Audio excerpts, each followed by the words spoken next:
the start of the broadcast. So Layer 1X is launching in 3 days' time. So this is a 72-hour live space that's going to run right up until full mainnet launch, which is on, well, it's starting at 9 a.m. 9 a.m. on Tuesday, and that is going to be the official Twitter account. So this is going to be running, building up, bringing as many people as we can into the space. So if anyone that's in the community wants to hop in, I'm going to share the invite link again so people can jump in if they want to. So give me a second. So if you're an OG or you're an Apex in the Discord, just click that link if you want to jump up and have a chat. If not, listen, I did a live stream. I did a live stream yesterday in a meme coin for like 2.5 hours, just literally on my own. And I took a market cap up by 50% just through being in a live stream for a project. So hopefully, we're going to get some people jumping up, and I'm hoping that X is going to do its magic and show this stream in front of an insane amount of people. That's the idea, anyway.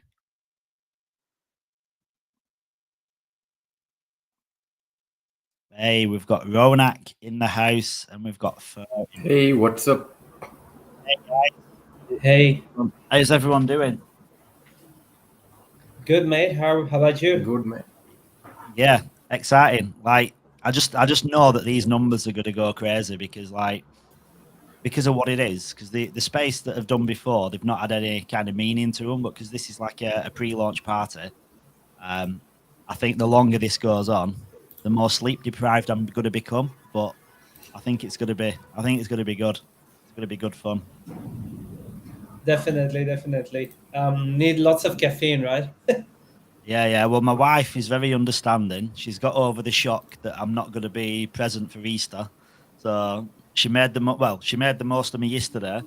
I didn't do what I said I was going to do. So like Saturday, Sunday, Monday, she had all these plans, and now all these plans have gone to pot. But never mind. It's for the. I keep telling her it's for the greater good. 100%. Yeah. I guess let's make the best use of our time, right? Exactly. 70 to 72 hours, man.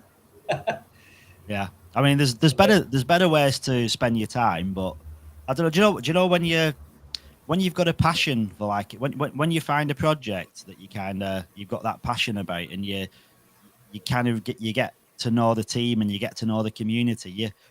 It doesn't seem like a burden, does it? When you're sharing, when you're giving your time up, it doesn't seem so much like a burden because you're supporting what you're invested in, aren't you? At the end of the day.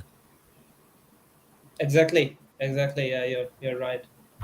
Hey, Psycho. Hey, Ronak. How are you, sir? I'm fine, sir. Jolly. Yeah, are you not gonna eat these 72 hours? I'm gonna try. I mean, I know it's like physically impossible to stay awake for 72 hours, and like, how long can I sit in this chair for? I don't know. But I'm gonna do my best, and luckily I've got some AI music what I can just put in. So I'm gonna put some little music in the background, just to make it sound chilled out a little bit. Yeah. Chill Hop, it's called. I love this platform. I'm ready with the L1X t-shirt, but unfortunately my camera is not working. Not sure why it's blocking. The camera. No, it's all right. I mean, that's the thing. Like, a lot of people like coming on, and they might not want to be on camera, but it doesn't matter. Like, anyone that wants to jump up, like I've put that link in the OG and Apex chat, so anyone that wants to jump up can do. But I mean, a lot of people, I just feel comfortable listening, to be honest. Yeah.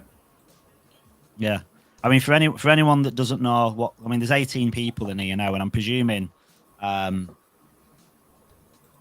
of them are watching through Twitter.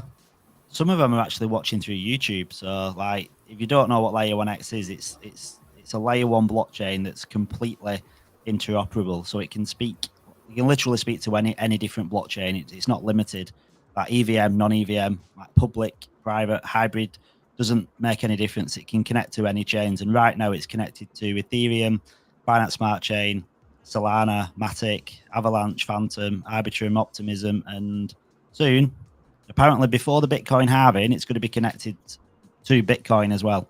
And I think the team are speaking with other blockchains too. So yeah, it's currently like 80. I think it's at 80% of all TVL, which, in all honesty, that was announced before Solana went ballistic. So I reckon it's probably with all the activity on the Solana at the minute, it's probably like 90% TVL because that's where all the money is, isn't it? Yeah, 100%. So yeah, I guess we get, obviously, like you said, we've got pretty much all the major blockchains covered. But in saying that, I guess the whole gist is, which obviously the founders and everyone keeps saying, is like, we're not trying to compete with any blockchain. It's more about marrying all the blockchains and bringing, them together in an interoperable world. And so far, obviously, we've heard, we've seen a lot of projects where we've seen bridges who've obviously had the tradability of going from one chain to the other, but it's much more than that. And Kevin explained it in one of the live sessions. But just for context, if anyone's listening who's not aware with Layer 1x, as well as that, Layer Yeah. 1x has a built-in oracle, but it also has an what do you call, an execution layer in between as well, which not only allows for obviously transferability of tokens, but also for to host fully interoperable apps. So imagine, the endless possibilities with gaming. Sorry, my alarm's just going off. But yeah, endless possibilities with, within gaming, where where the projects are trying to bring in, everyone from different communities.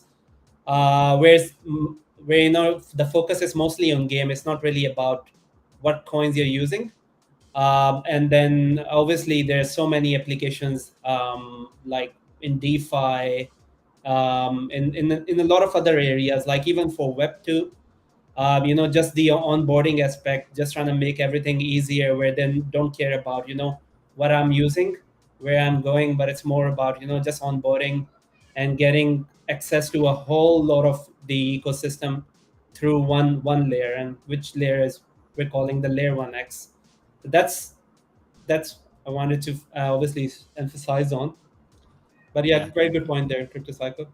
Yeah, no, it's pretty crazy, isn't it? When you think it's like you said, it's not replacing anything, it's just uniting. Like it's basically going to help onboard like everyone in Web3, like without any barriers to entry. That's the key thing. And like something else you just touched on there, it's like it's the Web2 side of it too, isn't it? Like most like blockchains and most protocols, it's all about like the crypto side, the Web3 side. But like with L1X, when you look at like on-chain and the like integrating the Turkish government, like bringing on board like citizens onto the blockchain, like this is huge, because like if that become like, if it's like, I know it's rolling out first like for Istanbul.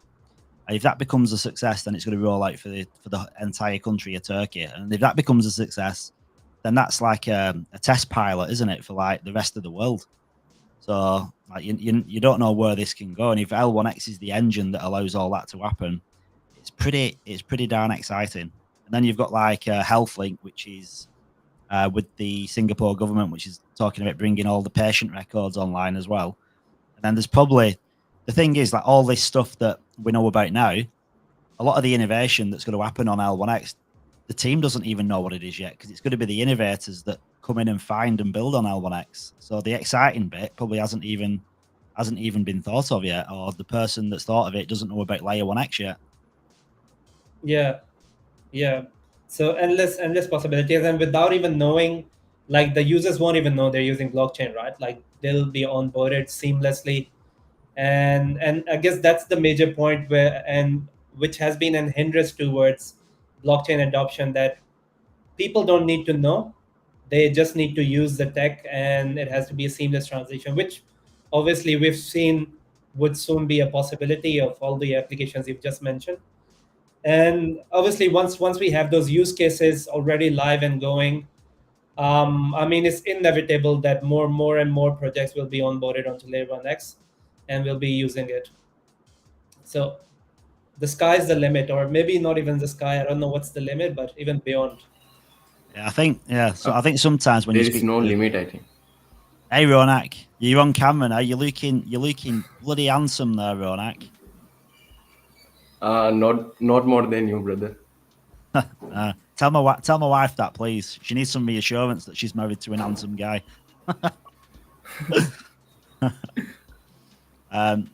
So just to touch on as well, there is going to be some like community engagement and giveaways and stuff. So like each day, there's going to be some layer 1x, which is going to be up for grabs for people that like participate in the in engagement and just getting involved in the community. I'm just going to quickly share my screen, flick my screen, I should say, onto the. Where are we?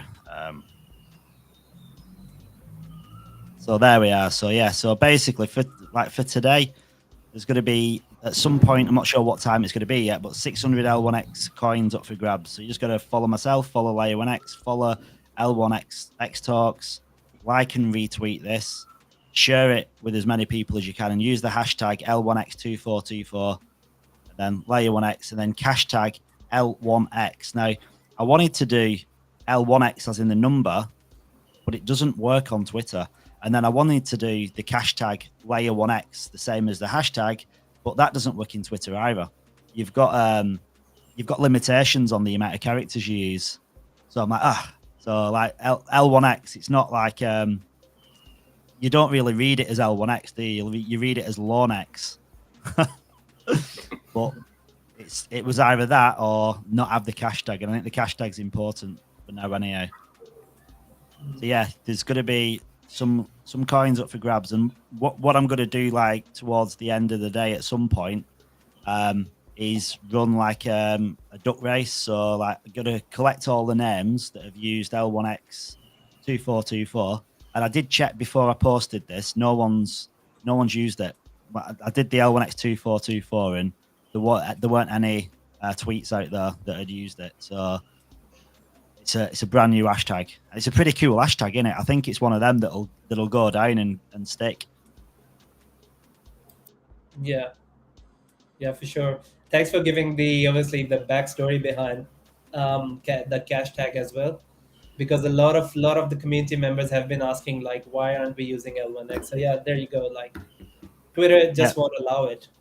Yeah, it's what it is, and the thing is as well, it's not something that's like an issue with layer 1x as such. It's just Twitter doesn't recognize numbers, and a perfect example of that is if you've heard of an aggregator called 1inch.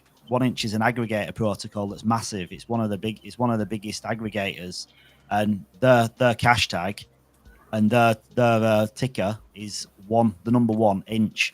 But you put that into Twitter and it doesn't recognize it. And it's not that you can't type it, but because it doesn't highlight in blue and it's not clickable, you can't search on it. So it doesn't get picked up the same. It's a shame, really, isn't it? Because the thing is, that is the actual ticker symbol. Like when we go live, and that's going to be what you put into CoinMarketCap, CoinGecko. You're searching on your different trending services. The L1X will be the ticker. Yeah, 100%. And maybe if Elon is watching, I guess a recommendation, obviously, hopefully it becomes more crypto friendly in the future.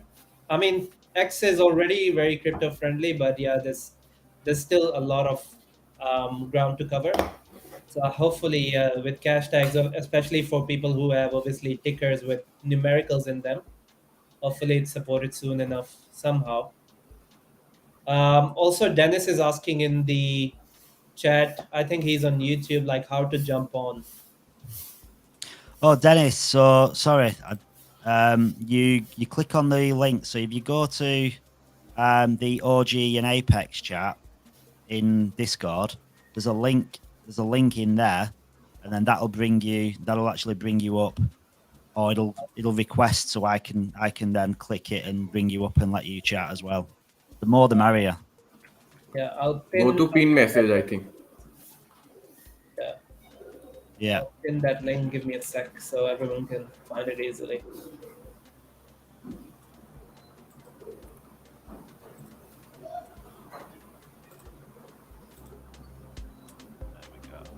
Yeah, I've just pinned it as well, Dennis. If you can listen to us. Yeah, it's gonna How many people can we have on stage? Sorry that you there, Crypto. 10 people. 10 people. That's good. Yeah, which I think is kind of the maximum. Like even when you do Twitter, Twitter Spaces, I think you can probably have 12 people with co-hosts. So you can't have an endless amount of people up, can you? Because you'd never be able to get a word in. Yeah. But there's 35 people like listening so far, and 11 through YouTube, and then 25 through Twitter.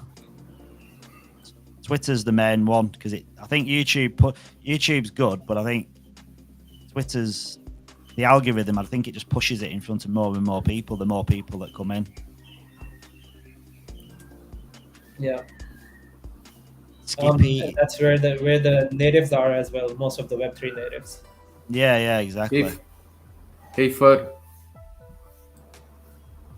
Hello. Hey, Ronak, how's it going? Great to see you finally. I have never seen you before. Yeah, I believe a lot of community hasn't. I think I saw you in LinkedIn. I saw your picture. Hey, brother. Hey, Skippy. How you doing? Yeah, motherfuckers. How can I say that on A1X? Well, you've said it now. Luckily, it's a community space, so I think anything goes. Like, it's not live, right? No, it's not live. It's just us. Yeah. Hey, listen. I tell you what, guys. I was on YouTube. I know. I was on YouTube. You can join the live stream. So I'm like, what do I press? Where do I go? Yeah. So you can jump in the live stream like on like in YouTube and on Twitter and that, but they're coming up on it here on Speaking because it's kind of independent from Twitter Spaces. You've got to come through here because I know you can do like just live video on Twitter, can't you? But then you're limited to just being on Twitter, which doesn't make sense. Like now there's 30 people watching on this account, and then there's 12 people watching it through YouTube as well. Yeah, exactly. No, but Twitter Space is big, mate. I mean, Twitter Space is really big. Yeah. Honestly, it doesn't take long to grow. Like you think because when you go on Twitter as just a random person, if you go onto Twitter as a random account, you start seeing spaces when they've got to 10 people. You start seeing spaces popping up, and as they start growing, it goes exponential because I think they just show it in front of more and more people. And because like Twitter live stream videos are new, I think Elon did the first one about 3 months ago because they didn't exist before then. It was a new thing that kind of Elon introduced. So because it's quite new, I think the algorithm pushes it to get more people doing it, so more people like kind of contribute and do the same thing.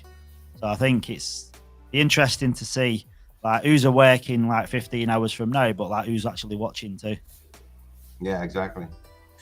I see Escobar is in the next to the room, and I see Ronak here. They're the two gamers, mate.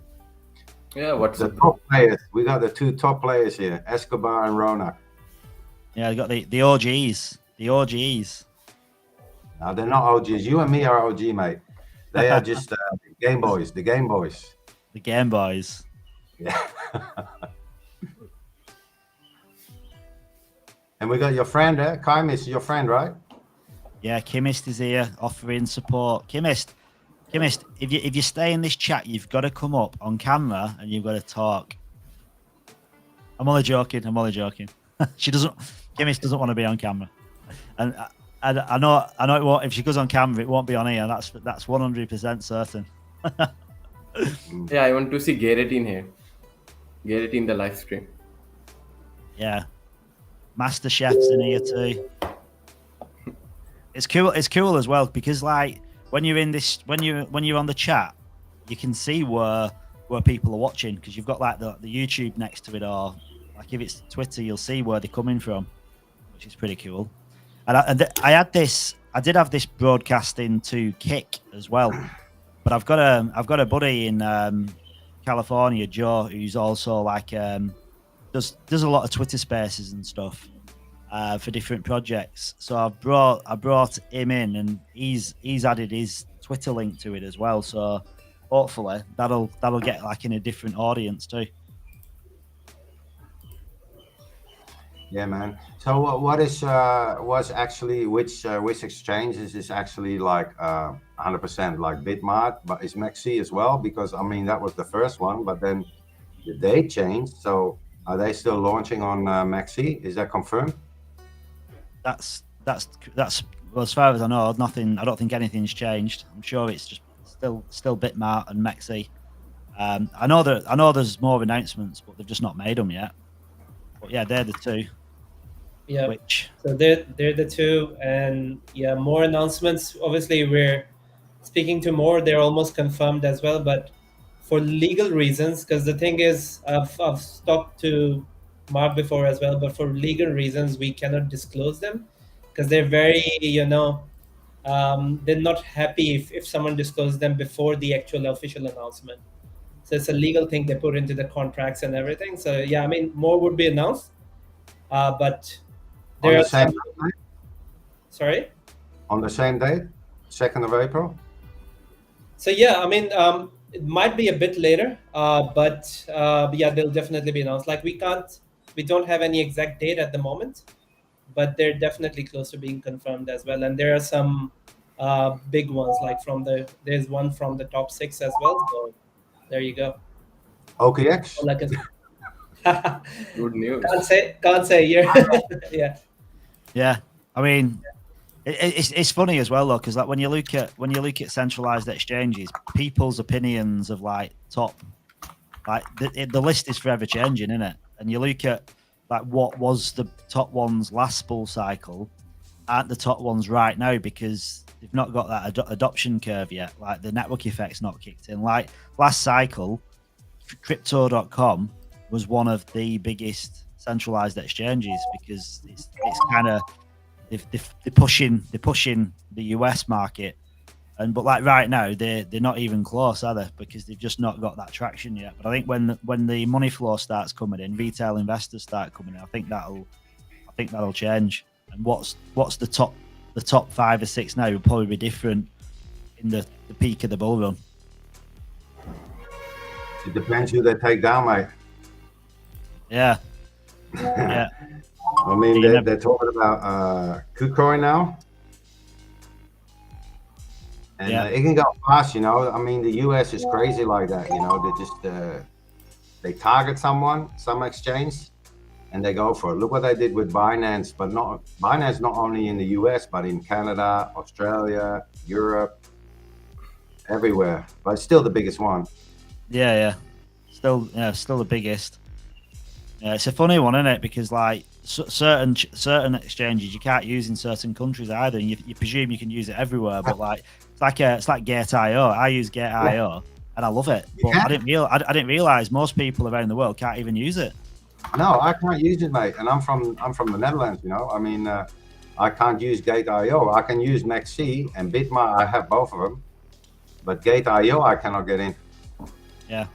That's why it's kind of, you've got to be really diverse, haven't you, with the exchanges that you move to, because like a lot of people, like say if you could choose any exchange you wanted to, like sometimes by choosing the ones that you think are popular, they're not popular everywhere else.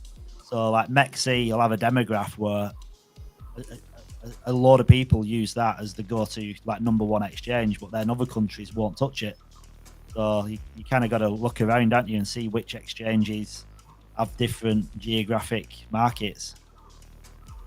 Yeah, and there are some obviously local ones as well where, you know, it gets easier to go off ramp with them. So you know, just like withdrawing your like fiat from there is just easier. Like the one I use basically 2 of them and they're obviously popular in Australia. One's CoinSpot, and the other one is BTC Markets. Yeah. So any of you guys from Europe now, eh? No one is from Europe, eh? Well, I am originally, but I'm not now. Do you know Bitfafo? No. Well, Bitfavo is a Dutch exchange, you know, from our country, but it's really Europe now. It's growing massively, you know. It's a lot of coins that before they used to come on like half a year or a year later, whatever. And now they seem to come on, you know, straight as they launch, you know, or just after that they launch. So you guys should look into Bitfavo because it's really getting bigger and bigger in Europe. Yeah. I mean, a lot of these at like exchanges, like Fer were just saying, like with CoinSpot and like SwiftX and the one you're talking about. I think it's just the volume in it, because the projects that are launching and providing liquidity to get on exchanges before anyone knows about them. They're doing that with like well-known centralized exchanges, but like the smaller ones like SwiftX and CoinSpot, I don't think people are actually I don't think like Layer 1X or projects are going to be providing LP to these. I just think it's a case of they're seeing the volume and then they just buy the tokens and list it themselves. Because there's too many. There's so many small exchanges. Like they're not. You can't be dealing with every small exchange. It's impossible, isn't it? Just the volume that. It's also hard, like you said. You know, they have to apply to the rules, and that's why Bitfavo is growing so massively, becoming one of the biggest players in Europe. Because you know, most of the players are taken out, the same as in US. You know, I mean, they if they don't comply with this or whatever, KYC and all this other bullshit, they're taken out. You know, and they can't run in a country like the US, but also in Europe it's the same. You know, they're cracking down on a lot of stuff. So yeah, exchanges like Bitfavo that follow the rules, everything down to the dotted line. You know, they're going to be the bigger ones. You know, in the end. Yeah, and that's why I think that's why when you look at some of these bigger exchanges, especially in America, like Crypto.com, they're really going down the regulation side to do everything above board and like follow suit with what the regulations are. So I think that's why that's good. They're going to be probably quite big in the US, because it's one of them where all US citizens can use it without stressing about losing assets or Crypto.com being kind of taken offline or whatever. Yeah, but even they had their hassles with the SEC, you know, and the lawsuits and everything, because complying to the US regulatory is so hard, mate, because they change the rules all the time, you know. Yeah. And they don't say which is a security and which is not a security, and you know, even in a lawsuit. I mean, I followed all that shit, you know. Yeah. They just can't say it. Yeah, no one even knows, do they? The clarity, the clarity is so bad. Like no one knows the rules. I think they just make them up as they go along. I think they do. Yeah, they do. But I think it will get better because you know, like now, BlackRock and all these big venture capitals, and you know, they're all going into crypto, so it's going to get easier, you know. But just before that, they try to stop it, and they know they can't stop it. So now they're just, you know, you can't beat them, you join them. I think it's going to get better along the way. Yeah, well, I mean, when you look at the overall market cap now, and you kind of think, listen, we're only just getting going, and the overall market cap now is $2.6 trillion, and a lot of people haven't even noticed the bull market started, but like in the bear market, it was under $1 trillion. Like now at 2.6, a lot of money's come in, and a lot of that money is because of Bitcoin ETFs, because of like BlackRock and Grayscale and ARK Invest. Last year, it didn't even reach that, you know, in the height of the bull market, 2 point whatever. I think it was 1 point something in the height of the bull run. So yeah, it's gone crazy already. Yeah. It's pretty exciting, isn't it? I mean, you think about like Kevin's like he's not going to rest until it's Bitcoin, Ethereum, Layer 1X. That's some achievement in itself. But I mean, even if you only got like rank 50 on CoinMarketCap, I mean that's like over a $2 billion market cap, and that's like right now. It's not even you can't even predict where it's going to go, can you? Because some of these projects that are ranked 50 now, they're like $2.5 billion market cap. rank Are 50, we? rank 50 my in a year from now isn't going to be the same, is it? No, definitely not. Of course not. It's got to go much higher. I mean, it's what I always said in the beginning. You know, I know a lot of things changed, and I'm not. I have to be honest. I'm not as positive as I used to be in the beginning. But I mean, 100 billion market cap shouldn't be hard for a layer 1x. You know, I mean, or layer 1x, any layer 1. You know, I mean, if I used to compare it with ICP. Like Aptos now, you see Aptos is only like a year old, mate, and it's already like 18 or 20 bucks, whatever, like, you know, I mean, it's already like 20 billion market cap, and it hasn't got all the things that we have, you know, but it's got the name. That's why they're spending money, because you can buy your market, you know. They got the influence, you got the venture capital, they got the banks, they got everything in, and then you'll just fly by itself, you know. That's the only thing that layer 1x need to you know, get a little bit of grip on. Because other than that, our tech is better than Aptos, and Aptos has the same tokenomics as we do. Also, just, you know, 1 billion max supply. Here 750 now. So 6.8 billion already, you know, and that's going to go to $100, and we should also go to $100. Yeah. And that's the thing, isn't it? Like layer 1x, I think I did a video the other day. I was talking about it, and I said, like, you've got pretty much all of these different like blockchains and projects. Don't matter if they're blockchains, protocols, or like big projects. Most of them have got venture capital behind them. Most of them have got, you go onto the website and they've got like a raft. They've got a raft of different VCs that are backing them, and that's what gives them that catalyst from the get-go, because they've got all this support. So then all your top influencers buy in as well early, because they've got all this support from the top VCs. So that's how they just set off on such a strong yard from the beginning. But layer 1x has done it completely different. But the difference is, if they'd have gone down the VC route, which they could have done, like Kevin said, like, he could have gone to VCs and he could have just raised through like 5 or 10 different big VCs and done it that way. But he wanted to kind of support the small person and give like me, you, and everyone else a chance to get in. So we're like a community VC, but it just makes it that little bit harder when you're kind of pushing at launch, because you've not got that support from all the big VCs that are behind it. Because I don't know.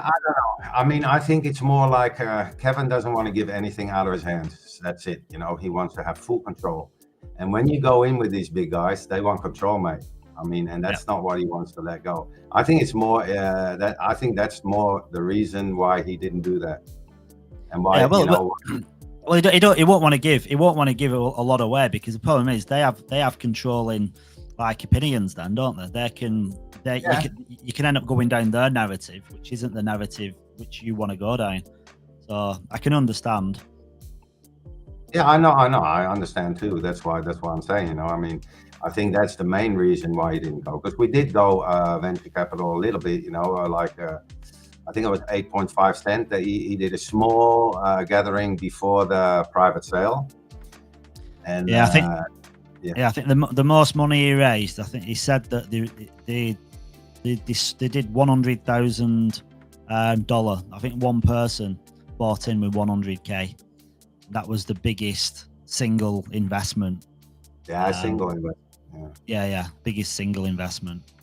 I don't know exactly how much, but I think they funded probably about a couple million, whatever, or up to 5 million. I'm not talking about one person, I'm talking about multiples. The private buy before that the private sale came through. It doesn't matter, you know. We chose this, or he chose this way, and you cannot change it now anyway. So we're gonna have to do it like it is. But wouldn't it be great, mate? Because you're watching this, you know, the coin market cap list here, that we're gonna be on there pretty soon, you know. Yeah, that's what I'm so excited about, because the thing is, we've been talking about it now for so long, and it's going to get to the point where we'll be able to see like our coin on this list. Exactly, that's what I'm talking about. Yeah, because right now we don't see it, do we? No, exactly, we're not seeing it. Yeah. And that's why I was never, you know, I was never worried about the cliff and the stuff that we did, you know, because I know I've been in many private sales, and the ones that you don't get the tokens from the beginning are the ones that do the best, you know, because there is no sell pressure. Yeah. There is only the decks and you can only sell what you buy, you know. And if Yeah, I you think- airdrop before, there's going to be you know, there's going to be a dip, a massive dip probably, because a lot of people have been waiting a long time, and some of them they need the money, you know. I mean, you and me probably won't need it straight away, so we'll just keep it there. But there's a lot of people I know, there's a lot of Jeets out there. So yeah, I think we're gonna go exactly like the first 3 months. We're gonna set, you know, we're gonna set a good price, and then after that, when you start unloading, yeah, it's gonna get you know, retracement or whatever, you know, but you'll be up there, so you can handle it, you know. You go up and then you go down 50%, but you're still massive up from the start. That's good. That's solid. Yeah, that's it. You've got the network effect a little bit then as well, haven't you? I think by the time a lot of people get access to where they can trade and they can do sells, like at that point, we should have built it like a solid floor, solid community.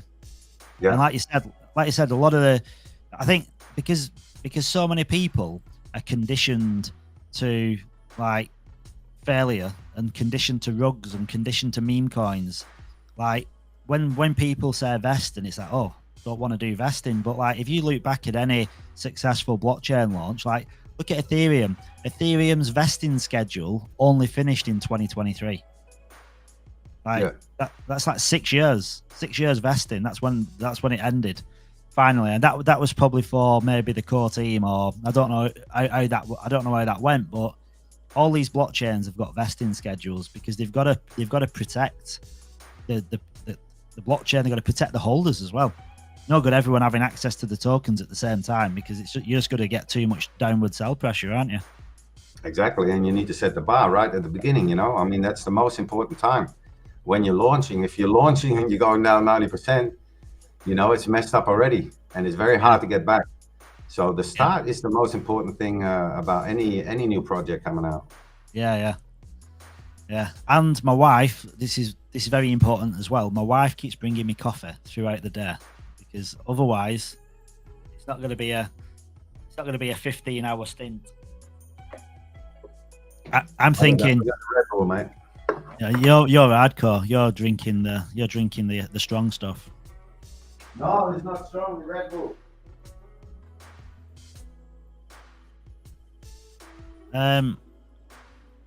Ronak. Oh, no video feed. Oh, sorry. There you go. So you can have 10 people in this stream. I'm going to think, like, how the hell do you keep getting all these people in? The screen's going to be so small, you're not going to be able to see anything. So everybody left? Oh, here, Ronak is back. No, everyone's still here. In fact, I'm just going to, you're just reminding me, you've got a hat on. Hang on. You got your L1X hat. You know, I'll tell you a joke, Crypto. Now, it's not a joke, actually, but in one of the first competition, I won the t-shirt, you know, the L1X t-shirt, the one you're wearing. Yeah. He asked me, you know, what size do you need? I said, well, XXX be good. XX is the biggest that I had. Okay, send me that one. So it came here. I mean, it didn't come here actually. It was how do you call that? You know, in the port, the guys from the port for the import, you know, stuff like that. Yeah. I think something wrong that I got something from Perth, West Australia.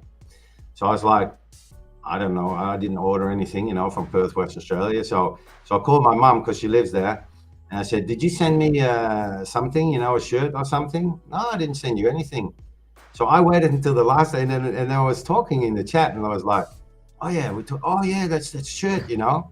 So one day before they was going to send it back, I got them to send it to me, and I had to pay like 20 euro, whatever, for import for a t-shirt, you know. Oh my God. And then when I got it, XX, right? It was small like that.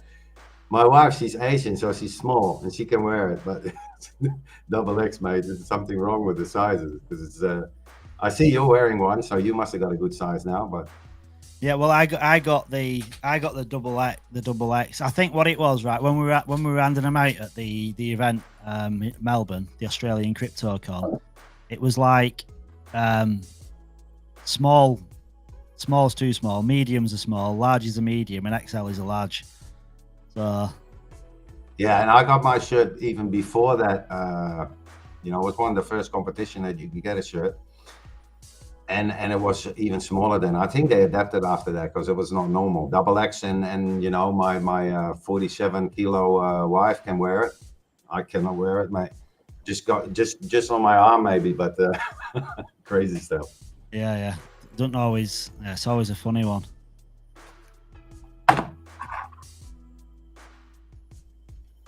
I'm just trying to as well. Is my sound okay, or is it not? Is your what? Is my sound yeah. okay? Yeah, your sound is fine, mate. Oh yeah, no, I wasn't sure because I remember I jumped on a space yesterday and I've got this microphone and my sound was coming through my actual webcam, so it was I was thinking my sound was fantastic and it was really bad. But yeah, no, that's cool. You know that stream that you did with Kevin like a couple of weeks ago? Yeah, the sound was shocking, wasn't it? No, it was okay. But that video, so I was in a space as well. You know, I have my own coin, you know, and I was doing a space for our own community. Yeah. And I have this headset, you know, and I was talking like that, and then all of a sudden, halfway through, I get your stream, you know, with Kevin going through my while I'm on Spaces on X, and I couldn't find anywhere on the computer where I could turn it off. You know, I didn't even know where it come from. What's happening? So we're picking up audio from another stream. Yeah, but from your stream, from you and Kevin, I was hearing Kevin talk, and I can't hold Spaces with something else coming through my ears. They couldn't hear me anymore. And normally you have like a website open or YouTube open or whatever, you know, and there was nothing open. So I mean, there was no music coming from everywhere. So where it come from, I don't even know. Yeah. I've had that before where I've been in a Twitter space and then all of a sudden I'm getting another space from somewhere else and not been able to figure out where it's coming from. Exactly. I think sometimes you've got like Bluetooth to your phone connected to your computer sometimes, and it. Yeah, I have. Yeah. I had this one on Bluetooth on the computer. So, but yeah. Where it comes normally on the web, the website, YouTube, whatever you got open, you see the little microphone, and then you know that the sound is coming from that side, you know. Yeah. But now there was no microphone nowhere, so I didn't understand it. But crazy stuff. Yeah. So far we've got like 84 people in the chat in the space, and you've got 11 of them from YouTube, 72 through Twitter. I love it. I love Twitter. It rewards you for getting more people in. Yeah, mate. I'm live on both YouTube and Twitter. What about you, Crypto Psycho? Oh, you're on both. You're streaming on too. But not in Facebook actually. Yeah, no, that's all good. You keep dropping out on video, but no, you keep dropping out, but I just keep adding you back on. So just in case you're new, I'm not sure. Yeah, my camera is getting good. Yeah, you've got a good camera actually. And Joe's in. I don't know if this is Joe Jorianto or just some random Joe. No, it's the Joe from the chat, I think. Ah, okay.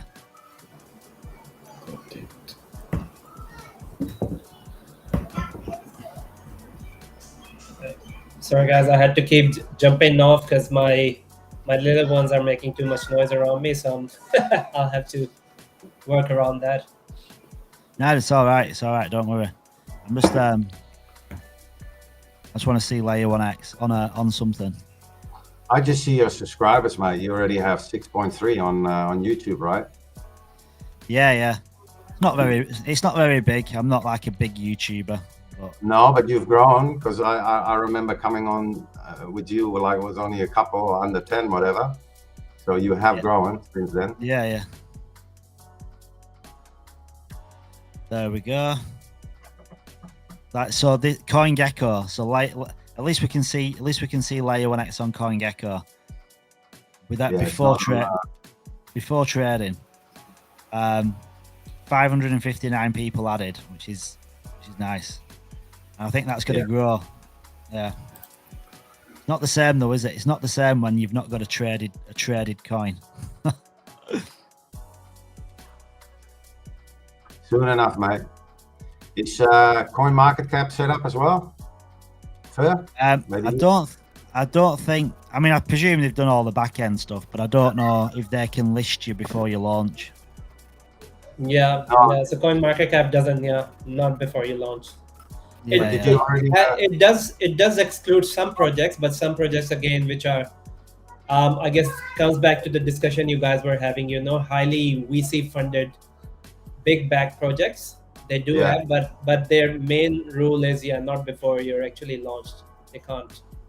But you did pay it already, fast track. I believe so. Like, I'm not 100% sure on CoinMarketCap, but I did hear the team talking about it. So yeah, I mean, they already have it under control.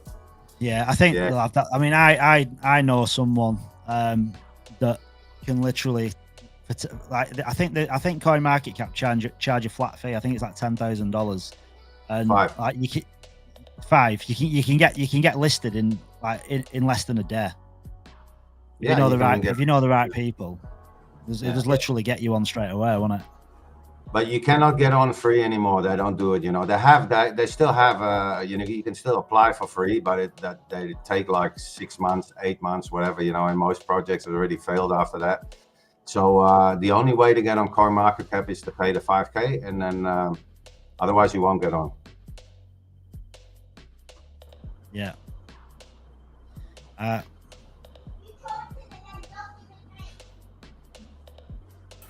We got one more line there. Sorry, just getting a Walker in the house. Mr. Walker is in the house, dude. He had to put his hat on first. I've still got my eyes. They haven't melted from last night.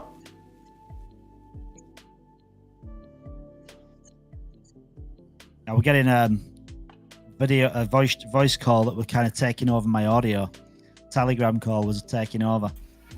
Just LMFG is asking how to get up there.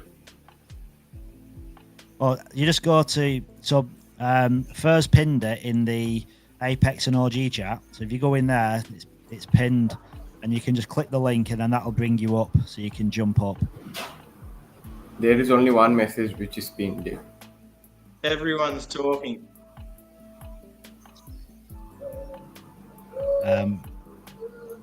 Yeah, that'll be the message.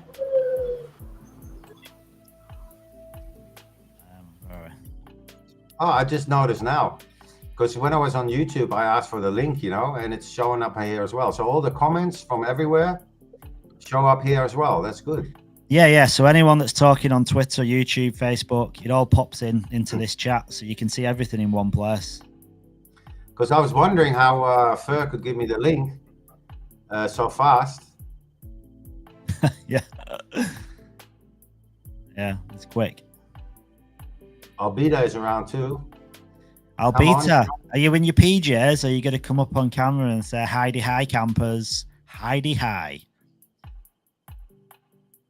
Latinos don't wear PJs, mate. What do the Latinos wear? Oh, how is everyone? Is everyone excited? They got their. Did anyone? Yeah, we can see yours. Yes, Phil. Did everyone get their things they wanted?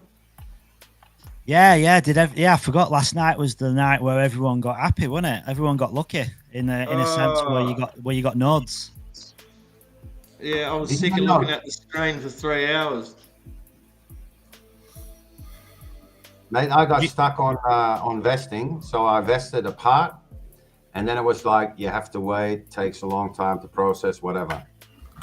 And then after like 6 hours, I figured it out myself how to, I'll put it in the chat as well, how you can, stop this from going on by, logging into another account in the same wallet and then coming back, and then you can revest.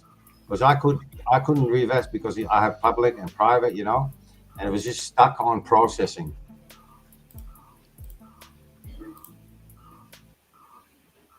Don't know if you guys had problems with that, or did you just do max in one time? Did you vest everything in once? No, the term sheet and the public went in. That was all good. But you could vest after each other, no problem. Yeah, Like you vest like 10K and then it just came up saying just wait 80 seconds or something. Yeah. It said just wait 80 seconds. You just waited that 80 seconds or whatever it was, and then you could do it again. Really? Yeah. Okay. So I had that too, like the 60 seconds, whatever. And then after that, it said, needs more time to process. But probably you did it yesterday when it was more quiet, I think. Don't know. There might have been a bit of traffic. I had to press the node button a few times. Albedo here's us talking up about pajamas. Albedo was just telling them that Latinas, they don't wear pajamas, right? Just strings. And you got the old farmer's flanny on. Yeah? Yeah, No, you've just been in the veggie garden? No, mate, it's 4 a.m. here. Oh, shit. Yeah, you go smack the moss in the veggie garden. And I live in a apartment building, so we don't have a garden. I have a balcony though. Yeah, tell everyone that we're live on the balcony. We're live on the balcony, yeah. Yeah, I've just for some reason then, like I don't think anyone could hear any conversation. I think everyone had got like been muted or something, which was bizarre. Yeah, they mustn't have liked my voice. Yeah, I don't know what happened there at all. I just seen it. It said you are muted, and like this is myself, and so I unmuted myself, and then 3 people were muted as well. So like we're doing minds. Did you have it out? Oh, someone's having a party. Yeah, so there's just for reference now. There's 109 people watching this. Did Crypto Psycho get on experts last night? No, I haven't. I can't because I don't have enough. I don't have enough coins. Like just a stake or no. Well, I'm gonna do the vesting for. I want a full validator node and an event listener node, but I want to get my FVN first. I don't want to get the ELNs first, and then I'm short of the FVN. Because at the minute, I'm waiting for L1X coins to drop in my wallet. But the thing is, with that sanitization thing, it's not rewards or anything, is it? It's not referrals. It's literally it's what you've bought. Yeah, it's not the referrals or the rewards or anything. They come later. Yeah. So I can't until the all that's included. Yeah. I can't get an FVN, so I've got to wait. So, but the problem is, I was stupid. I bought across 2 wallets thinking it was a good idea. Yeah, can you not amalgamate it into one? No, they asked that in one of the AMAs, and Kevin said, like, I mean, when it goes live, probably, because the coins aren't they, so you'll probably be able to send them from one wallet to another. But right now, you can't consolidate into one wallet, so it's frustrating because I've got like about 22,000 across 2 wallets, so I could have like just bought an FVN, like paid extra and connected my MetaMask up. Yeah, but I can't do that now, so I don't have the money to buy, so I've just got to wait. So I'm just happy for everyone else when everyone else gets the FVNs, because the thing is, I do think like the people that have been here from the beginning, you want them to get the FVNs, don't you? You want them to be the ones that benefit. Well, I mean, I had I had option for 2, and I didn't grab one. So you can have one of them or 2 of them, whatever. I didn't use them this time. Yeah. Oh, can I have one for free? Are you gonna buy it for me? Thank you so much. I didn't buy them. I didn't even put enough. I just put in like 10K in platinum for the whitelist. We talked about it before. Yeah. When the launches come out, I want to be whitelisted and I want to be yeah, able to join some of these projects, you know, that come out, you know, especially on a new chain. Yeah, they're gonna go mental, aren't they? Huh? They gotta go mental. Yeah, exactly. So that's why I wanted, you know, a certain amount in platinum for that, and the rest I just put in silver. So I couldn't even get a F1F. I could if I vested differently, but yeah. Yeah, it's one of them. You've got to kind of weigh up what's best for you, aren't you? Because if you're not particularly bothered about, it depends how many coins you've got. If you've got enough coins where you can say sacrifice half of them and go into like an FVN and get your launch pad sorted out. But then if you're limited on what coins you've got and you want to take profit, you want to benefit from this bull run, you've got to be a bit savvy with what you vest into, haven't you? You can't just go blind into platinum if you want to benefit from this bull run. Yeah, exactly. So yeah, you have to. I have enough coins, you know. I can do both, but yeah, I did vest my public as well. You know, I mean, I didn't have to vest my public. I was thinking about it. You know, I can opt out. You know, but then I thought I will just grab the bonus for the public sale as well. You know, and I mean, I'm not looking for to sell straight away, but I'm also not looking for to keep them until what is it, June or July 2026. So you got to get a middle ground on that. And yeah, for the nodes, I don't have the time, mate. Like you said, you know, you're in doing projects, AMAs too. I have my own project, and then I have other stuff, you know, other investments going on, and then you have your normal job in real life. So yeah, I thought, no, I'm not going to take a node, and I'll probably stake it, you know, just stake it in another node. If the APY is good, why not just stake it, and then you don't have the hassle, you know. Yeah, and sometimes as well, it takes it stops the FOMO, doesn't it? Because so many times, sometimes you get this FOMO where you do stuff that you regret doing the second that you've done it. So Yeah. when you've got this kind of in the mix, it takes that you don't even need to think about making the decision because it's kind of already been made for you. You did it at the beginning. Yeah. Yeah, but then you still doubt yourself, you know. And when I vested, I thought, oh shit, I was going to do this, I was going to do that. But yeah, it's done now, so that's all right. I'm already happy that we got this far, you know. At least I got it vested now. Finally got it vested. Yeah. And yeah, now it's just waiting for the referrals, like you said, the referrals, airdrops, and other fun stuff, you know, to come along. But I don't think you can use them either for your validator nodes, mate. That's what Kevin said last time. They've got a cliff, yeah. Yeah. So I don't really know. What's going to happen there. Yeah. The bonus coins have got a cliff as well from experts.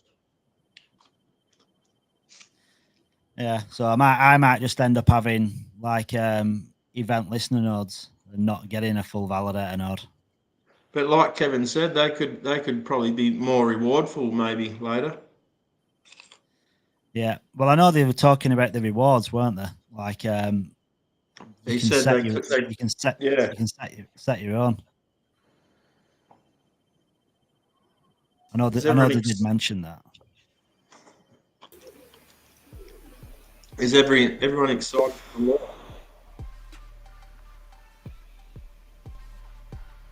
I'm just trying to invite someone up because I've realised I've not got a co-host yet, and I've realised I probably need one because. Are you already tired? No. You don't want the space dropping off because you know, like if your internet goes off or whatever. I've got to be mindful of my internet because sometimes it'll go. My Wi-Fi will kick me out. So yeah, you don't want to be running. Yeah, I've then got to drop in. You don't want to be running a node with that internet, eh? And I won't be running a node. No. Not with my internet connection. Nowhere.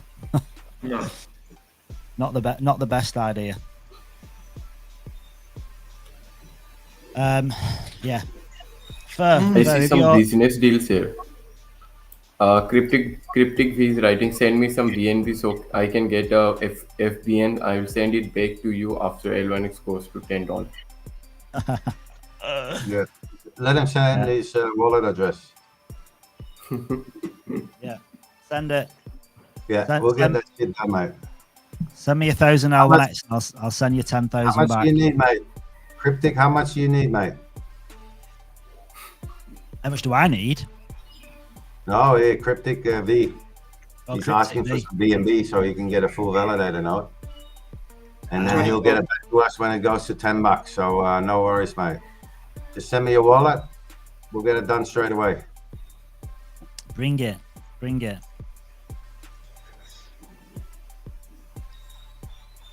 In fact, I'll just jump back to the website and say. I hope these nodes will be quite lucrative, won't it? And down the track.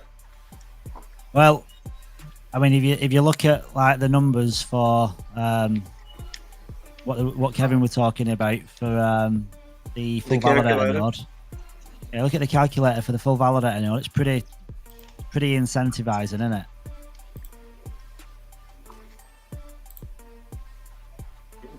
So will those numbers change later on if they get more nodes out there and stuff, or? No, I think listening to Kevin, I think the rewards, the base rewards, what are set to the maximum. Well, they're set to the 800 nodes. What are going to be released, aren't they? The 800 FVNs. So, is that the maximum they're going to put out there? Well, I think it could change. They did mention it might increase in the future, but I think for now it's 800, and I'm pretty sure. Yeah. I can't remember. Was it? I think it's either 1,300 or 1,500 L1X per month on the FVNs. Somewhere in 1,500. I heard. Yeah. Yeah. Well, I mean, 1,500 L1X for having an FVN. I mean, even at like today's price, launch price, it's still an insane return, isn't it? I mean, $7,500 a month.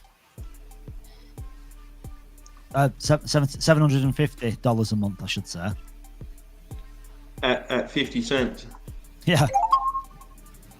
I wish I am gonna get an FVN. I'll just have to wait for everything to, I don't know, go into my wallet, then I can just buy it eventually when the clip's finished or when the whatever. So how many coffees are you going to have in 72 hours? I don't know. Like, I was trying to think how long I can stay awake for, but the thing is, you got to be careful when you stay awake for too long, because you start your brain doesn't work, does it? No, not thinking clearly. Yeah, well, you do stuff that you shouldn't be doing, or yeah, I don't want to start revealing information that I shouldn't be revealing, or start looking start stripping off. Start stripping off, or watching something I shouldn't be watching. Yeah, it's like Starlord says here. You know, if the FVN do increase in the future, it'll be because of the demand, and that's a good thing, mate. Because if you can look at it like this. You know, if you get more validator nodes, which means you have a lesser share of the pie, but the pie is going to be bigger. You know, I mean, if they do that, means it's more volume. It's good for the market share. It's good for the market price. It's also good for you guys. Even if there's more money flowing in, that's why they need them, or else I wouldn't need them, so.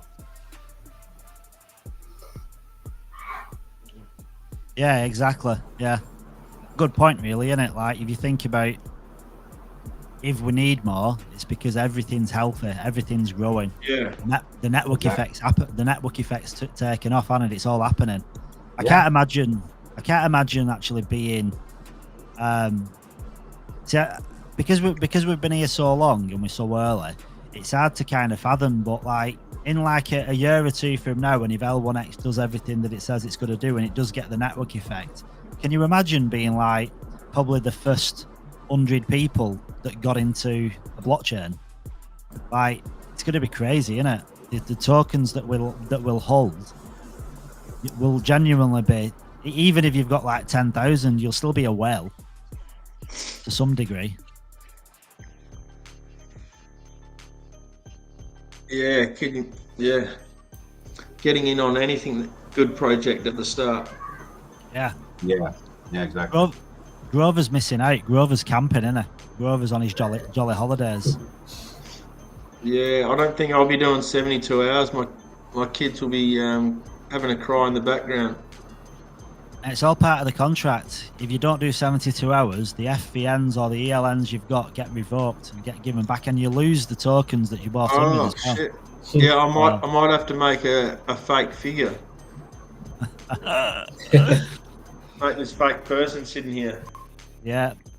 Fur, can you do us a favour? Can you join? Can you click that link? That link that I sent. Do you know, to be a co-host? Sure. Because I was just thinking, if my internet drops out, I don't want this to drop out as well. I'll join as an admin, actually. If you join as an admin, then hopefully then it won't drop. Not saying my internet, not saying it's going to drop out. Yeah, I like that old calculator on the nodes, doesn't it? It's quite incentive.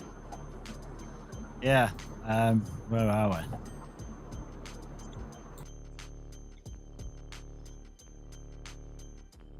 It's on Node NFT. There we go. There we go. Node NFT. Where is it? No, it's the calculator one. Oh, there it is. Yeah. Yeah, here it is. So if you had one and it went to $1 and you had to pay 100 in hosting fees. Predicted node purchased. Hang on, where's the...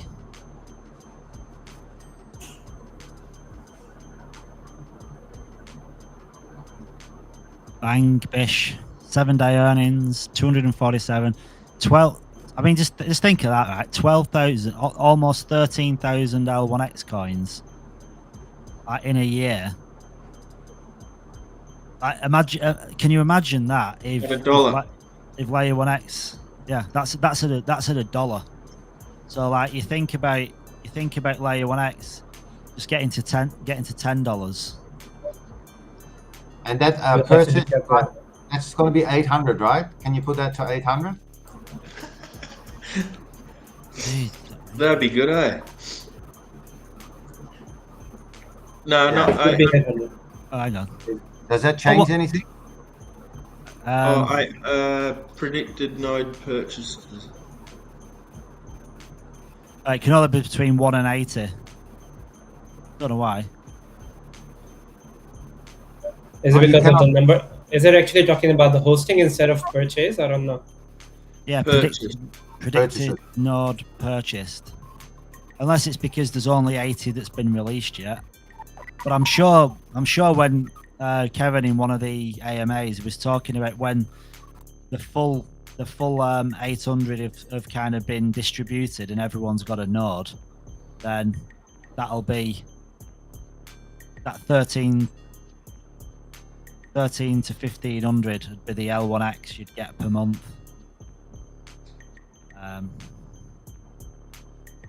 Yeah. And I don't want to know. I can't get any more. I mean, look at that. Look at that, right? Like if it gets to $100, that'll be $1.4 million in value. and that's not touching your asset. No, that's you getting paid for your contribution. I mean, So even that 25,000 that went against the node didn't disappear. That you still own that amount. Where do you see 1.4 million, mate? you You need your glasses, Skippy. No, show me. all right. So when I go to here, expected L1X price, and I put $100. Oh, Calculate, and then see here. yeah, just under it. I'll just under it. Yeah. See there. I do actually need glasses for that. Can you guys read that? Yeah. Yeah. Wait, 1.4 billion. Yeah. Oh, there we go. There we go. Yeah, I don't mind that. 1.4. And that's earning that amount without touching your asset, eh? The 25,000 against your node, you still own that 25,000, eh? Yeah. I mean, even at $10, even at a $10 L1X, we're going to be getting $11,500 in 30 days. $140,000 at $10. a year. 140K a year at $10. And that doesn't change when you write 800 in it, or you can't. No, you can't. But you can't. But that's what it is. Yeah. Yeah, because it's only doing it off available nodes. But Yeah. I mean, I can't imagine that being diluted by, because that'd mean if it was based on 80 nodes and say every time you increased it and it got to 800 maximum, that's like 10x, isn't it? So I don't think I'm pretty certain Kevin said that amount is when the total amount of nodes have been distributed. Yeah. But You know what would be good? If you could do the same thing, like a calculator for like staking, that would be good. There is one, yeah. Yeah, is there one? There is one, yeah. When you go up to staking, and then there's a in the staking experts area, then there's a calculator for that. In expert, I think, yeah. Yeah, some people. There it is up there. There it is up there. Experts calculator. Cool. Please to check about ELN nodes. Yeah, if you check the. What about LNs. ELN nodes? And later on down the track, you can sell or get out of a node if you want it. Is that right, eh? Yeah, it's an NFT, isn't it? So you can sell it, can't you? So what's that? 10K? So you're staking 10K, right? 10,000 So L1X. What would a full validator node be valued at $10? The actual that's vesting, node. mate. That's vesting, right? Oh, this is vesting. This isn't staking, is it? Oh, Yeah. experts.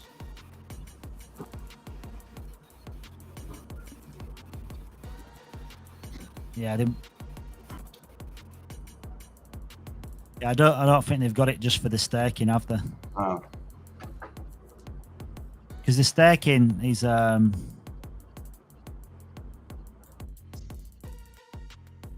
know, some people have been like criticizing the L1X app. I mean, bloody, I think it's fantastic when you look at it. I mean, it might have little tiny bugs and issues here and there, but I mean, it's a pretty impressive user interface, isn't it? I do like this bar down at the bottom.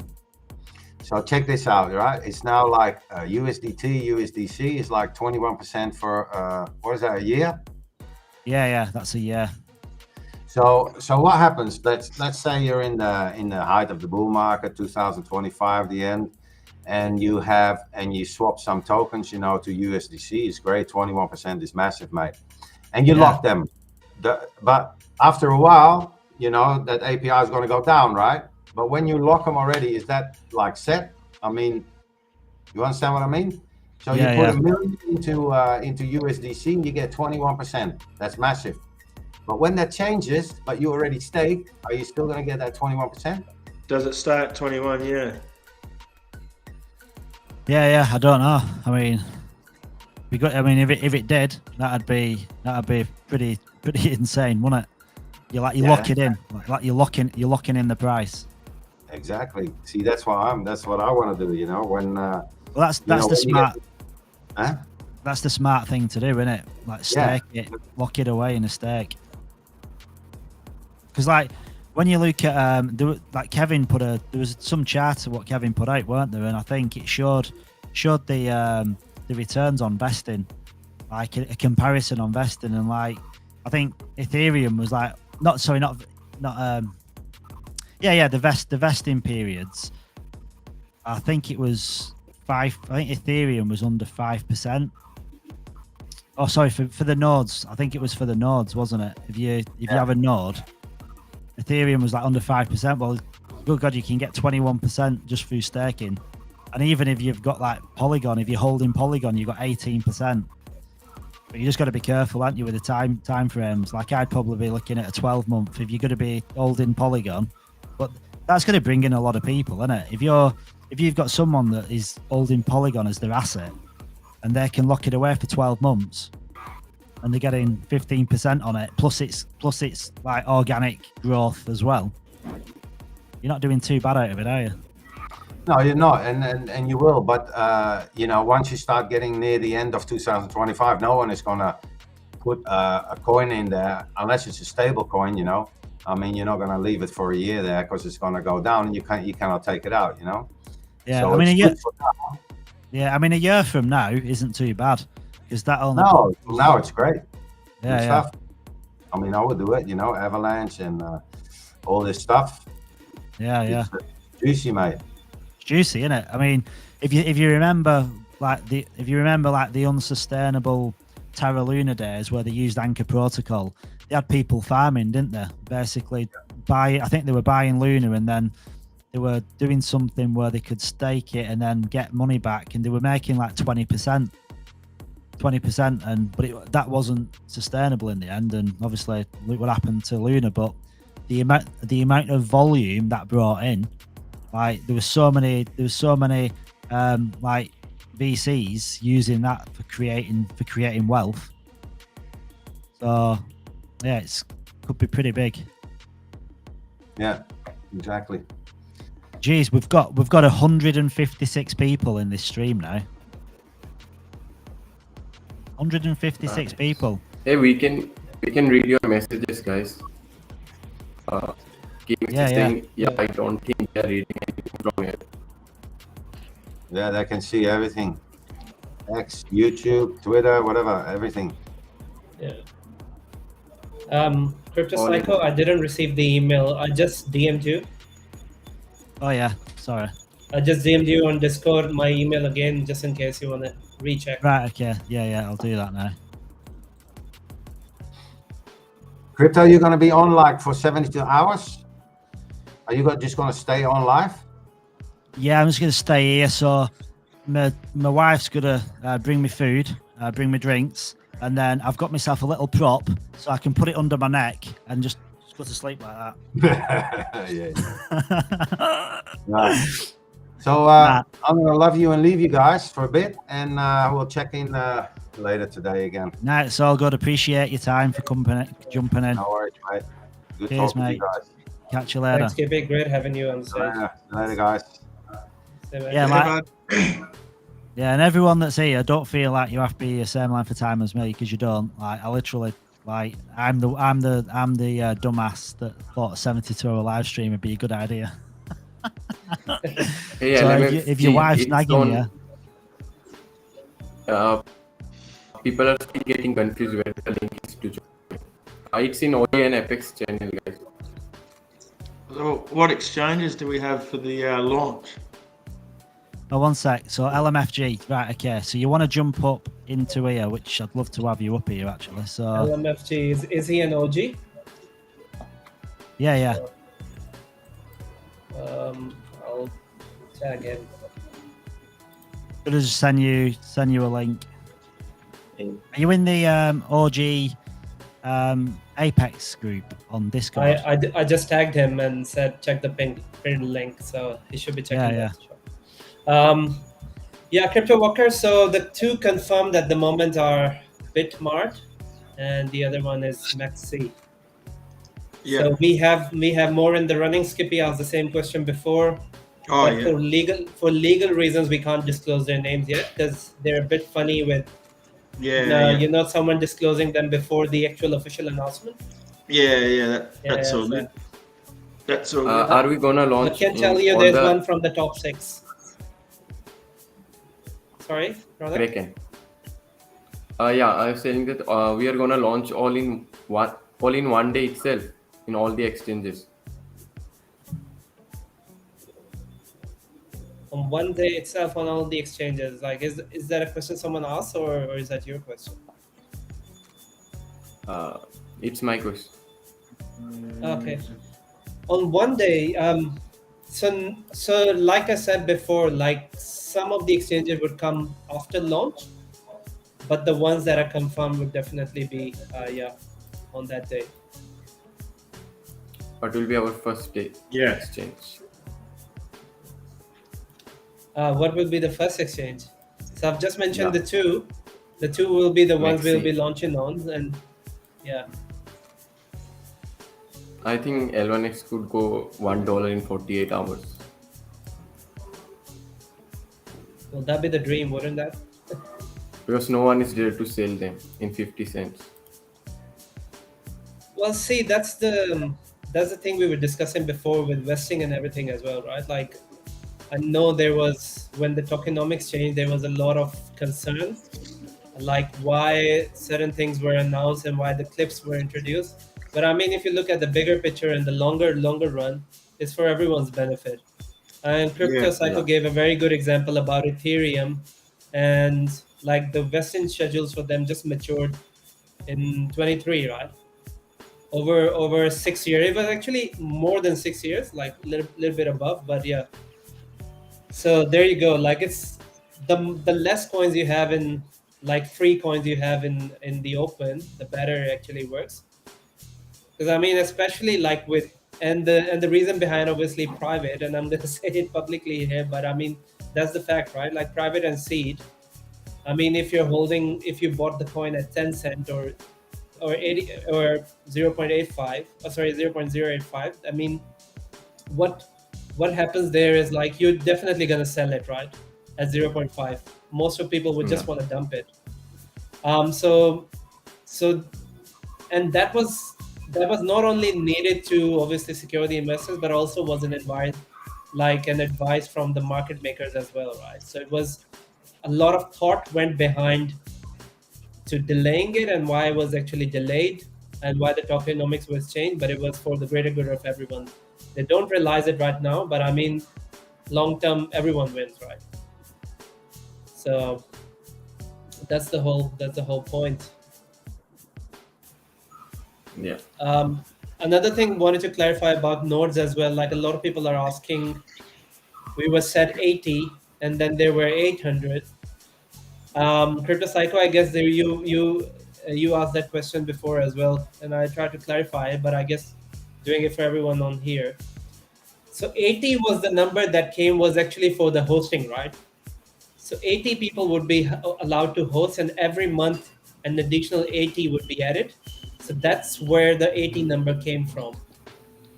So then the number of nodes you can purchase, like the FVNs or ELNs, are 800 a piece, but it's the 80 number was actually for the number of nodes, like hosting sports that will be available on a monthly basis. So that's how it will gradually increase. So the calculator reward numbers are correct even at 80? That would be absolutely it, because I mean, technically, like not technically, realistically, no one will be earning rewards unless they're hosting it, right? So 80 is definitely the correct number there. Yeah. I mean, because it was showing you for April, right? But if you go into like, May there will be 160. So yeah, 80 will keep adding till it will get to 800. But it won't change the numbers. I'm not too sure about that. Because I mean, the previous people would still be earning rewards as well, wouldn't they be? Because I mean, they already have hosted. I'm talking about the first day. Yeah, I suppose. Yeah. Yeah, I'm pretty sure it's that the overall number stays the same. You wouldn't have the first node people just getting those rewards and the second node people getting different rewards, and then.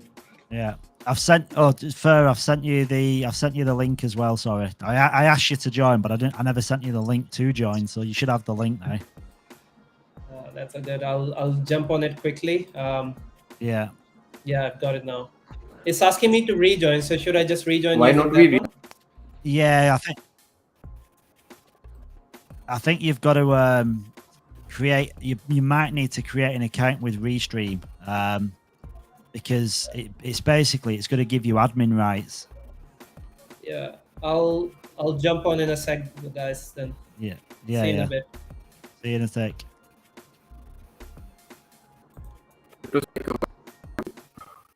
Yeah. Could we FX? Sorry. Oh, your audio's very. Hello. It's Dude, Yeah, I can't tell what you're saying. It's your audio's just in and out. That's my network problem. Wait.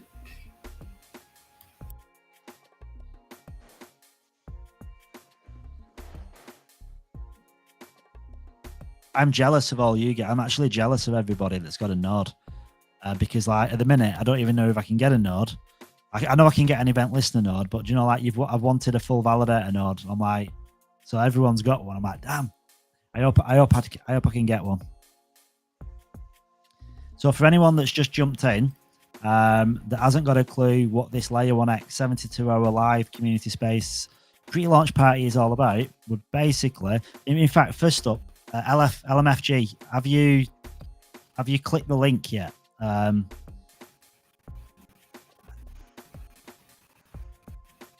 LMFG. I'm trying to unlock you, but for some reason it's not having any of it. Just give me a second. I'm just gonna reset it. I thought LMFG. Yeah, I thought that's a little bit better. I thought LMFG was actually here, but it keeps reverting to off every time I invite him up to speak. Come on, one sec. Hallelujah. Right, LMFG, you're here. That's been that were an ordeal, and now you're muted. So there you go. I got you now, right? You hear me now? Yeah, I can hear you perfect. Right. Should I close the YouTube? What is this? Yeah.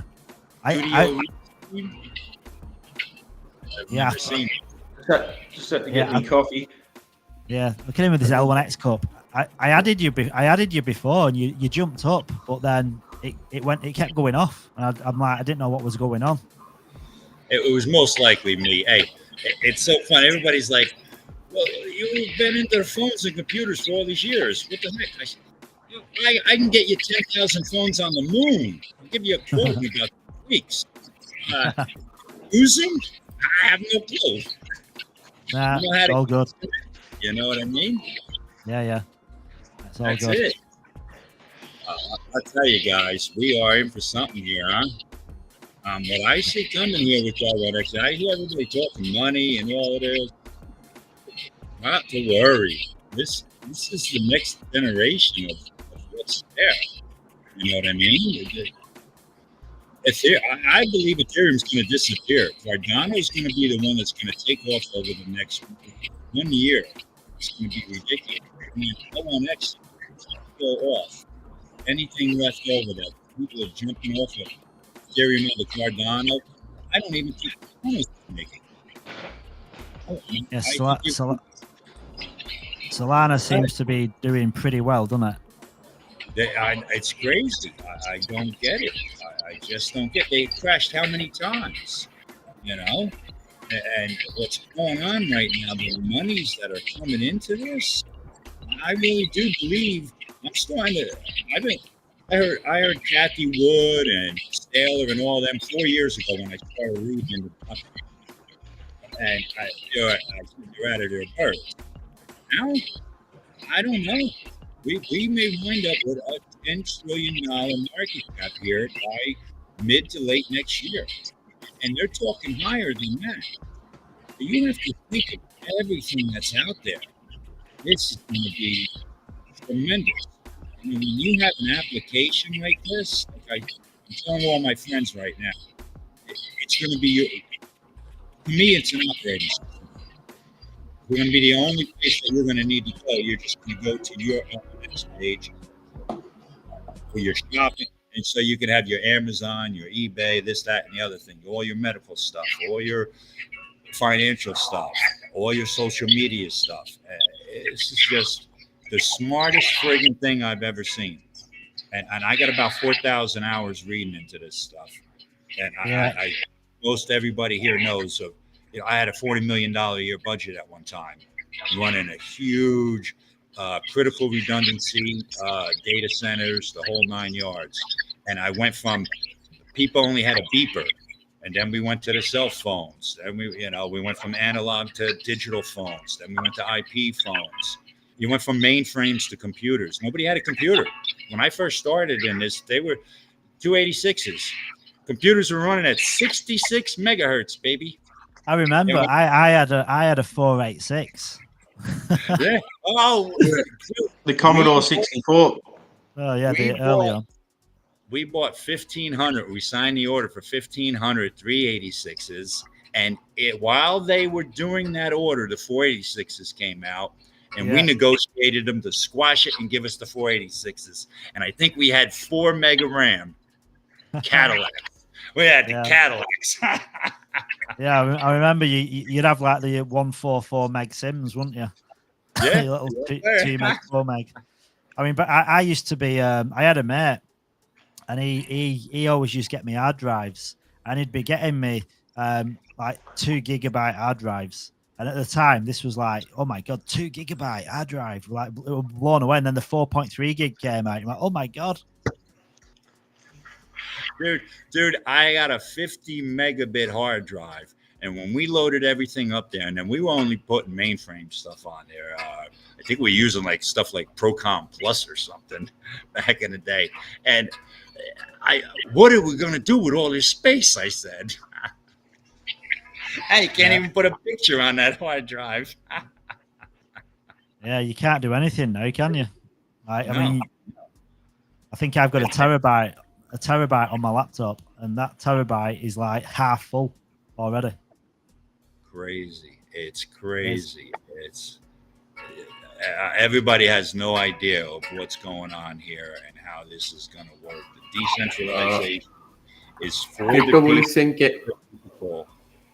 It's ridiculous. The banks are going to fold. You're only going to have the big boy Black Rocks and Fidelities, the AIGs, UBS, and that's it. And they're changing their ways. I think all their board members and everything are going to be ridiculous. Just a consolidation so fast over the next 5 years. And this is all for the people. You're going to get about 8%, 12% just on your checking account. That's what blockchain is going to do.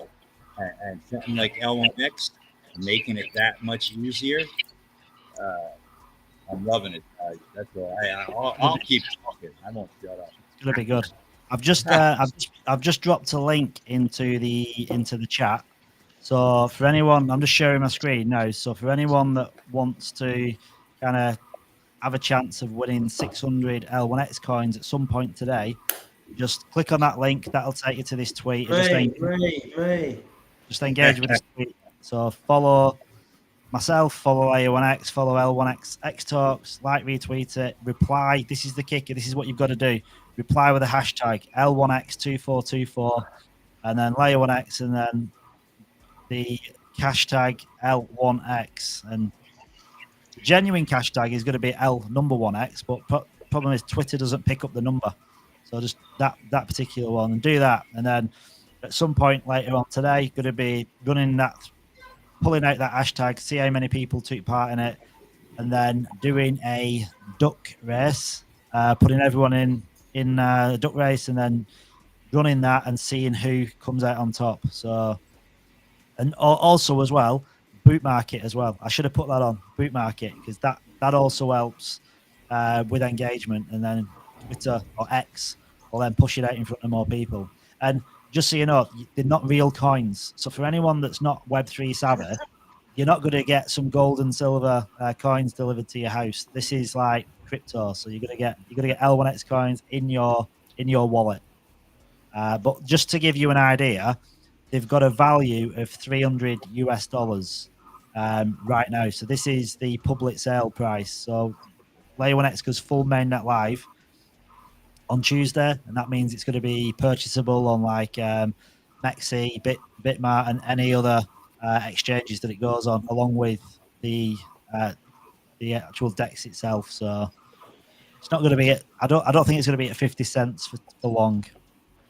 So if you missed the private sale, or you missed the public sale, and you're just finding out about Layer1X now, yeah, make sure to engage with that tweet. And I think we've got like, sorry, Walker. Oh, sorry. Which hashtags do we have to write up against? So the hashtags are hashtag L1X2424, and then Yeah. layer 1X, and then the cash tag, which is the $sign, then L, then ONEX, L1X. And then so just bookmark it, like it, which I'm going to do myself. I'm going to also retweet it. Nothing wrong with retweeting your own posts. It shows you're committed to the cause. So yeah, I mean, if you think L1X 2024 hashtag low 1X. yeah, so like what's here in the on the screen now, like if you look here Oh, on screen. So yeah, if you just basically Oh, engage with that tweet, winner will receive 600. And it's not like you've got to do hundreds of different tasks. You don't. You literally have to engage with this tweet. We want to get as many people to blow this tweet up as possible. yeah.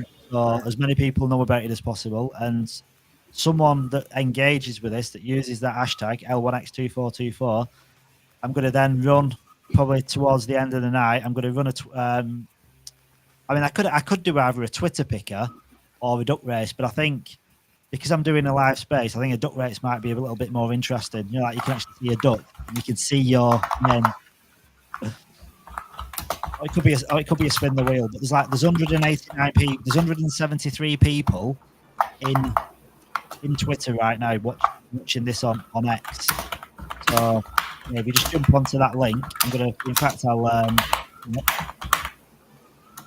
so I've pinned it at the top. So just click that link, and yeah, just engage with it and like quote, retweet it, share it with like your community. And if you don't know what L1X is, layer 1X, it's a layer 1 blockchain, and it goes live on Tuesday, and it's the first truly interoperable chain, so it can speak any language. It can talk to any different blockchain. It doesn't matter if it's EVM, non-EVM, and that's the kicker, because a lot of blockchains, they say like they're interoperable, but they still use bridges on the back end.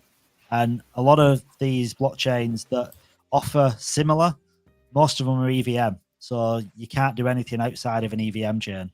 Whereas layer 1X, it doesn't matter what chain it is, like EVM, non-EVM, which like Solana is probably the biggest non-EVM chain that exists. So there's nothing out there right now where you'll be able to interact and sell swap tokens, like send data, logic from one chain to another.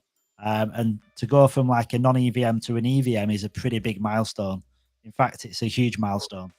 So yeah, so currently like layer 1X is connected to Ethereum, Binance Smart Chain, Solana, Polygon, Avalanche, Fantom, Arbitrum, Optimism, and then before the Bitcoin halving, it's also going to be connected to the Bitcoin network as well. And there is more blockchains in the works. It's just resources at the minute, because every time they add a blockchain, it takes time away from developing. And because full mainnet is coming on Tuesday, like the development is all going into getting everything ready for mainnet launch. So like in the coming weeks and months, there's probably going to be quite a lot of requests from other blockchains, because like I've said before, like if you think about at the minute, layer 1X has got access to 80% of all TVL across all chains, and probably more now because Solana has got a massive market share of TVL right now. So it's probably closer to like 85%.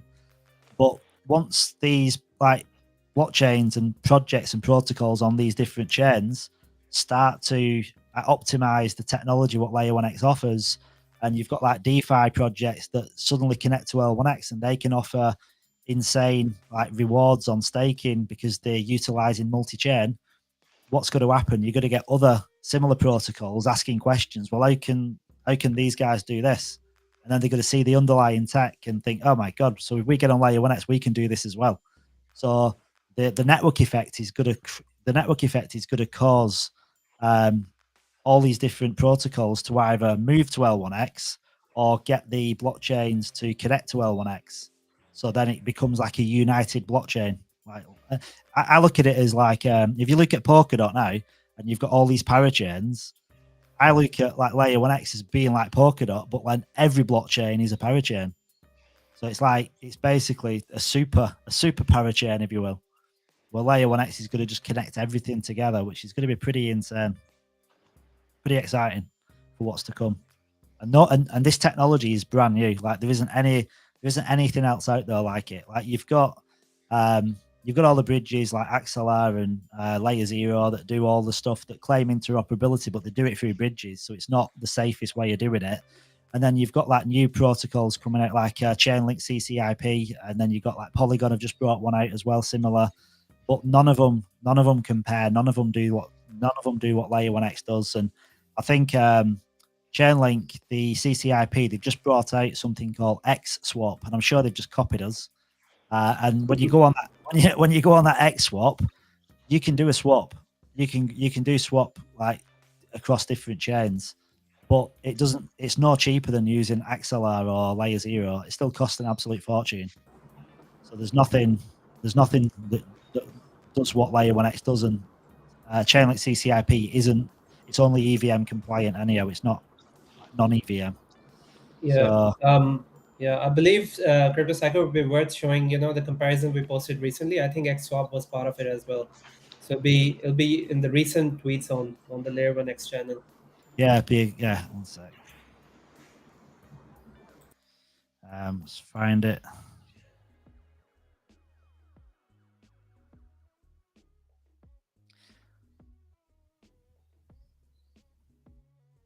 Fur. Hello, Fur. Yeah. Why not we resend a link to the OG and Apex channel so everyone could join? I already did share. I can send it again. I can actually tag people as well so they will know. Yeah, like Kimis is trying.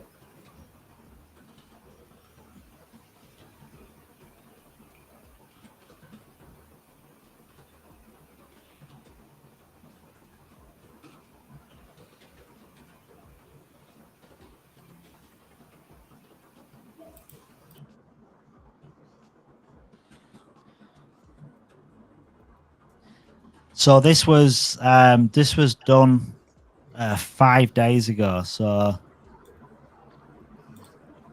Layer 1X compared prices for moving $50 in USDT between blockchains while looking at associated fees from other chains as well. So likewise, we monitored 4 cross-chain swap services: XSwap, Stargate Finance, Squid Router, and XSwap Link. So here we are. Bring this up. So you can kind of see the comparisons there.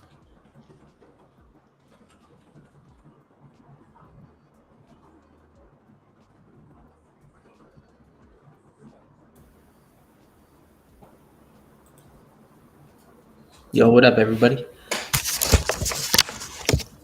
You can already see the difference, massive difference.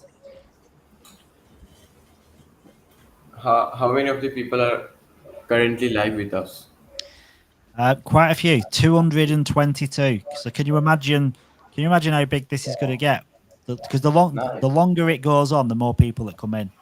So like, if you think this is going for, and just for anyone that's joining, like it says 72-hour live stream. That is factual. That is correct. So hopefully between myself and like other community members, this will be manned for 72 hours. Now I'm going to do my best to be conscious and not dribbling and falling asleep behind the desk as long as possible.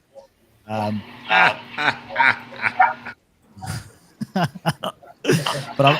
that sun kick your ass today or something? Yeah. I've got the spare room set up. So next door I've got a bed, and my wife's keeping me fed and hydrated in here. So I don't know how long this will be. Like I'll be here for, but I started this. This was started like almost 2 hours ago. So it's currently 11:15 in the morning. So I reckon I can go to like maybe 1-2 o'clock in the morning, which is another 12 or 13 hours, 14 hours. I hear you. Yeah, hey, all I know is that, man, you do that roofing, man. You're up there still doing that today? I am. I've done a couple. Yeah, I'd done a few roofs, and then one of my buddies wanted me to get into commercial with the tar mopping. Oh yeah, yeah. I did it one day and I quit. Can you imagine? Can you imagine doing that in summer? Tar mopping. No, that's when I did it, and that's why one day and I quit. Yeah, yeah.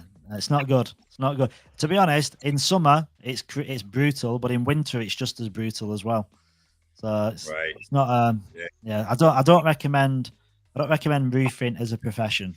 There's plenty more professions out there what are on terra firma, feet on the ground kind of jobs, because being on a roof, like over here in Australia as well, on single story houses, there's no scaffolding. What about double-story houses when the tin's all wet? Yeah, you can't even stand on them roofs. Hey, but here's one thing though: not too many people are as strong as you. I can tell you that much right now. You never mess with a roofer. You never mess with a roofer or a mason. Yeah, or an problem. Or an underground air driller. Or anyone that's in construction that works on the mine sites. They've got to be tough, haven't they? I put up garage doors for 8 years, and I was 6'6", 220 pounds, and skinny. It was just bone and muscle. I never met anybody as strong as me. Never. Back then, I was that strong. It was ridiculous, you know. And that's why I'm in the shape I'm in today. My back is gone. I'm looking to get another surgery. Yeah, I look at that. I used to, when I left college, I got a dead end job, and then I decided I wanted to do something different, computers. So I did computer programming, which like coding now, innit? But back then it was programming, and I did. I learned how to do C++ and Pascal, and I was doing that, and then I ended up the teacher was a bad teacher, and I left, and I ended up getting a job selling computers, building computers, selling computers at a place called dabs.com in the UK, which was a computer mail order place. This is before the people were buying online. People were ringing up and like looking in magazines and stuff. And I got a job there. Then I got made redundant. And my dad said, you can come with me if you want. I said, go on, I'll do it for a little bit. 20 years later, I'm still doing it. And I look at my dad now. He's got arthritis in both his hands. He can't touch anything with his fingers. His back's gone. He's had a knee replacement. He needs another knee replacement, and he needs a new is it pelvis or something? He needs something else, like in his lower half. Like he's buggered. He's roofing all his life has just burnt him out, killed him. I thought I ain't being like that. I ain't being like that. Nowhere. Yeah. Well, hopefully Layer 1X gets you out of that game. That's the idea. It's how I got into the phones and stuff. I'm going back 38 years ago. My back was and so I had to look for a career that I would be able to get into and, not use my back. So I picked up the phone book and looked in the yellow pages, and I started going through it. And I'm thinking, I'm like, all these phones. Then you look through the white pages, and I think everybody has a phone.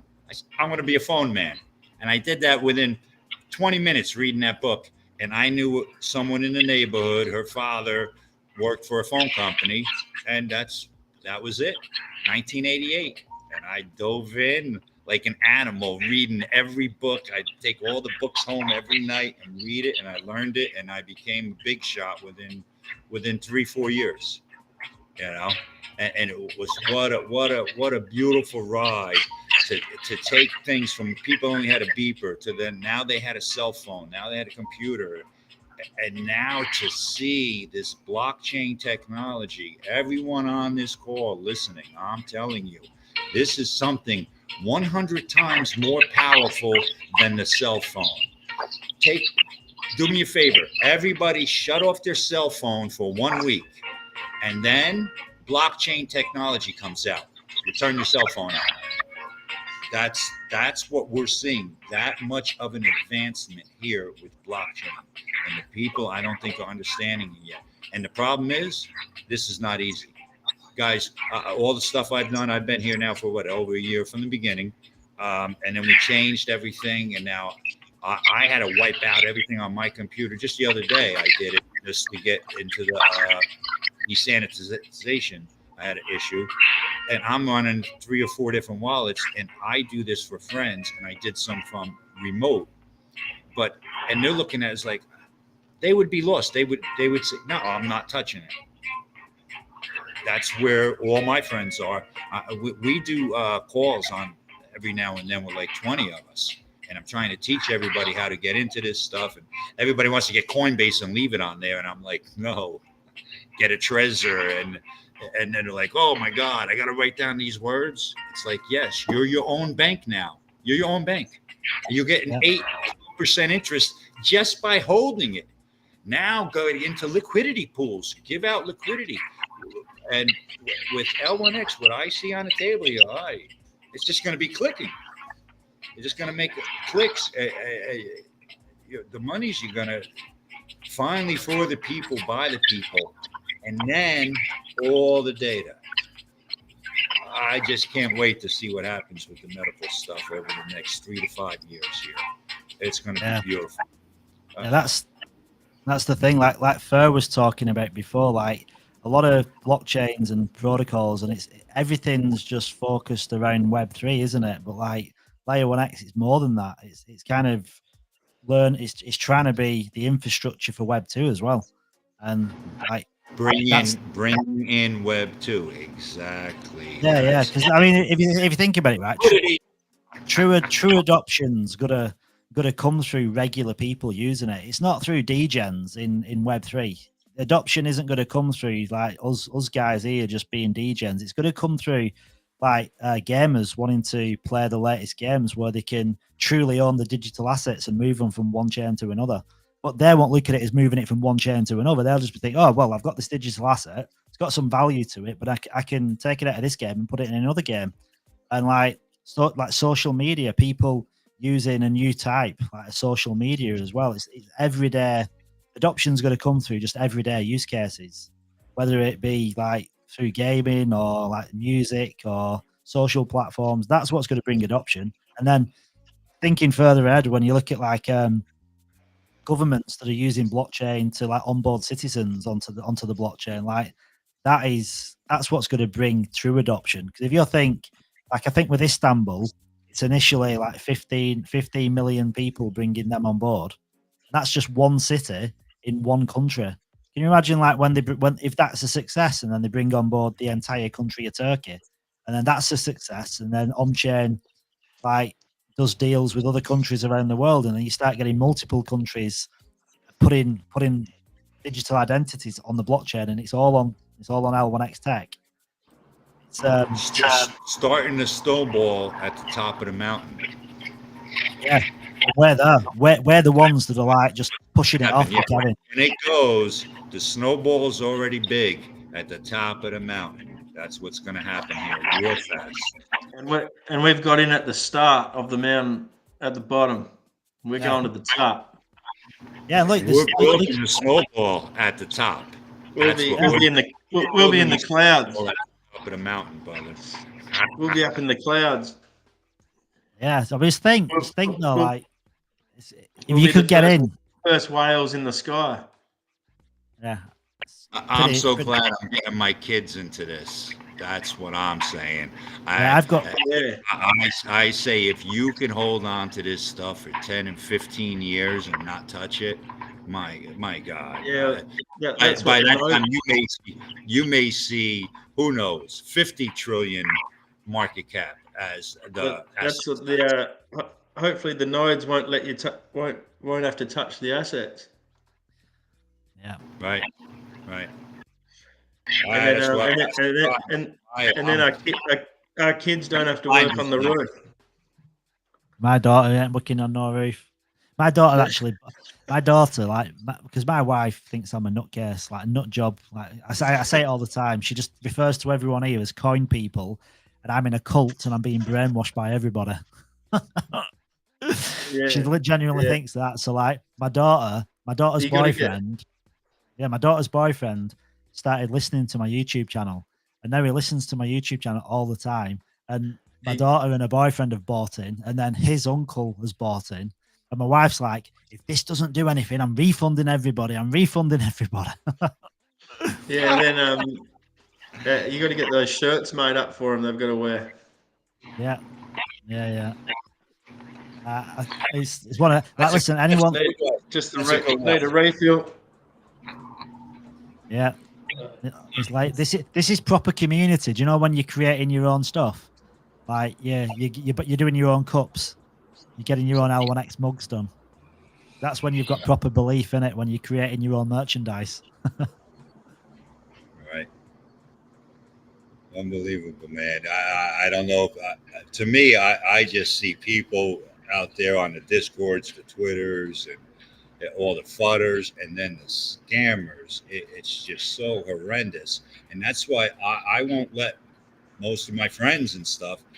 I tell them, don't do anything unless you get a hold of me.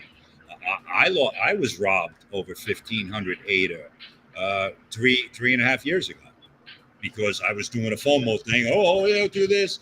It was a scam on Discord. They were flooding the Discord saying, oh, just use this link. And then 2-3 other people, yeah, it worked for me. And I was like, okay.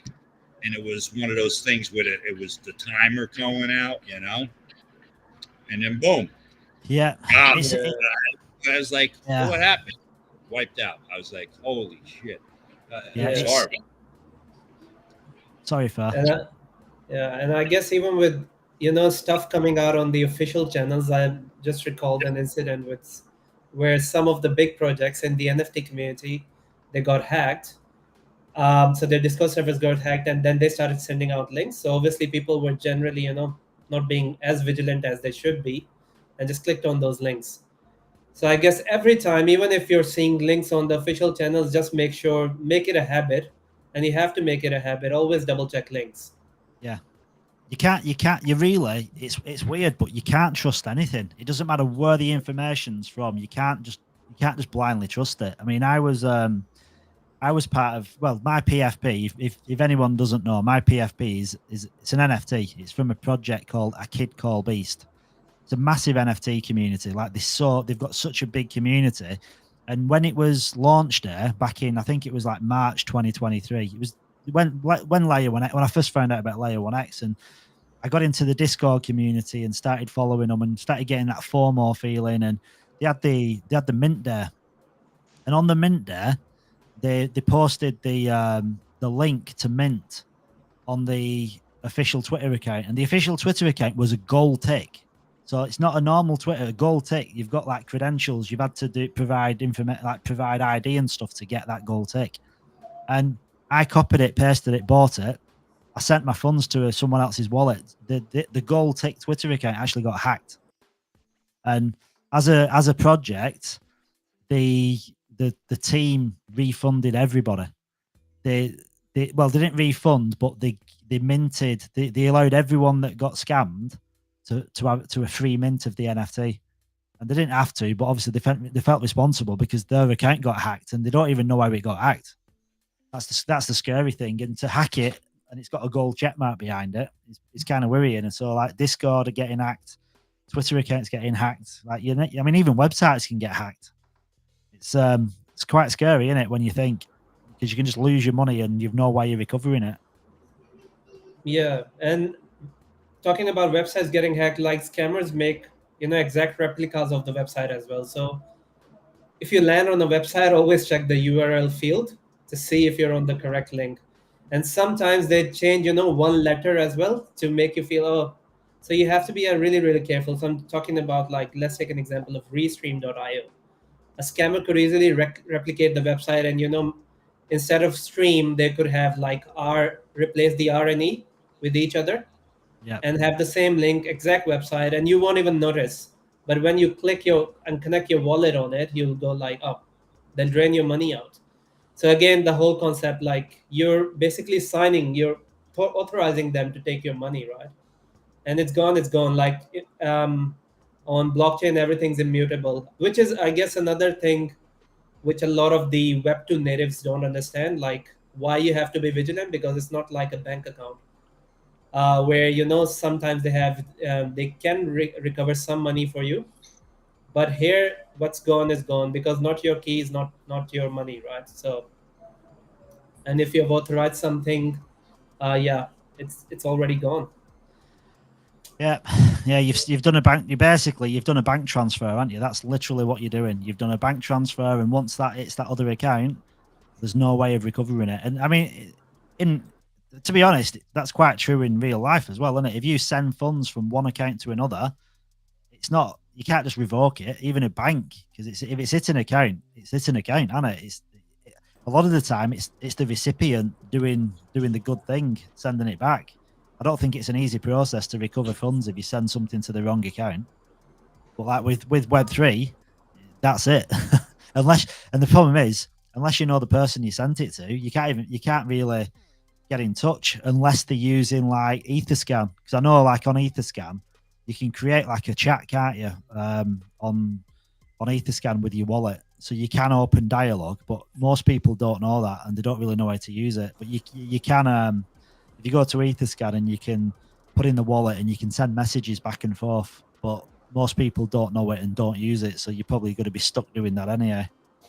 Yeah, I've got a great story to share on that as well. So, happened with previously working in a blockchain called Algorand. So one of the users essentially sent like $50,000 worth of assets to someone by accident. And in Algorand, there's a feature called, you know, sending notes with transactions. So what he did was essentially sent another note, a transaction which was like only minimal in dollar amount, but asked the person if they could send it back. And the other person, on the other hand, was turned out to be a very honest person, and they actually sent him the funds back. But I've never seen that happen. They just got really, really extremely lucky. Yeah, Yeah. it kind of yeah. I was in. It might have been a kid called Beast actually, and someone come in the community and they'd sent an NFT to the wrong wallet, and I don't know the full story of like how they sent it to the wrong wallet or why or what happened, but they basically people in the community traced the wallet and looked at what NFTs it had interacted with, and then they went to the NFT communities on Discord and kind of put the wallet in, and they basically just researched who had that wallet, because that person didn't know it'd been sent it. So he ended up with getting this NFT in this wallet, didn't know it was there, but through the rest of the community, like going out and helping this guy out, they traced down the person who had the wallet, and the guy sent the NFT back. So there is ways of doing it if you can see what's in people's wallets. And NFTs are probably a bit of a different story, because like with crypto, 99% of people don't really follow communities. They're not in Telegrams or Discords for an NFT, for a crypto project. But NFT projects are very community driven. So typically, if you've bought an NFT, you're in a Discord or you're in a Telegram. You're in the community, so you've got a bit of a chance with an NFT. Yeah.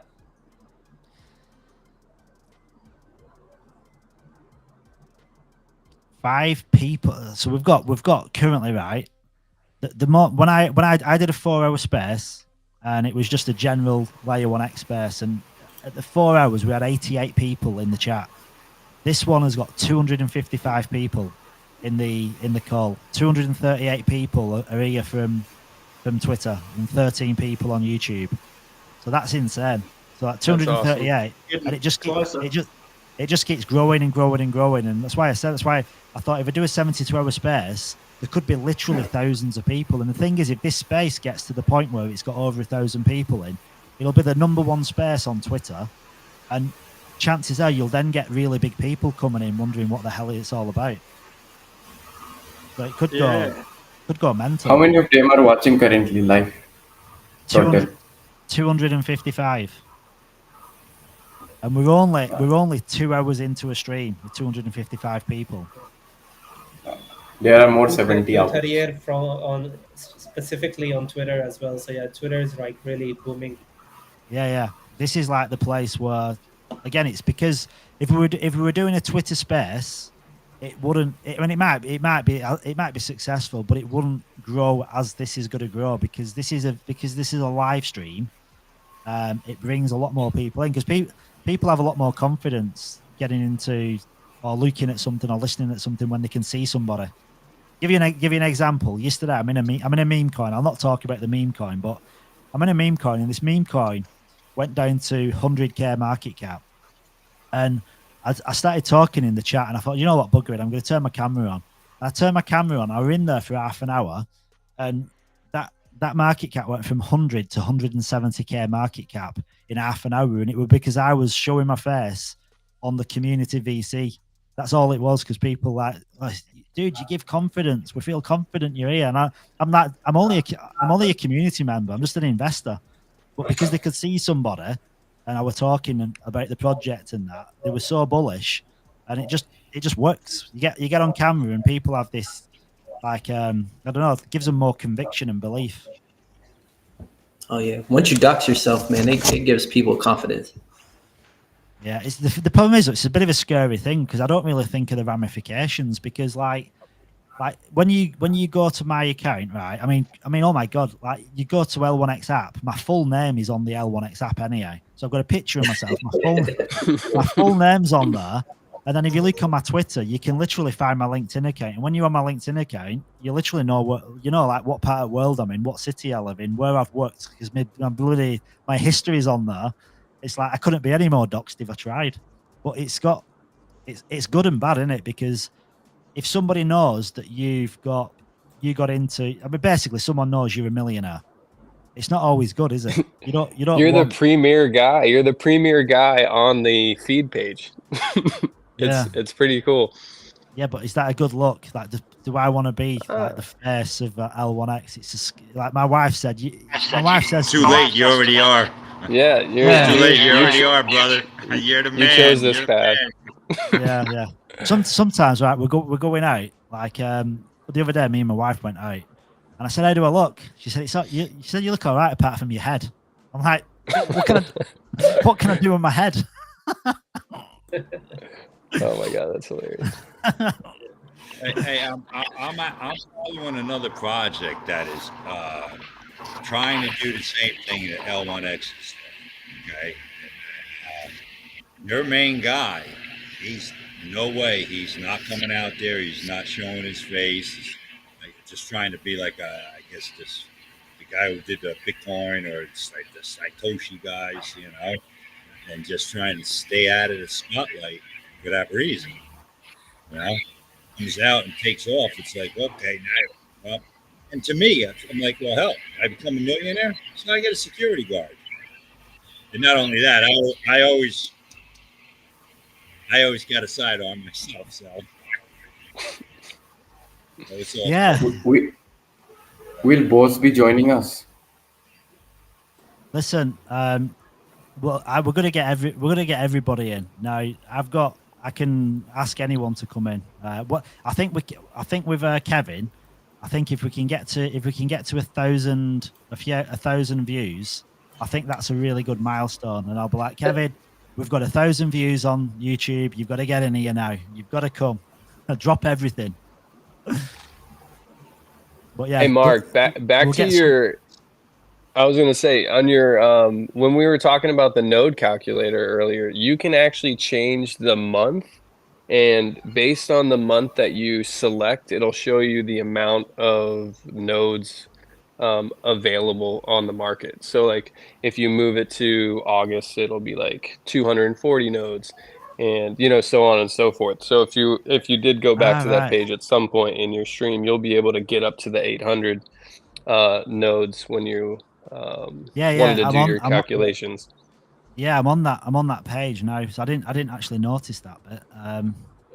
So it's the drop down on the top right. Oh yeah, the top right. Yeah. If you so click, I go to the last. Yeah. Okay.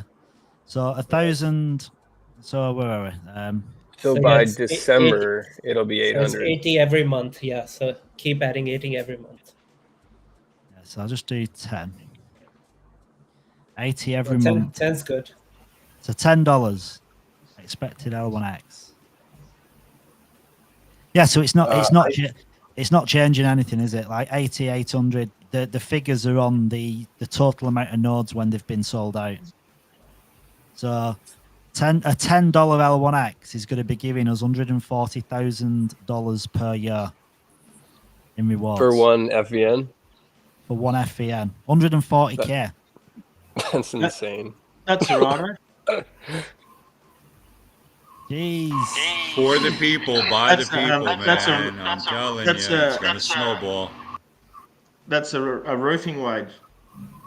A roofing wedge? What roofs do you work on? I don't earn You that. must be working on some nice roofs. Yeah. I mean, 140, and as well, like 140k. This is USD, isn't it?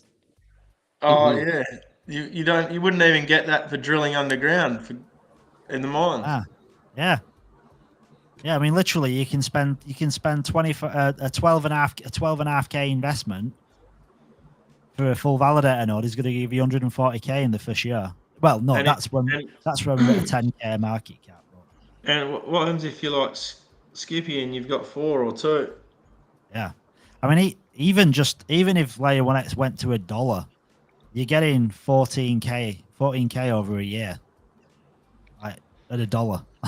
Well, I think even the break-even price, if it were to go even, I don't think it will, but if it went to like 10 cents, you're still beating the amount that your hosting cost is. So, like, there's a lot of wiggle room too. Yeah.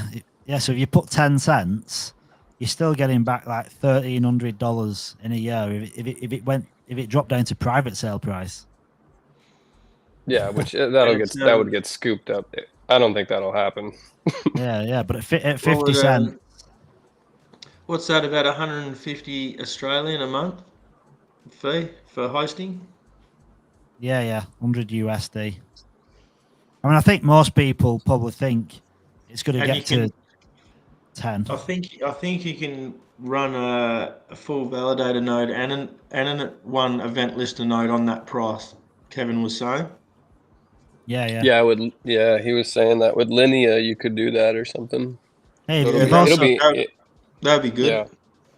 Yeah, and you've also got the event listener node calculator as well, which I'm not actually done. So if you do that for the same March 25, you've got one ELN. Expected price is $10. So an ELN is going to give you 72k back in a year. Is that the smart refrigerator? Yeah. But so if you think about that though, an ELN is only $2,500, and one of them at a $10 L1X is going to give you an estimated $72,000 a year. That's the roofing wage. This is so beautiful. What's coming, people? I love it. Yeah. So not financial advice, but get yourself an ELN or an FEN. I tell all my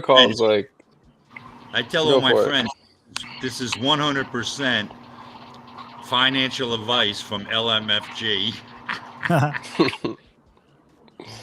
Yeah. How many protocols build before they launch their token? Like, are there that many that actually have a full-blown use case that has back technology before they launch their token?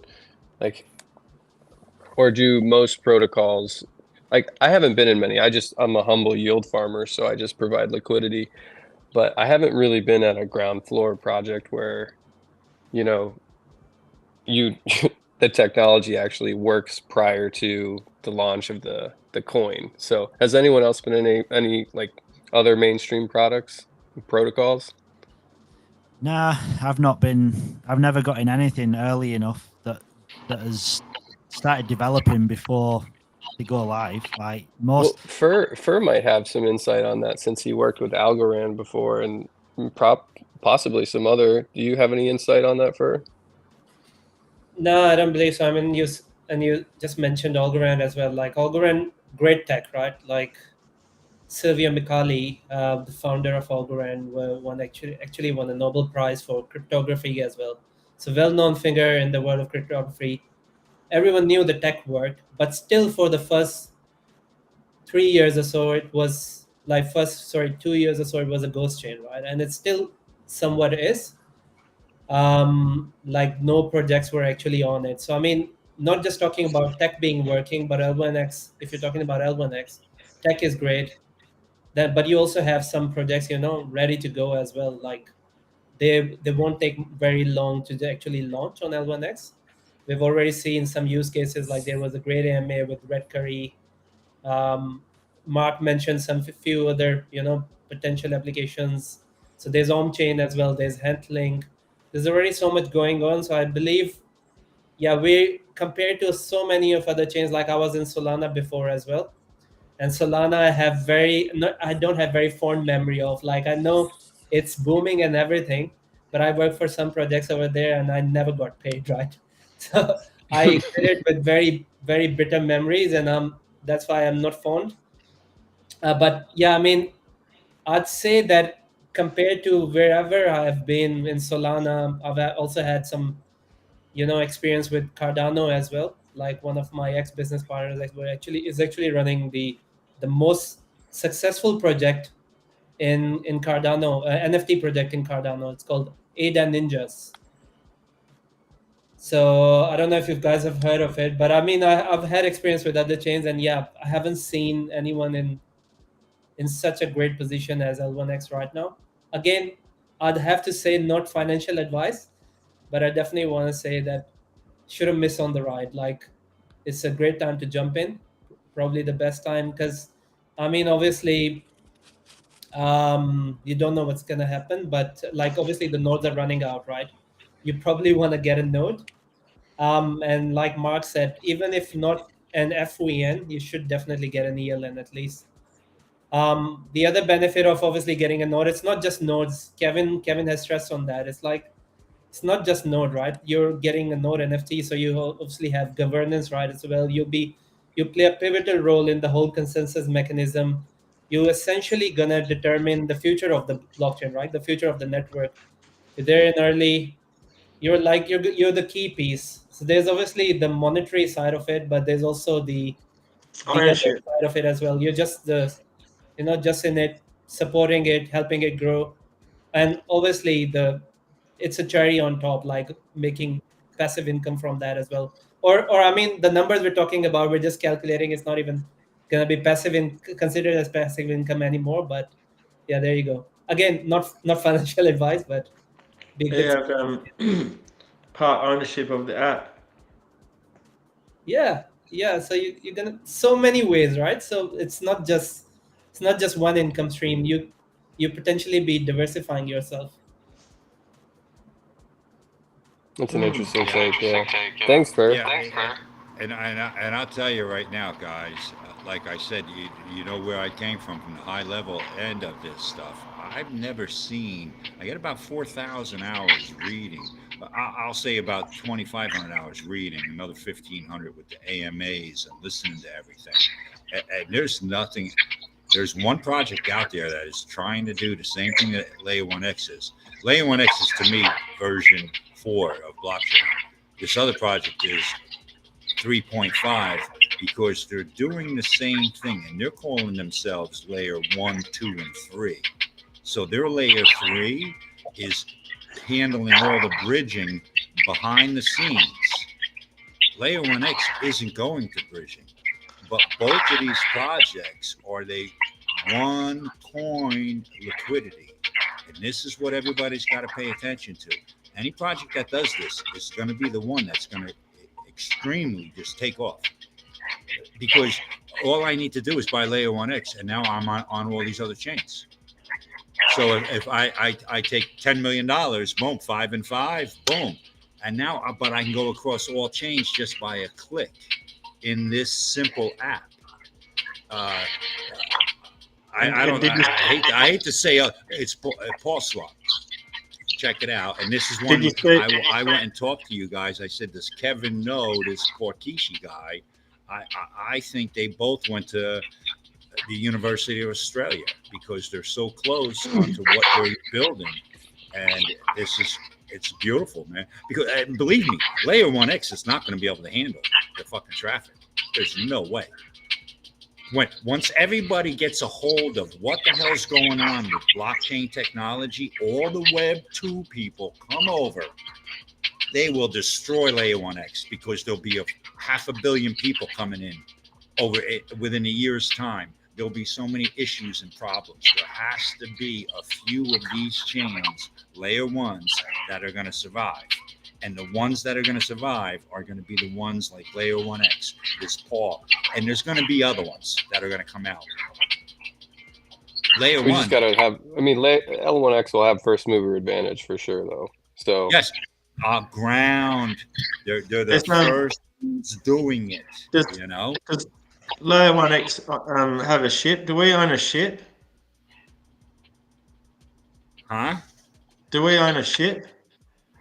Because we're taking bridges down in Baltimore. Nice. I'm like, what the hell?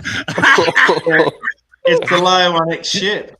Do you know what? I was thinking Better about get a making. tugboat. Better get a tugboat.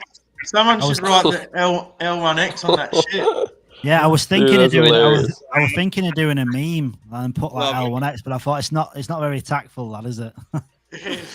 I mean, it might upset a few people, but you know.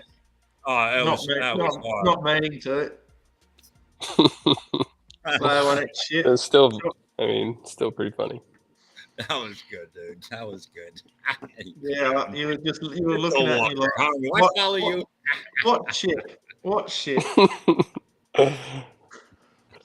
Well, where's No, Silent? I'm telling you, this is just so crazy. After what I've learned, and then to see this, I was so hot on Cardano for a couple of years, saying, "Man, when Cardano goes live, they're going to go live the end of this year, right?" And I'm like, "Well," and then Layer 1X comes out, and this other Paul comes out, and I'm like, "What the hell? Now this is already another version of blockchain." I didn't even get. I'm lucky I know enough about Bitcoin and Ethereum, let alone Cardano. And now this comes out, and you know, I follow Crypto Lounge. I don't know if you guys do, and he's all over the place. And it's like, how do you guys keep up with all this stuff?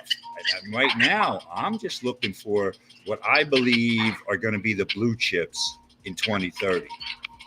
Layer 1X, I do see it at the top 10. If they pull this off and everything works here, they will be in the top 10, guys. The Solanos are going to be gone. You might see Polkadot and Matic up there, but I don't even know if Binance is going to be able to hang in there once this comes out. Binance has got some major problems going on right now, and I think I see them taking a big dip. Not the chain, the coin, the company. We got to look at the companies here, right? Crypto, go ahead. I'm gonna drop off here. I'll mic out. It's all good. Like listening to it. I think there's some Solana OGs what will disagree with you, but I think it's going to be interesting, isn't it? What different blockchains end up coming up, because I do think like the people that kind of look at when you look on CMC and you look at the blockchains what are there now, like in the top 20 or whatever, I think that there is going to be a shake up, isn't there? There is going to be different chains what pop up and surprise people, and like most people won't find out about them until they're actually there. It'll be like, oh, where did that come from? Because that's what happens, isn't it? Sometimes you're on CMC and most people don't even look down the list. They'll open it up, they'll look at like the top 10, top 20, and they don't scroll. Then all of a sudden it'll be like, like Layer 1X will be prime example. It'll literally it'll just appear and it'll be like, where did that come from? That's what happened with Bitcoin. No one was really interested until it started like, oh, hang on a minute. So, yeah, the project's the same as people. Like, no one gives a damn until you've made it. I got told that by a guy called Kyle Chasser. He's like he owns Paid Network and Master Ventures, and he's also like really big on YouTube too. And he said it doesn't matter what you know, or what you think you know, until you've made it, no one gives a damn. And it's so true. You could be like, let's like Layer 1X. Like, look at Layer 1X. We know what Layer 1X is. We know that it's going to be uniting all these blockchains, and it's going to potentially be the gas of Web3. But until that starts to happen, most people will just fade it and ignore it. And most people will start buying like layer 1x when it's probably like $10-15 a coin.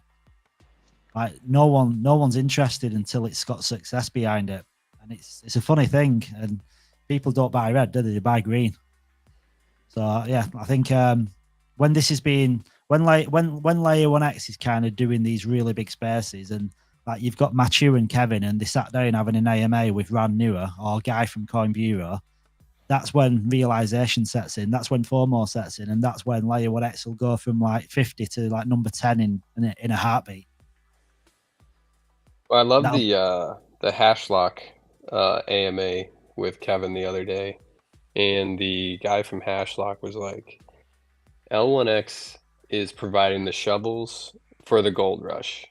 Yeah. And it's not competing with anyone, but we're the only shovel maker that's going to be out there. Like, like really, we really are, because it's going to be the only chain that's going to be able to deliver multi-chain issuance and asset swaps. So I'm not worried at all, really. Yeah, it's pretty cool when you think of it like that. Like we are the only provider of shovels. it makes you think. It makes you think, doesn't it? Like, damn, yeah, we are. There isn't anybody else. Not in one transaction. Yeah. So we've got now 316 people like watching the live stream. 296 people through Twitter. Think about it, right? If you go on Twitter, like, unless you've got like Mario or David Gockstein, like, you don't generally get like huge numbers all the time, do you? Like, this is like a really good number for a space. So like, yeah, imagine if we got like David Gockstein in here or Mario. I'm sure these guys know about layer 1x. Most people know about it now. It's just like, because it's not launched yet, you're not hearing anyone talking about it, because no one wants to call anything before it's had some kind of success. Guys, everyone is live on Twitter. Yeah. Everyone's live on Twitter. It's 296 on Twitter out of 316. So yeah, in fact, there's 296 people on here, right? If everyone can go to... Sorry, go on. My YouTube view is only 3. Yeah. 296. So if everyone that's in here now on Twitter, if you can go and tag in the tweet, in the video, go and tag David Gockstein. I mean, to be honest, if he jumped in the space, I'd probably feel inadequate and like what do they call it? Like, where you've got that you've got like a complex where you feel a bit inferior, imposter syndrome. You just mute yourself. Yeah. Like, if David Gockstein come in here, it'd be like, okay, so right, Matthew, we need you in here now. Where are you? Like 341 people like in here now. Honestly, the power of community is insane, isn't it? Like, more people come in. And then Can you repeat the name, please? Sorry? Can you please repeat the name? Oh, sorry. Yeah, I'll just give me a sec. I'm going to post it. Yeah. I'll post it in the chat. In fact, I'm looking for the post right now. Yeah, so the actual post itself is... Oh, hang on. No, I'm on the wrong one. I'm on the pinned.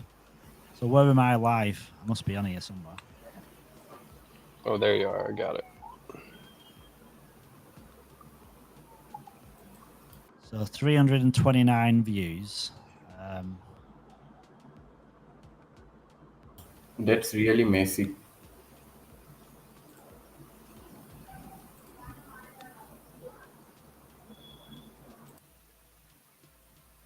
So I'm just going to post now. I'm going to tag David Gockstein. If we all tag him, if all 300 people tag him, we can might get attention. Then we get 1,000 people tagging him. Yeah, I mean, I feel a little bit intimidated if he comes in, because I'm just some roofer from Bolton that bought into a blockchain that does a bit of YouTube content on the side. Where did you write his name, Crypto? Socket? What other blockchains do you think that L1X are going to be linking up to in the near future? I'd say in the next 6 months. You guys think Kevin was a little had a fancy with Tron, so that's about 9% of the TVL of all chains. I think that's probably a good one to get TRX on there and get Tron going on there. And clearly Solana is 6% of TVL locked right now. Ethereum's got 55%. Yeah, it's crazy, isn't it? There's no way Ethereum goes away. It'll be a legacy chain that the big boys and BlackRock are going to use, but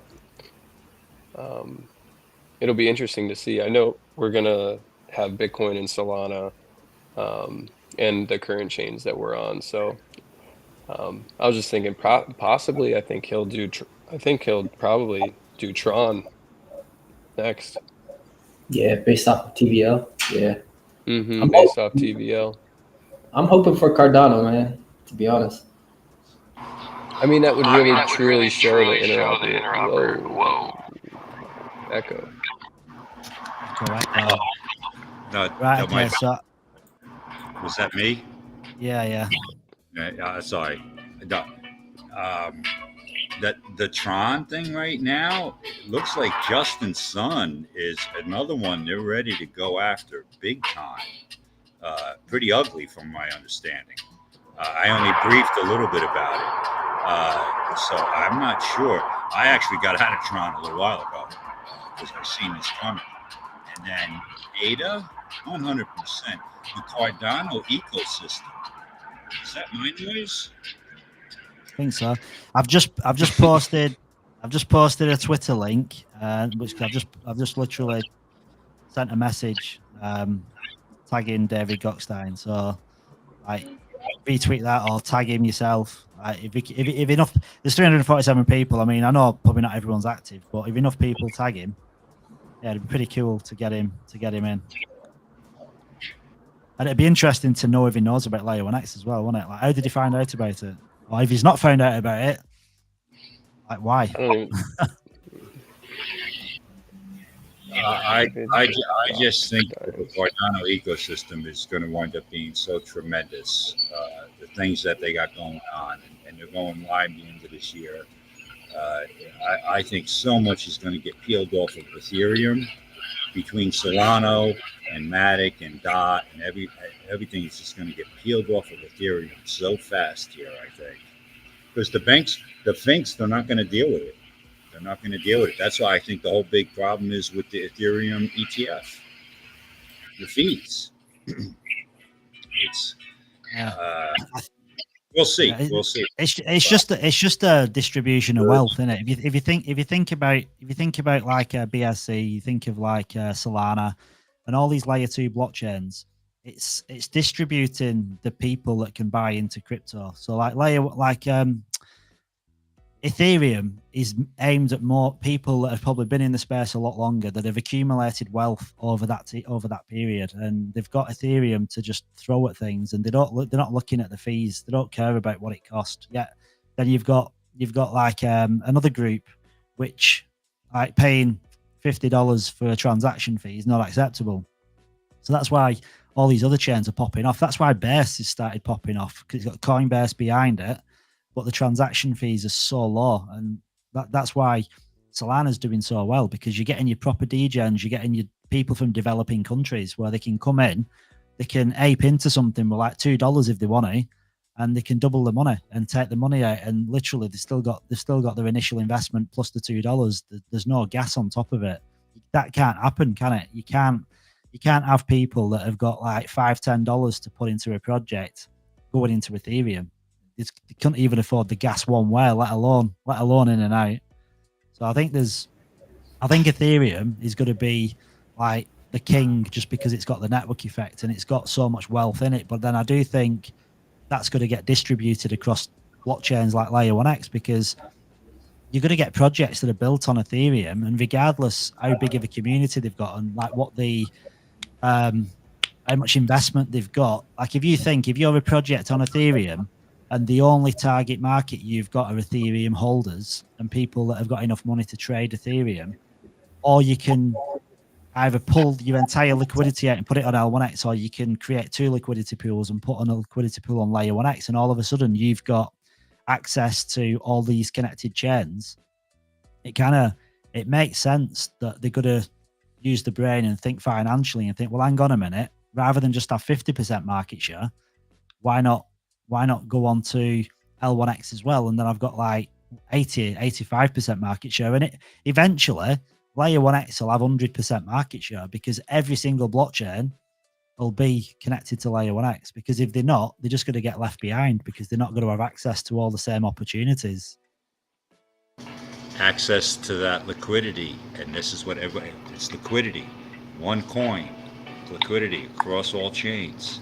This is nothing seen. Nothing running like that ever. So blockchain version 4.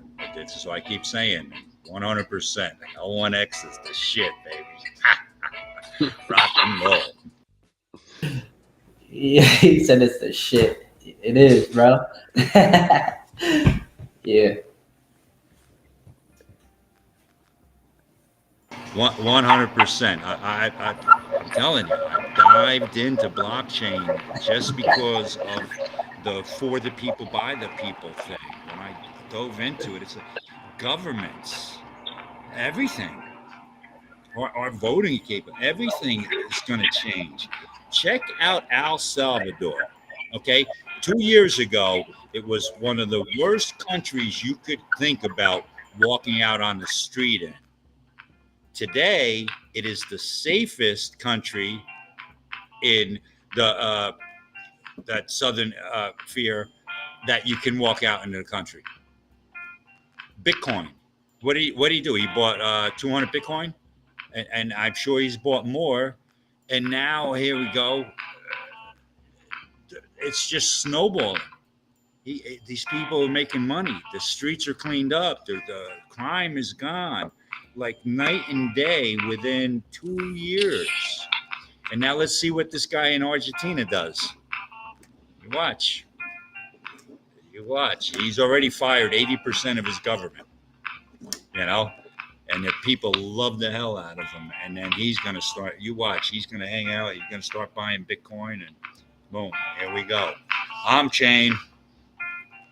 Think, right? This is where I'm thinking, guys. This is why I think L1X, give it to 2030. You're looking at $200 to $500. They're all going to be any layer 1 that is surviving, and by 2030 to 2035. I hate being that wide, but I know from what I've learned, it could be that vast. You're looking at $250 to $300 for every layer 1 that survives by 2035. That's my prediction. They're all they're AT&Ts, they're the bells. This is how you get on there. And then who has the better Bell or AT&T? L1X app right now blows anything out of the friggin' water.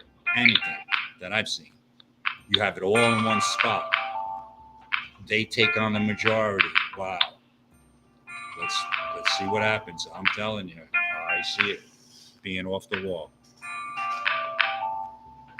We'll see, right? Okay. Is that your music? No, not mine. Good music. It's definitely only happening when you unmute yourself. Right now, you hear music? Yeah, a lot of music's coming through. Yeah, you've got some kind of music vibe going on in the background. Yeah, it's LMJ. I thought Crypto Psycho have done that. It sounds like the disc Added a background. If you put on Curtin FM or something. Curtin FM. No, it was on Restream, so we've just paused it. Oh, good now. Okay. I was like, what is that? Fire, bro. It wasn't me. Yeah. No, it wasn't you. Okay. Are you listening to Discord music? I just closed all my other windows. Yeah, I mean there is music in this channel, but I Yeah, I turned could it do off. the drums. Yeah, I turned it off before because it was clashing with the other music that were going on. So I can't have two musics going on. So I've got some chill hip hop going on, but it's pretty quiet. What about the party rave? That's Rave, nice. the 72-hour party rave.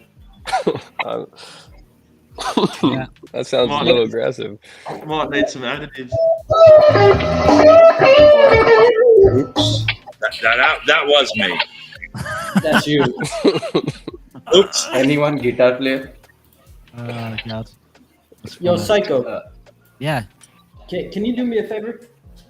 Yeah. Can you go to the L1X app homepage? I'm confused by something when I read it. I just don't understand what is trying to be said. So right there, so like the 200K L1X for the airdrop, right? Yeah. What is that? It says at the bottom 10,000. What L1X for first 1,000 buyer? What does that mean? I'm having a hard time 1,000. understanding that. I think it's a. hang on. It's the 1,000 L1X giveaway raffle for people who purchase every day for the first 1,000 days, or the first 1,000 buyers. That's how I'm understanding it. L1X for first 1,000. So should it be plural instead of just buyer, or am I tripping? Probably plural. Yeah, Okay. could certainly do better with the copy there, but essentially, the meaning is that your first 1,000 buyers get into the draw pool, and the daily draw pool is 10,000 L1X points. And just wanted to clarify what buyer there means as well. So everyone who's like basically purchased the nodes via crypto, so via or had to top up to purchase a node. And I believe it's since the 20th. I'll confirm the date for you guys as well, but it's since the 20th. We'll go into the draw pool. So yeah, but I guess we can improve the copy there just to make it a bit clearer, and also to obviously add more context to what buyer actually means. Cool. Yeah, I'd appreciate that. I was confused reading that. I was trying to figure it out. But... So it's the first 1,000 buyers who top up for a node are put into a pool, and then they're going to be in a draw for 1,000 L1X. Oh, there's two different ones. Yeah, you got the full node. Two different ones. So have you guys read the blog on the L1X newsroom? Yeah. That would be verified, I think, for you. I'll share the link as well in case anyone hasn't. Just getting it for you guys. It's on the foundation website, right? It is on the foundation website. Sir, are we gonna have some funds?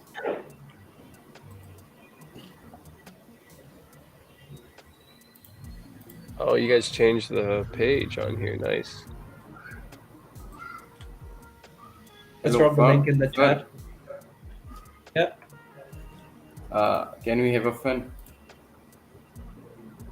Can we have what? Sorry, didn't hear you. Fun. Can you guys have? Yeah, have you had fun?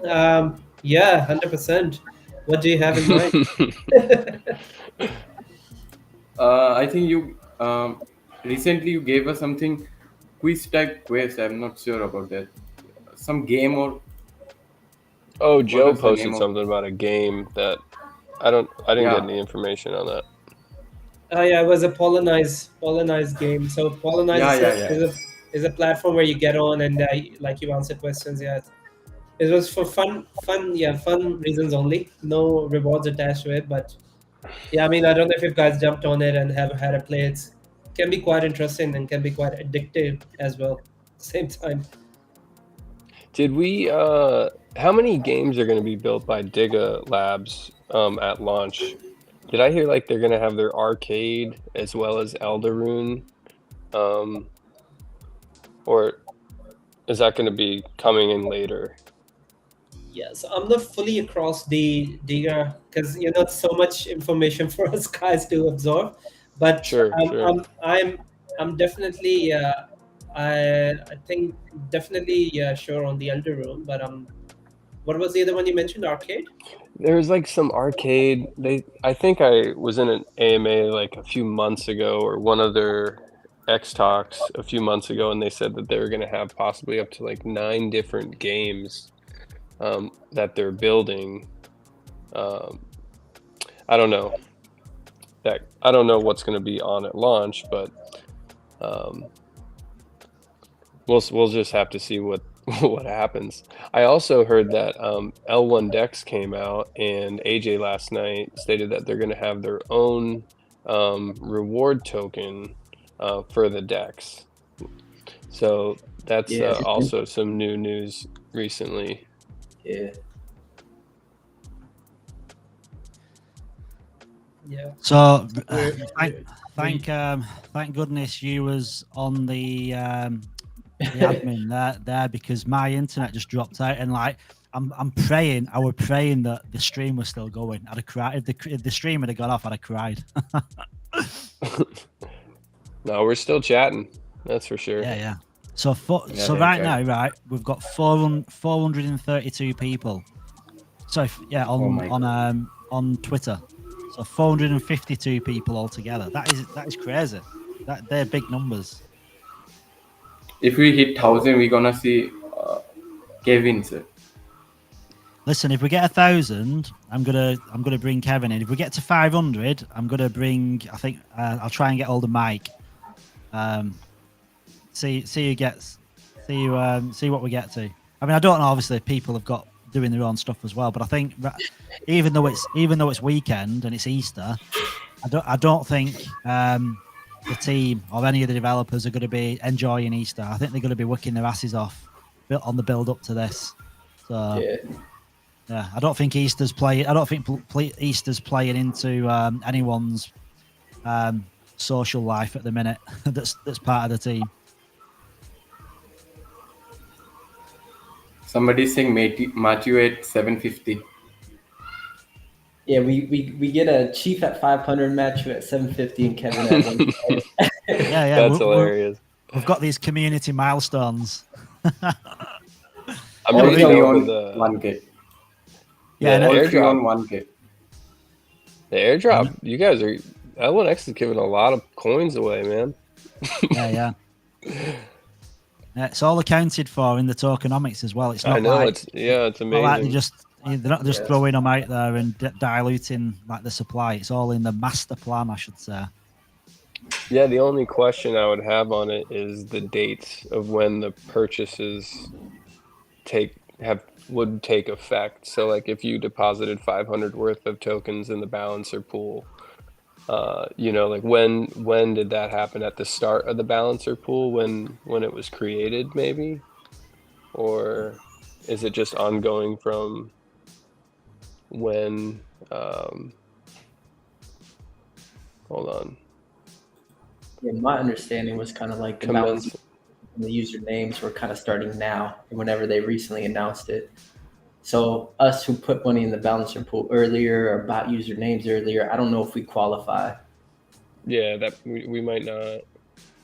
Yeah, so for the airdrop, every activity that's going to be counted is during the actual period of when the airdrop is running. Regarding the balancer pool, yeah, we're finding out because we believe it should allow you to deposit at least, but I know a lot of users shared that it's not possible because they're getting an error saying that it's actually closed. So yeah, we're finding that out and to see. Yeah. But I guess meanwhile, yeah, plenty of other activities you can take part in. Oh my god, yeah, there's tons of them. Yeah, so I was gonna check. Maybe I'll try to deposit right now and see if I can get in. Yeah, and also you can increase your chances as well on a daily basis as well. So let's see, if you get 5 usernames in a day, that means you have 5 entries for that day and 5 entries into the draw pool as well for the mega draw. But then you also have you could do it on a daily basis. Try your luck with 1 or 2 every day and do it that way. But I mean, it's all up to obviously what everyone can afford at the moment or can get to. or what they want. But yeah, I mean, there's plenty of things you can do around it.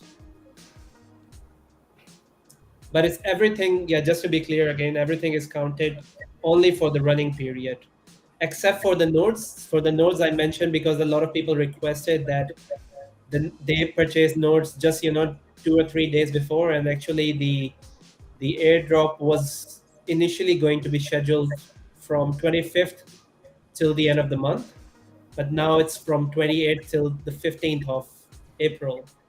So for the nodes, the eligible entries would be from the 20th of March and all the way through to 15, right? So it's okay, I see. Yeah, that's at the top of the blog.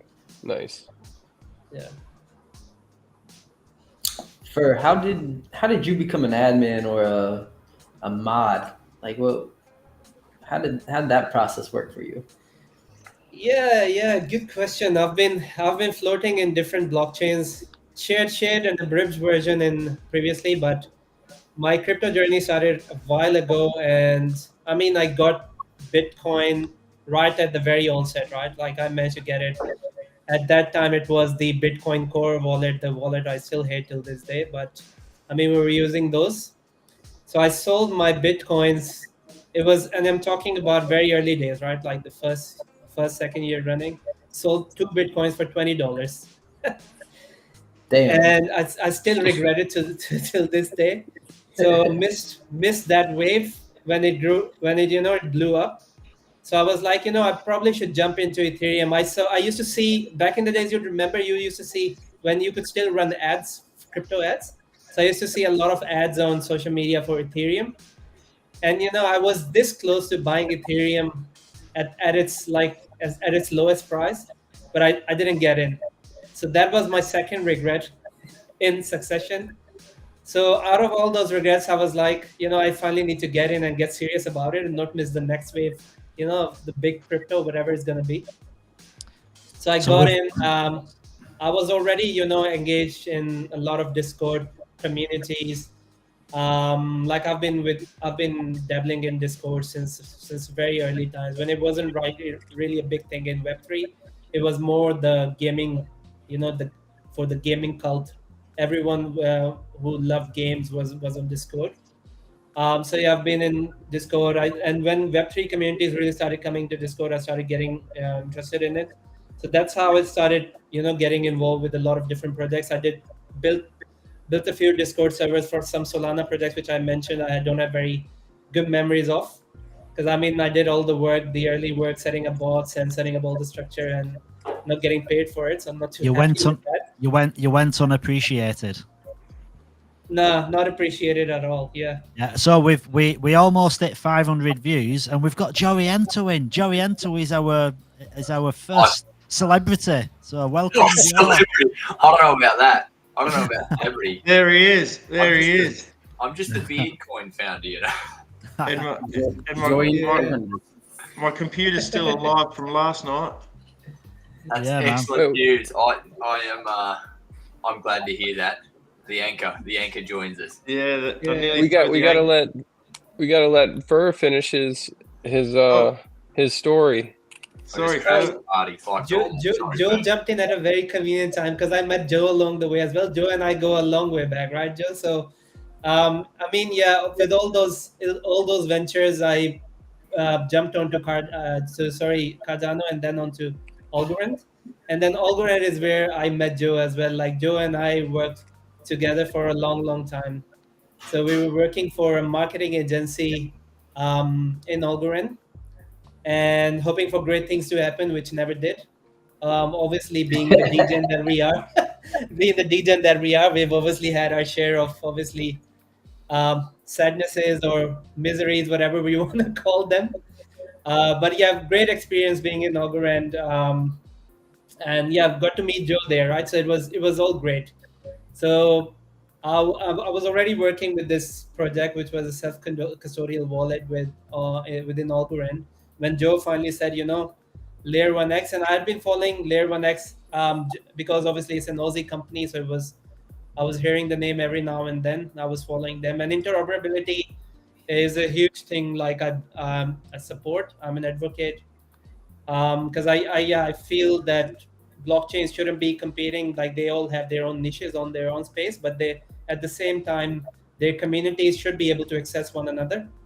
So yeah, when Joe said, would you like to join Layer 1X? I was like, absolutely, why not? And, you know, 3 to 4 months ago, jumping on in, like I joined in early December, right? So coming, and then I'm here now speaking to you guys, which obviously has been a roller coaster. We've had our own ups and downs, but I mean, being in blockchain, that's really a natural thing. You just got to go through, you know, the phases. Yeah, that's how it goes.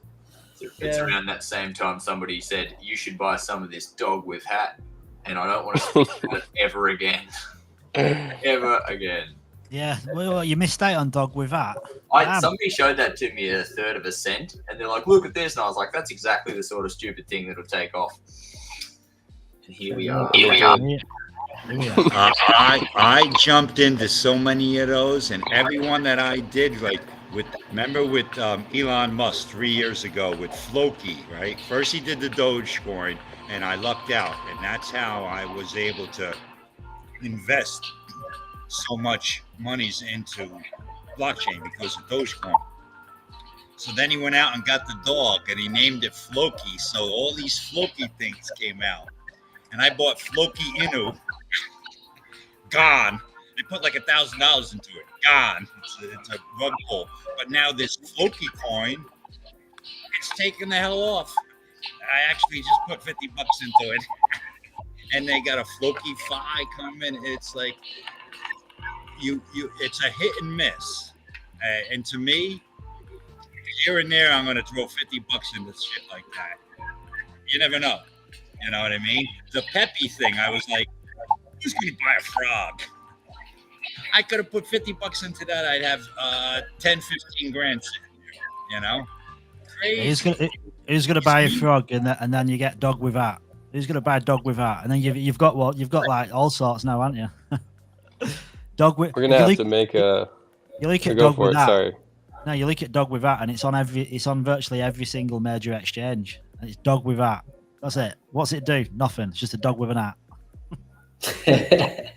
There's one that just came out, guys, and I'm serious. I follow a whole bunch of guys, bull runners. So there's one that they just started, and it's called Ape with Hat, and it's this. They pretty much just copied the web page from Dog with, put it onto this Ape with Hat, and they just started it, and it's, I think, on Solana. Have at it, guys. Not me. What did you say that address was? How do I get What chain? What chain is this on? Solana. Ape I was just messing with it. You're gonna send me bankrupt with talk like that.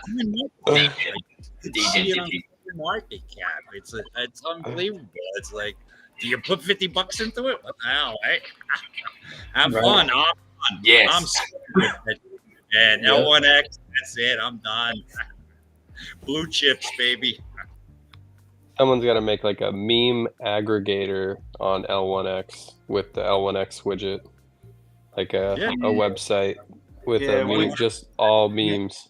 Wizard with hat. Could be done, couldn't it? Beard. Is this beard coin like a thing? Is this real? It's a real thing. Yeah.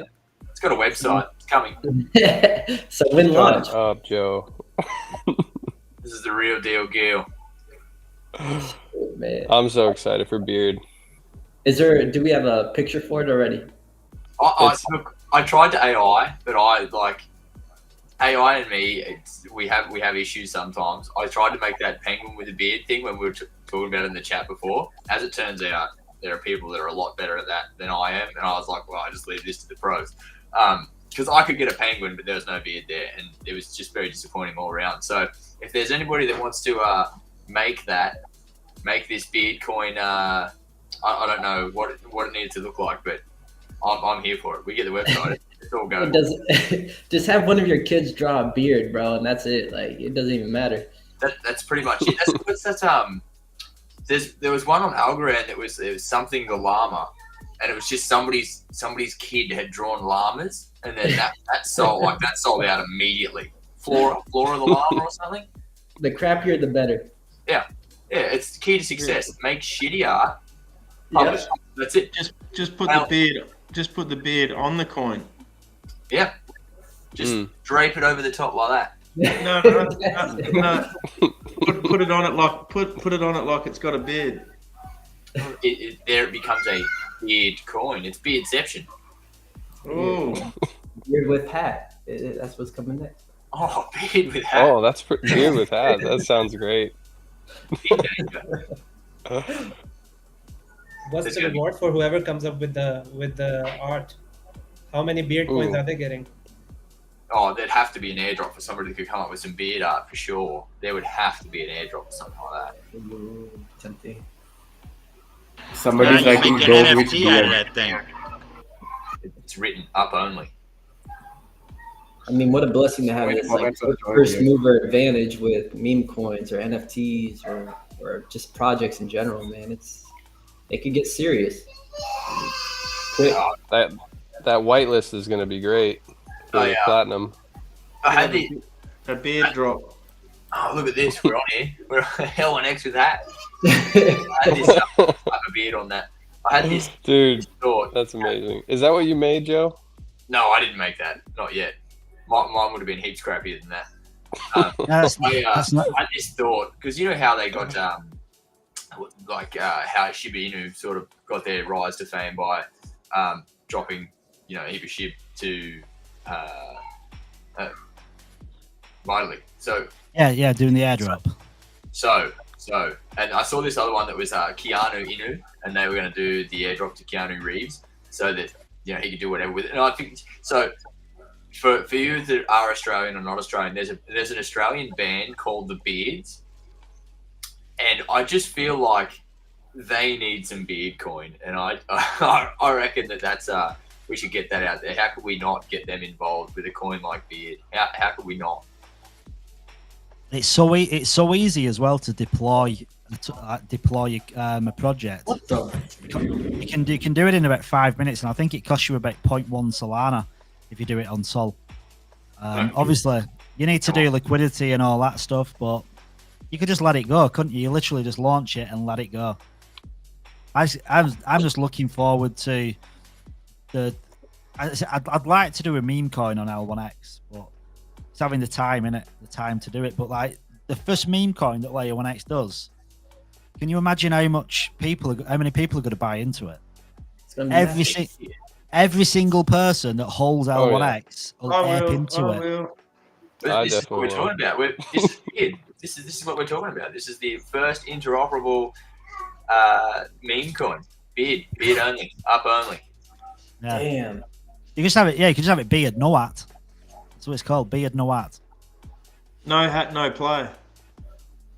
Yeah.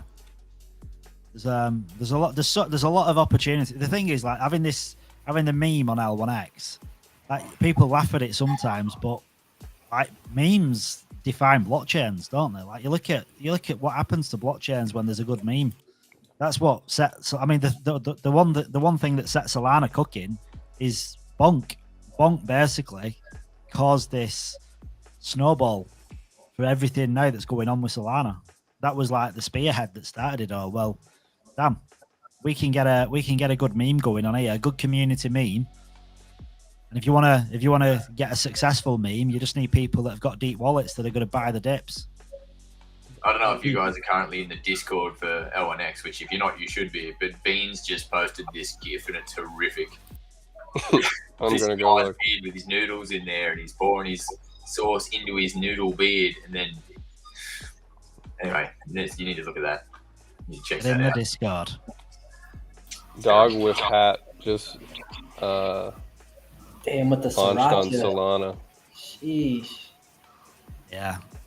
You get on a good run with some of these projects. It's crazy, isn't it? You can. Well, L1X is going to be a 20. Oh my god. He's eating pasta out of it. You really just launched a dog with hat? On This is Solana, That wrong yeah. 7 with the hours ago. sriracha, bro? This is crazy. It's just nuts. Hey, Chemist said L1X with hat. How about L1X with beard? Joe, you're giving up that beard. an NFT out of that thing. I think, yeah. Let know. Can you join the ZZ Top band? If you take the braid out, you're right in with the ZZ Top band, or what? Well, I can take it out. It'd be very bushy. I reckon I've got a top hat around here somewhere. That could be part of, maybe depending on how far into the show we get, that's what it becomes, different outfits that I come back in. That's part of it. Joey, there is more things. What on that thing for? That's a great question. Nearly 7 years. Damn. Yeah, it's quite long if I take it out of this flat, which is why I take it out of this. I never take it out because my kids get their little fingers in there and then pull it. And I don't know if that would be A couple of my friends got those big beards like that, my brother, and I'm like, if you notice, last time you saw me, I had a beard. I only wear it in the cool months, and then I don't know how you guys do that. Each to his own. You gotta do this, dude. Undo it, get a picture, and let everybody see. I bet they'll be shocked as shit. I can imagine. Yeah, dude. It gets pretty out. That's why I leave it in there, because then also, like, I do a little bit of wrestling with jiu-jitsu, and you can just imagine what it's like if somebody gets a fistful of your beard as well as your face. It's reasonably uncomfortable. Do you know what, Joe? Now I know that you do that. I can't imagine anything worse. Like, you've been grappling, you've done your workout, you've been grappling, and then you're pinning someone down, and you've got that sweaty beard dripping in someone's face. You must around there and pull it. You must torture people. No, not at all. It's just a cuddle. I used to do jiu-jitsu when I was a lot younger, and the sensei guy, I remember he pinned me down, and I could see the sweat dripping off, and sweat dripped off, and it went straight into my eyeball. And that was like the worst thing. I can imagine that with your beard, like literally sweat dripping off your beard into someone's eyes. Just think of it like Avatar. I plug it straight into your face and drip it into your soul. Oh God, it's funny. So do you? Because Kevin does jiu-jitsu as well, doesn't he? Does he? That's what he said. Yeah. Oh, this is big danger. Me and Kevin have to have a wrestle. Maybe that's on launch day. Yeah, we can do like one of them. We can do one of them kind of bit boy things, can't we? Where it's Joe and Kevin instead in Power Ranger suits. And furthermore, so does Inna. Inna's very good. Swiss Army knife. Inna does jits as well. Yeah, I got to brown and white belt in jiu-jitsu, and then we started learning BJJ as well, which was nothing Brazilian jiu-jitsu for anyone that's not familiar. But yeah, started doing that as well. It's good. It's good fun. Yeah, that's the one. Yeah, that's the one. Yeah. Good job. Let's go. This is a. Mark, you gonna stay up for this whole time, or are you gonna go to sleep? Now I'm going to stay awake. So I've got coffee, and then I've got more coffee and more coffee. My wife's feeding more than coffee, brother. How many are watching us? 565 people, 542 people on X. Sounds like 542. 1,000 equals to Kevin. I feel like we should put together a Google Doc, and all of those 500 plus people should get the L1X wallet added into the Google Doc for the beard airdrop. Oh, that is. Do you know what? That is a good idea. Like this is basically the whitelist. Yeah, this is the launch of the first meme coin. It's a real thing. First interoperable meme coin ever. Then it's beard. In fact, let's make that happen. So everyone that comments, what can they comment? What's the meme coin? Beard with hat. $sign beard. Just $sign beard. Yeah, if you want to participate in the first meme coin on Layer 1X, $sign beard in the comments. My God. Just do like a 68 views. Just do a stealth launch, right? So for everyone, hang on, let me find the tweet. So if you go to the pin, in fact, I don't know if they'll see it in the pinned because I don't know who sees the pinned. I don't know if it shows it in Twitter. Not really comments, bro. What about you?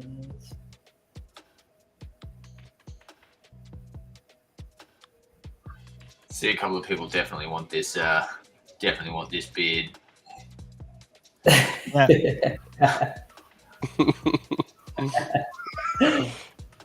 Let me get So a it will be beard. the brand ambassador of Beard Coin. To answer this question, do I braid it myself? I do, and I do. I have a daughter, and she wants Elsa hair, and I don't know how much you guys know about Frozen, but Elsa hair is a thing. It's complicated. Braiding hair. I tell you, like that one, how they go from like the front all the way back. That's hard. That's hard work for a dad. Anyway, just thought you should know that. No, I'm glad you shared that. So like I put this post out before, right? So like, people engage with this. There's 500 and plus people in. So I've tagged David Gockstein. Hey, David Gockstein, you want to jump into this community layer 1x live video and learn more about layer 1x? So if people can repost that, and if you want to put your comments in that video, this video maybe, about the meme coin, copy, let me paste this into... Yeah, I'm going to even drop off here with the video and stuff, so some other people should come up. I see a bunch of people typing, but other people come up, say hello, and you know, some thoughts on your mind, whatever. You learn something new every day, right? You hear somebody talking, right? Yeah. All right, guys. We'll learn about your music test as well. Oh, I'll put up. Hey, what you call it? My buddy. That I don't know if everybody knows. I used to hang out with James McGrath. He's the original drummer from the Bon Jovi band. We used to hang out, and that's my music.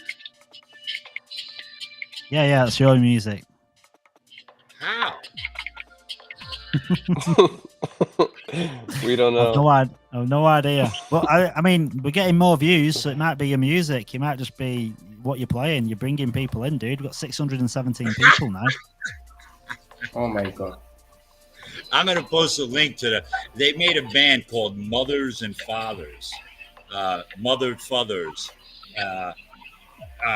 He built a school years ago out in California, and it's all a bunch of musicians that he watches their kids, and he's teaching their kids. And Pink is even in the band. They don't mention her because of they get too much of an attraction from her. No, I'll post that up there. It's pretty cool. I really have no idea where this is coming from. Music. All right, guys, I'm gonna drop off here, man. I don't know what I gotta do. I gotta just say leave. All right, hey, love it. I'll be hanging out, listening. You good, man? Yeah, take care, bro. Rock on, brother. Thanks for coming. Man. Yeah.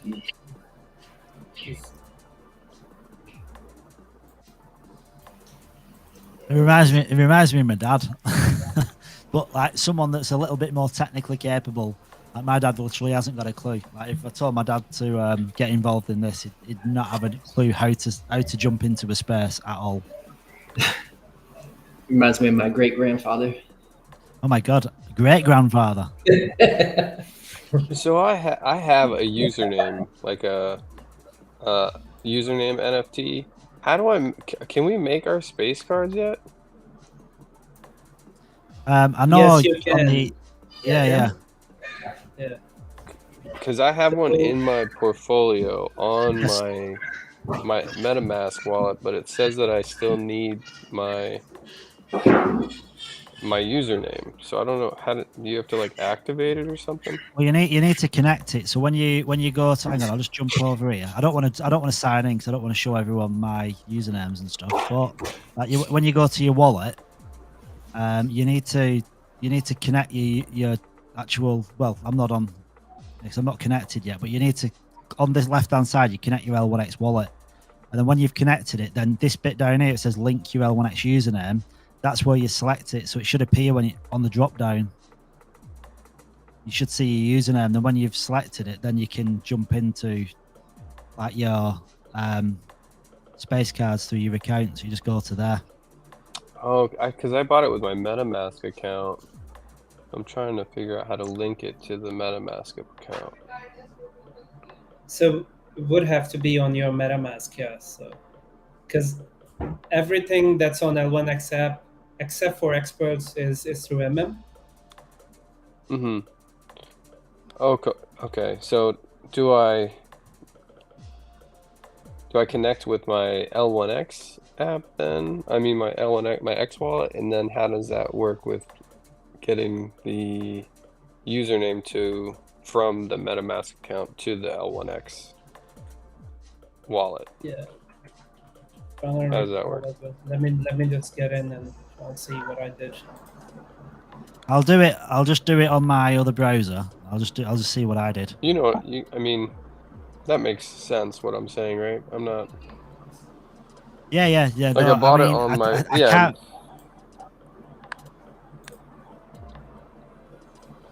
Yeah, I think I put my L1X wallet as the recipient for the obviously you're buying it with your MetaMask wallet, but I think when I did it, I put the my L1X wallet as the address for the username.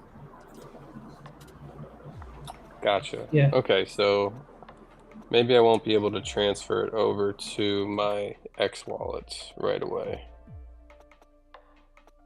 Because I'm on the MetaMask and it just says select username, and then every time I hover over it says get username.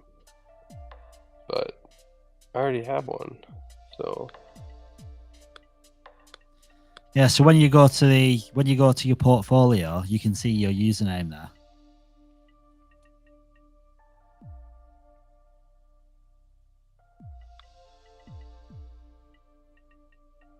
Correct, yeah. I can see it under the launch pad. Yeah, so you've got it. Yeah, I got it, but I don't know how to use it. Yeah, because you've got to, and that's the thing as well. You've got to make sure that you're using one that you want to use as well. Like, because Karen did make a point, like only start adding stuff, like creating stuff if that's 100% the username that you're going to keep. If you've got usernames that you kind of want to flip, you want to sell, obviously don't start doing anything with those because you don't want to attach anything. I think I'm making progress here. That's good. It's hard because the thing is I don't want to show, because if I log in under this, I'm basically showing like my wallet, my usernames, and some stuff. I just want to keep private. I've got some really cool. Do you have like a dummy? Do you have like a dummy wallet you could use? I've got two separate wallets, but when I connect on L1X, it kind of shows everything. I've got like I don't know. I've got three different wallets. Hang on, I might see if I can connect some other wallet. I might be able to.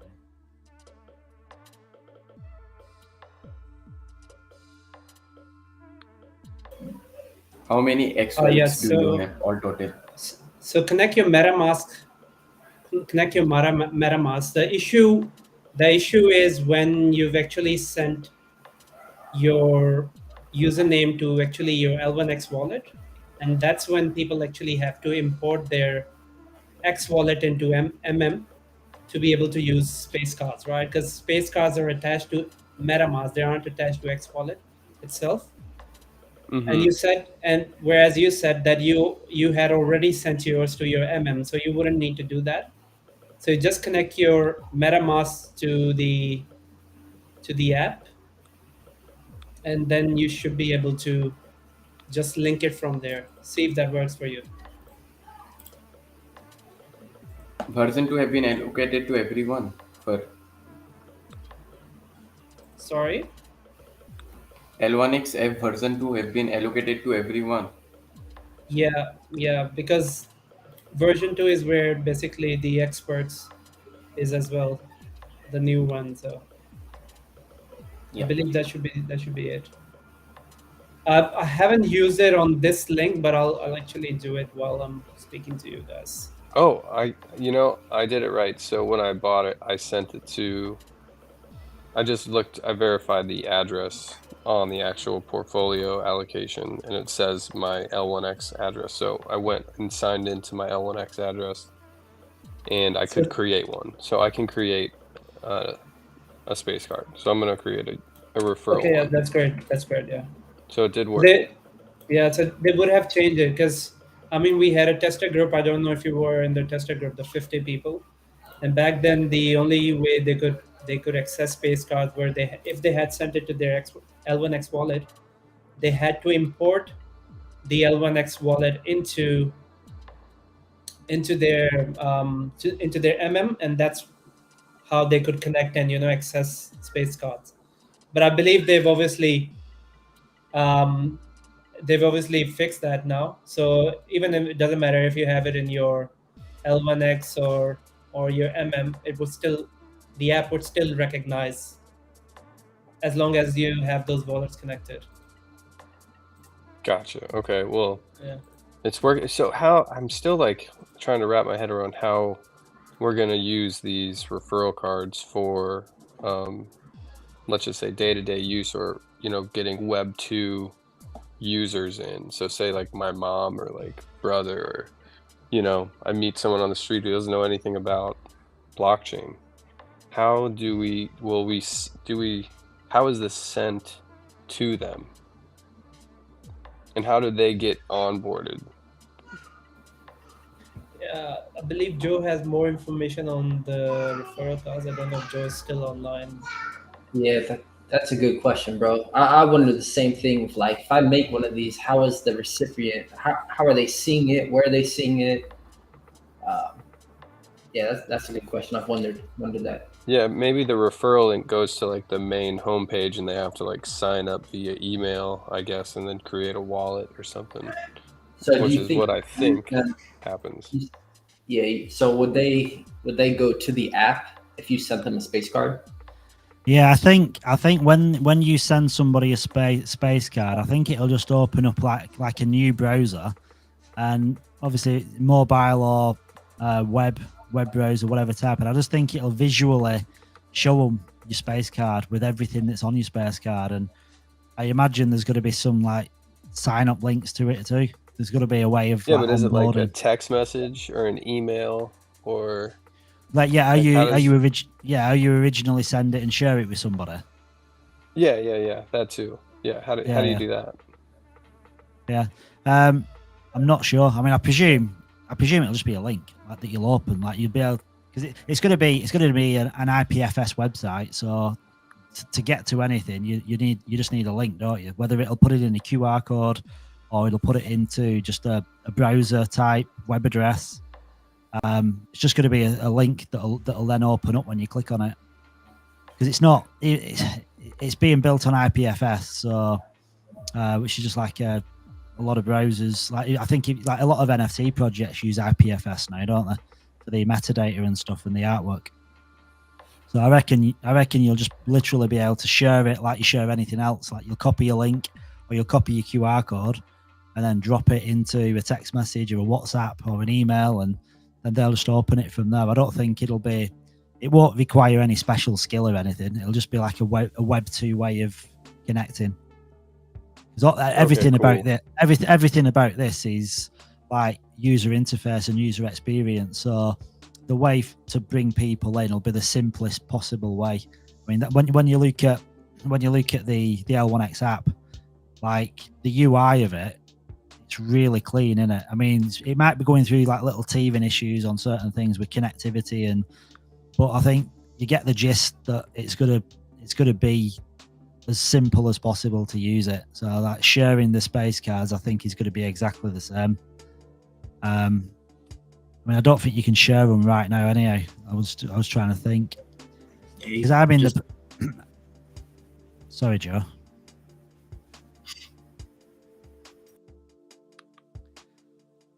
Because like if you look here, like in fact I'm sharing the right screen.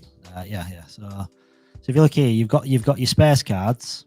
And then if you go to Web3 websites, you can see that they kind of correlated. So like your website's one thing, and I think literally the space card is just going to be more control to what you want people to see. But I think they're probably going to be very similar. I mean, I see the space cards as like for a mobile device, and I see the Web3 website basically for web browsing. But I reckon they're going to be very similar. I just think it's the user experience is going to be different on a space card than it is on here, because they're probably going to have the same information on. It's just the way you retrieve it. I mean, at the minute, it's one of them, and it's like how that plays out. Yeah.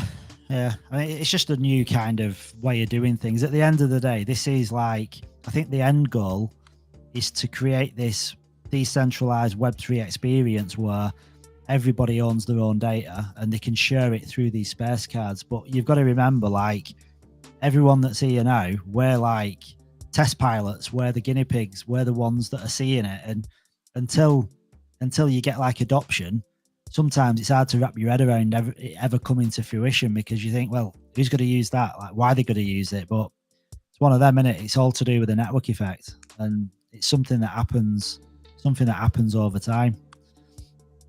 But the website is pretty cool. I mean, for the get-go, for me, for the website, that's the killer, because you've got a username, you've got a website that's there 24/7, never offline, no hosting fees. It's just there for you to use. And then you've got the space cards, what you can tap into as well. I mean, I think people feel it's pretty amazing what they're doing. I mean, really revolutionary shit going on here. Yeah, well, all this here now, like when you have this open, like you think, no, this is. In fact, let's go full screen to get like a better. So when you look at this now, even though it's in a browser, you can kind of picture it being the operating system, and I think that's the intention. They've got this L1X app out now, and it's kind of just giving everybody a taster of what the Layer 1X decentralized operating system is going to look like, because it's already got an operating system kind of vibe to it already, and I think that's the whole point behind the L1X app. I think it's just slowly introducing us into something that's going to be amazing. And you think how long it took to Microsoft to get to the point where they are now, where they're happy with the UI and like Apple as well, the user interface. Like this is just come out. Like Layer 1X is brand new. The only thought of doing the L1X app probably, I think, within the last six to 9 months. So I mean, what they've built so far is pretty special. So yeah, it's gonna be cool. It's pretty cool, isn't it? Bro, it's very special, man. Yeah, like to understand that we're here this early in some revolutionary technology, when you really think about what's going on, it's deep, man. It's gonna change a lot of stuff. It is. Well, and I think one thing what people kind of not forget, but you just become a bit blasé to it because you've been here so long. But when you've been here like for a year, which some of us have, you kind of, it's not that you take it for granted because we've not used a lot of the tech yet, but because we've been drip fed the information for like 12 months, and you kind of sometimes you kind of forget how special it is what's actually here right now. I mean, considering there's so many blockchains out there, what are ghost chains, what have been around forever, they've got VC backing, they've got like millions of people holding the tokens, and they do nothing. There's a lot of chains out there like that. This is like got all this ready now. Cross-chain swaps are ready. Like what they're building out, and if you think they're doing it on like a skeleton staff as well, like they've got like I think what they got 15 full stack developers. There's around 60 people I think globally that contribute to L1X. So I think Kevin said in one of the AMAs, I think like a lot of these layer 1 blockchains, they've got like 80 full stack developers working on them.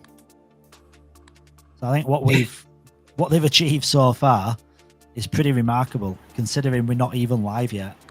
100%. It's funny to think about, like, we're on version 2 of the app before launch. We're doing cross-chain swaps before launch. We're having multi-chain balancer pools before launch. Like, what is going on right now? It's so funny when I see people crying in chat all the time about whatever it may be, and when it's deeper than just what's going on right now. Like, it's amazing. Oh yeah, they're not. They're seeing the remarkable. forest. They're seeing the forest for the trees. They're not. Right. They're worried about their few thousand coins they have investing and stuff, but they're not really focused on the bigger picture of this and what multi-chain is really going to look like. Hey, Crypto Psycho. The truest interoperability. Like, that's what it is. It's Hello, peer-to-peer Psycho. now. That's what it feels like, bro. Hello. Yo. Hello. Am I audible? Yeah, Yo, you can hello. speak up. Hello, Yeah. sir. How are you? Could you please explain about the Crypto Psycho Expert Academy or its future plan? The Expert Academy is basically just growing like a base for influencers, KOLs, projects. It's like a showcase for. Let me get back to change screens. Where are we?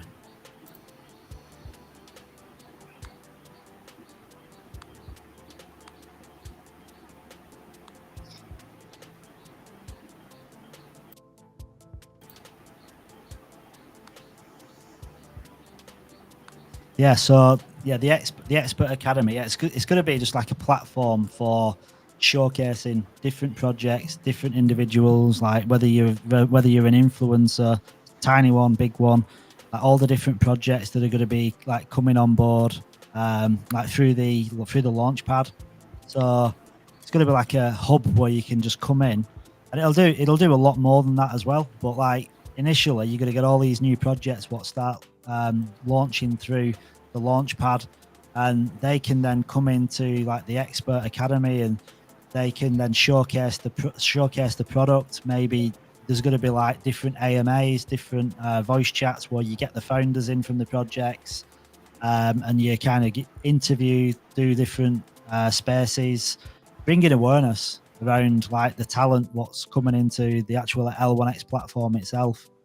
And then there's going to be like different KOLs, different influencers. Say for instance, you're an influencer, but you've got a really good passion for gaming. Well, you could be the gaming influencer for Layer 1X because you've got this passion for it. You've played all these games. You're in that kind of clique where you've got the same mindset. So immediately then, if you're like on the expert program and you're an influencer and you've got all this knowledge about gaming, well, if there's me and there's you and maybe a few other people and there's a gaming project that's going to launch on L1X, and don't forget, this is when Layer 1X has got the network effect and it's got a massive community around it. They'll be like, okay, well, I need an influencer and I need to pick someone that is going to like get my project. So they'll might look at you and think, oh shit, like you've got all this experience, you've got a community already on YouTube, on TikTok, on wherever. You've also got this gaming background. You're a gamer, you're a streamer maybe, and I want to do a space with that guy. So then that project could then approach you and say, like, okay, I want to work with you, and you can. And this is where all the this is where the experts comes into your space cards and your website, because you've got your own space. So you've got your own channel where they'll come and you can stream within the L1X app on the streaming side of it. So I mean that's like one aspect of it, but I think that's going to be huge because it's going to grow the L1X community. Because if it can bring people in that have got these skills where you're good at a particular thing or a particular subject, and you're doing content as well, like this could be like really, really big to grow the projects because they're speaking to the right people. So that's like the main gist of it. But there's gonna be more to it as well. I think it's one of them. It's gonna be like an ever evolving kind of space, like L1X in general. Like a lot of the stuff that's happening now, like these are through discussions and even communities. Like ideas bounce off people, and And then all of a sudden you go down a rabbit hole, as Cody says, and you think, oh damn, we could do that, we could do that. And I think that's been what's happening with Layer 1X. If you've been here from the beginning, you think of where we are now to where we were a year ago. Like all this what's come, it's all through community, collaboration, different investors. Like Layer 1X have been networking with so many different projects and so many different investors that a lot of people have come in and give ideas. And I think a lot of the stuff we're seeing now is a result of 1 year of like networking and building relationships. So yeah, the experts program, along with everything else, I just think it's going to be one of them evolving spaces where it just keeps improving. That's awesome. L1X have been always doing the great things for their community. Yeah, honestly, I've been involved with quite a lot of projects and big even NFT projects, and the openness and the transparency that L1X has with the community is like nothing else. Like certain things they can't share, but when they can share them, they do share them, and often in a lot of big projects, most stuff doesn't get shared. It gets kept private. And like, I mean, with what we get told and what they share with us, and just community feedback as well, like things that change. Like if you look at, for instance, if you look at the NFT nodes, like the ELNs were 10,000 L1X, the FVNs were 50,000 L1X, and then people started like I think it was V. I think V might have been the first person in the chat that kind of said, like, is there no way we could do these cheaper? And without that community input, they probably wouldn't be 5K and 25K L1X now. They'd probably still be 10K and 50K L1X. So the community actually listened too. So the team listened to the community too and take the ideas. And Joe and like Fur, like they take what comes into the chats and they relay that to the team, and yes, stuff happens. You don't find that. You don't find that everywhere. It's not. The community doesn't always have the same kind of impact. That's why I used to say always the best thing of L1X that grabbed my attention was the first community. Their community, I don't know why, but my L1X community is my favorite one. And that's grabbed my attention towards it most. To know about its tech and all. Yeah, it is. I mean, I've met some like really good people here. Like everyone that you come in contact with, everyone's kind of got that same mindset, haven't they? And want to help everybody. And the team are always kind of listening too. Yeah. Yes. Silverback, but no one knows what KOL means, by the way. Sorry, right, okay. Do you know what? up until recently, people didn't even use the term KOL. They just say influencer, but things just get abbreviated. And Chemist has got it right there. Key opinion leader. So, like when I'm like classed as a KOL, sometimes it's a bit embarrassing because I think, how can I be a key opinion leader? I'm a roofer from Bolton that just found this project that started doing YouTube content, but you kind of forget I don't know, you take for granted what you know, and you take for granted what you've learned over the last few years. But like I say that with a pinch of salt, like 6,000 followers on YouTube or whatever, like that's tiny. You look at some of these guys, they've got millions. That's in this bull run, your YouTube channel gonna boom. Yeah. Yeah, it's for sure. I'm just doing some swap comparisons right now. And Binance BNB, $10. Swapping to Ethereum, $10. Is a $10 swap. Ethereum, it's going on 23 GW. It's lower. On Stargate, it's $77. Oh my god. Crazy, isn't it? Huh? It's crazy. Yeah. And actually, Rocket X doesn't even allow you to do $10 swaps. So it uses Rango, and that's $198 for a swap.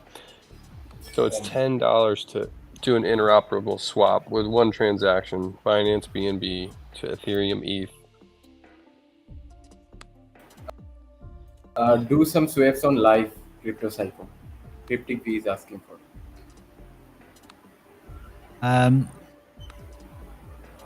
So out to the deck.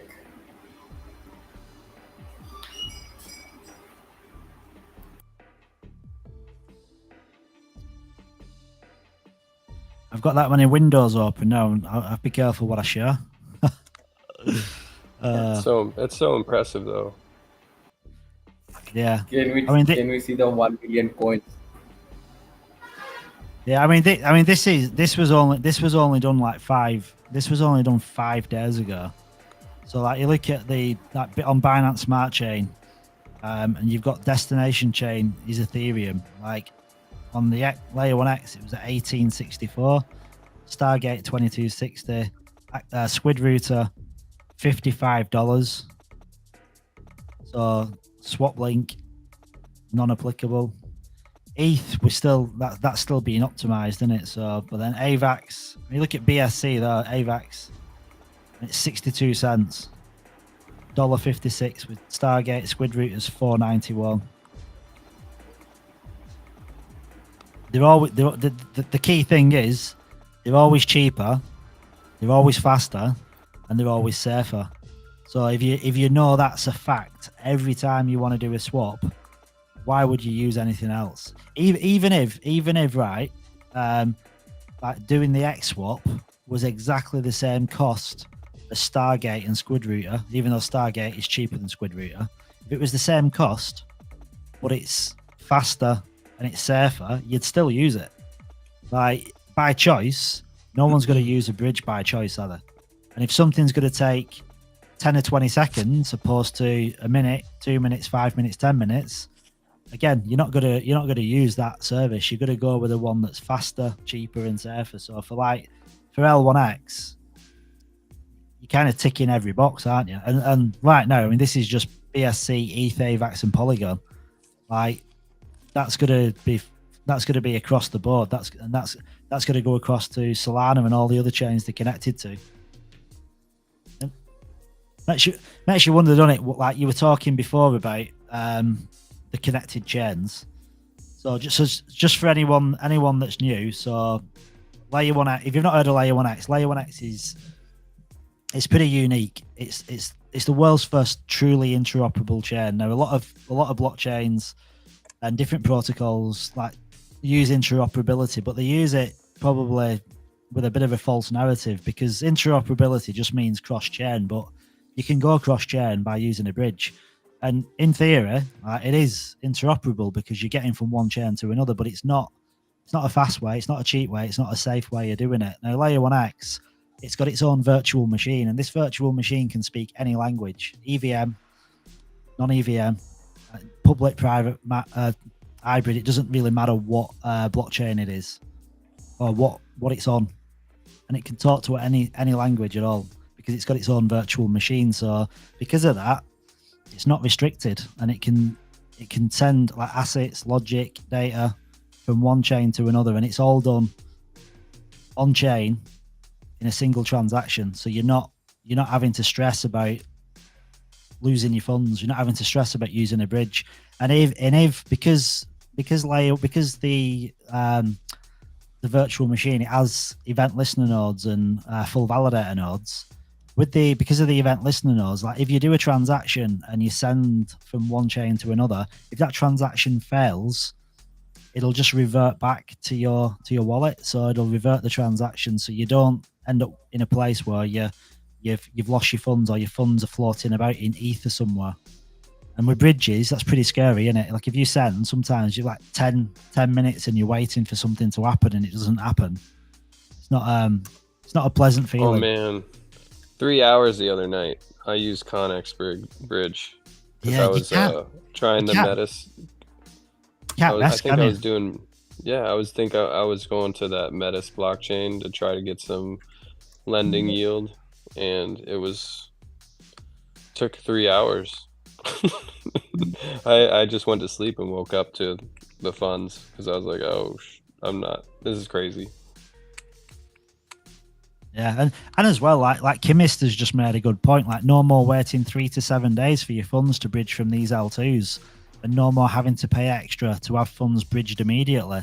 Again, all them days are going to be done, aren't they? Like, look at Base Chain now, because if you go over to Base Chain, which is popping off, like it's got a lot of TVL going over to it. But if you want to get your funds off Base Chain, you've got a waiting period to get off with your funds. I'm not even going to try. I have a bunch of Dex Finance vaults that I'm on with Base Chain, and I'm not even going to look at them at trying to take them out. I'm going to have to wait till everything cools off. Yeah, you better just wait for the network effect, aren't you? Wait for the chain to get this adoption where there's loads of TVL on there, and because at some point you'll be able to get off there without waiting for like a ridiculous amount of time. Yeah, it's so ridiculous. I wanted to use those funds and buy more L1X when the L1 Dex comes out, but I might just bite the bullet and pay the fees to do it. Yeah, have you seen those vaults? They have some sick vaults on Dex Finance, by the way. Nah. Really high paying, good and auto take profit vaults. I'm glad that they chose L1 Dex as their premier Dex, because they all.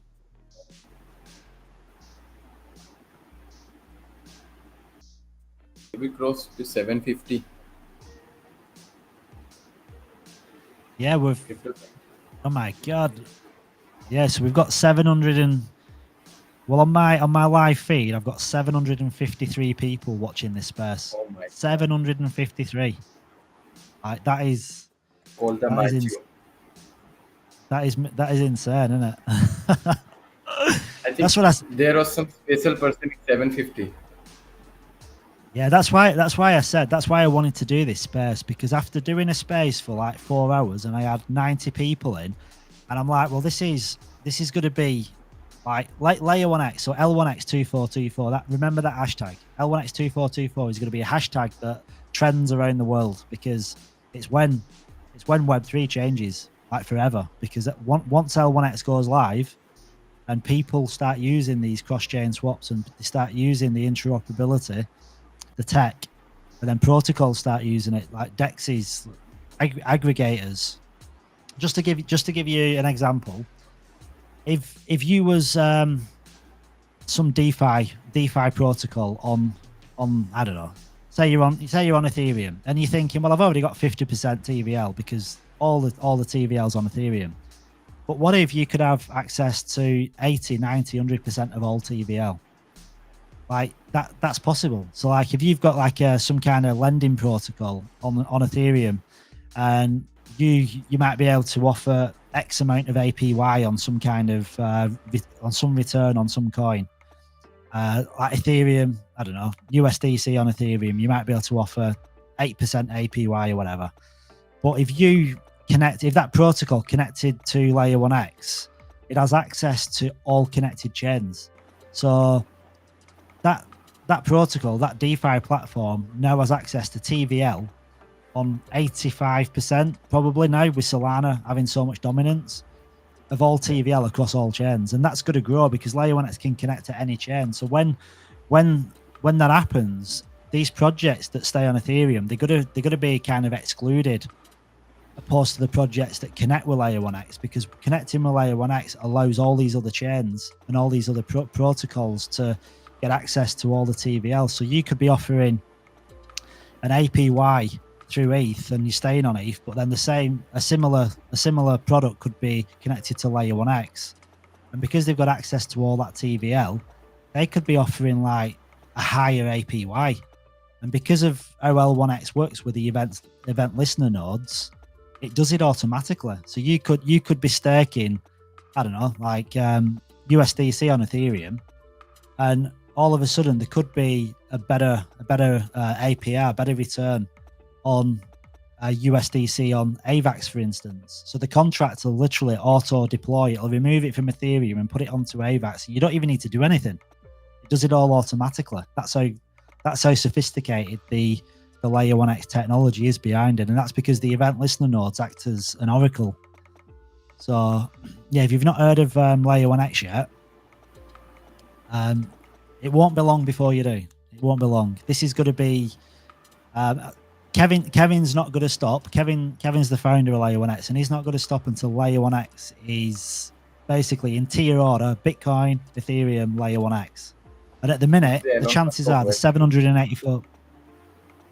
Yeah, there's 784 people here now, and the chances are 700 of you probably have never heard of Layer 1X. But that's going to change. L1X is going to be kind of synonymous with Web3, where the Black Bitcoin, Black Ethereum, and even like when you start looking at like Solana now, and there's certain like blockchains what most people have heard of, even like Chainlink, for instance. But yeah, L1X is going to be soon. It's going to be known by everybody. That's it's a crazy thought, considering like most people that are in. Yeah, if we're here and we know about Layer 1X before anybody else, like even you guys that are here now, you kind of... Yeah, Kevin is a Web3. He's the Elon Musk of the Web3 world, and I think L1 is the Microsoft of it. Yeah, it's going to be interesting. The launch is going to be interesting for sure. Really looking forward to when we actually launch. What do you think? Please continue. Sorry, Ronnie. No, sorry, go on. Yeah. What do you think? When will surpass Binance or Solana in market cap? Because we have already surpassed them in tech, I think. In market cap? Oh my god. Am I actually on Coin Market Cap anywhere? I don't think we are behind them in tech. I mean, all it needs to do, like the tech what Layer 1X has got, no one else actually comes close to it. But the problem is, when something's new, people don't really pay attention. So it'll be one of them where people start talking about it as it starts getting broadcast on these YouTube channels. Like when you've got like Crypto Banter, and you've got Coin Bureau and Raoul Pal, George, like when Crypto Wendy, or when these regular like well-known YouTubers start talking about it, that's when you know adoption's starting to happen. So like with what Layer 1X has got currently, like the technology of Layer 1X is far surpassing Ethereum. Like what it does surpasses all these different chains on the technology side of it. But the problem is now the community needs to catch up. So your tech's up here, and the community is down here, and the community it basically needs the network effect. So the community eventually catches up with the tech. Once the community catches up with the tech, then that's when things start going parabolic. And I don't think it's going to take long. I think 5 years is enough for it. Sorry? Hello? Yeah, your audio just keeps 5 years is sorry. It's my network problem, I think. Yeah. Yeah, it's all good. Yeah, it's just your audio keeps dropping in and out, so I don't really catch what you say sometimes, which is a shame. Yeah, but guys, 784 people. It'd be good to. I'm just going to jump on to a Twitter on an alternative account. It'd be good to just see if this live stream is popping up somewhere on a different account. Am I audible? Yeah. Am I audible? Yeah, I can hear you now. 5 years is enough. I was saying that 5 years is enough to gain fame in the crypto world. Yeah, I think things can like grow really, really quick, can't they? Like it doesn't take long. Yeah. It just needs the right people like paying enough attention to it. Like if certain people pay attention to it. So this is my theory, right? Like 99%, well maybe not that high, maybe 95% of all blockchains and all protocols, like all projects that are building something of substance. Most of them use venture capitalists. They raise money through big VCs, and when people, if you're raising money and you all of a sudden have got one VC on board, that one VC then gives credibility to other VCs. They think, oh yeah, well, such a body's on board. Yeah, I'm gonna jump in. And a lot of the time, the due diligence is just the VCs. Who's backing it? Who's backing this project? And as more VCs come in, kind of cascades, and you get more VCs and more VCs. So a lot of these big blockchains and big projects that launch, they have the right people from the start pushing the project. But the downside to that is the average small person doesn't get the same opportunity. So where Kevin went down a different route, Kevin decided that he didn't want to give away control. He didn't want to give away an exuberant amount of L1X coins to random VCs that have some control over the direction of the blockchain.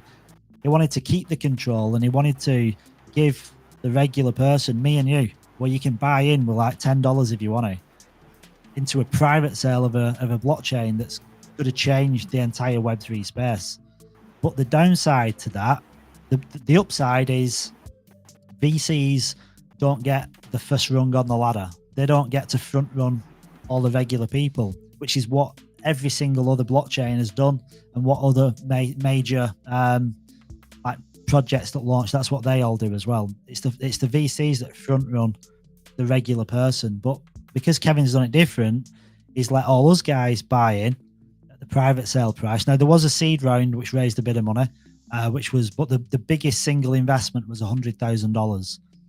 That was the biggest single investment, but most of the funds have been raised by private individuals. But the downside is it's not got that immediate sprint off the start line, because it's not got the push of all them VCs. Because when a VC backs a blockchain, like if you'd have had major VC funding in Layer 1X, this would have been pushed so hard, and the launch day would have been so documented. There'd have been so much marketing out there. There'd been so many people talking about it. And I'm not saying there isn't now, but if it was pushed by VCs, because if they were backing it, then this would go insane. It'd go absolutely insane from day one.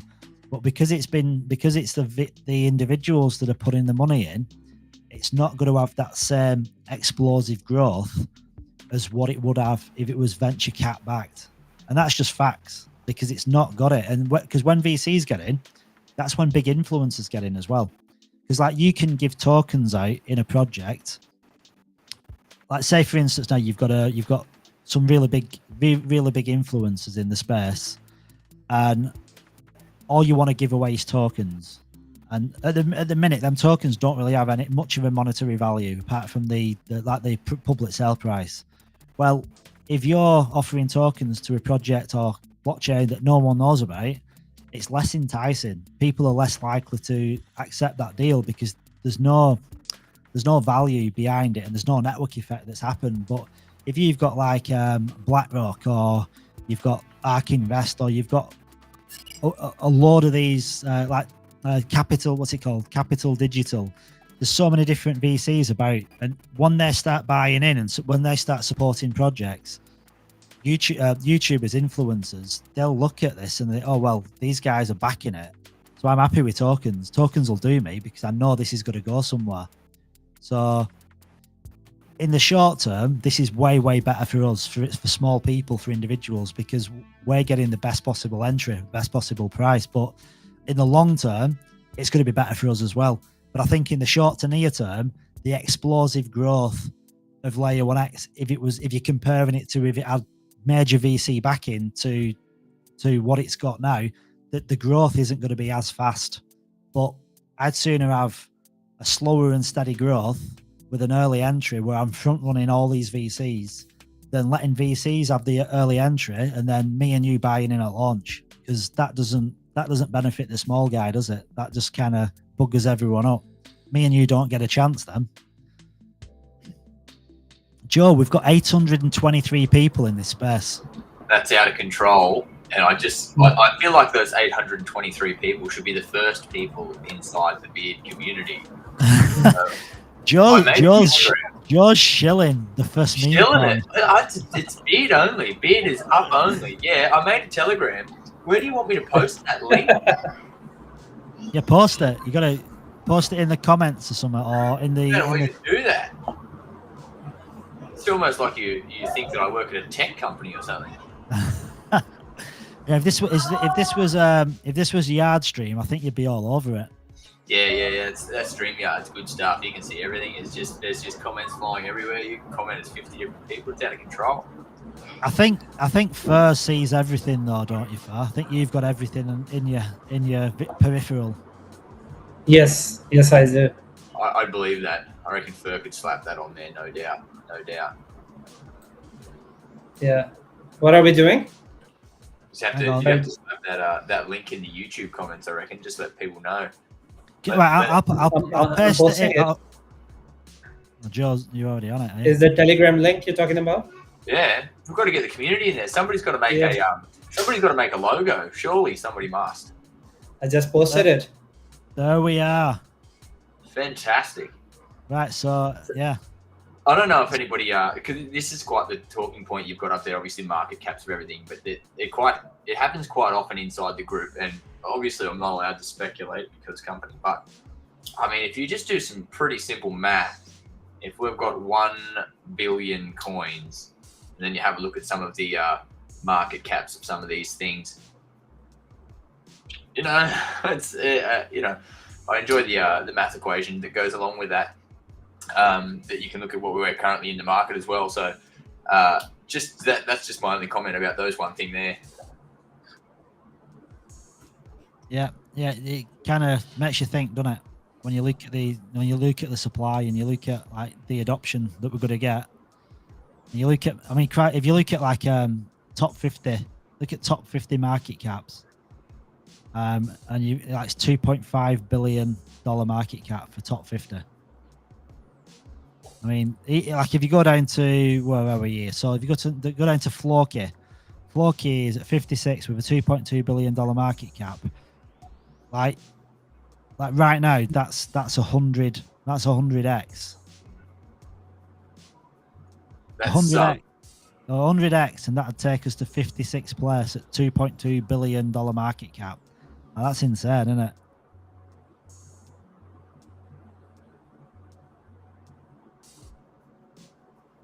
As on a completely unrelated note, has anybody had a chance to play some of the games I set up in Polonize?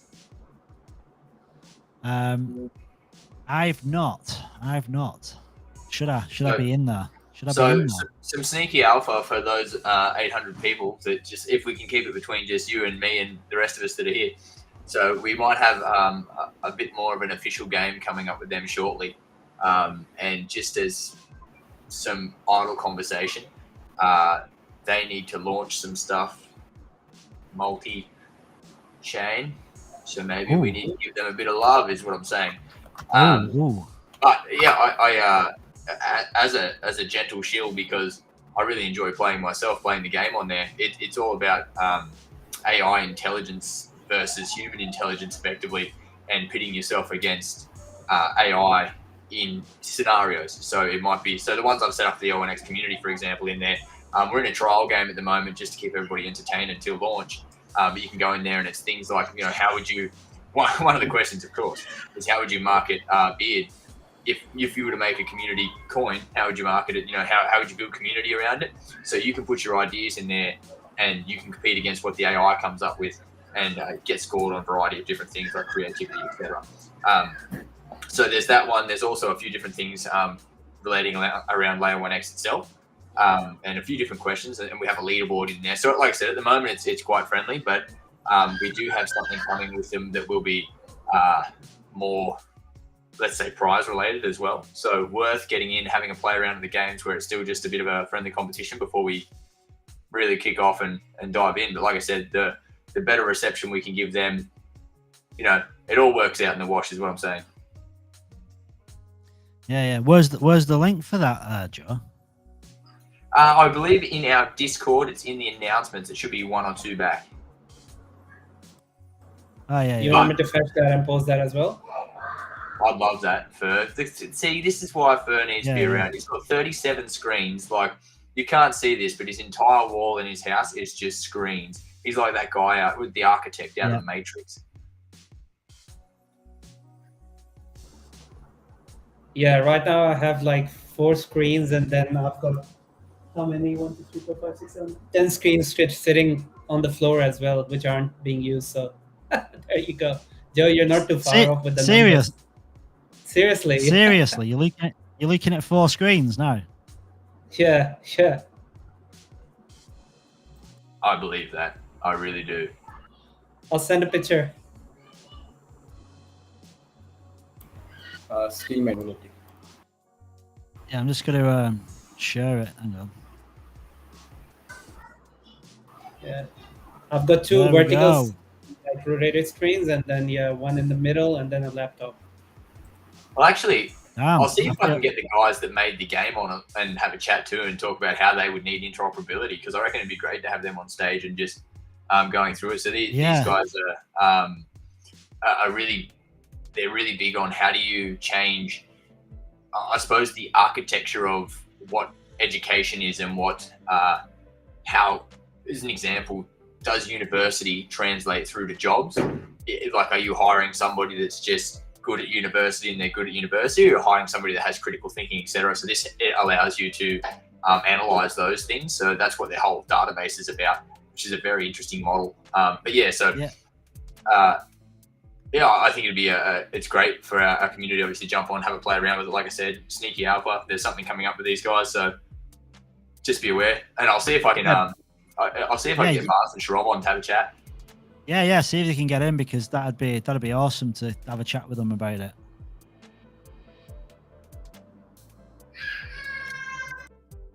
I just dropped the link in the chat as well for anyone who doesn't know either. So have a look. It's called Polynize. Get playing. Yeah, get started on it.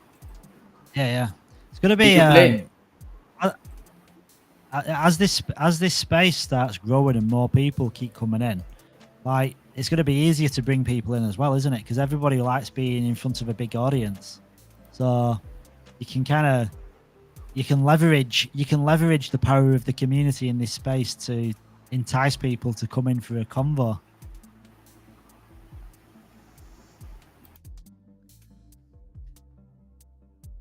Gotta who's available.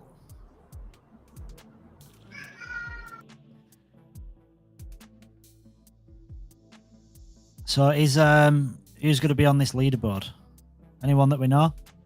Escobar. Is Escobar going to be up here?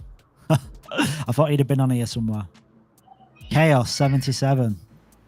Hey, that's me, Crazy RJYT. That's you. Crazy. Oh, your number. No, your number. What honor? Yeah, it's my Twitter handle. Ronak surely gonna Crazy, be yeah. Ronak Escobar. Great. Albita will be there. Yeah. Oh, can someone figure out, right, earlier on, for some reason, I banned Escobar from posting messages, and I can't get, I don't know how to get it back. It came up, and I was clicking on the 3 dots where I wanted to reply to a message, and for some reason, it just like it come up with this ban, block user, and I blocked him, but I can't get him back now. I feel really bad for the guy. Cryptic V, how are you, sir? I hope you're good.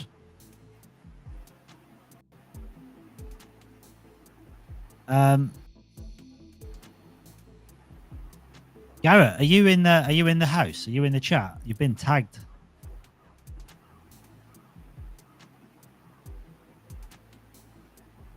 What do you think? Who do you think in chronological order, Joe and Fur? Who do you think it'd be next on the list to bring into the space. Because I'm leaving Kevin for that number 1 spot. Do you know when we've got to like a really high number? Originally, I said 1,000 views, but no, it's like, is 1,000 views enough? Like, it seems a bit of a low ball number, doesn't it? Dare I ask what the level of people was to get me here? I just sort of rocked up. You were 500. Oh, magnificent! I had a bounty. Did I rock up at 500, or did I just sort of rock in whenever? Yeah, you rocked in at 492, so you actually got here ahead of time. You was very punctual. Look at that! That's unreal. That was just correlation with the time of when I could get these children to leave me alone enough to be able to get on here. Yeah, so like 855. So who do you reckon? I mean, it was originally I think it was Mike at. No, it might have been Mike at 750 or Matthew at 750, and then Kevin at 1,000. But I did also say they've probably got a lot on as well, because although it's Easter, I think for a lot of the team, Easter won't be even coming into it, will it? It'll just be work. I don't think there'll be many breaks happening right now, given it's so close to the full launch. We're trying to convince Matthew to come. We'll see if he jumps on.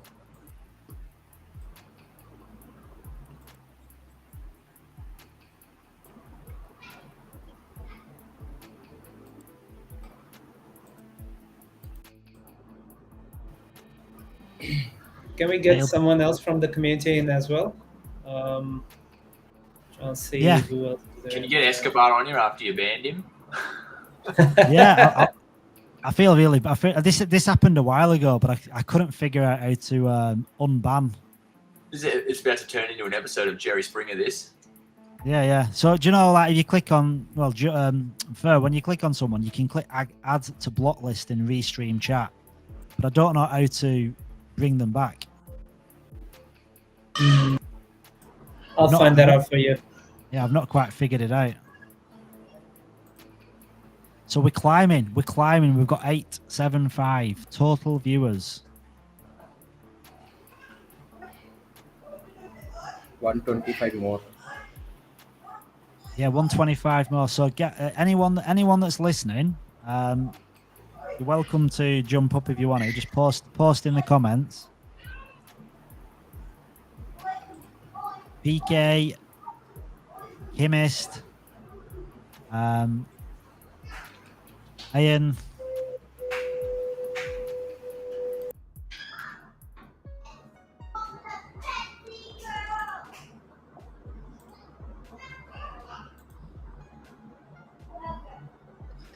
Here's the real question for you, Mark.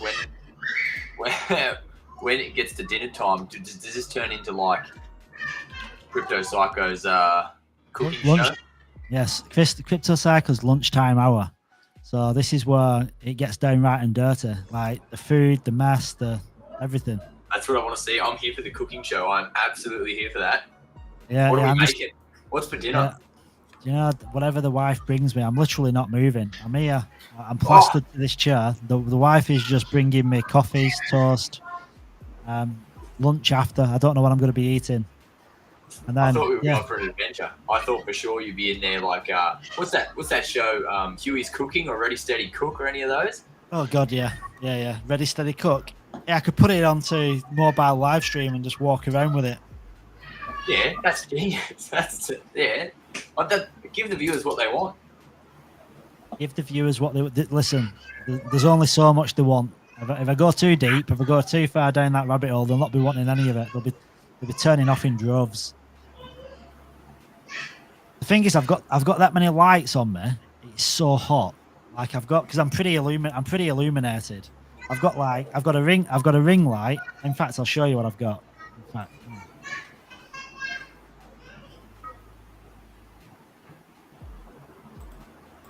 This is some setup. Wow. I've got that ring light, my laptop, the screen, and that ring light, and they're all pointing on me. So it gets a little I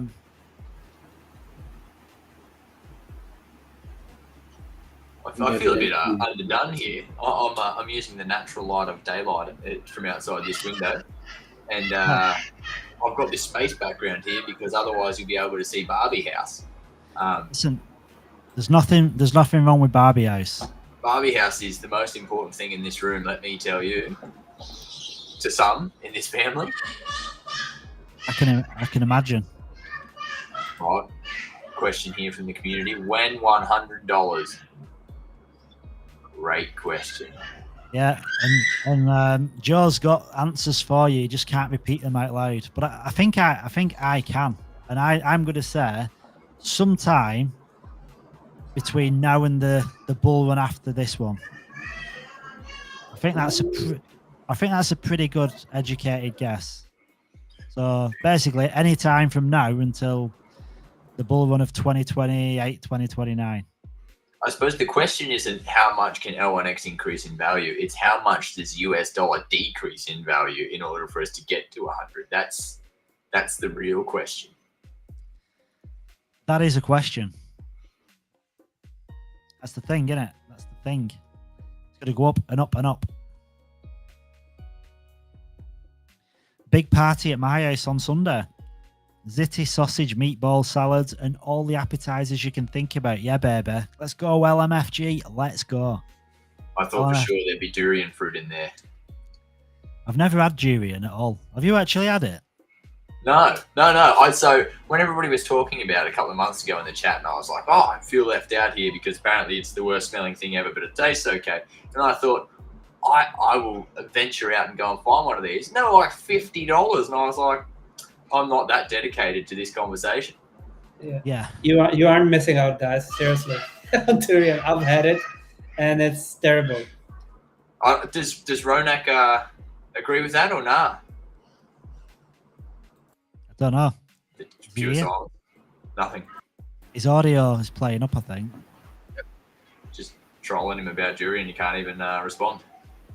Yeah, I've never tried. I've never tried it. I don't. What is it? Is it some kind of melon or something? Or yeah, I mean, not really a melon, but yeah, it has a special feature. I mean, how do I explain it? Like, I'm not really good at explaining fruits, but I mean, I've had it in different forms. It's a fruit, but I've had it in different forms. Like, I've had it raw, just by itself, where it's like unbearable. You can't go near it. It's like, rotten eggs that's just been sitting there for days. So it smells like that. So it's very hard to just get near it. I mean, you really have to force to eat it. And obviously, who gets used to it, it's like, fishermen being in a fish market where they can't smell the fish anymore. That kind of feeling. But I mean, tastes all right. I think it tastes fine. And I've had like durian ice cream, which I thought was pretty good. So you had it in a few different forms. It's all right. Depends in what form you have it, but you can't have it raw, especially first time now.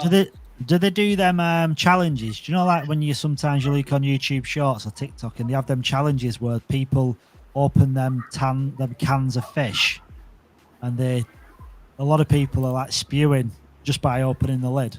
It's like that egg. You know the ash eggs they are? Like ash eggs, is that right?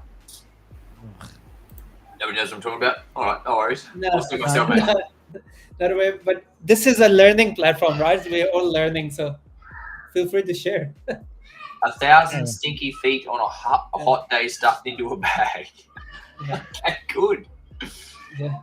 That's a bottle. Yeah, that's a very accurate description. But yeah, they do challenges, and that's how I got tricked into it. My local friends, because I used to live in Malaysia. My local friends took me, and they're like, you gotta try durian. It's the best thing he'll ever taste. And then in came durian. I think I nearly threw up. Yeah, it's that powering. The smell is just too much to bear. How did we, you got to think it from a physiological level. Obviously, we're geared up with nose and taste and all that sort of stuff to steer us away from things that are poisonous, etc. What person thought to themselves, I'll eat that? Like, how did we get to that point? Yeah, I don't know. Someone took the first step, didn't they, and decided that, hang on a minute, it's making me spew, and I'm only smelling it, but I'm going to eat it. Let's give it a go. Go on. Oh, if it tastes that bad, I mean, if it smells that bad, surely it couldn't taste that bad. Surely. Yeah.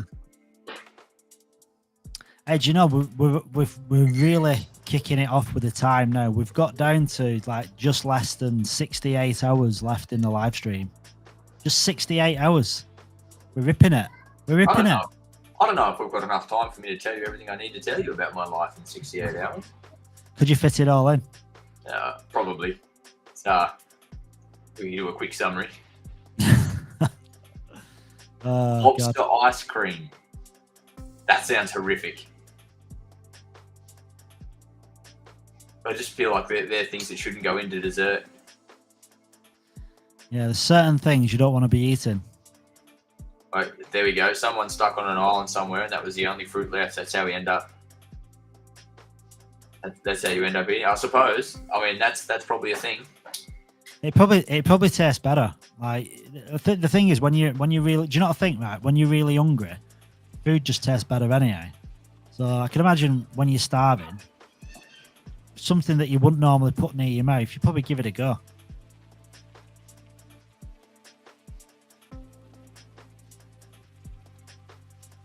I don't know if Fur's speaking to us.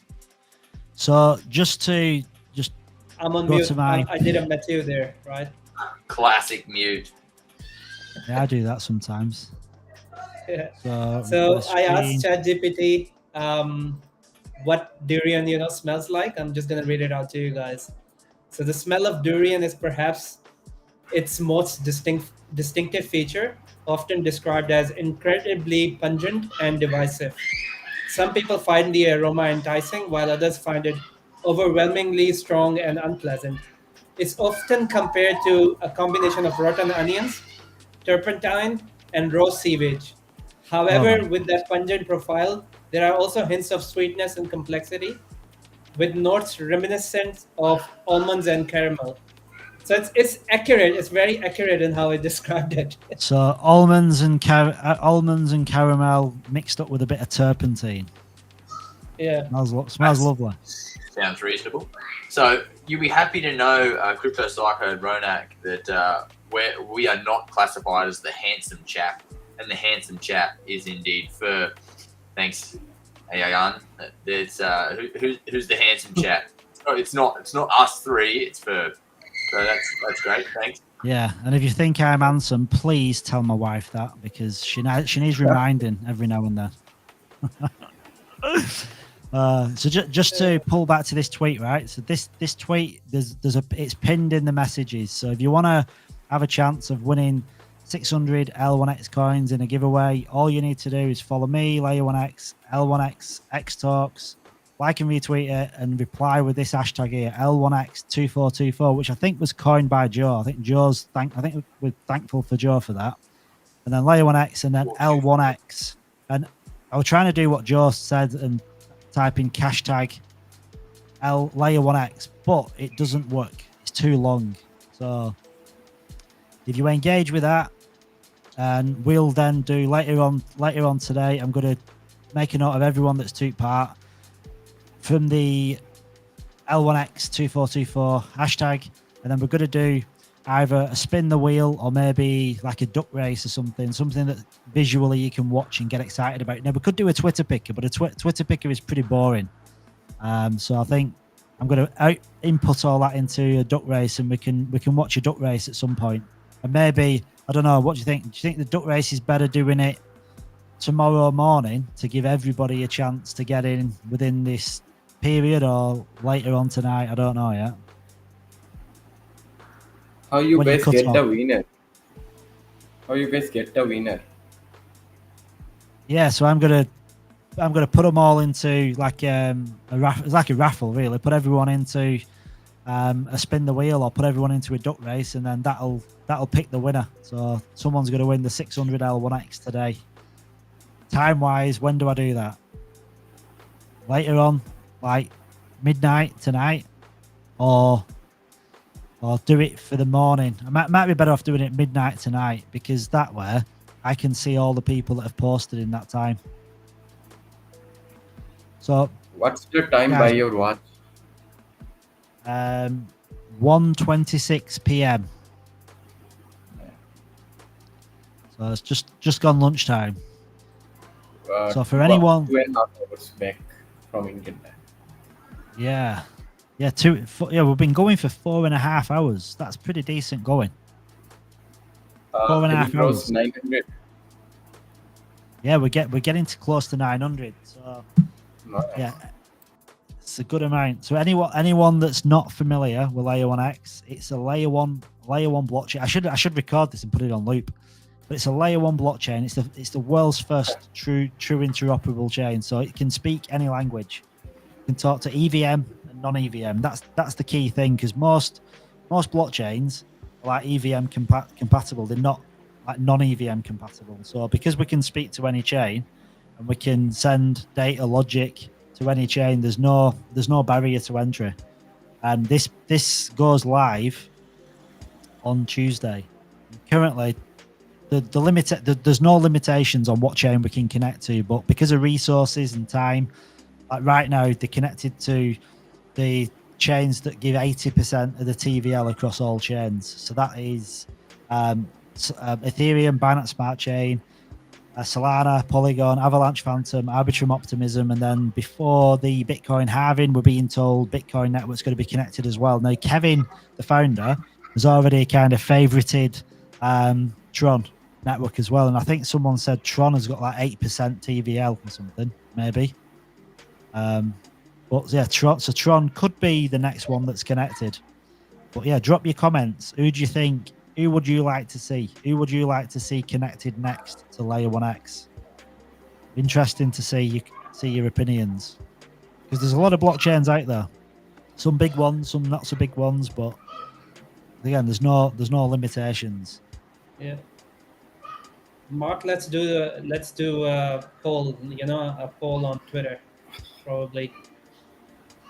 Yeah, that's probably a better idea, isn't it? I'll drop it in.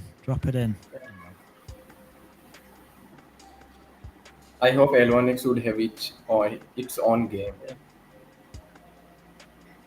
Yeah. Also, to add to what Mark was saying earlier, about the interoperability aspect of Layer 1X, how are we different to bridges? Well, Layer 1X is not just about the transferability of coins, but also, being able to host interoperable dApps, apps, or whatever you want to call them. So essentially, Layer 1X has an inbuilt oracle, but it also has an additional execution layer which allows to do that. And to be very clear, like anyone listening in from other chains, Layer 1X is obviously not trying to compete with any blockchain. It's quite the opposite. What it's trying to do is it's trying to unite all blockchains, making it easier for all communities from everywhere, being able to access one another seamlessly, in a fast manner, and also in a cost-efficient manner as well. So there's no way you can miss or not checking it out. So jump in, have a play. The swaps are already live. You can see a comparison that CryptoPsycho has up on there right now.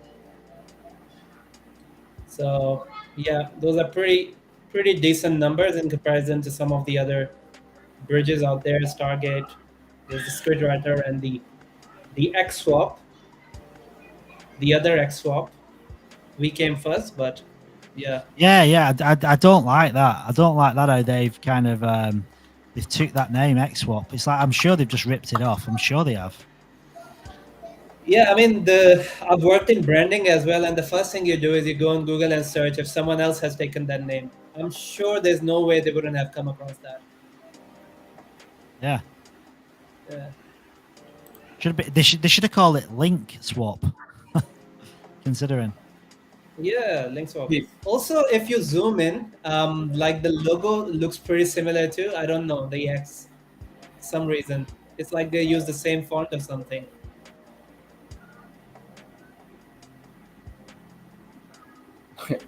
Well, it's not a curved edge, but it's more like a Yeah, but you can see the detail in it, can't you?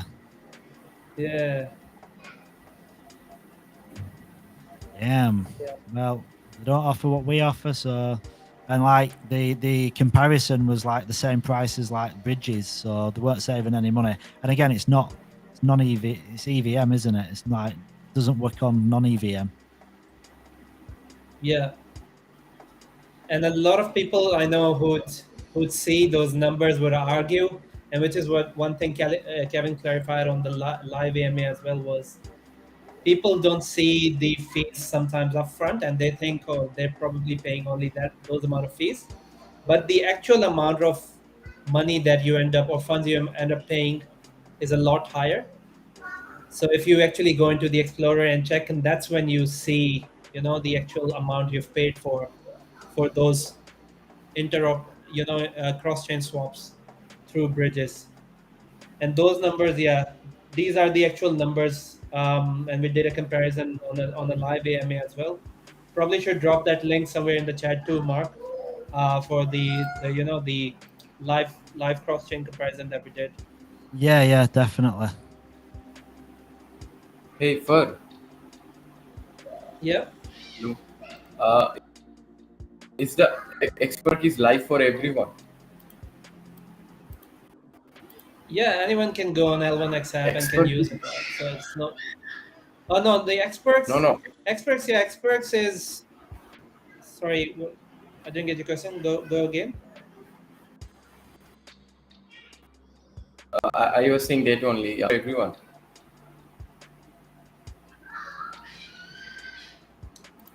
Yeah, everyone who obviously had their coins, like purchased their coins from any of the sources, whether it was seed, private, or public, should be able to access experts now.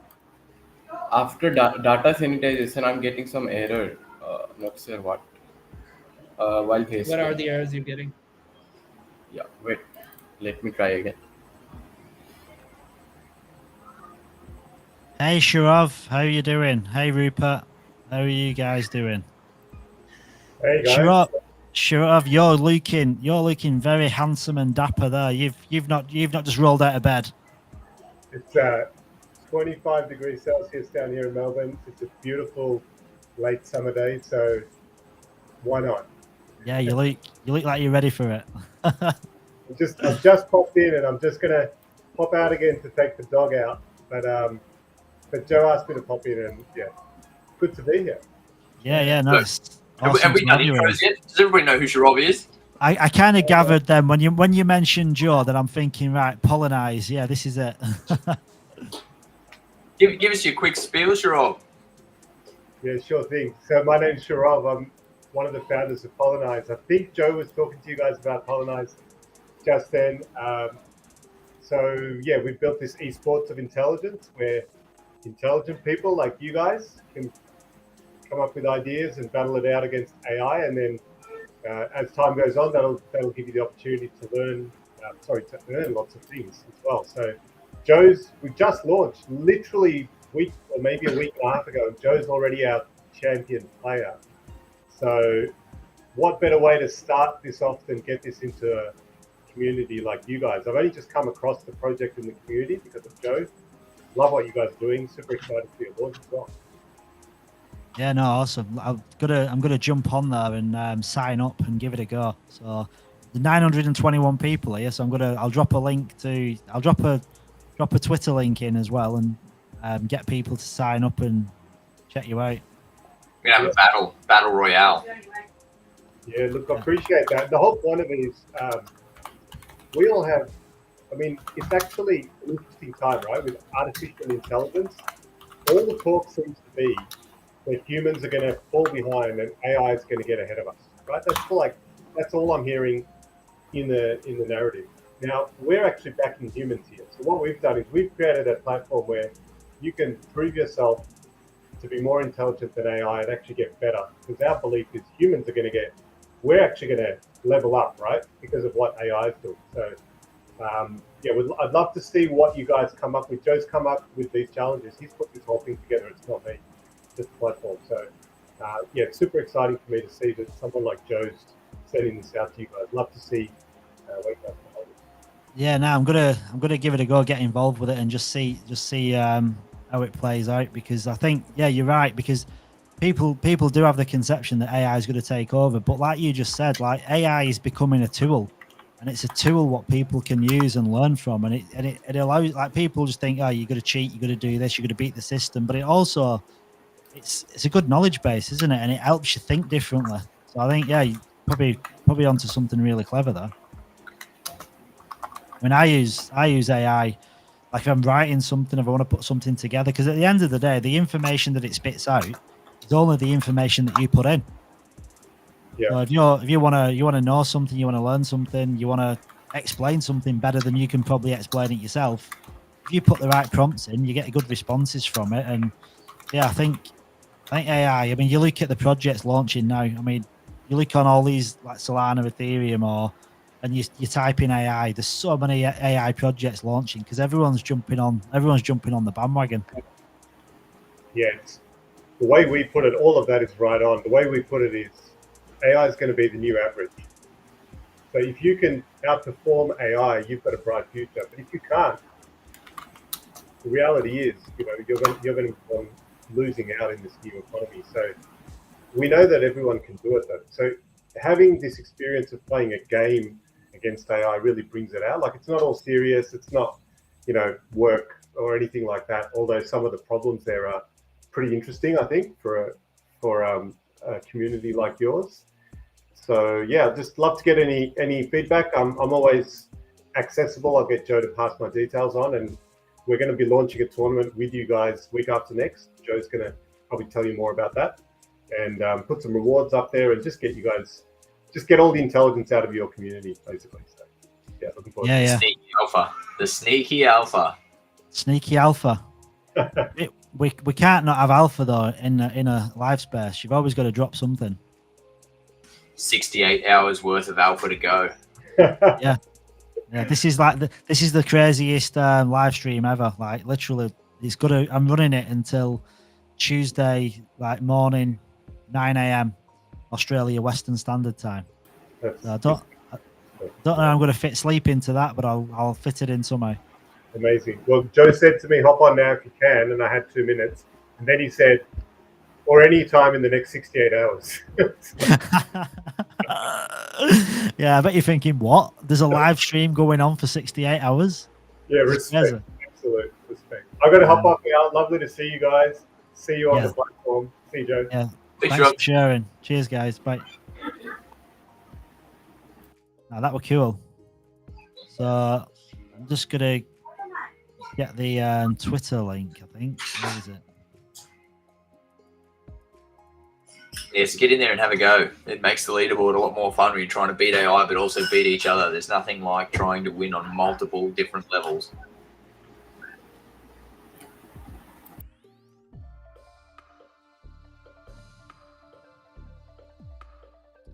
I'm just trying to find the where's the socials? There we go. I will. 1,000 incoming. Kevin coming on. Lol.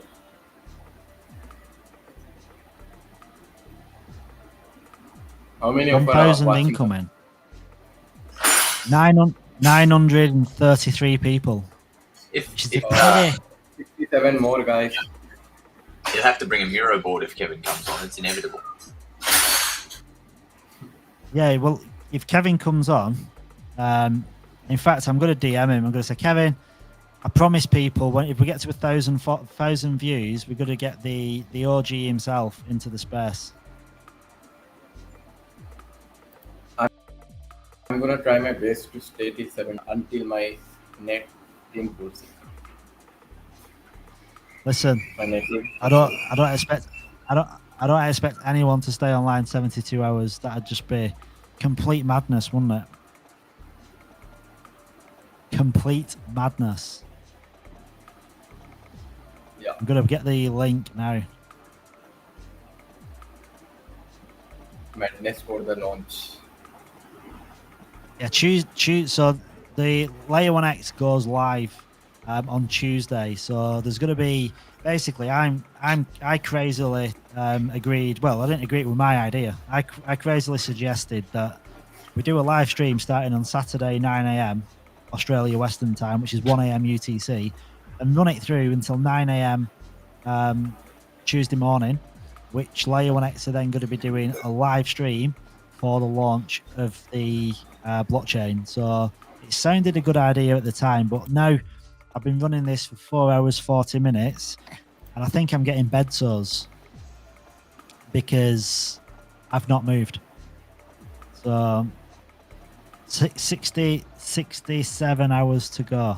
It's going to be fun. Are you having back pain? It's going to be.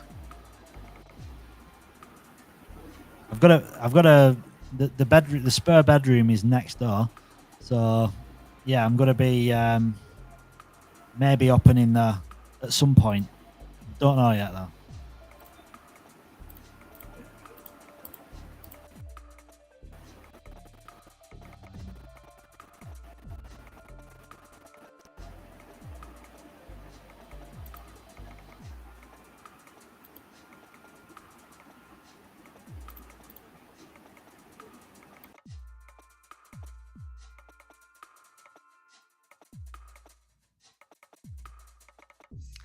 Sorry guys, I'm just copying the link for the live stream.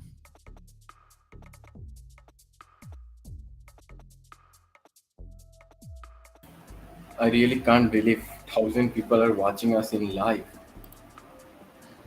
Yeah, it's increasing. It's getting up there. I hope a lot of people. I hope a lot of people are familiar with Layer 1X now, and if you're not, yeah, tap into the official Twitter account, and then you can learn more. And also the L1Xapp.com as well. Everything's there. And the L1X app, by the way, has been designed and put together by the brilliant mind of a certain individual called Corda, who's the user experience officer for Layer 1X. And funnily enough, the handsome devil has just joined the space. Uh-oh. I heard my ears were burning, so I had to join. Yeah. How are you, my friend? Very, very good. We're just touching on the user interface and like the user experience. So kind of perfect timing. Well, there you go. So Cody's the man of the hour. Oh, geez. I don't know about that, but I hear you're the man of the hour pulling what, a 72-hour straight a live show, man. That's going to be awesome. Well, I don't know. Do you want to see me after 50 hours? I don't. Usually when I pull 72 hours straight working on a project, it's I don't have to keep the conversation going, but hey, you know, more power to you, my friend. Yeah, just keep the convo going. We've got 935 people watching this live stream. Oh my goodness gracious, that's awesome. That's awesome. Yeah. So yeah, I'm just kind of cruising through here. It looks like Cryptic V wants a hat. Send me a hat. Yeah, we'll have to. Me too. Yeah, everybody wants a hat. Oh, that's awesome. So yeah. So what are you guys currently talking about? Well, we just had Joe was in the chat, and well, Joe's in the chat. I think he's just muted, and then Fur's in the chat as well. But Joe kindly got Polynize into the chat. This is something that we're going to be working with apparently, like in the next couple of weeks. I think we're going to be doing some kind of competitions with it. So cool. Some games, which is interesting. It's all about AI and I don't know, creating leaderboard, having a bit of fun. I think it's just for interaction, get the community engaged in having some fun times, which is probably pretty good for an year right now, to be honest, because 72 hours is a long stint to go at.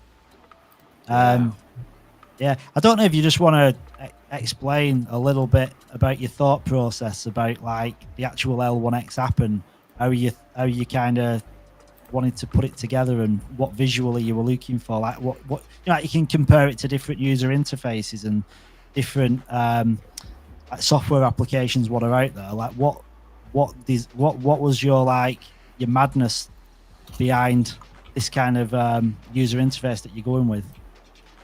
Well, to be honest, I can't take all the credit. This is a team effort by far, and it definitely wouldn't have come to fruition without our lead designer, Chris. He has definitely been kind of more of the forefront of the aesthetic look and feel of it.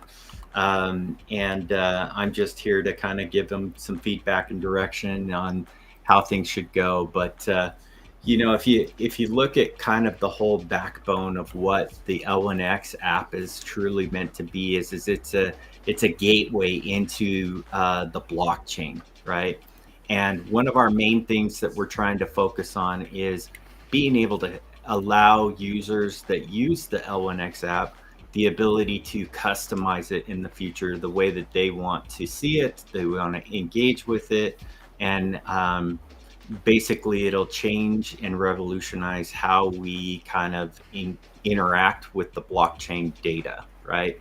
So how we consume data is definitely going to change in Web3. There's no doubt about that. That has nothing really to do with L1X. But L1X is definitely leading the charge in how we're going to go about that. And so if you're looking at the interface right now, is that you, Crypto Psycho, driving? Yeah. Or is that yeah. Okay, yeah, perfect. that's So, you know, the concept around this is that we, on this homepage specifically, we went with kind of these block widget looking style things, because in the future, you'll be able to rearrange them any which way you want. You'll be able to kind of put the different widgets in that you want in there as well, which will be great because, again, it's those things that we want you to basically be able to bring those projects, those games, those different DeFi elements that you interact with on a daily basis into your experience. And so that's why we're kind of building it out in kind of a widget kind of format here. Likewise, you know, the other thing that you've heard me probably say before is that I'm not a huge fan of having dApps, right? Going into your wallet, clicking on a link to basically be taken to somebody else's website. It's kind of a poor experience. The analogy that I like to give there is basically based upon like using Twitter, for an example. If you go to Twitter on your mobile device, it's an okay experience, but you have a lot better experience and a lot more ways to engage with Twitter if you just download the app to like your mobile device, for an example.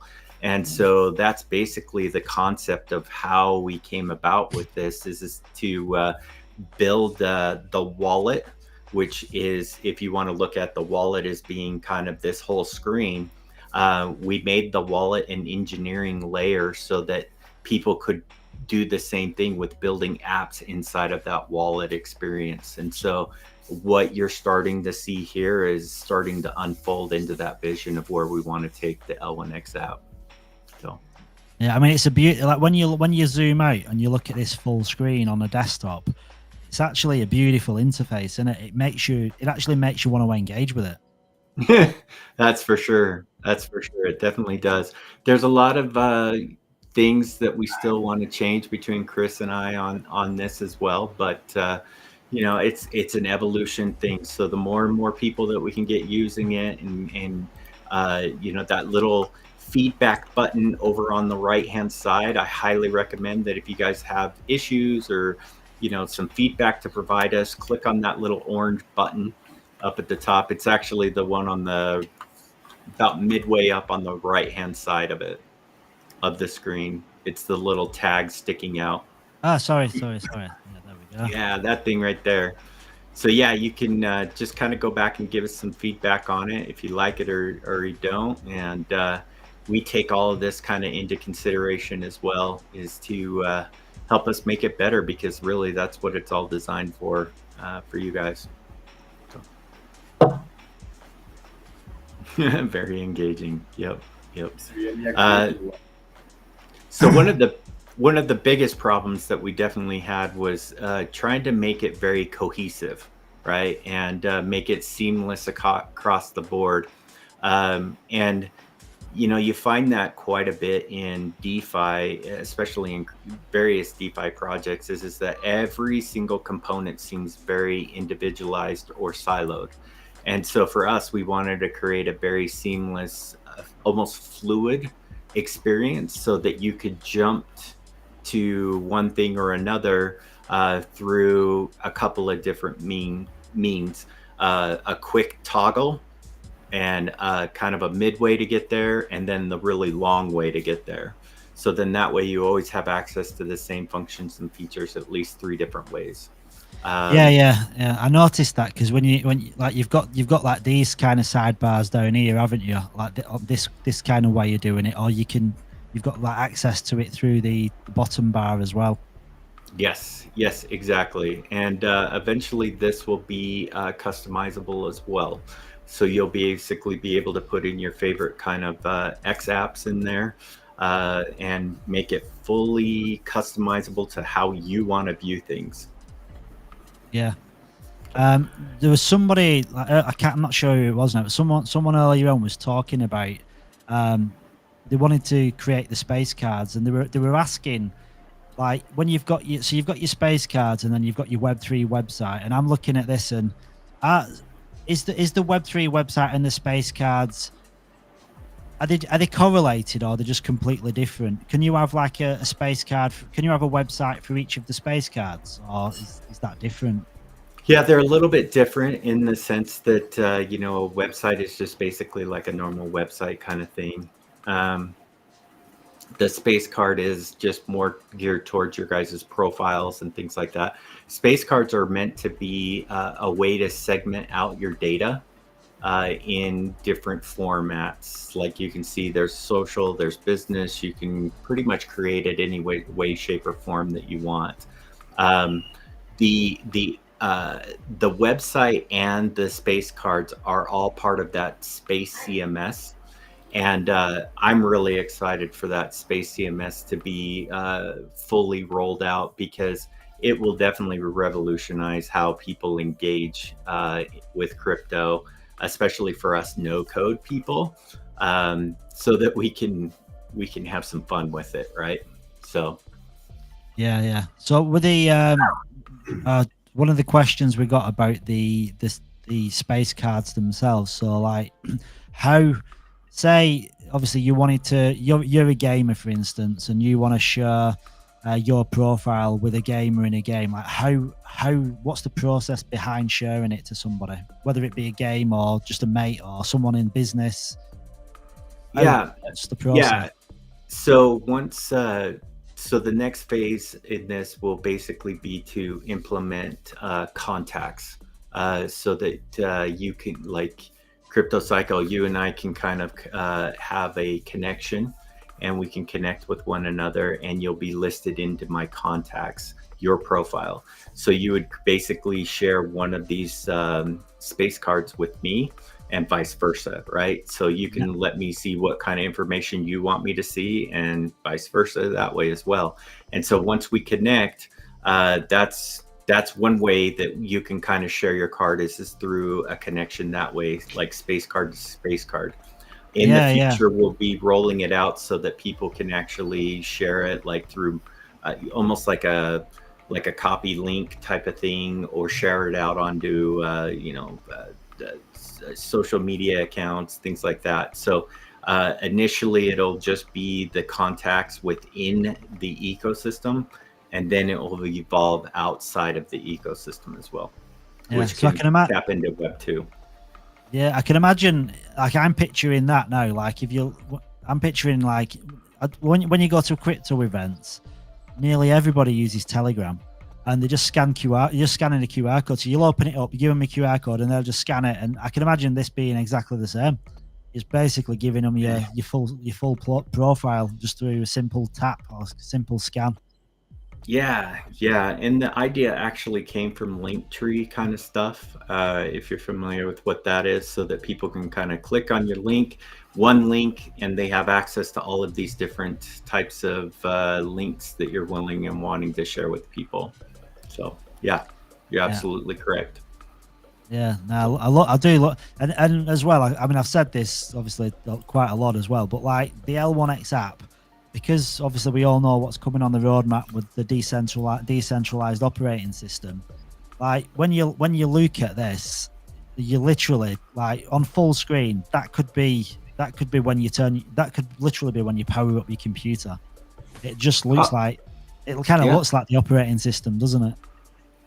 Yeah, exactly. And that's kind of, if you remember the roadmap that we had published a few back in like August, you'll notice that 25 to 27 was focused on a lot of innovation around operating systems and what they can do, right? And so that's really what this is it's kind of like your blockchain technology, wallet engineering layer, and then being able to build on top of that wallet so that, I mean, one of the biggest things that I think both Kevin and I agree on is that we want to get rid of the stupid extension pop-ups to do signatures. There needs to be a cleaner way to do that. And I think we're definitely moving towards that.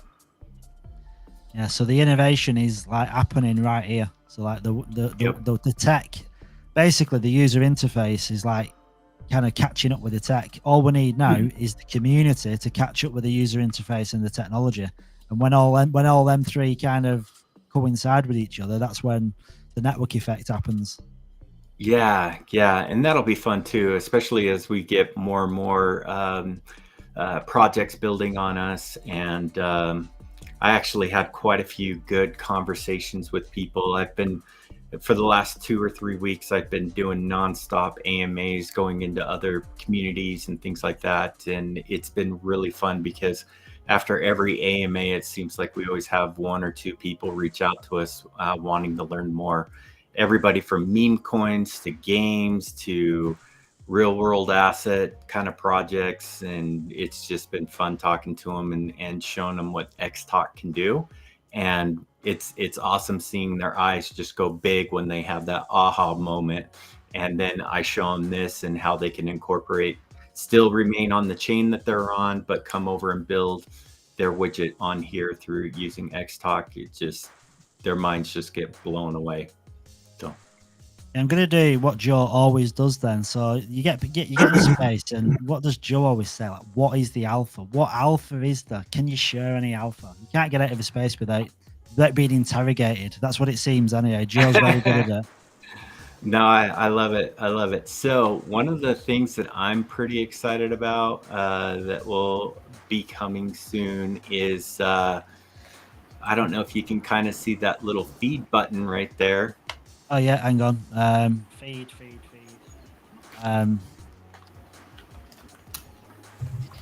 Oh yeah, sorry. Yeah.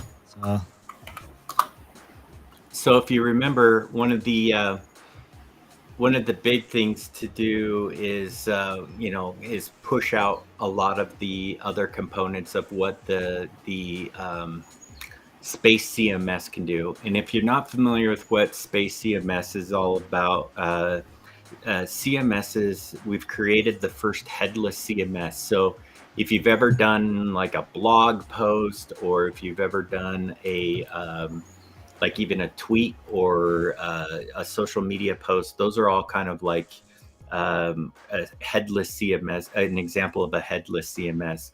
There's actually a widget that you can use called a WYSIWYG. It stands for what you see is what you get. And if you've ever used one of those, and you can go in and you can type something in and you can basically like copy it, bold it, italicize it, format it in a certain way, that's definitely a WYSIWYG type of thing, right? And so we've built the first codeless CMS, in essence, WYSIWYG. And so that's why we call it Space CMS, is to keep with our whole space card theme that we're going on here. But, the one of the fun things that I'm really excited about is the whole social component side to this, of what we can do. So imagine being able to go in and do a post. You just wanted to throw up a picture of something that you did and put some words with it, right? If you think about it, you can actually make that post on here that gets uploaded to the blockchain.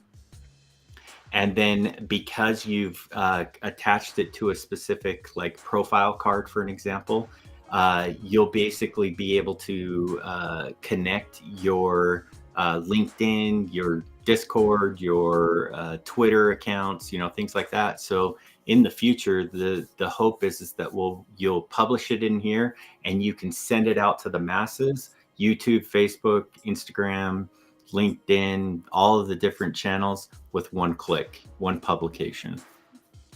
Wow. So it'd be true integration. Yep. And if I have my way, and my team definitely agrees with me on this one, is you will be able to basically be able to control the algorithm of what you see in your news feeds. So no more having these platforms kind of basically try to force you into, brainwashing you, trying to force you into certain things. I mean, we've all been there. We want to see more posts from a certain connection that we have, but it's not until we re-engage with them that they start popping back into our feeds.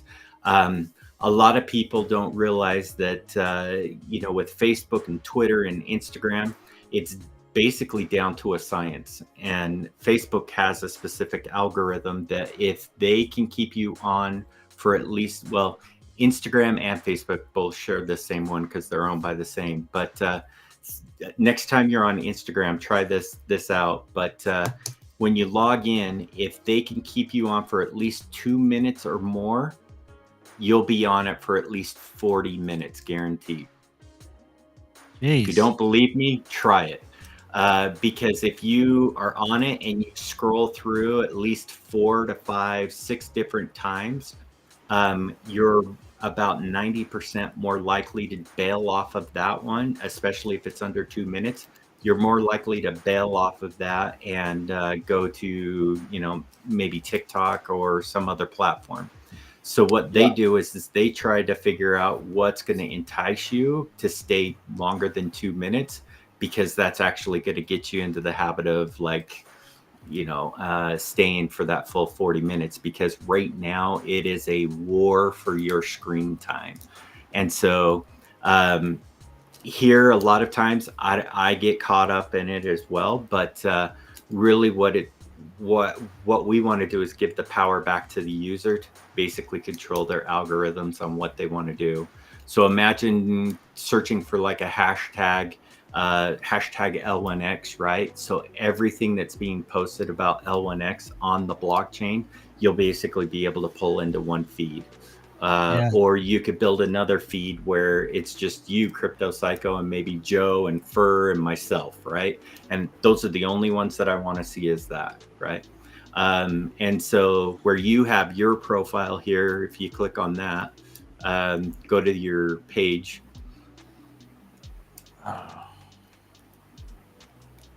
Eventually we'll put in a section here that when you start posting things, Mark, your followers that subscribe to you will basically be able to go in and click on your kind of like feed as well, so that they can see all of your posts that you've done specifically.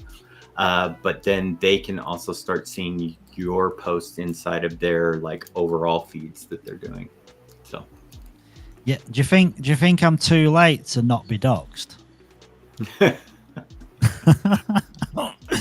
you think I'm too late, or do you think I'm doxxed at this point? I think you're doxxed, my friend. I think you're definitely doxxed. Yeah, Crypto Psycho is like, yeah, that is me. That isn't some weird name. Cody, we've got 1,105 people watching this stream now. 1,105. Yeah. That's because they're all here to see Joe's beard. So yeah, you've missed a few things, Cody. We've launched an entire meme coin in the time that you haven't been online. Yeah, dude. Everything for the 1,000 people that are listening in. To get that airdrop, you've got to be in the Telegram. If you scroll back far enough in the comments, you'll find a link there. It's there. Yeah, and we had a few ideas. So this was was the other idea that I had. Oh, it looks like I have to sit on a memory foam pillow. What do you think of this one for an idea, Cody? Ooh. L1X with health. Nice. L1X with that. And Joe's already started a Telegram group. We are good to go. We just need someone that's got that blockchain capability that can do a smart contract and launch a project. Do you think we know anyone? I don't know. I could probably put my vibes out to a few people. Yeah. We need someone with a skill that can launch as a project. And I think we're laughing. Like, what's it called, Joe? What's it called? Beard. $beard. Beard. Yeah. So if you want to be. So I'm just curious.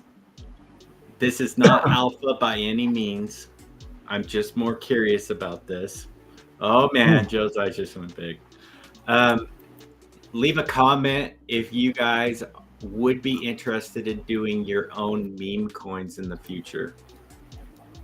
If it was a simple solution. I just feel like that we're 99% of the way there. Comments. I can't confirm nor deny that something might be in the works or in the back of my head that has made it to the design already. So. Oh wow! I'm actually gonna end this live space now, and I'm gonna give you a call, Coda. So sorry guys, 72-hour space is now over. It's turned into a 5-hour space. I love it. It's been interesting talking to a lot of community members over the last few months of them asking me if about specifically around like no code solutions of what we can do, things like that. And so I've been kind of compiling a whole bunch of stuff, and if you saw my kind of design Figma and files, you would see that I've got a lot of stuff in there.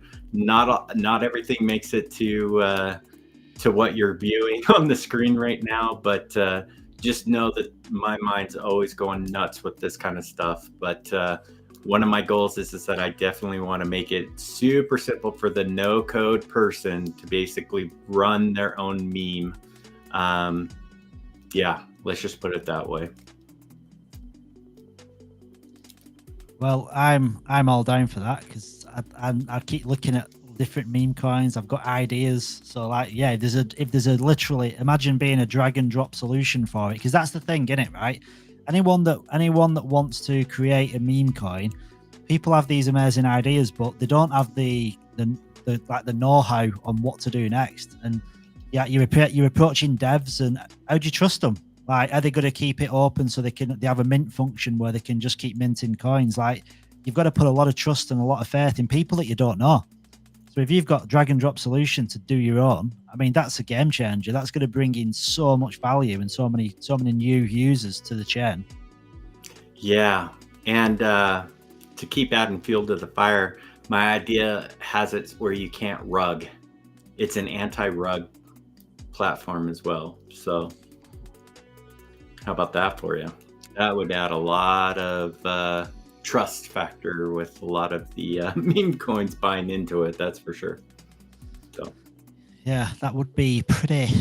Yeah, is that this idea you've got, Cody? Is this like in the short to near term future, or is it still just an idea in the pipeline kind of thing?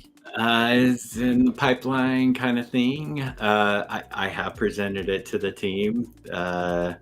There's just a lot of other things that need to be worked on now at the moment. But who knows? Maybe by next year, fall time. I don't know. We'll see. So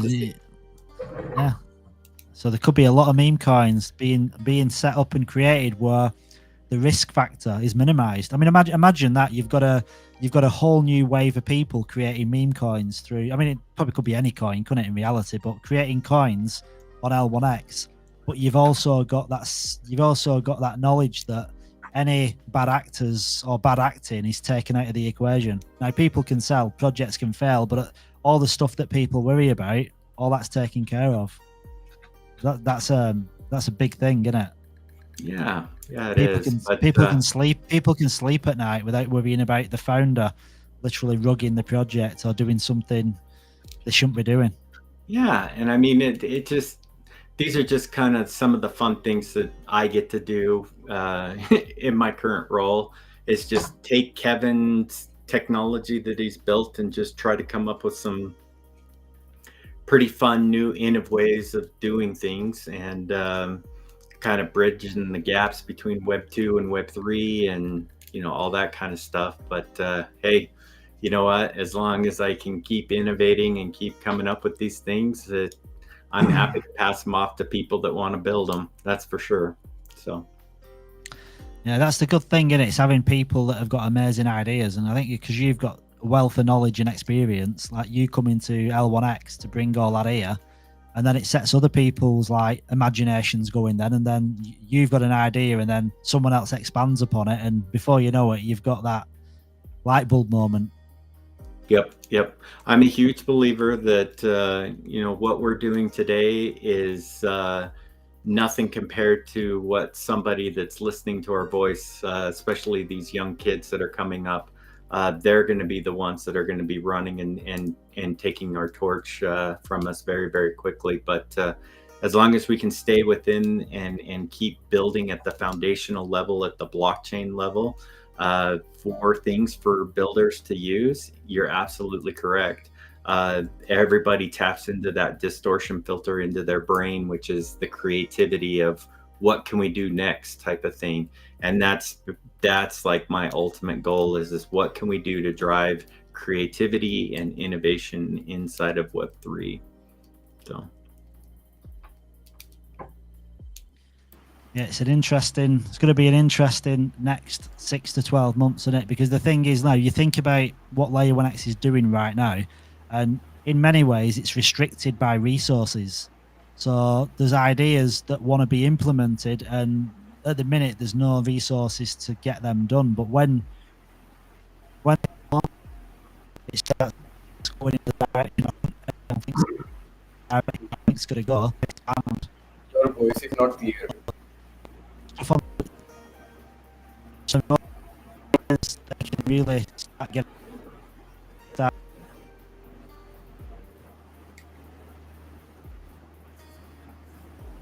Yep, exactly. And I mean, going back to the whole, no, you're good. Can you hear me okay? Yeah, I just got a connection issue pop up on my screen. Yeah, Cody is good, but I know it's cracking up. Skippy, was that you talking? Okay, good. Yeah, I mean, that's what the whole space CMS is about, right? Is being able to provide people the opportunity to kind of dabble around and create everything from, you know, social media posts, NFTs, smart contracts. I think, who was it? G Heaven had a question, could the L1X app have an instant messaging to contacts? That's what the space CMS is designed to do, is kind of create all these different components that you're basically asking about. So G Heaven, the answer is yes, it could all be done, but it's all going to be in due time. That's for sure. Do you think the Explorer, because when you look at the Explorer, I mean, this might be a Kevin question, I don't know, but the Explorer has got like an email kind of esque view about it. It looks like a Gmail account, how it's set up.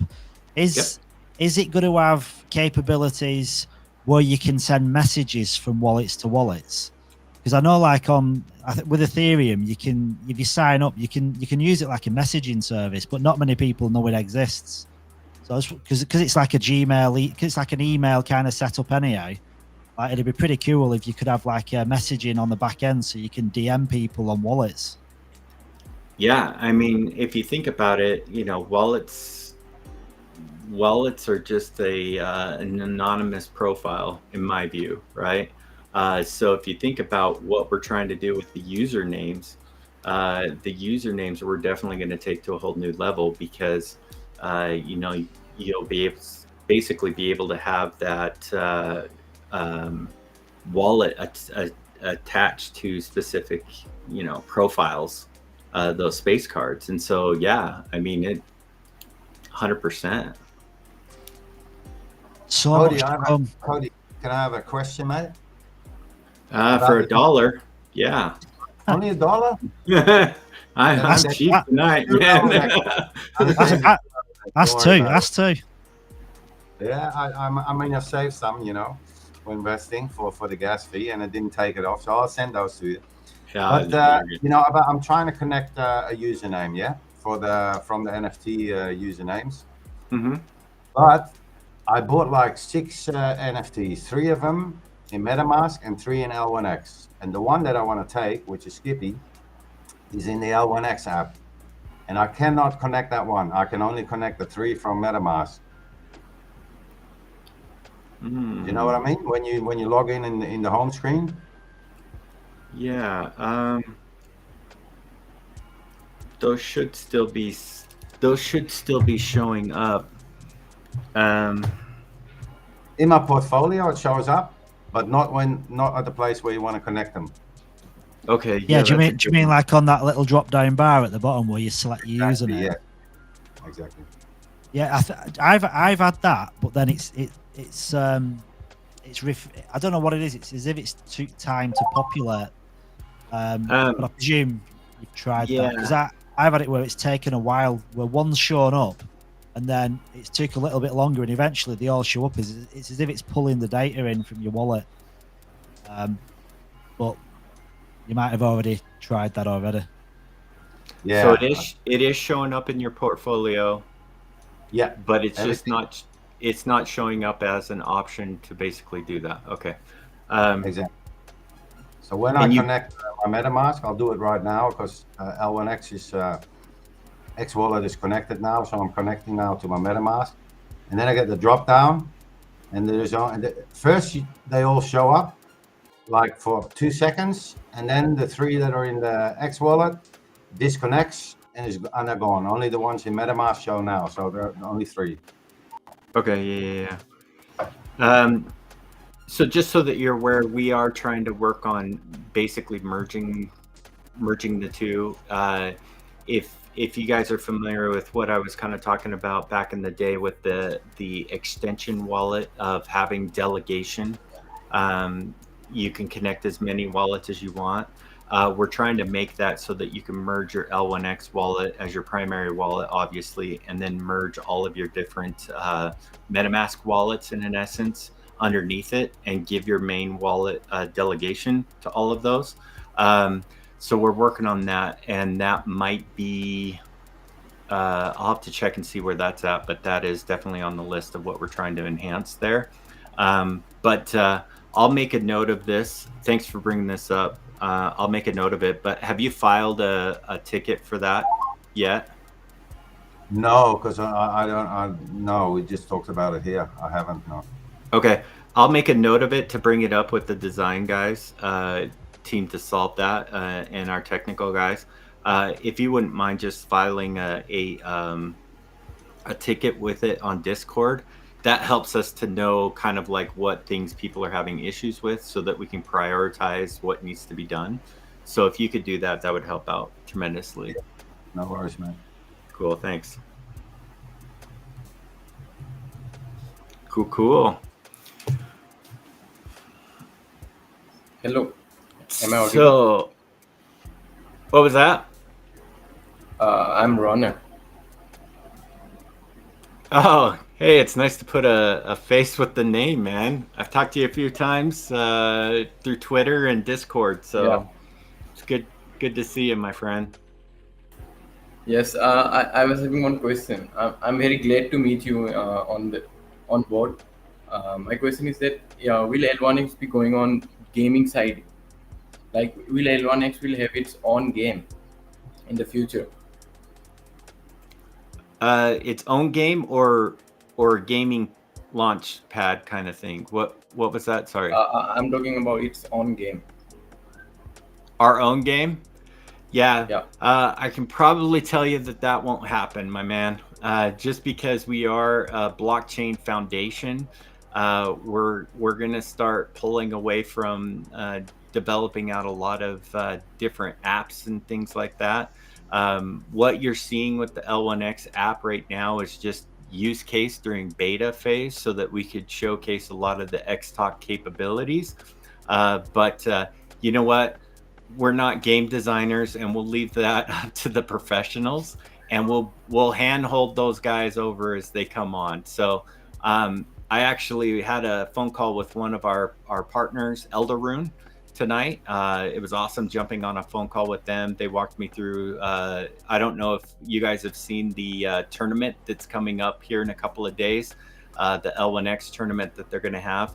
Had the main guys walk me through that tonight, and it's looking pretty cool, I have to say. And so I'm excited for them to come on to the platform, onto the blockchain, but also I can't wait for them to kind of build out their own little widget for the L1X app, because the game that they showed me is one of those very addicting type of games that I could just sit there and play for hours.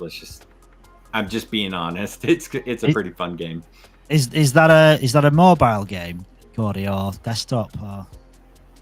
Yep, both desktop and mobile, and in my opinion, it looks way better on mobile. So yeah, yep. So if you can imagine right where those kind of balloons are, talking about the airdrop and things like that, nodes. Imagine that being or the data sanitization. Imagine that being their little mobile game turned sideways, right? Yeah. So you can just sit there and do your crypto staking, swaps, all that kind of stuff, and play a game all at the same time while reading your feeds.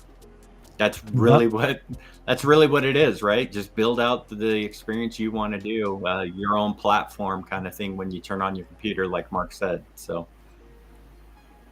No, that'll be cool. I was looking at the tournament, because you can take part, can't you? I think it ends on that tournament ends on the 30th. I think for Elderune, because you can win stuff as well, can't you? There's them little red boxes. You can win L1X coins, Elderune coins, and people can take part now. Because I was checking it out. All you need to do is play the game, and that actually plays in your mobile as well. So. Yeah. I got shown the mobile tonight, and so I've got to try it, because I've only been playing it on the desktop, but had family stuff going on tonight, so I haven't been able to tap into that just quite yet, but it's on my list to do in the morning when I wake up. So yeah, we had Easter plans, but something kind of took over those Easter plans and kind of ruined the entire Easter weekend. Do you know what? Right, I didn't. When I kind of thought of this idea of having a 72-hour space, and I said, right, Saturday to Tuesday. At the time, I had no idea it was Easter. I was thinking I'm going to just take Monday off work, and I didn't realize it was Easter weekend. So like when I told my missus, it didn't go down too well. Never does when you're telling your boss that this is what's going to happen, right? Yeah. They always seem to have other agendas for us. So. Yeah, exactly. Oh, that's awesome. 1,226 people live, Coda. That is phenomenal. X, like Twitter is awesome, because I think I've said that. I mean, I don't know how factual this is, but I'm pretty sure that like Twitter pushes like Twitter Spaces because they're live. It's bringing people in, isn't it, in mass? But I think because the Twitter live videos is quite new. I think Elon only did the first one 3 or 4 months ago. So I think because it's a new technology on the platform, they're pushing it even more. So the more people that come in, the more people they push it to, and it just gets exponential. So I'm actually thinking if this gets to past 24 hours, I mean, you can imagine the being thousands of people in this space. Oh, for sure. So maybe I'll share. I'll share a little bit of alpha with you guys. How about that? You want some alpha? There's only 1,200 people here, Corey. So we'll keep it quiet. Joey Enter's back up. Okay, let's keep it quiet then. Yep, definitely. If you guys all agree to keep it quiet, I'll share this with you. We are zealots. Give me just a sec here. Got to make sure I grab the right link. I'll send it to you, Mark, so that you can. Cool.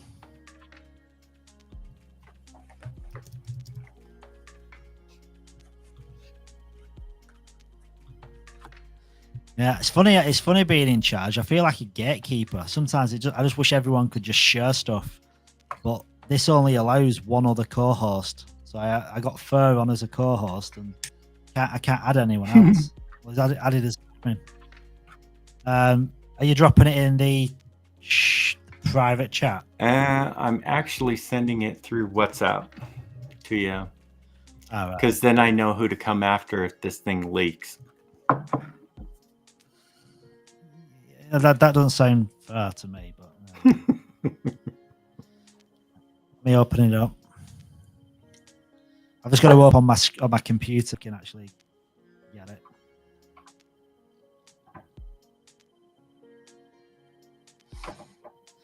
Here we go. So have you got any Easter plans, Cody? Tomorrow, the good old Easter egg hunts, good food, all that kind of stuff over the weekend. So good food. Yeah, good food is always good. Yeah. Right, I'm looking at rating the kiddos' Easter baskets for candy. You know how it is. So yeah, I mean, I said to my wife, I've got to have some decent Easter eggs this time, but she's only bought me one, and I wanted a UK Easter egg because the chocolate's different. In Australia, they put wax in it, stop it melting. I want the real deal. I don't want to go down the old Aussie chocolate. So I've got the screen up. Let's have a toot.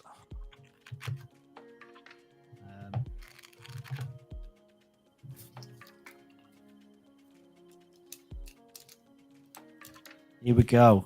Right. We are sharing alpha. I'm gonna make it go. I'm gonna make it go full screen as well. So yeah, let's. That's kind of chopped way down. What kind of screen do you have on there? Can you zoom out on it a little bit? Yeah, hang on. Yeah, it's weird. It's kind of really zoomed in, isn't it? Yeah. Now there you go. That's probably good right there. Keep in mind that this is currently in staging. We're basically revamping a few things. So you'll notice that this is a little bit different design than what Mark was kind of showing. So if you guys remember, inside of the X Perks program, one of the benefits was a alpha room, right? Kind of like a VIP room. And here's your window into it. This is basically what we will allow projects to utilize in the future.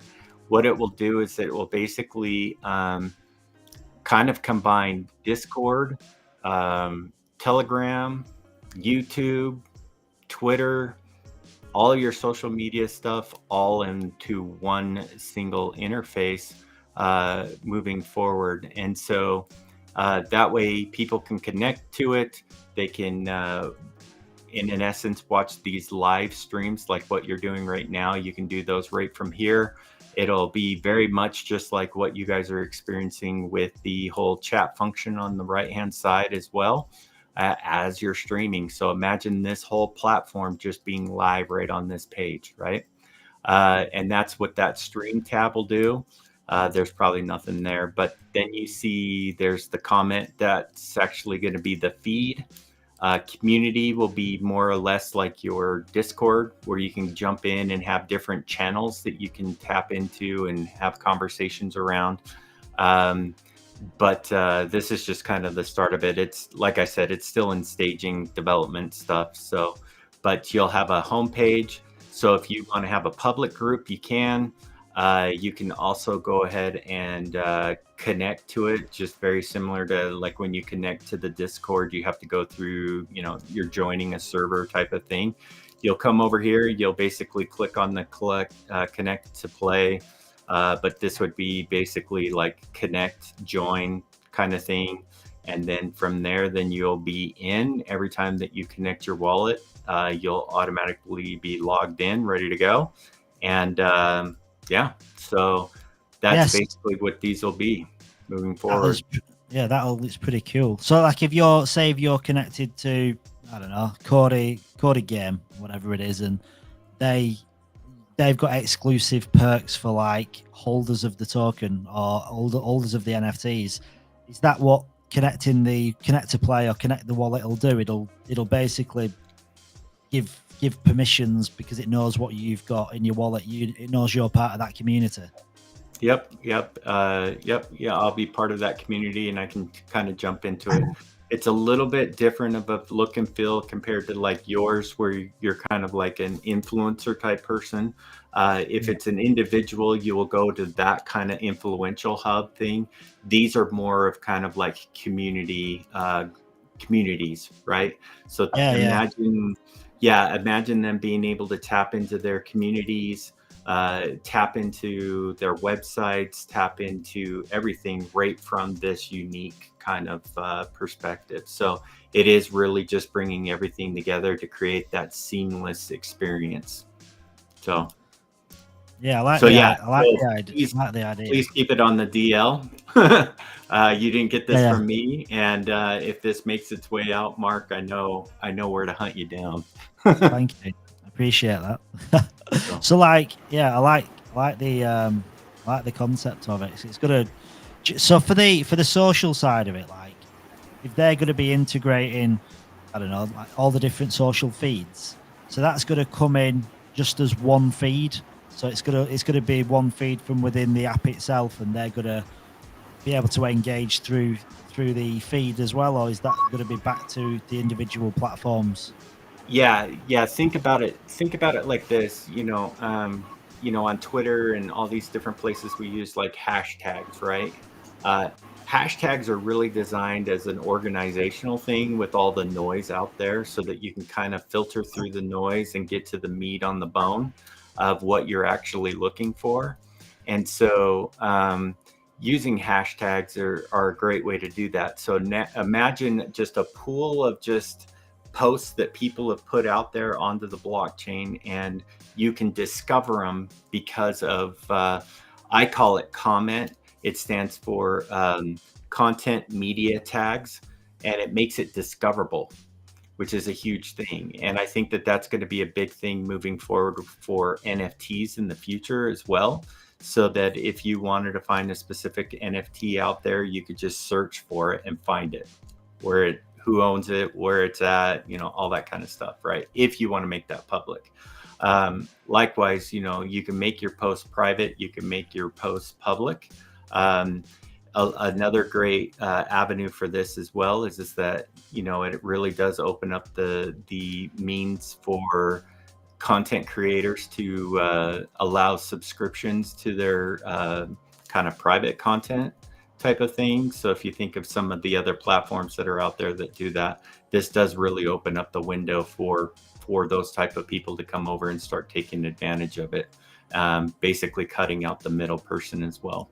So I mean, I do like on YouTube, I'm not like having posting, like for instance, posting a video out, you can give like members like early access, or if you've got any bloopers where you're just making mistakes after mistake, you can give them them. And believe me, when I do content, if my content's 10 minutes, there's probably 3 hours of content behind that what you don't see, because it's all bloopers, all stuff that you don't want people to see.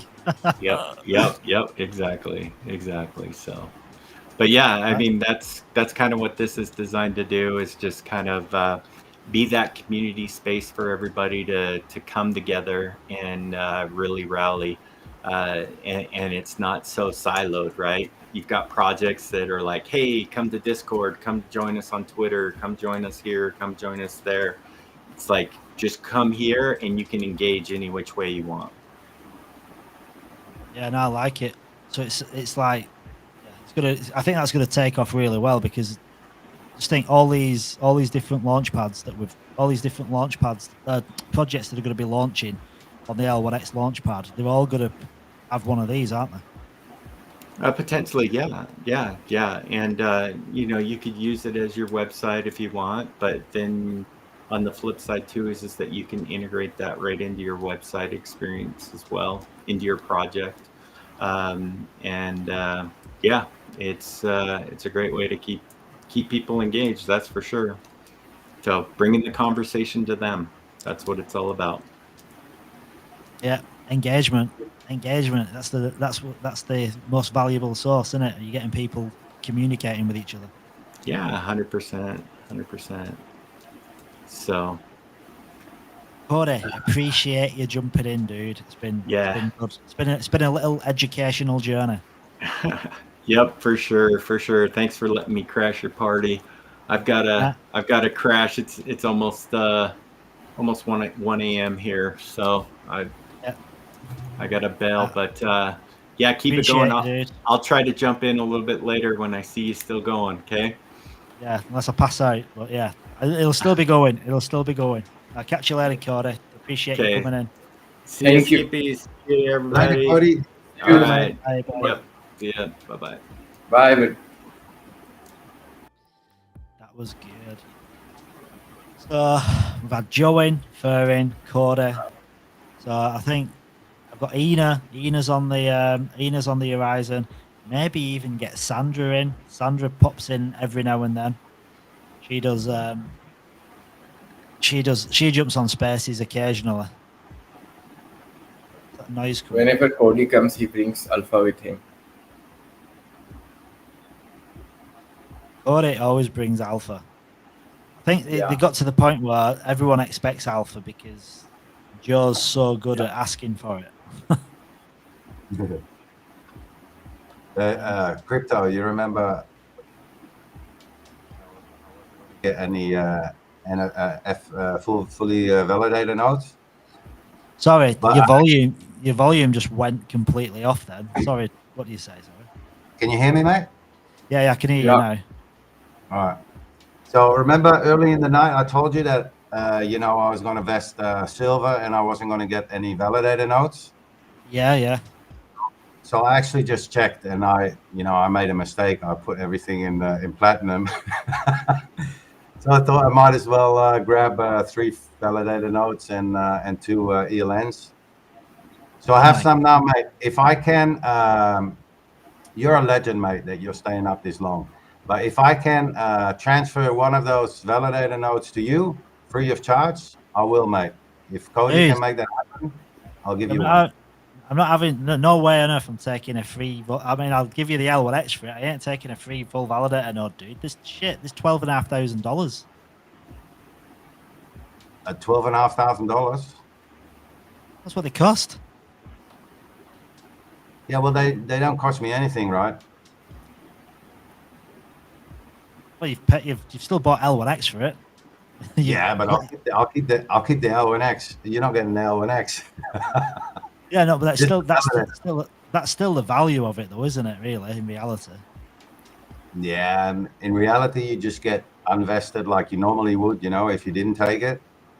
So it only has value when you start using it, or you either sell it, and then you start using it. Like I'm not planning on using it. So yeah, I have 3. I can give you one, mate. Don't worry about it. Dude, oh my God, right. Okay, space ended. I don't need to do 72 anymore. 72 hour space doesn't need to carry on. Now we're doing, to be honest, 5.5 hours in. It's going quite quick, isn't it? I mean, there's not long to go now. If you think about it, 66.5 hours. Not too bad. Not too bad. I'll be to say just say thank you. The thing is, I mean, I will say thank you, and I appreciate it. But sometimes, like, you don't want to feel like a charity case either, do you? It's not really charity, mate. I wasn't planning on getting them anyway, but because I made the mistake and put everything in platinum, I just get 3. I'm not going to use them. So, and if I do, I will only use one. I'm not going to get free computers to run them all. So. It doesn't cost me any extra. If I didn't take them, I wouldn't have taken them, and it's the same. I still keep my coins, and I get my coins invested. Yeah. So I know you're really looking for one. So Yeah, well, the thing is, I don't even know. Like, I mean, because I don't have the coins yet. Because obviously you get moderator coins and stuff. But the problem is don't know how that's going to work because it's basically coins you've purchased, isn't it? Like the private sale, public sale. So I mean, I can get EVNs now because I've got enough for those. But to be honest, looking at the chart, the comparison, the EVNs look really, really good as well, don't they? The ELNs? The event listener nodes, they look really good as well. I haven't really done the math. We did the math earlier tonight, you know, on the full validator nodes, but I haven't looked any on. I got 2 of those too, so you know I can always, you know, use one, whatever. But I'm gonna have to look at the math a little bit better. Yeah, well, they're pretty good as well. When you look at the returns on the ELNs, they look really profitable too. Open it up. Let's have a look. Yeah. Do you know what's weird, right? When we're looking at it before, didn't actually see it, and it's like there, it's right in front.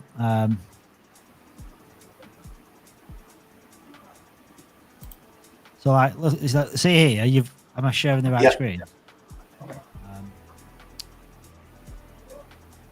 So like you've got your ELNs here, so you put your ELN in, and then you do the drop down, so you can drop it right down to the end, so you get your 800 node purchased, so you're accounting for everything, and then you can, I don't know, you put in the expected price of L1X. So like, say if you put $10,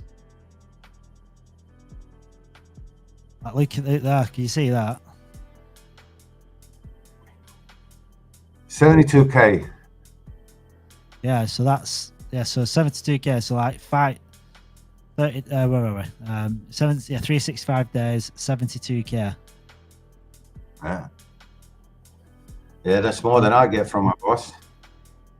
Yeah, it's pretty lucrative, huh? Yeah. I mean, and in reality, like, I know price predictions, they don't mean anything until you hit that price. But I mean, I think $10 is a pretty reasonable amount. Yeah. Like, it's not, you're not overshooting. You're not overshooting at $10, are you? No. So like, if you do it on that, is this for an empty ELN, or do you put your coins in yourself, or do other people put their coins in? Because you know what I mean. I mean, you got the validator node, but it still needs to be filled. It's filled with other people's coins, right? Yeah, people like stake into it, don't they? The full validator node. Yeah. So you get this amount just for hosting it, like hosting. For hosting it, you'll get, this is what you get for hosting it. And I think the staking, because when people stake into it, you get you'll get a different APR for this. I believe you get different staking rewards because different people could offer different returns on staking. So you could have like 100% up rate because you've got a really solid internet connection, but you could have someone that's got like 99% up rate that might be happy to take less returns on the staking. So the staker's going to earn more rewards. So I think that's going to be on top of like the staking. The staking's going to be a separate thing again, I think. Yeah. So if you have this one for just hosting, and let's say you put the 10,000 coins in, or it's 5,000 now, right? ELN is 5,000 now, right? Yeah. Or 5,000 L1X. Oh, yeah, okay. So 5,000 L1X. So let's say you put them in yourself too. So you get this, but you also get the staking rewards for the coins that you put into it yourself. That's a double whammy, right? It is, yeah. I mean, for me, it's like win-win, isn't it? Yeah, for everyone.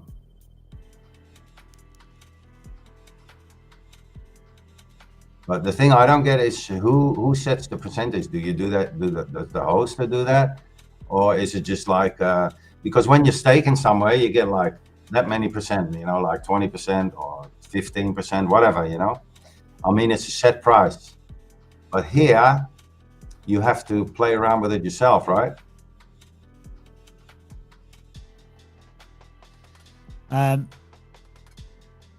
Putting the actual numbers on the calculator. Yeah, I mean the rewards for the stakers. Is that set? So, or do you have to yeah, do I it don't. yourself? That's what I'm not too sure. I don't know how you set the staking rewards, because like that's going to be up. Whoever's a node operator, they're going to then be able to offer their own staking rewards for people that stake into your node.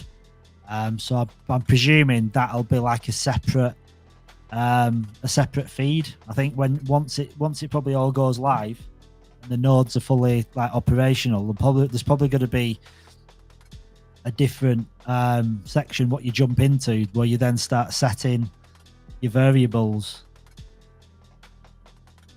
Yeah, that's what I'm thinking anyway. Yeah, we need to discuss this, like if someone comes in again, like if Kevin comes in or someone else, we need to ask them what does that get taken out of those rewards that you get, or is it another kind of reward and someone else pays that? And then why do you have to put like the percentage in there and stuff like that? Yeah. No, I get what you mean. Full picture. Yeah, I get what you mean. Node rewards, like, is this your take home? Is what you get total? Like, is the staking like separate on top? Exactly. Or do you have to pay them? I mean, if you're setting the percentage, so are you paying them from your rewards? Yeah. Or do you have to, yeah, I would like to know how that works. Yeah, I think I remember Kevin, because Kevin did speak about this. He kind of went into detail, because if you look, remember he did the AMA all about nodes, so it's probably something. It's probably something that's in there, but like sometimes you don't take everything in at the time. Mm-hmm. Yeah, that's why I didn't want to run a host, because I didn't completely understand it. What's happening. I mean, why do I have to set the rewards for stakers when normally that's a set amount? And does that come out of of your rewards? The ones that you're up there. Yeah, I mean, maybe we can get a good explanation. One of these hours, someone comes up and can explain it fully again.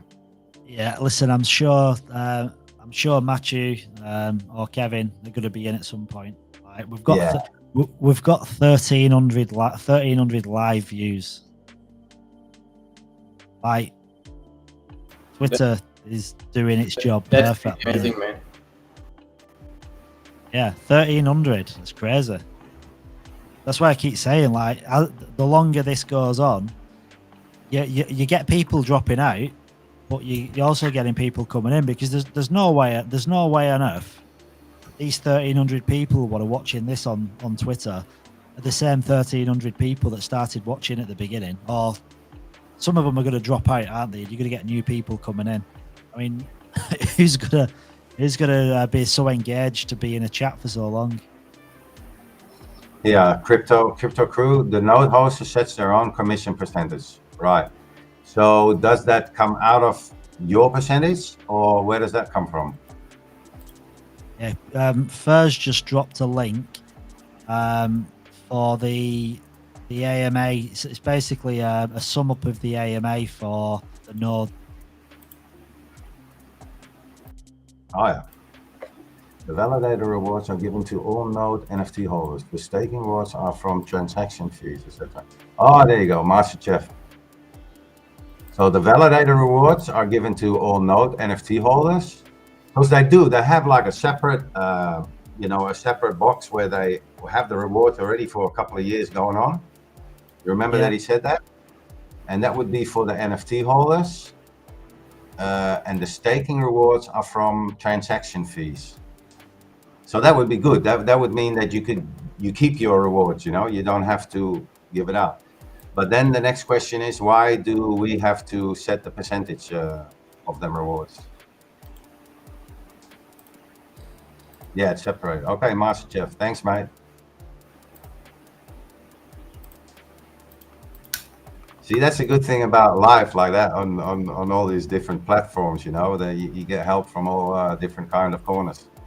Yeah. Well, like Third just dropped in. I think I'm sharing it as well, like on screen now, and it's the where is it? Is it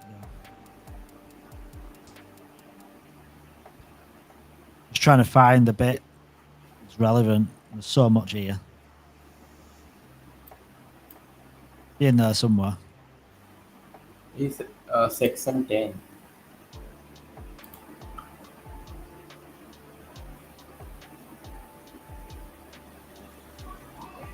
Yeah, try and see the section 10. It has. Oh yeah. Yeah. Yes. Yeah, so in this part of the video, Kevin discusses the fee structure and reward system for full. I feel like I'm doing a blog, one of my blog videos. for full value. This is where like there's so many bloopers in this. I can't read. I'm sure I'm dyslexic at times. He mentions that developers don't need to worry about fee structures as fees are consolidated into a single source for transactions. He explains that a certain number of node NFTs will be activated each month with a target of 80 full validator nodes for April. Rewards for the month would be 3.3%, resulting in 40% APR. Number of L1X coins required to host a full validator node has been reduced from 50 to 25k. Kevin also mentioned the hosting cost and hardware is like $100 a month. So that's the thing, the block rewards for the month would be 3.3%, resulting in 40% APR. So presumably that's what you decide on what you want to give to someone that's staking. You can like choose the APR you want to give. I think that's why that's the reason, isn't it? Because it makes it's decentralized, but it makes it competitive between different node hosts too. Because like say if you had a perfect internet connection, you might think, well, I'm going to offer less rewards because my uptime is going to be way better than anyone else. But then you could get someone that maybe over time they only have like 90%, 98% uptime, but then to get you to go with them, they might offer you a slightly higher APR, so they're earning a little bit more with the chance of more downtime.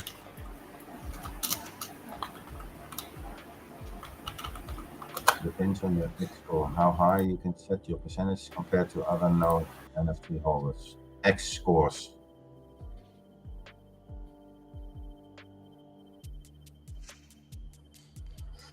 You can get your own rates for node hosting on top of those block rewards. Staking rewards are paid out separately to stakers. So that $100 a month, that is like your own cost, or is that a third party hosting it for you? Well, yeah, it's your own expense if you choose to use a third party to host it with. And I think Kevin and Mike were doing like some research into what it's going to cost, and I think $100 is the top end. But someone was speaking earlier on, and I think Kevin has said that you could actually host an ELN and an FVN for $100 at the same cost. Yeah. Yeah, so that's interesting for me anyway. If you can do that like for $100, like we calculated before, let's say you get like $750 a month in the beginning, when it's still low, and you pay 100, that's 650 netto, right? What you keep. So that would be interesting because then you don't have the hassle of downtime or whatever, or your computer breaks down or something like that.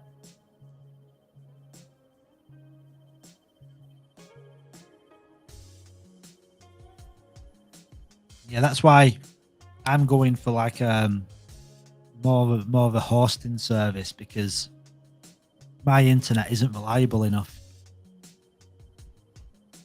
My internet is, but it's I have 1,000 MB here, and it's very reliable. But still, I mean, you have to have a separate device because I don't want to put it on my PC, because it's going to be running like 24/7. So if it breaks down, because you're doing other stuff on there, it's very easy for some sort of virus to come in, whatever, and you don't want that. So you just want a separate PC that only runs the node host. You don't do anything else on it. Yeah, well, even me, I've got a really high power gaming laptop. So it's got a load of RAM in it. It's got a huge SSD. It's got a fast processor, really good graphics card. I'm doing this streaming now, and even though I can do other stuff, I can tell I've got more than one thing going at once. It's a blooming gaming laptop. So yeah, I have the same here, gaming PC. Yeah, but I still wouldn't want it on here because it's so easy to get a virus in or something else, you know. So you wouldn't want to risk that. You might get penalized, you know, for downtime. I mean, 2% is nothing, but if you get like 50% downtime, you'll get penalized. Yeah, well, the thing is, no one will use you either. Like if you, I mean, I've tried staking on a node before, and you'll get like a long list of all these nodes, and the ones that are down the bottom, no one uses them because you want maximum returns, don't you? When you're staking, you don't want to be connected to some unreliable node operator. Mm. Yeah, I'll be looking forward to if they can, you know, get like a hosting service for everyone the same, you know. Now, if they can get a deal going on, that would be great. I'd be interested in that.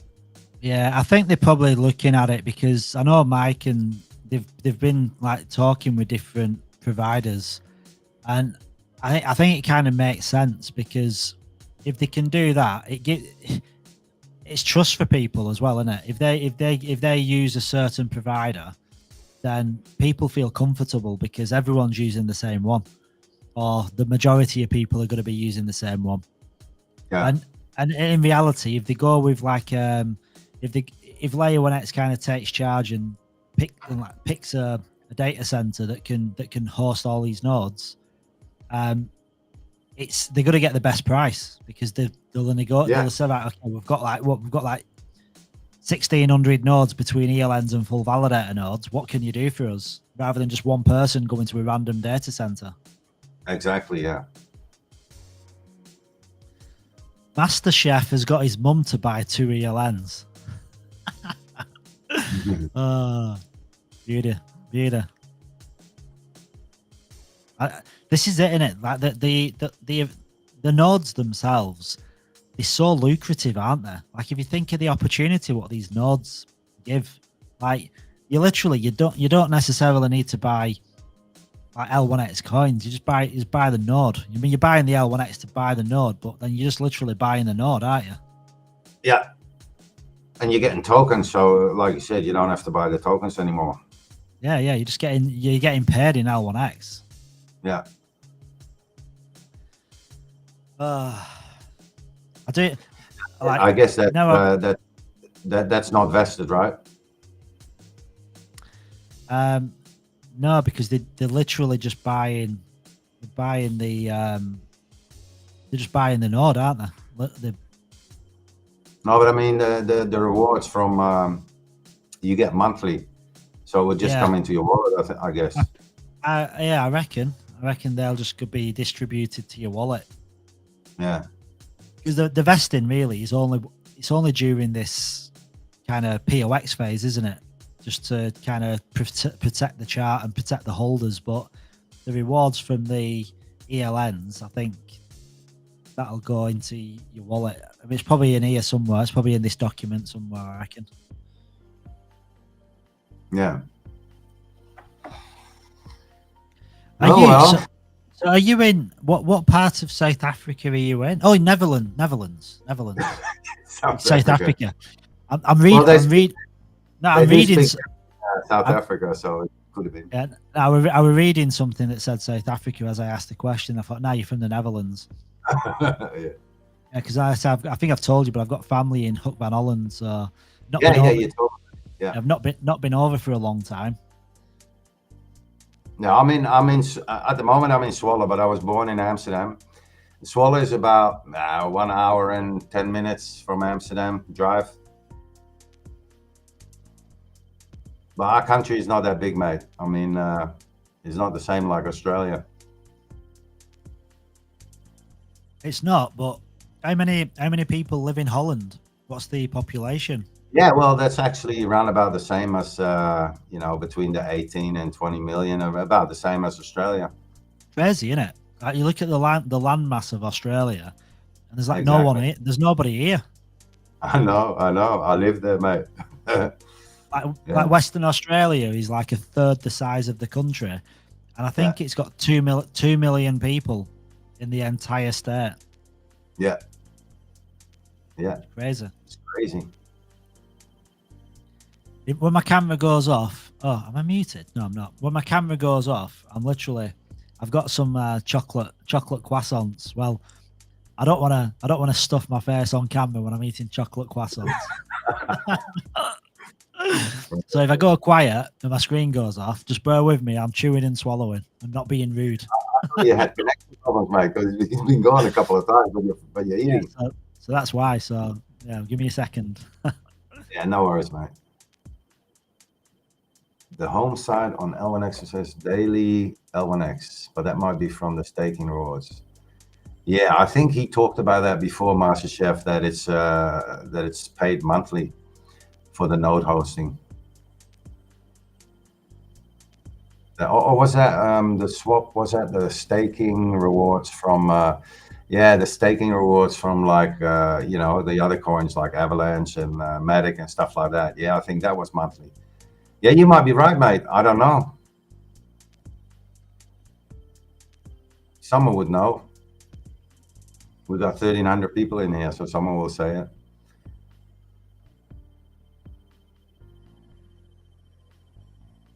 And crypto is still eating, so I'll take over for a bit.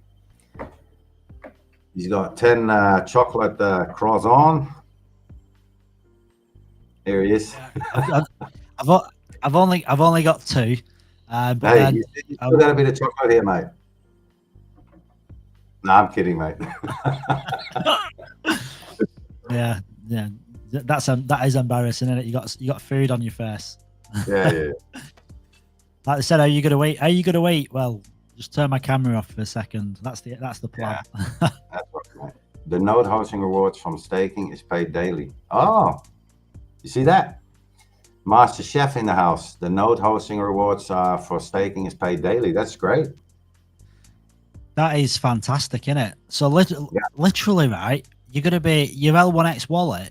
It's gonna be like having a constant airdrop to your wallet. Your airdrop's just gonna be having L1X pumped into it constantly. Yeah, and then every month you get your vesting release, and then every day you get you know, whatever rewards that you get.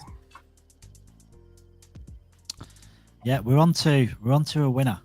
All we need is the community to catch up with the technology. Yeah, he said it's going to be easy, like put some sort of program in there, and yeah, maybe I you know, it's Easter, so maybe I catch a deal and grab a laptop or something for that and just host one. Yeah, well, yeah, I'm just gonna go with the software, not the computer hosting again. Even if I had hardwired one. I mean, I have got a second laptop. I just don't really trust the power. Because we get power outages as well, so that's another thing. Yeah. Yeah, and that's only going to get worse and worse as we starting to go into all the electric stuff, and you see that in like in Los Angeles and other places in the world where they go full on electric. You get a lot more brownouts, mate. Yeah. You get off the gas and the oil, and then you get a lot more brownouts. But here's pretty cool. We hardly ever have a brownout, and you know, the internet is really solid. You know, only when the updating, maybe it's like maybe 15 minutes or something every couple of months when they're updating something. Other than that, it's like full on. And the 5G is good actually too. If your router, your modem is in the same room as your device, you know, it's nearly just as fast as wired. Yeah, I mean, I've got like right now, my Wi-Fi cut out, so I connected back on my mobile just to like as a hotspot, So I'm through my mobile now on 4G, not on 5G. But Okay. it's more reliable than my Wi-Fi. The 4G on your phone. 4G on my phone, because my mobile connection never drops out. Like, it's more reliable than my Wi-Fi connection. Wi-Fi drops out. It's crazy, isn't it? Yeah. I mean, and you're living in Perth, right? Yeah. But I mean, I'm actually on fiber optic. But yeah. But I'm relying on, the thing is, Wi-Fi. Obviously, you're relying on your unit, aren't you? Your router. But you know, fiber optic should be very stable and reliable. What are the speeds down there? Pretty fast. I mean, I've not done a speed test for a while, but it's pretty fast connection. I think we've got a new community member in the house. We've got one of the OGs of L1X. Who is it? In the house. Here we go. It's Garrett. How's it going? Hey, Garrett. How's it going, fellas? Are we doing great? Good. Good deal. It's good to have you here. Yeah, I've been watching. I'm missing out. I'm missing out on so much degening right now. I've literally become a Solana degen, and right now the degening's just come to an end because I can't do that and do this at the same time. It's probably a good thing, though. I mean, you could lose money, so this is much more worthwhile, I think. Connecting, chatting. L1X is such an amazing innovation, so this is much better. Yeah, I've got a can't see because of that, but it's literally a cup of tea with a chocolate croissant dipped into it, to get up all that tea as well. You want a cup of tea, Loft? What's up? No, but he's right about Solana, mate. I'm only trading on Solana the last half a year or something like that. All the action is down there at the moment. Yeah, I just started probably a month ago. Maybe 2. Time flies. Can't tell. I actually just went over to Base Chain tonight to degen over there. A few friends of mine launched a holiday token, so I had to go over to Base Chain. Yeah, I never even been there. Is that good? It's cheap. It's a lot cheaper than Ethereum is, I'll tell you that much. Oof. Oh, Ethereum is crazy, mate. I mean, I had a pre-sale that was, we were able to stake it for like 6 months, or you could get like 25%. You could claim, and it was like 250 to 300 euro gas fees, mate, just to stake it. Crazy. That's crazy. Yeah, when I first got into crypto, like October 2021, I came in the end of the bull run, and the gas fees were so high I couldn't even on-ramp to Ethereum. I'm like, what is this? Like, I'm trying to buy $50 and you're trying to charge me $500 for gas. What is this? What is this gas? I had no clue. So L1X is going to help alleviate that pain from the future generations of crypto users. Yeah, well, it'll stay. They said it was going to be a lot better. They've been talking about that for like 2 years, like Ethereum 2.0, and it's going to get a lot cheaper, but it's not getting cheaper. It's actually getting more expensive, So, yeah, but you have all the other chains, that are cheap, like Arbitrum and Solana that we just talked about, and basically all of them are cheap. It's only Ethereum that is expensive like that. Yeah, maybe Avalanche, I hear Avalanche is expensive too. But other than that, that's not as cheap. Yeah, it's not as cheap as people let it on in the first place. I ended up buying some things on AVAX and did staking, and now I'm stuck in the staking, and I have to every 2 months I have to claim. So every 2 months I have to keep paying out these fees, and they're a lot higher than they said they would be. It just happened recently. Actually, the AVAX gas fees went up for some reason a few months ago. Yeah, I heard about that too, mate. I'm not on. I like Avalanche as a coin itself, but I'm not on their blockchain. But I hear a lot about it. Yeah, that it's expensive too. Even BSC. I mean, BSC isn't expensive, but I mean now we have layer 2s on the BSC network, which is mind-boggling for something that has low fees in the first place. But I don't know. I guess it's like if somebody wants to build a blockchain, they can. It seems like nothing like L1X. Only one group of people has been able to do anything like this. So I think we won't see anything like this again for a while. Yeah. No, you'll be getting. Do you know what'll be funny, right? When you get someone that's probably doesn't really know what they're doing, you'll get someone creating a layer 2 on layer 1x. Yeah, I was just thinking that. Yeah, like they're gonna create a layer 2 on layer 1x. Do you know what? It'd probably get so much FOMO into it. Oh, we're creating this new layer 2, the world's first layer 2 on layer 1x. It's more expensive than the layer 1. Layer 2s and but also dexes, swap dexes and everything, especially cross chain and everything. That's going to be big in this space, in this cycle.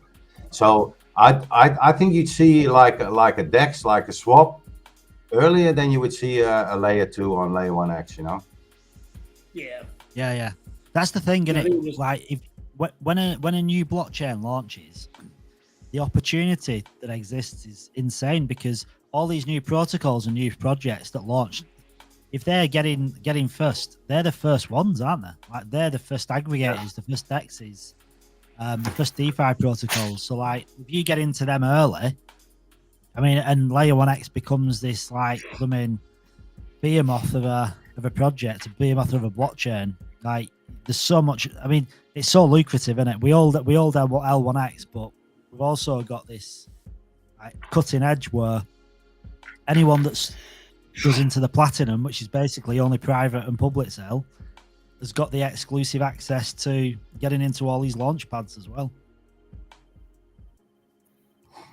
Yeah, exactly, and that's what you see now happening in this cycle. In B2C and Bitcoin, you see a lot of layer 2s for Bitcoin, and you see a lot of DEX swaps and stuff like that.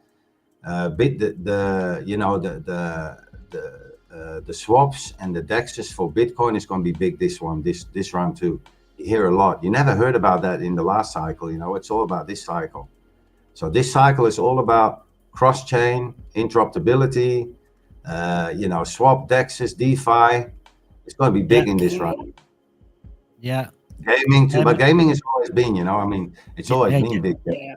Yeah, gaming's just one of them. It's just organically growing all the time, isn't it? But then you've got these narratives like you said, interoperability, like digital identity is another one.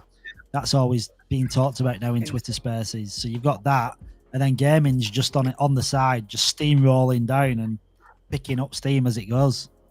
Yeah, gaming has always been there. But like AI, is kind of new, and it's had a start up already, but it's going to come back as well. AI is going to be big too. Yeah, that's another big one. AI is another big one that's happening lately. Yeah. Everybody's coming out of the woodwork with a new AI project. Yeah.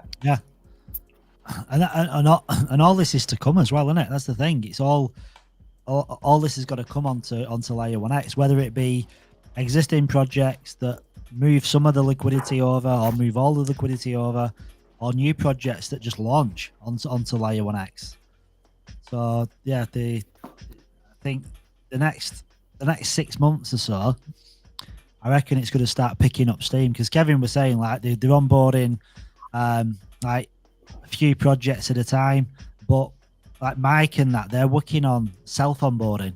So at the minute, like the onboarding process is done like in-house by the team, but they're building this kind of back end where projects can come in and just self-onboard. I think when that happens as well, where they've got all the documentation and they can just do it without, because they've already said, haven't they, a lot of the smart contracts are already being pre-done, like templated. So if you have a project and you want to create a meme coin, or you want to create I don't know, some other DeFi project, or you want to create a multi-sig or whatever, the contracts are all being pre-written, so you can just drag and drop and customize a bit of code. That's a very interesting. That's awesome, actually. It's going to be very easy for people. It's like what you were saying before. There's so many people that have great ideas, but they don't know how to do it. And it's going to give everybody the option to be able to launch a cool project, even if they don't have the know-how. Yeah, well, when I don't like, were you when Cody was in before? Yeah, that's what I was. Yeah, that's what I was referring to. Yeah. When Cody's talking about. Yeah, I've been in here for a couple hours. Oh, it's done. I just haven't been in the chat because I was busy. Waiting for this other base chain launch. Do you know what? Right, maybe that should be a chain eventually. Yeah, I mean, I'm losing out. I wanted to do some swing trading, but I can't. I'm a guy. If I were a girl, I could probably do a bit of both, but I can't do both when I'm. I opened it up. I connected my wallet and looked online, and my brain just doesn't concentrate. So I just give up on the idea and wrote it off these next 3 days.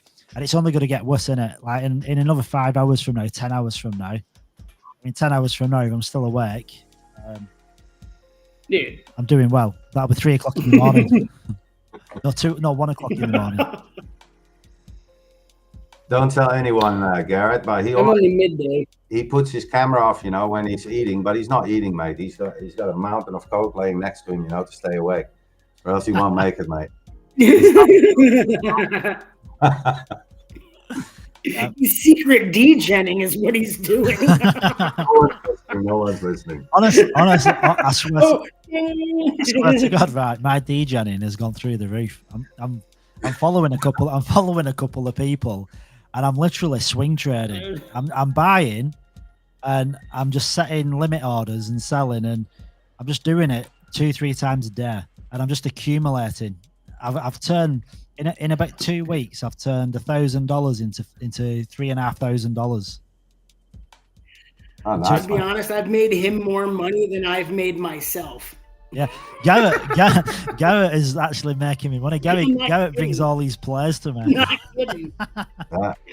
I'm not making it, but he is at least. I'm happy that he's making some money off my my suggestions. Yeah, but you only win, don't you, when you cash out? So like some things I'm in, I'm probably in a bit too deep.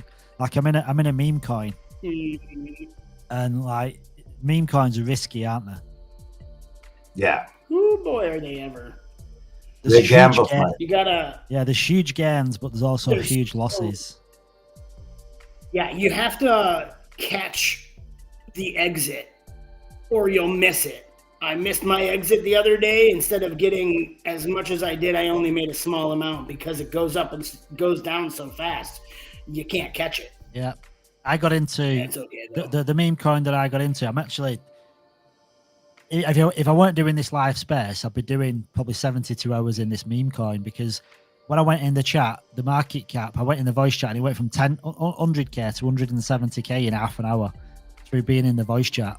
Because it just gives people this confidence. But then this same coin, I've turned 2.5 million coins into 10 million coins just by swing trading it. But obviously, if the project dies, it doesn't matter if I've got 100 million coins; they're not worth anything, are they? Yeah, that's the way it goes. Yeah, I bought into like a private pre-sale on Twitter. This coin is called Sloth, right? Slothana coin, and they have like a Twitter, no premium, no blue tick, and they only have a website. They don't have a Telegram.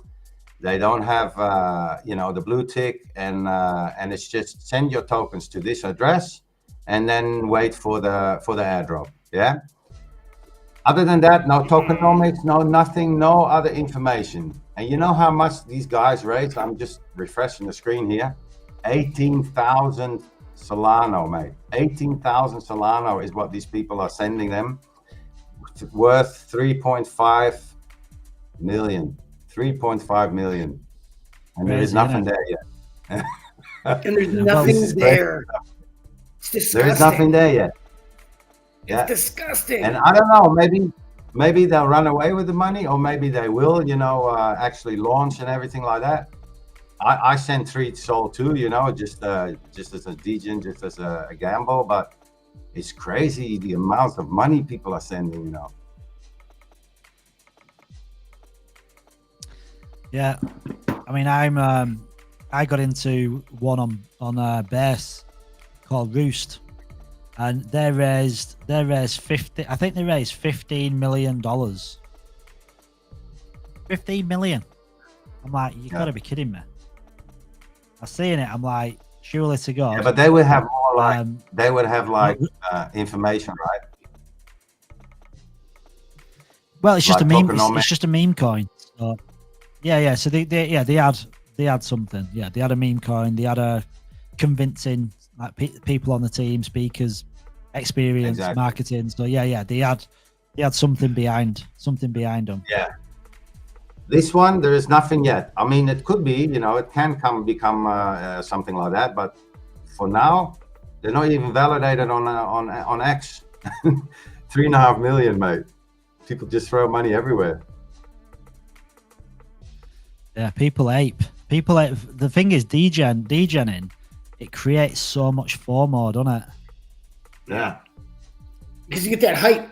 You get that excitement, and you get that community engagement, and you get that possibility of like Shiba Inu gains. You know what I mean? Like it goes up, and maybe this will be the next big thing, the next $1 billion meme coin that'll make millionaires, which are very far and few between.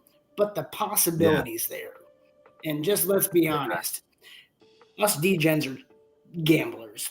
We obviously have a high risk potential because we're in crypto already. We already take the risk. I'll be honest though, the bulk of my funds in something real and only play a little bit in degen plays because they're just risky. They're very risky, mate. I was watching a video about dog with hat when it was like I don't know, 50, 60, 70, 80 million, something like that, And I thought a dog with a hat, that can't be anything. It's 3 billion, I think now. It's crazy, mate. There's this everywhere. Can you believe that? Dog with hat, and I saw that when it was under 100 million, and now it's crazy. 3 billion. It's worth more than most blockchains. Yeah, it's worth more than L1X, mate. It's worth more than this, and this will be worth more than anything in the future. So think of that. Yeah, so. and it's literally a JPEG of a dog with a hat on. Yeah, that's it. It's just a dog. And it's a bad JPEG, mate. The hat's not on very well. Yeah. Yeah. The same with those funny names, they do like Donald Trump, something like that. It goes to millions, mate. Donald Trump, or that Geo Biden, man. Geo Biden went to like 300 million. Yeah, crazy. It's if you can get into one of them before they go, like you're laughing, aren't you? But it's finding them. And the thing is, if you had enough small change, you could put like $15, $20 in every single one that launches, and chances are you're probably going to win a lot of them because a lot of them do numbers, don't they? But it's having the time to research them all and having an abundance of $10, $20 where you can ape into stuff. Yeah, and leaving it there and not.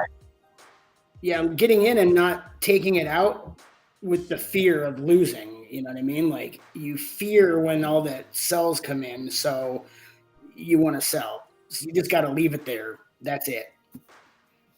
Yeah, but if you like you put $20 in there, it's all right. You can lose it, but most of the time you put more in. But the problem is getting in, mate. Especially on Solana. Radium is really bad. It's low as whatever. But if you want to get on the ground floor, you have to work with snipers and stuff like that. You have to have the contract address before, or else you won't get it at the bottom.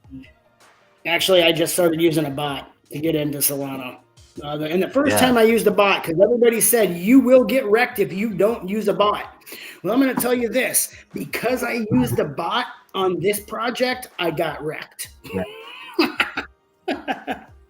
So, I mean, use your own judgment, basically. Dude, I did exactly this. I did exactly this thing. Except I stayed in longer and still made a profit. Just not as much as I thought I would. Trusting the wrong developers is a problem. Yeah.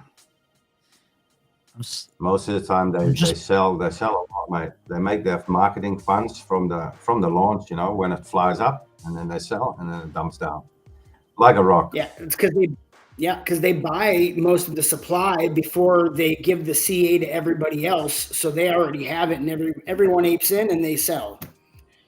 Yeah. And then they blame the community, and then they say, "Yeah, all these G's here, and everybody is selling and whatever." But they're doing it themselves, mate. And some of them do it for marketing, you know, they actually want to push it again. But once it drops, it's so hard to get back up, mate. It's just gone. It is. That's why it's so refreshing to be where we are here. I mean, we've been following L1X for a year at least now, most of us. And we see everything, and it's refreshing to see how honest and how much they care about us holders and how they're trying to make it so we all succeed. Not just like VCs or like the big investors, but every investor, small and wide, you know. It's such a great opportunity here. We don't need meme coins, we have L1X. But you have to, you know, I mean, you cannot just play in meme coins. Although it's like crypto said, it's all gamble, you know. I mean, it's nice to play around there, but you have to have some sort of portfolio with blue chips, you know, to make it. If you want to make it, you won't do that in meme, mate. You'll probably lose more. And a lot of people are playing in the bear market. They're playing memes, and you know, and they say, yeah, I'm going to play a little bit, and later I'm going to go into the blue chips. But you keep losing, and then when it's time to buy those blue chips, actually you're too late now. You know, I've been telling, like you said,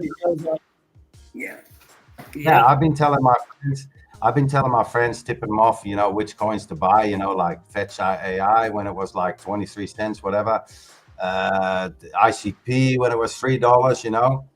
And I didn't get them because I thought, normally you have time, you know, until the halving at least, you know, you have the time. But this cycle is completely different, mate. I mean, they're already up 6x's, you know, and I forget to buy because I'm busy, but I'm lucky. I have a big bag here in L1X and a couple other projects.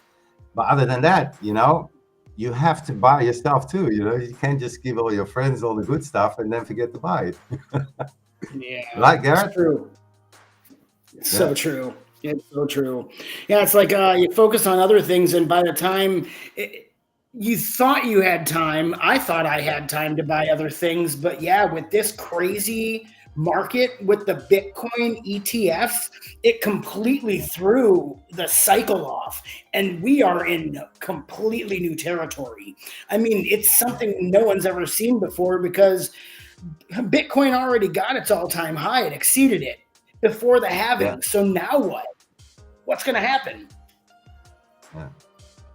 Yeah, it's either going to be a super long cycle this time, and maybe it's even the last cycle. We don't know, you know, because once upon a time it's going to end. You know, these cycles. It's going to not go down 95% anymore. You know, it's just going to keep going. I mean, it doesn't have to keep going up. You know, it goes up and down. But the big dumps that we normally have. Yeah, maybe this is the last cycle that it doesn't happen anymore. You know, we don't know.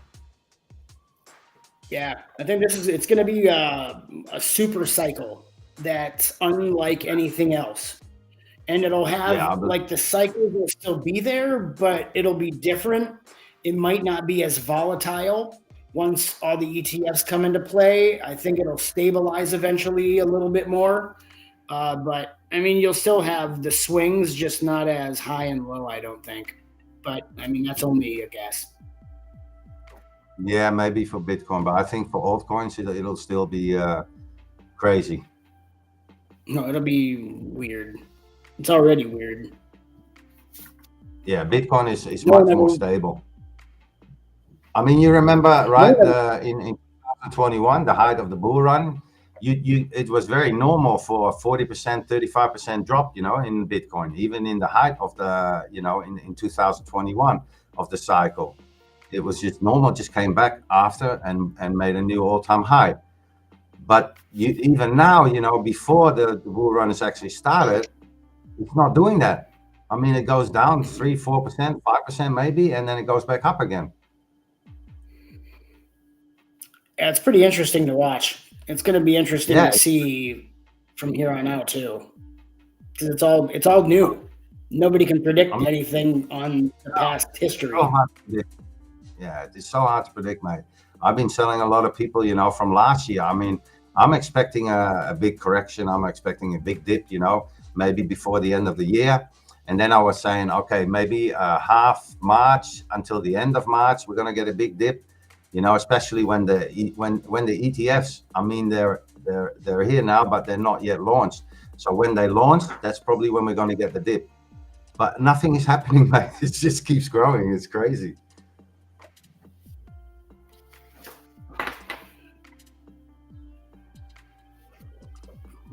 You know, I haven't done my data sanitization yet, or, you know, gotten my node yet. I was thinking about doing that, but then I was trying to decide, because I wasn't sure if my token count was correct. I mean, I'm sure it's really close, but there was a transaction at one point that never showed up in the Explorer, but I got the coins in my wallet, but then they wouldn't show up and I couldn't invest them. So I need to like figure something out with that. But is that I'm hoping I can get. Yeah, it was from a while ago. It was like it was like one transaction before the but from my the public last sale? transaction. What's that? From the it was public from the sale? public sale. Yeah. It was like the transaction before my transaction that won me the 10,000 L1X coins, but it never showed up in the Explorer, which is strange, and it never showed up like on Polygon scan or anything. Say that again. But you won. It didn't show up in Polygon scan either, because I bought from Polygon scan. I bought from Polygon, and it didn't show up in Polygon scan, and it didn't show up on the L1X Explorer either. So I gotta figure that out. Right with coins. I had the same problem, mate. I mean, well, I had it worse actually. None of my public sales showed up. I mean, only private sale. So I had to you know, make a ticket as well. But what I actually did, I gave them the solution. There is a testnet, you know, we had before the testnet. If you do the testnet and you put your email address in there, the email that you signed up with, you know, and then you can see the exact amount, which coordinates with all the text and the hashes that are saved, you know, was exactly that amount. So you go to that testnet from L1X, and you can see exactly the amount of public sale that you bought. And then you put it in the ticker for that to see. After that was solved. Perfect. Thank you. I appreciate that. Yeah, you're welcome. That was easy. That was so easy. It was very easy. That's why it was frustrated for me that it took like 2 days. I said, come on, guys. I gave you the solution. You know, here's the link. Just type in my email address. Here's my email address. And then you can see. But then the next day it was, it was done and everything was cool. So I did the sanitation, and then I did the staking as well. And I also got the nodes tonight, because I actually vested wrong. I wasn't going to get vested in platinum all, but I accidentally pressed the wrong button.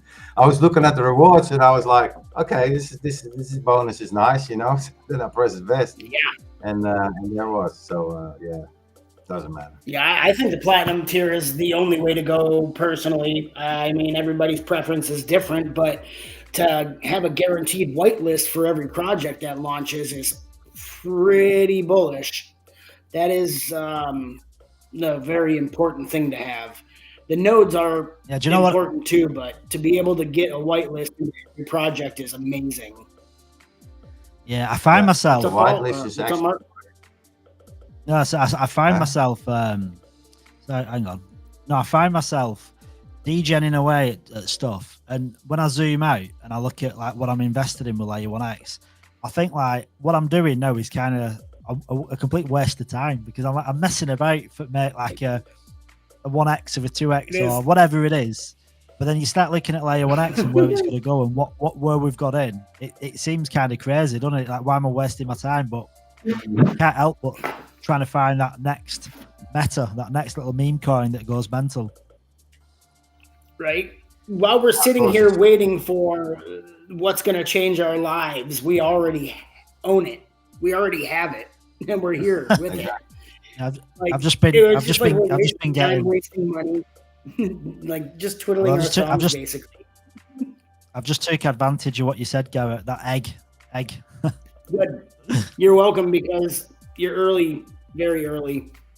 Yeah. So Garrett's just give me a degen play, Skippy. So I don't know if you're interested or not, but I'm sure he could. It is on base. It is on base chain though. So. Yeah, it's a contest that will end on April 1st. At midnight, April 1st, it ends. And the top 5 holders they split the prize wallet. Or you can trade and make money on the way up. I mean, but it's a funny way. It's a funny way of doing it, isn't it? Because you're like incentivizing people to buy it, but then you're also like, there's going to be that point though as well, isn't there? Who's going to hold it? And then what they're going to win when they win. But then there's always going to be that sell pressure as it gets closer. Actually, the last one in Christmas was very successful. Nobody sniped it. Nobody scammed it. Everybody had fun, and people won. So I mean, it was a good time. So now it's an Easter token called.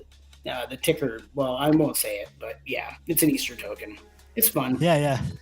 So also as well, if anyone wants to participate in what could be a serious, or it might just be a complete flop, the first meme coin on Layer 1X. So Jory Entor, who's the community manager, has created a Telegram group.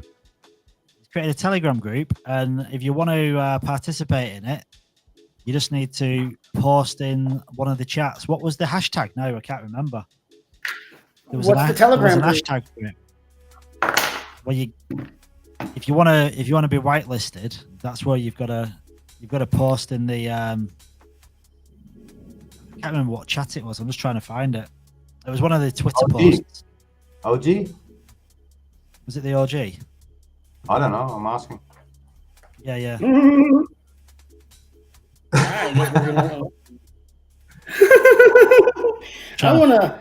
I want to be in the first meme coin on L1X. Are you crazy? Of course I do. That's a dream.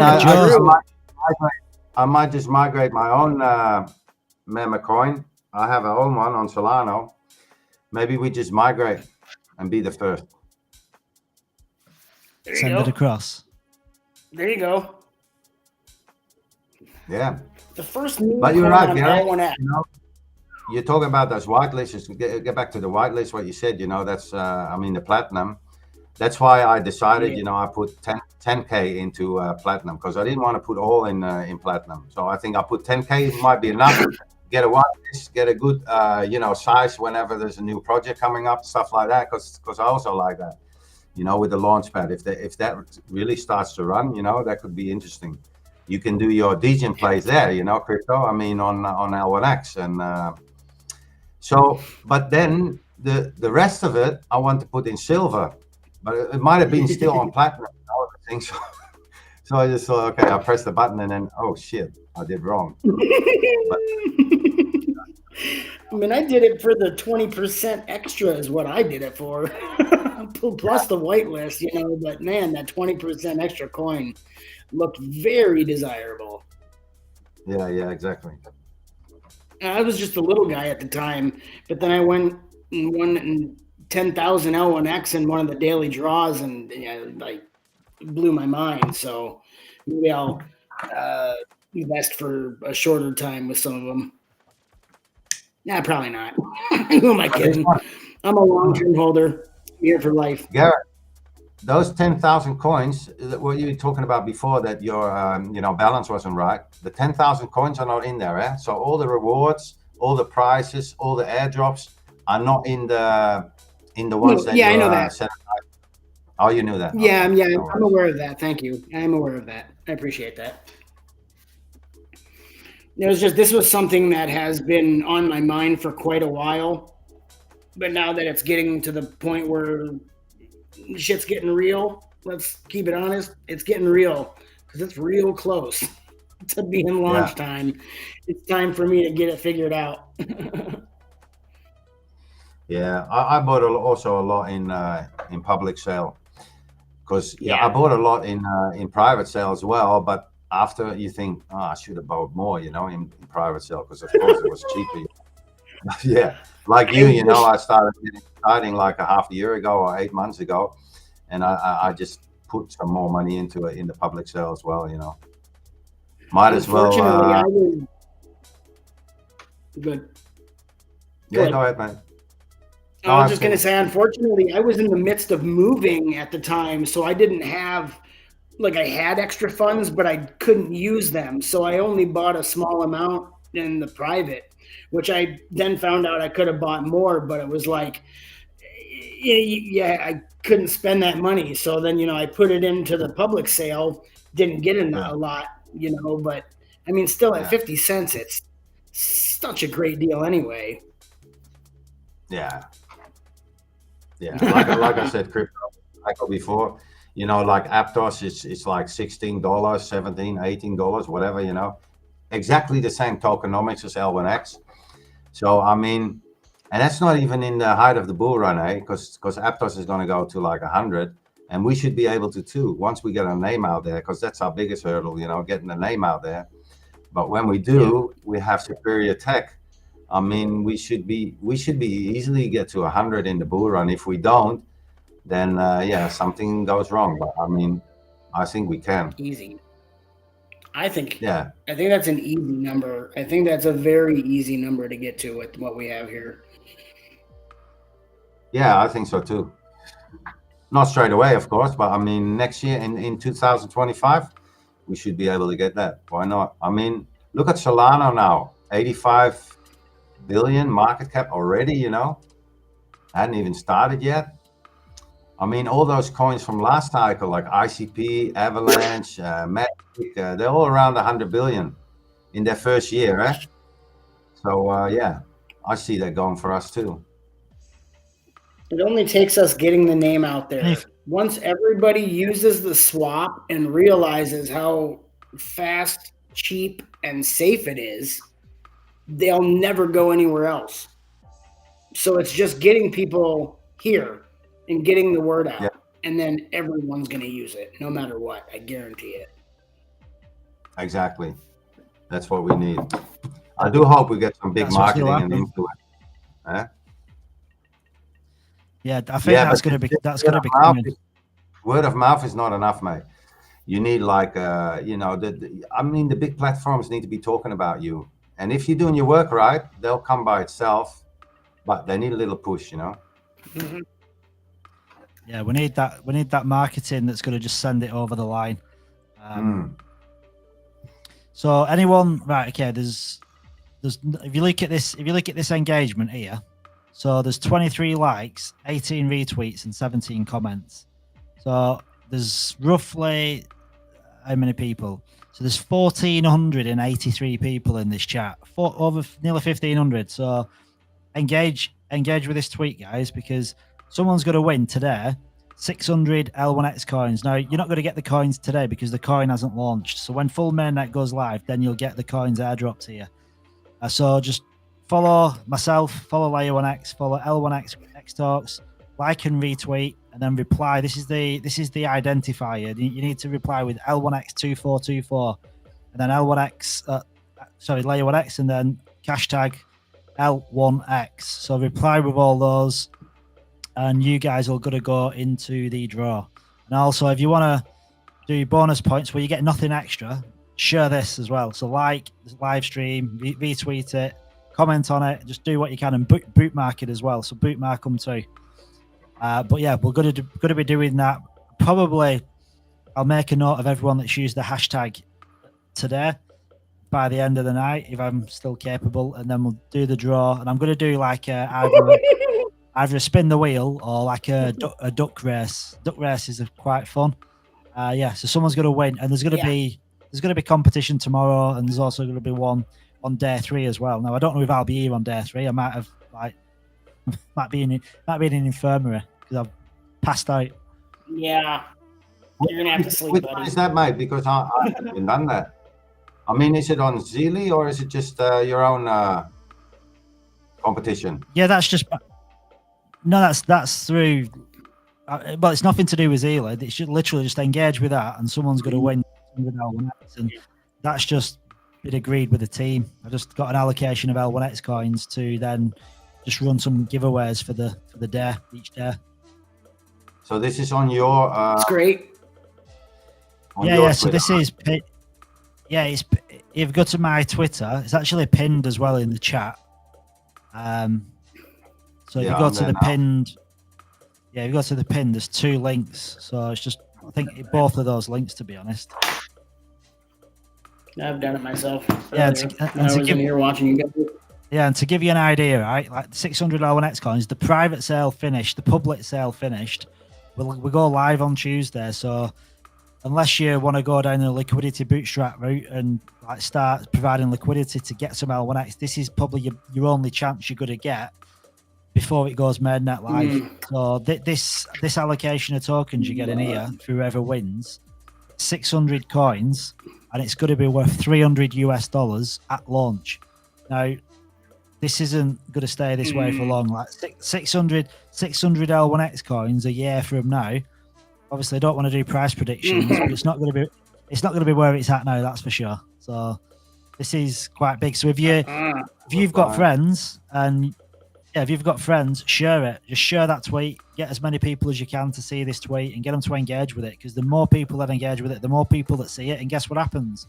The network effect happens. More people get into the project. What happens when that happens? Price goes up. The increase in the community ultimately increases the market cap of the project.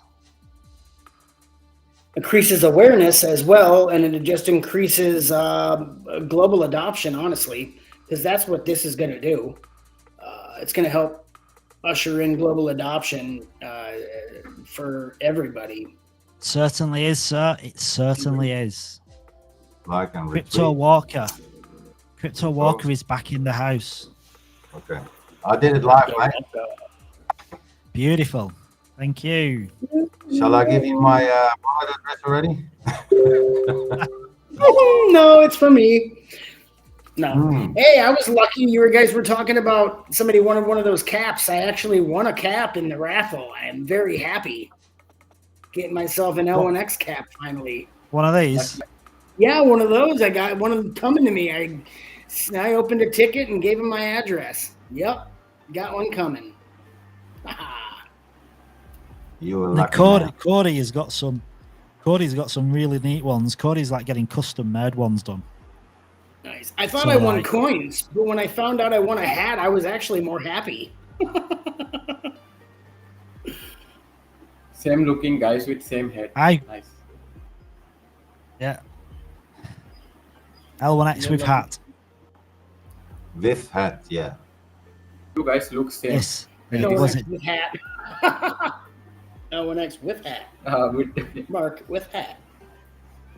Yeah. Crypto Psycho with hat. With the hat. That'll go. That'll moon. It's gonna go. Do you know we're almost we're approaching 7 hours. We're 12 minutes off 17 hours. Yeah, buddy. So that's what 72. So we've only got like 65 hours to go. That's it. It's not too bad. Yeah, 65. All right, guys, I'm gonna love you and leave you. I'm gonna get some sleep. Listen, appreciate you coming on, Skippy. Have a good sleep and catch you later. Take care. Yeah, I'll catch you later, mate. I'll come back later in the afternoon. You guys have a good one. Will do. Right. Cheers, man. Bye. Bye. Bye. So we've my coffee cup big enough? You reckon? So 1,500 people. Right. We've got to get this moving. We've got to get this moving. Come on. How many people Tell your is friends. the... Bring them in. Tell everybody. Right, okay. Where is the boss? I've posted. Let's Pin- repost. Yeah, it's pinned in the chat. So repost it, share it. Everyone that's liked it, bookmark it, repost it, and then if you want to go OTT, quote repost it, and then put your hashtags on it. Maybe bring in David Gockstein or do that on the live stream. Yeah, I tagged him a couple times, a few times actually. Yeah. Because this Now, will the be. more he sees it, the do you more know he what? might What's be apt to come in. I'm sorry. yeah. Go ahead. What's a shame is like the people you can't see who's actually coming to the space. That's the downside, isn't it? Oh yeah, that's unfortunate. Yeah, it's not like on Twitter Spaces. You can see who's joined, but you can't see who's joined on a live video.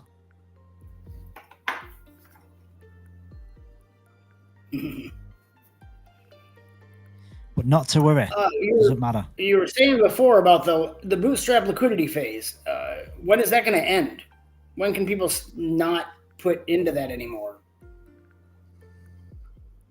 It was extended, wasn't it? Yeah, it was extended. So was it going to run right up until launch, or? Nah, I think I did a post on it. Okay. Yeah, well, I guess I'll look. I'm behind. I think I did I've been a post. degenerating too much. I've been slacking. To be honest, I am so far behind on everything. So this is a really nice respite from that. This is a nice respite from that. I feel calm because I'm not degenerating. I have no anxiety. Yeah, I don't know if I feel calm or not. I'm very happy. Maybe I guess not calm, but I'm not anxious. That's for sure. Well, I'm anxious for this launch, but that doesn't cause me anxiety. Me neither. It's exciting. So where are we at? Where are we? Trying to find that. I'm looking Have you forward guys to took the lunch? You guys took the lunch? Hey. Took a lunch. Well, I turned the camera off for a second and rammed in a few chocolate croissants and a cup of tea. If you can call that lunch. I've not moved. I've literally, right, I sat down 7 hours ago. I've not got off my bum yet. I've been sat down for 7 hours, not moved. That's crazy. I'm trying to find. Yeah, it is crazy. I feel like I'm too much. Should be. I'm not going to be able to do it like that. My back is hurting today, so we'll figure it out. Yeah. Also as well, make sure to tap into this as well. This what Leo1x reposted. So I did a YouTube short on it, but like there's a tournament now. So Elderine have got a tournament, and if you join the AMA, and where is it? So the tournament end date is the 31st of March at 6 p.m. So if you go to the link, go to play now, and it's the Heroes of Elderine at DGuard. By playing it, you can participate in this tournament, and you can win. There's a reward pool of 1,000 L1X, 250,000 Elderine, 400 million Sub-Ava, and then there's a lot of red boxes and Elderine NFTs. Now these are all going to have value. I mean, 1,000 L1X we know, but like the others are going to have insane value as well. So if you like participating and trying to win free stuff, yeah, get into that.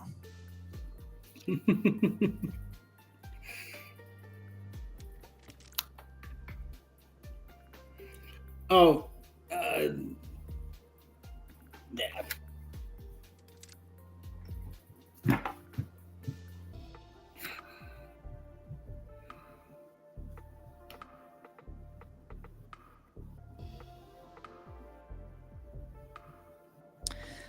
And this was an interesting listen as well. So, like, if you scroll down to March 23rd on Twitter, there was an AMA where they were talking about meme coins. So yeah, I saw that one. yeah, it's an interesting listen. So it might be worth getting into.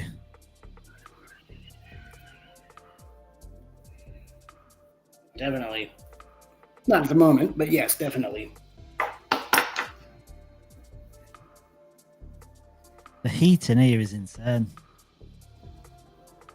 It's getting hot. Well, it's summer. You got the air on? Jeez. It's all the lights.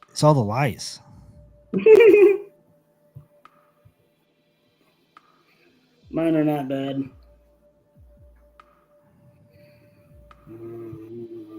Also, as well, a good one to go into. Where are we? Block rewards. This one. Not that one. Block rewards.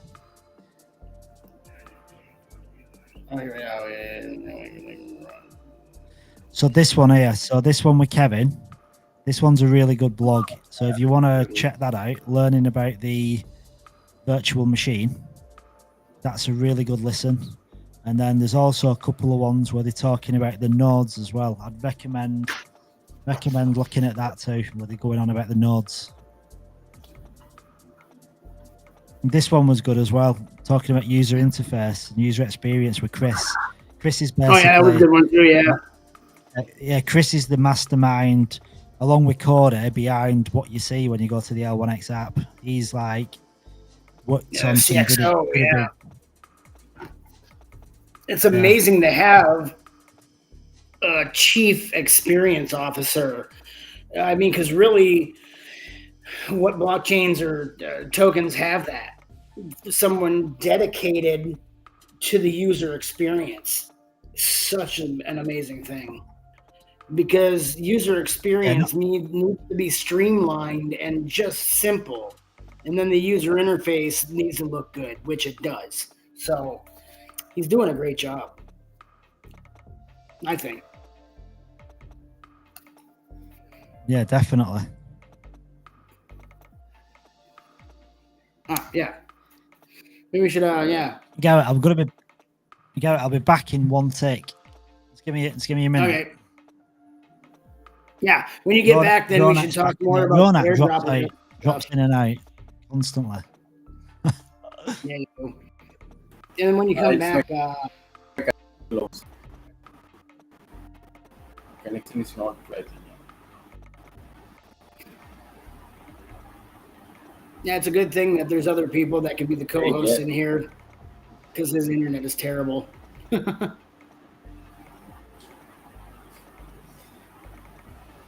You should have a safe Garrett.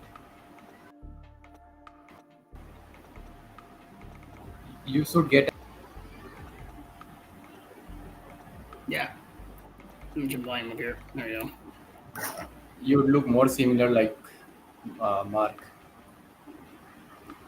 Yeah, I'm usually shaved, but I decided to do a beard this time. That Mark and I don't look all the same anymore.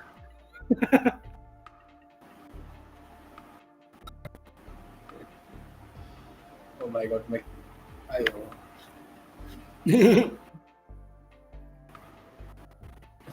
Is that one of the virtual backgrounds?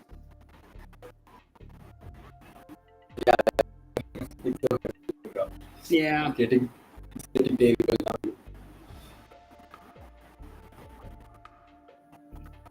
Yeah, I was using. I thought I'd try one of those, but it makes my camera. Oh, you're cutting in and out. My PC camera is not working.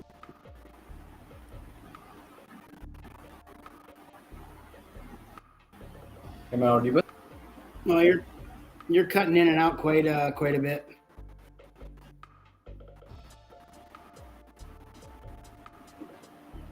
Your audio is bleeping in and out.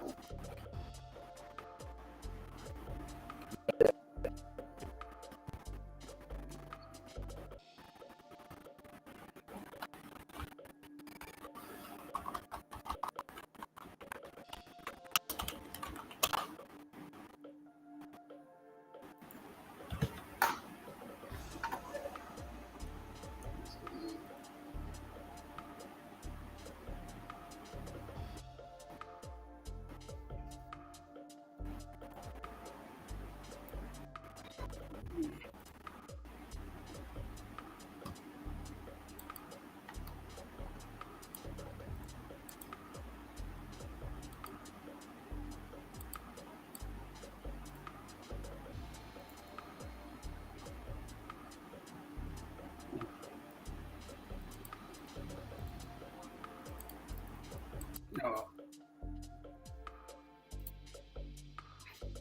Yeah. I was trying to get that virtual background, but it's not working for me. Still getting the issue.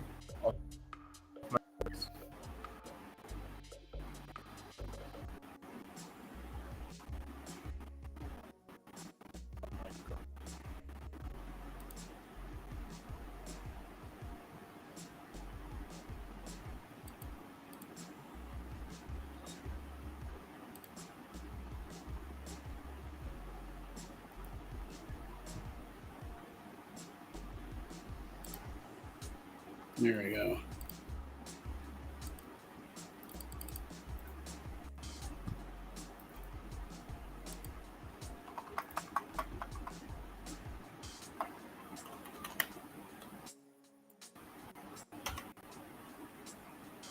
It's not working. Strange. I'm not going to be back to it.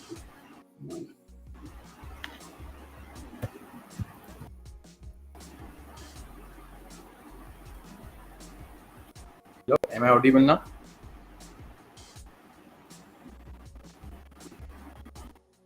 What's that? Didn't get it. Am I audible? There we go.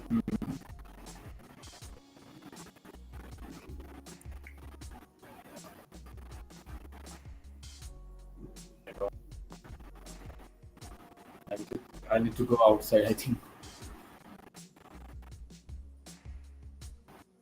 Okay. I think once Mark gets back, we'll get into talking about the airdrop and Layer 1X has going on right now too. So just hold tight with us and we'll get down to brass tacks. With the airdrops, people can earn L1X coin. So Mark will have more on that.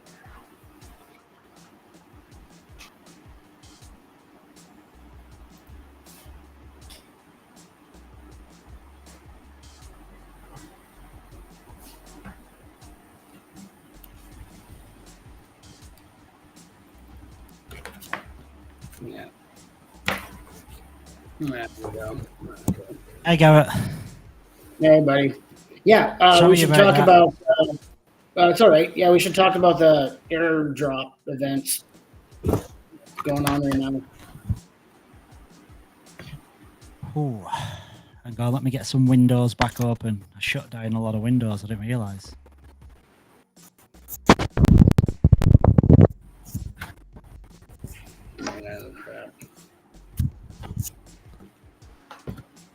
There we go.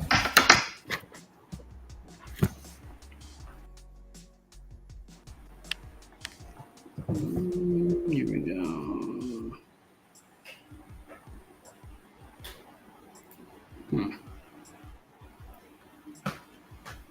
Yeah, that help.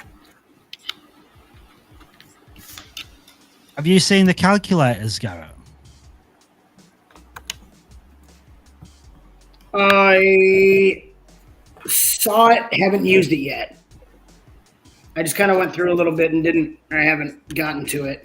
Like I said, I've been slacking off lately. I haven't been doing much other than degenning, which is ended. I'm done.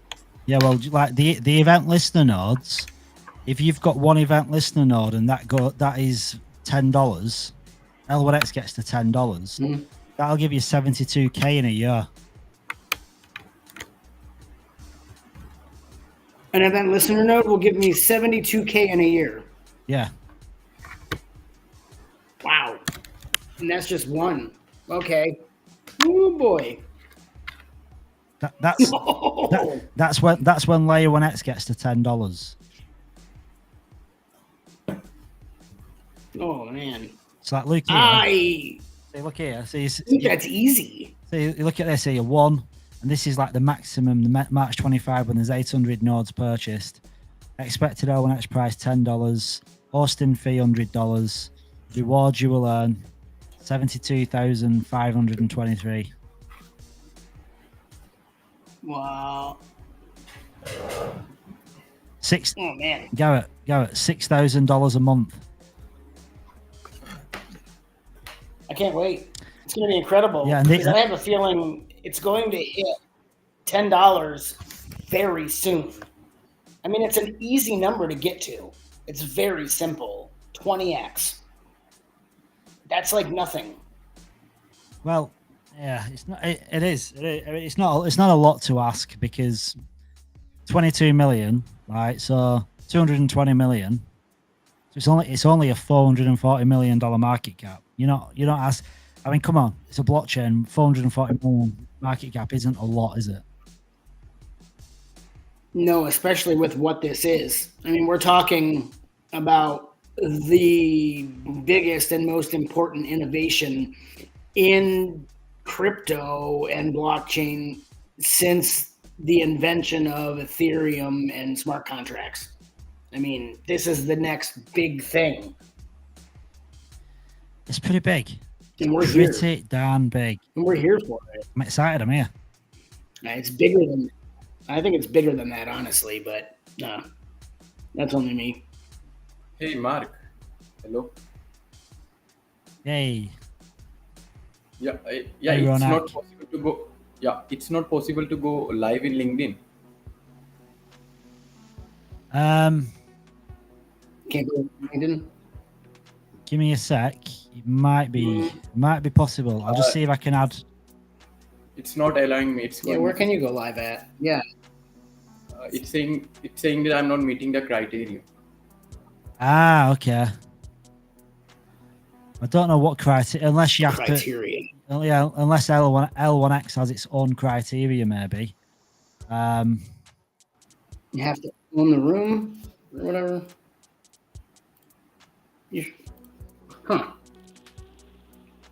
You'll get it. Yeah, maybe L1X, L1X. Maybe LinkedIn has got its own. You might have to have, I don't know, so many followers, or I'm not sure. Yeah. Oh, that could be.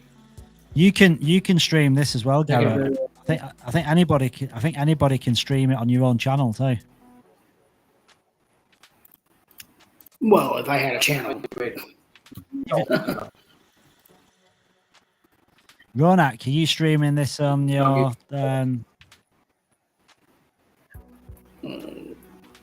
Yeah, I don't know. I don't know why it's not. Yeah.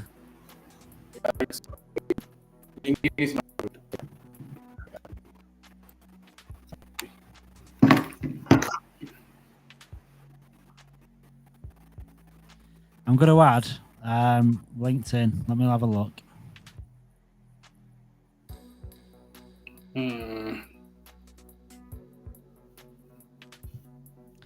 I'm going to add it to my LinkedIn, actually. I didn't realize it's. Let's see if I can do my LinkedIn. Oh yeah. Are we on YouTube too? I'm guessing. Yeah. YouTube and Twitter, X. Yeah. Well, I'm just going to now stream it on LinkedIn with a bit of luck. There you go. Oh wow. I'm already streaming on different platforms. How many platforms at the moment? So YouTube, Twitter, and Facebook.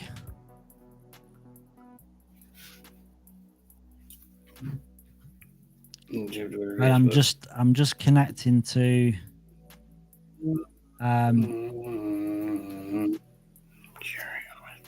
I'm just connecting to LinkedIn as well.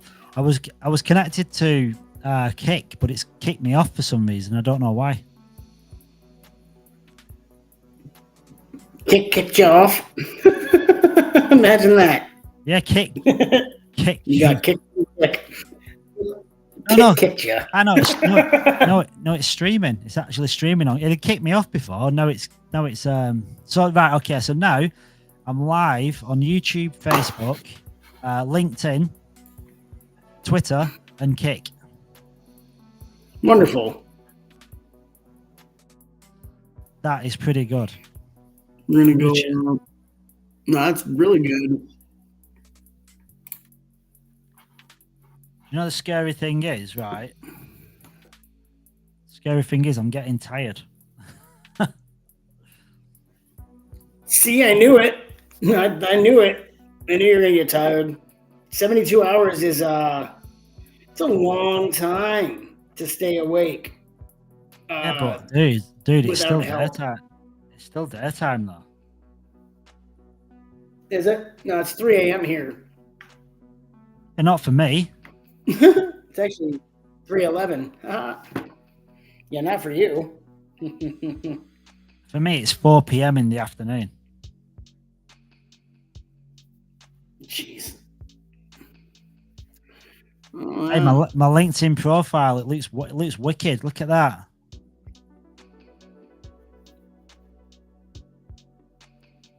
Looking good. Looking good.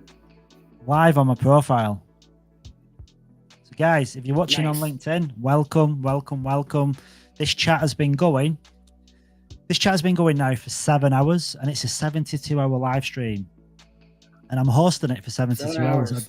I don't know how that's going to go, but I'm trying to stay awake for 72 hours. If you don't know about Layer 1X, hey, Ronak. If you don't know about Layer 1X, you're in for a treat. Let's talk about those L1X app. Share the screen. So right, this is basically the L1X app interface. So when you go to l1xapp.com, this is pretty much where you arrive. Cody gave us a really good overview earlier on. This is going to be like a one-stop shop where everything is here. You don't need to, like, the days are gone. Like at the minute, right? You want to connect a MetaMask wallet, Fantom wallet. You've got to go up top and you got to click your little plugins from your Chrome store. But the idea with this is so it's all integrated. So everything's within. You don't need to leave. You don't need to use any dApps. Everything is like inbuilt in the L1X app itself. And just to go full screen, so when you look at that, what kind of vibes do you get? Because to me, it's like it's an operating system. That's what it kind of looks like. Mm-hmm. So like everything's here. So you go to your home. Yeah. So these are all tabs. What are relevant now? Like this is about the validator, the rewards for validating, competitions we've got on. If you buy an event listening node or a full validator node, then you got data sanitization. But all this is going to be customizable, so you'll be able to put what you want on the home screen. So then you've got your account, where you've got space cards, your portfolio, your launch pad. This is going to be where you can buy into new projects. Then you got the DeFi thing where you can come in and you can do your swaps, you can do your staking. And the APYs are pretty lucrative, to be honest. This is on staking, and you can get on 24 months, you get 21% APR. Like even on 3 months, you're getting like 9% APR on 3 months. In 6 months, you're getting 12% APR, or just over. 12 months, 17%. If you think about that, like you could safely, if you're invested into Polygon as an asset, or Avalanche, like Arbitrum, Ethereum, you could easily like stake that and earn really high APRs.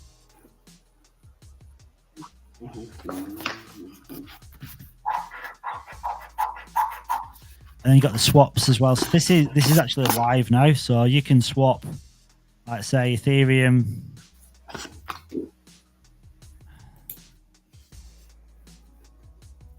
My internet is so laggy. Oh yeah, not as bad as Ronux. This is acting up pretty badly. I think his audio has been cutting out pretty bad. I was using it before, and my screen just froze. So I don't know now if you can see. Basically, you can go to you can swap like ETH, Polygon, Binance, Avalanche, Optimism, Arbitrum, Solana's going to be added to that list. Fantom's going to be added to that list.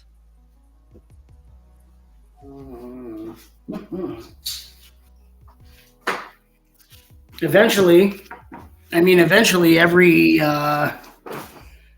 major blockchain will be connected through L1X, I'd imagine. Yeah. It's all going to be one easy to use, simple coin to be swapped on every blockchain eventually. Yeah, this is me. This is the one coin to rule them all. This is the feed. This is the feed. So this is my That my profile on L1X app. I'm like up there. So you click on my bio. Talk about being fully doxed. That is me. Hey, L1X fam. You hear that? Welcome to my new Web3 platform on the L1X app. I am super excited. So my name's Mark, also known as Crypto Psycho, and I'm your resident L1 expert. And you guessed it, that's my username as well. So make sure you grab yours now before they're gone. So I'm your guide and your mentor in this new Web3 world of discovery and empowerment. I invite you to dive into my influencer program where I promote projects and products that I truly believe in. Join me in my academy where we tap into the vast potential of the Web3 market. Tune into my streaming service where I create enlightening explanation videos, tutorials, deep dives and more. Together, let's explore, learn and grow. Did you like that, Garrett? Yeah, sounds good. I've listened to it before. Sounds good. A couple times, honestly. Oh my God. Well, yeah, it does. It sounds really good. I was the one that, remember, I'm the one that told you about it. You didn't even know it was on there. Oh yeah, that was crazy, wasn't it? I didn't even know that I was like on there. And I got my daughter's boyfriend's like, do you know you're on the, like, she's like, you on the L1X app? I said, yeah, I know. I got told.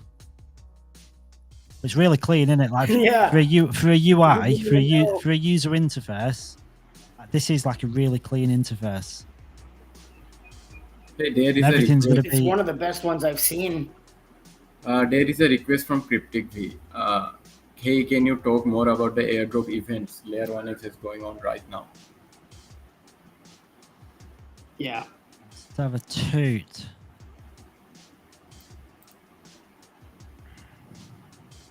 Airdrop events, buddy. Oh yeah. That's very huge. You sidetracked yourself. Yeah. This is what we were gonna do in the first place. There you go. Build the hype. Yeah. Build excitement. Well, I mean, has everyone here like getting the airdrops? Is everyone going mad on the airdrops? Like, who's taking part? I know. Like Chemist has been going mad doing all the cross-chain swaps. I haven't gone mad, but I've been using it. Yeah, I mean, basically, it's just engaging, isn't it? Like, so you'd be using the interact, doing doing engagement on the different apps, and then like doing the swaps they want. But then also, no, it's a case of just basically high volume swaps, isn't it? So I think the more swaps that you do using it, the more L1X you're going to get, or the more XP points you're going to get. Now, them XP points, they're going to be translated into L1X coins. Now, I don't know if they've got an amount kind of linked to the XP points, because in all honesty, if you're swapping, like if you're on the lower, the smaller ones where you're not using Ethereum, I think you get 50 XP points on that Interact, and then you get 250 for an Ethereum swap. But depends how much the gas is, doesn't it? To how much it's costing you. Like I wouldn't. Absolutely. You got to be careful on the gas. It'd be good to know. I'd like to. I mean, it's not been publicly said, has it? But I'd like to know how many XP points reflect to L1X coins. Like, what's the number? Because it has to be. Oh, that would be a perfect thing to know. And I reckon it's probably. Yeah. I reckon it's probably. That would be. I reckon it's probably because they don't know. I reckon maybe they're going to look at what the gas fees were on average, and then they're going to reflect on it and then see what the how many rewards they want to pay out, because in reality, they've got to be paying out a decent amount, aren't they? If you're paying $50 in gas for a swap, Yeah. they've got to be giving you. Well, yeah, I think that's why the experience. Oh, go ahead. No, go on, Garrett. Oh, no, I was just going to say, I think that's why the experience points for the Ethereum chain are higher. You know, you get more experience because you're paying more. That's probably the reason, obviously. What I want to know is though, like, what do you think?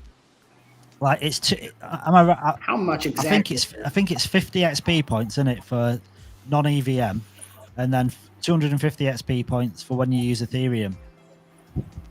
So, is it 5 times like more expensive to do, like, for the gas? Like, is it 5 times more expensive? Or was it more?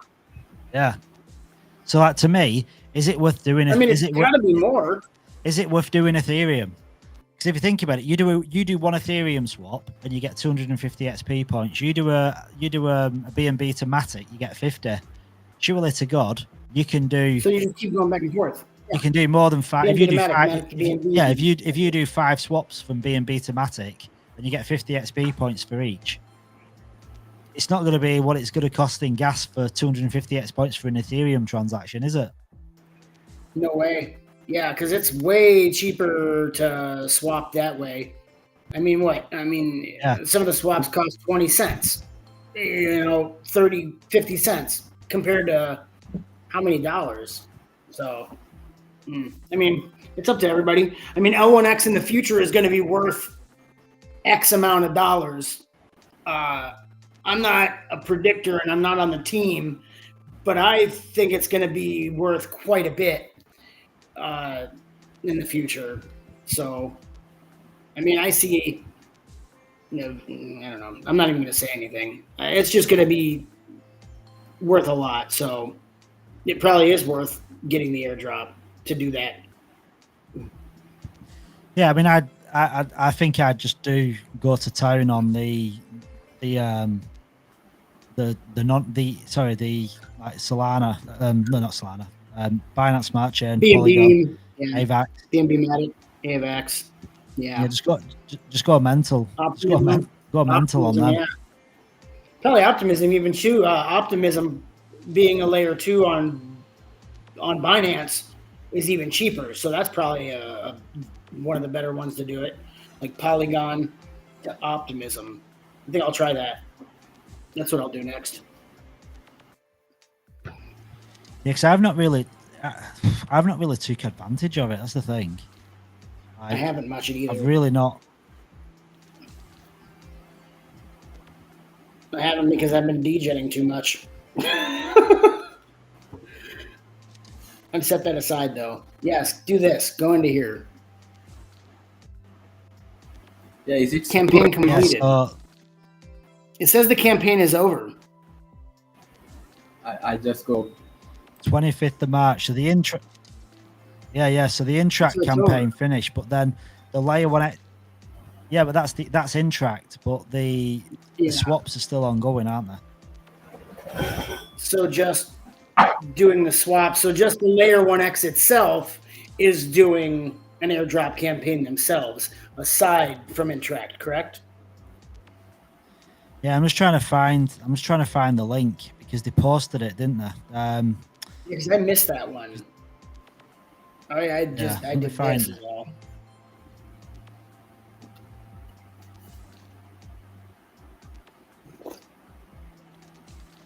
This is when you've got Fur with these like 4 screens now. He'd have had it pinned in the post. It'd be there. You'd have had it right away. Ready and waiting. Yeah. You'd have had it on the screen already, probably. You did that before. Like asking a question, it's like literally there in a second. Well done.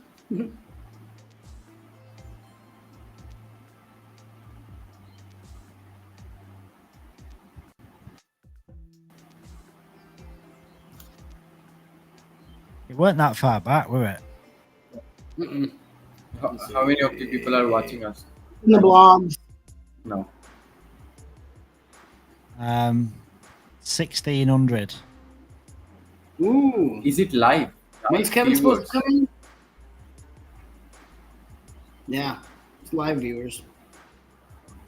Nice. Well, yeah, And it's one of them. Do you know, like when you're on Twitter Spaces, you get your views, and then you also get at the end that number can keep going up, can't it? Because people come in, people watch it, then you get secondary people that come in and watch it as well. So yeah, this could be like a combination of people that have come in and watched it. Oh, okay. Trying to find that. It's not live viewers. It's just how many people viewed it. Well, Or it is says that how many live. people are in here? Okay, so that is how many people are here. It says live, but I don't know. Like, I don't know how it does the metrics. I don't know how it works.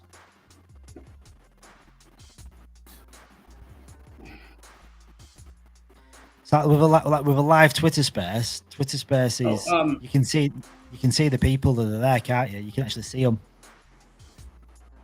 Cryptic V said the information you're looking for is in the blogs. Yeah. The airdrop. Yeah. Let's find.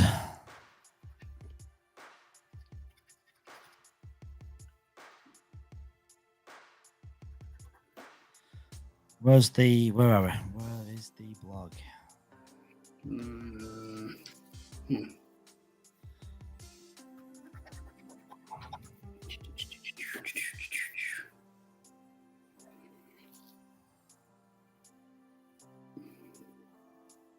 And then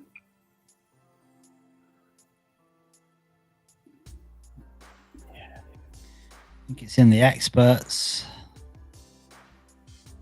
Here we are, the blogs.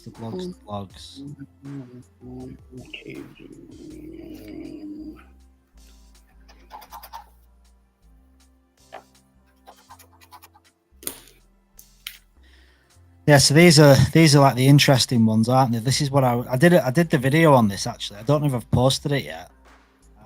But become a liquidity provider or Web3 username holder. So,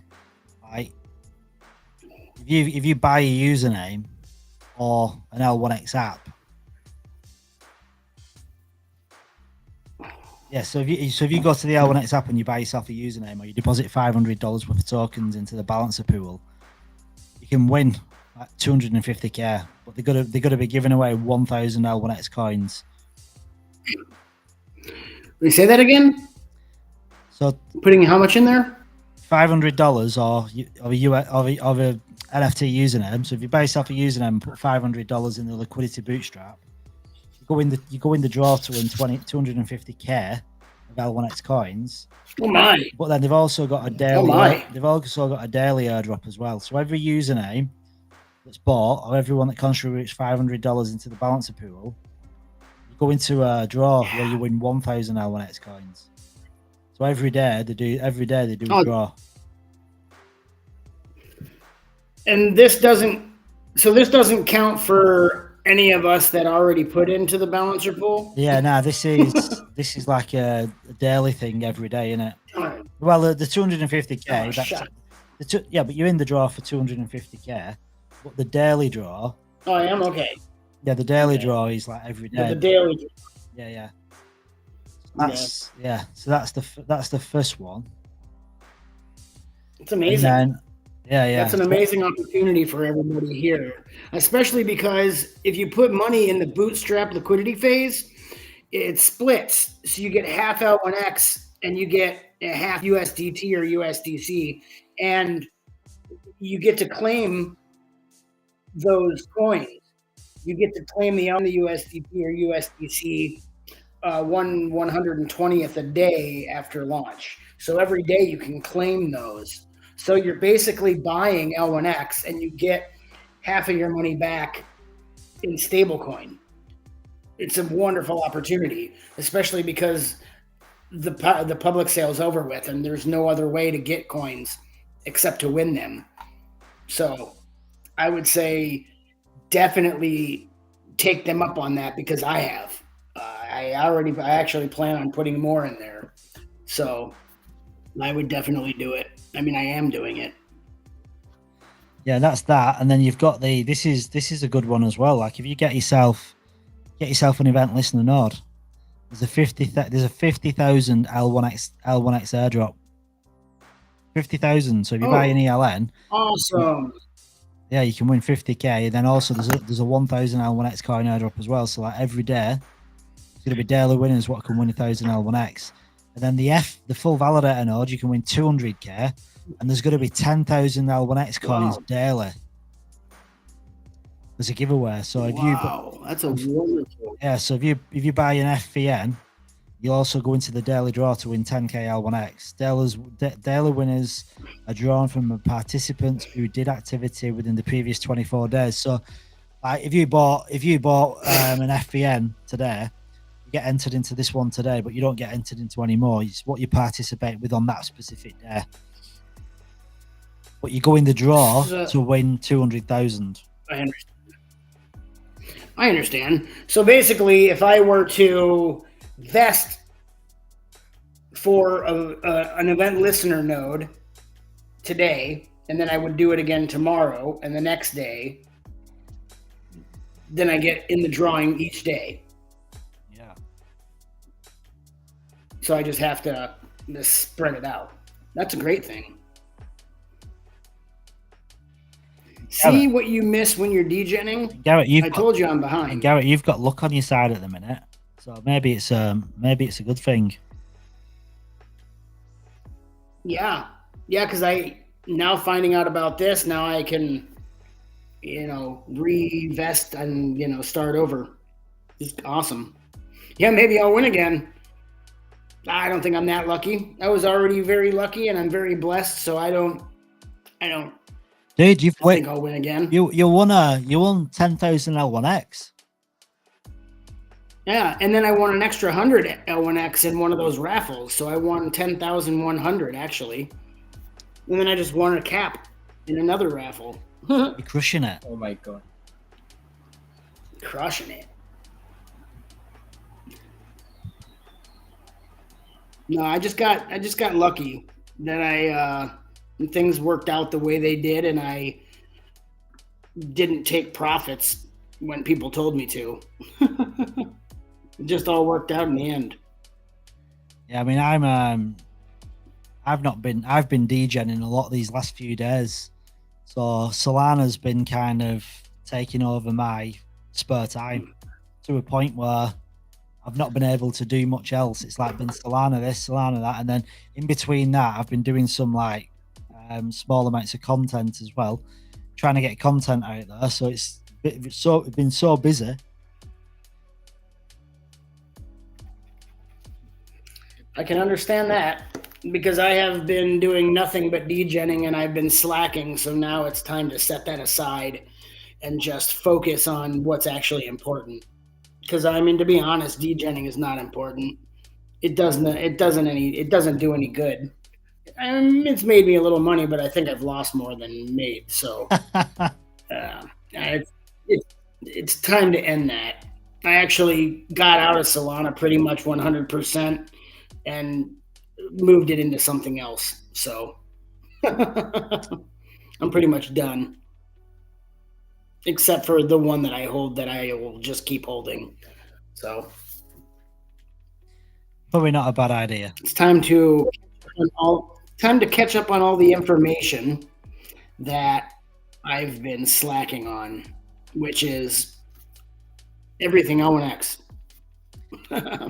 Yeah, I mean, sometimes it's like, do you go full on hardcore into one or two projects, or do you diversify into absolutely loads of projects? And I think it depends how much money you've got to put into stuff, doesn't it? Because sometimes, like, you'll go hard into a project, but then you could have an investment that's maybe is only 2-3% of your gains, and then all of a sudden that can go ballistic and that can take over. That can end up being one of your biggest bags, especially like in a meme coin or something. You never know, do you?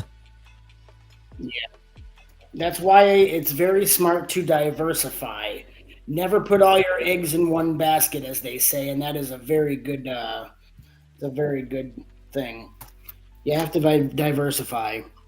Although I put quite a few eggs in the L1X basket because I believe in this wholeheartedly. I believe in it with my entire being.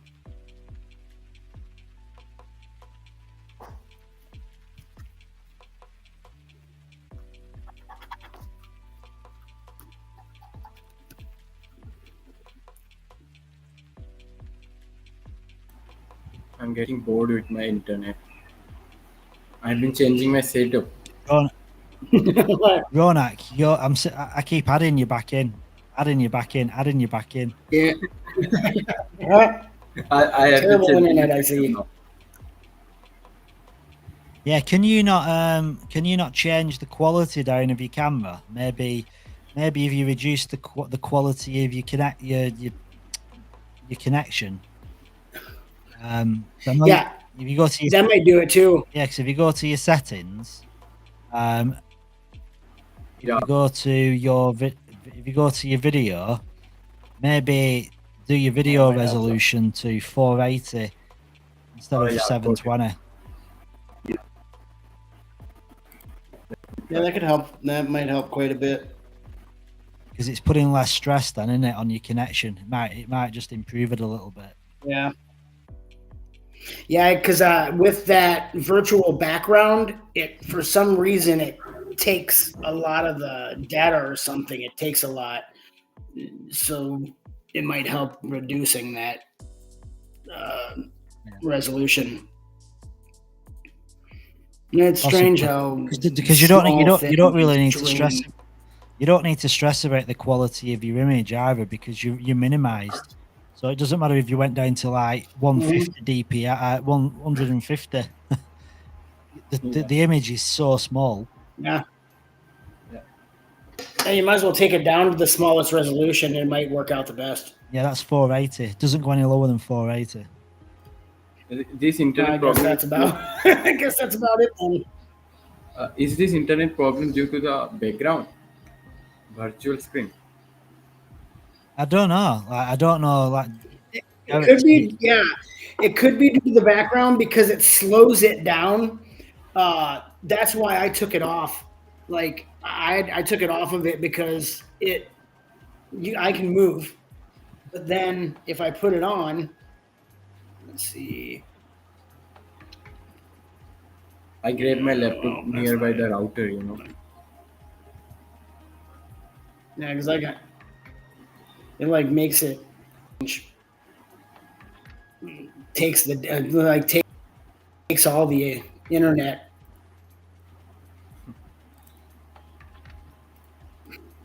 You probably do the same for me when it pops up. Like I can move like this now. Well, it's slowing down. I think the virtual background's going to kick in any minute. Yeah, I see you're choppy. Yeah, my background. I think the virtual background really takes a lot of internet. Yeah, might be. Yeah, it's not working on mine. I've not tried it. I've not actually tried the virtual background. I might give it a go. See, now it's kicked in. See, I'm moving my arm right now, waving my arm, and it's not doing much. Yeah, it says, doesn't it? It actually gives you a warning saying virtual background requires a capable device to run it. Yeah, and I'm not capable because I'm moving around but freezing. Yeah, it's that background. It's really weird. It really drains the internet. My device is incapable. There we go. And is there any plan, guys, we can do? We can work out now. I don't know, it's working. There we go. If there would be L1X game, I'd be playing now there for 72 hours. 72-hour game. Let's have a look. What was that? Yeah. Let's get a game going. Oh yeah, get some interaction. If there's anything anybody wants to hear about, put it up in the comments if you'd like. So clear. And for anyone that's interested in building as well, what am I sharing here? Yeah, yeah. So for anyone that's looking at building, like there are grants. There are grants available. So like they've got an X Factor grants program. So have a look. So Layer 1X has released the X Factor grants program, which is a unique opportunity for developers and innovators, focusing on projects that enhance the L1X ecosystem. So we offer substantial support for solutions built on our cutting-edge blockchain. Our grants are designed to propel projects that embody innovation, utility, and cross-chain capabilities. So let me tell you, like anything to do with gaming or DeFi, like you've got a one up. So like you've got to have the edge, the competitive edge, because the cross-chain bit is primarily what's going to push it is the DeFi side of it and the gaming side of it. So if you've got anything that you want to work on where you'd like to potentially get a grant from Layer 1X, that's a good idea, because they've got like a $20 million initiative that's basically fostering groundbreaking projects that kind of utilize innovation, solid tokenomics, and cross-chain communication. So again, it's like gaming, and the DeFi thing is really big. You just click on the apply now link. So you'll have an edge over every other project on a single blockchain. You'll be on 8.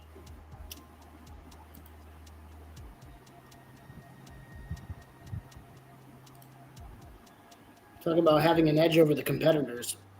Well, just to give you an idea as well, like if you're a builder and you're looking at building a game, a DeFi, anything, let's be honest, you want to build anything. If it's something unique that's going to add value to the ecosystem, if you go to say a big blockchain, you're literally one of many.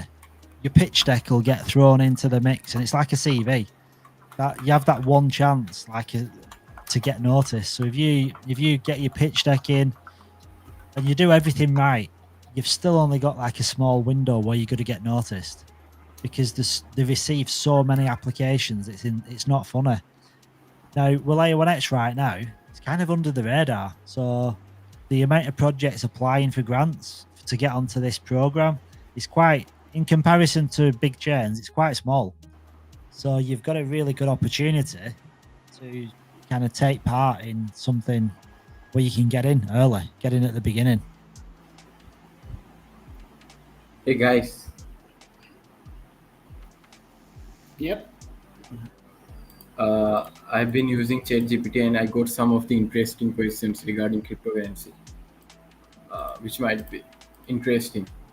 Can you start? Yeah. Okay. First of all, if cryptocurrency were a characters in a movie, which crypto would be the hero saving the day, and which one would be the mischievous sidekick causing all the trouble? Which crypto would be the one causing all the trouble? I'd say Bencoin, because that's Ben Armstrong from BitBoy Crypto. I think he'd be the one that's causing all the trouble, wouldn't he? Getting up to no good and mischief. I think Layer 1X would be the hero. Who's our hero? Yeah, coming to save humanity, to bring Web3 back together again. Coming to bring our data back into our hands. Yeah, I'd say they're the superhero. Yeah, it's absolutely. Okay, next one. If you could create a new cryptocurrency based on your favorite food, what would be it? What would it be called, and what would its unique feature be? Go on, Garrett. This is one for you.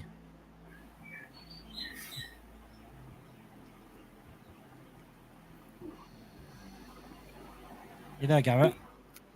If I create a blockchain, what would the unique feature be? Well, I don't know. The unique feature. I would do something with music. I would be like a blockchain that caters to musicians. I don't know how to break that down, but it would be like the blockchain for musical events and everything. Everything music. If I were to create a blockchain, it'd be interoperable. It'd be fast. Well, that. It'd be cheap. Yeah. Damn it! It'd be Wait a minute. It'd be L1X. Yeah. Wait a minute. Someone's already done that. Someone's actually beat us to it. Someone called Kevin Coutinho is actually already on the ball. He's one step ahead. Somebody solved the issue. He solved the issue of bridges. Yeah. Okay, wait. One more. Okay.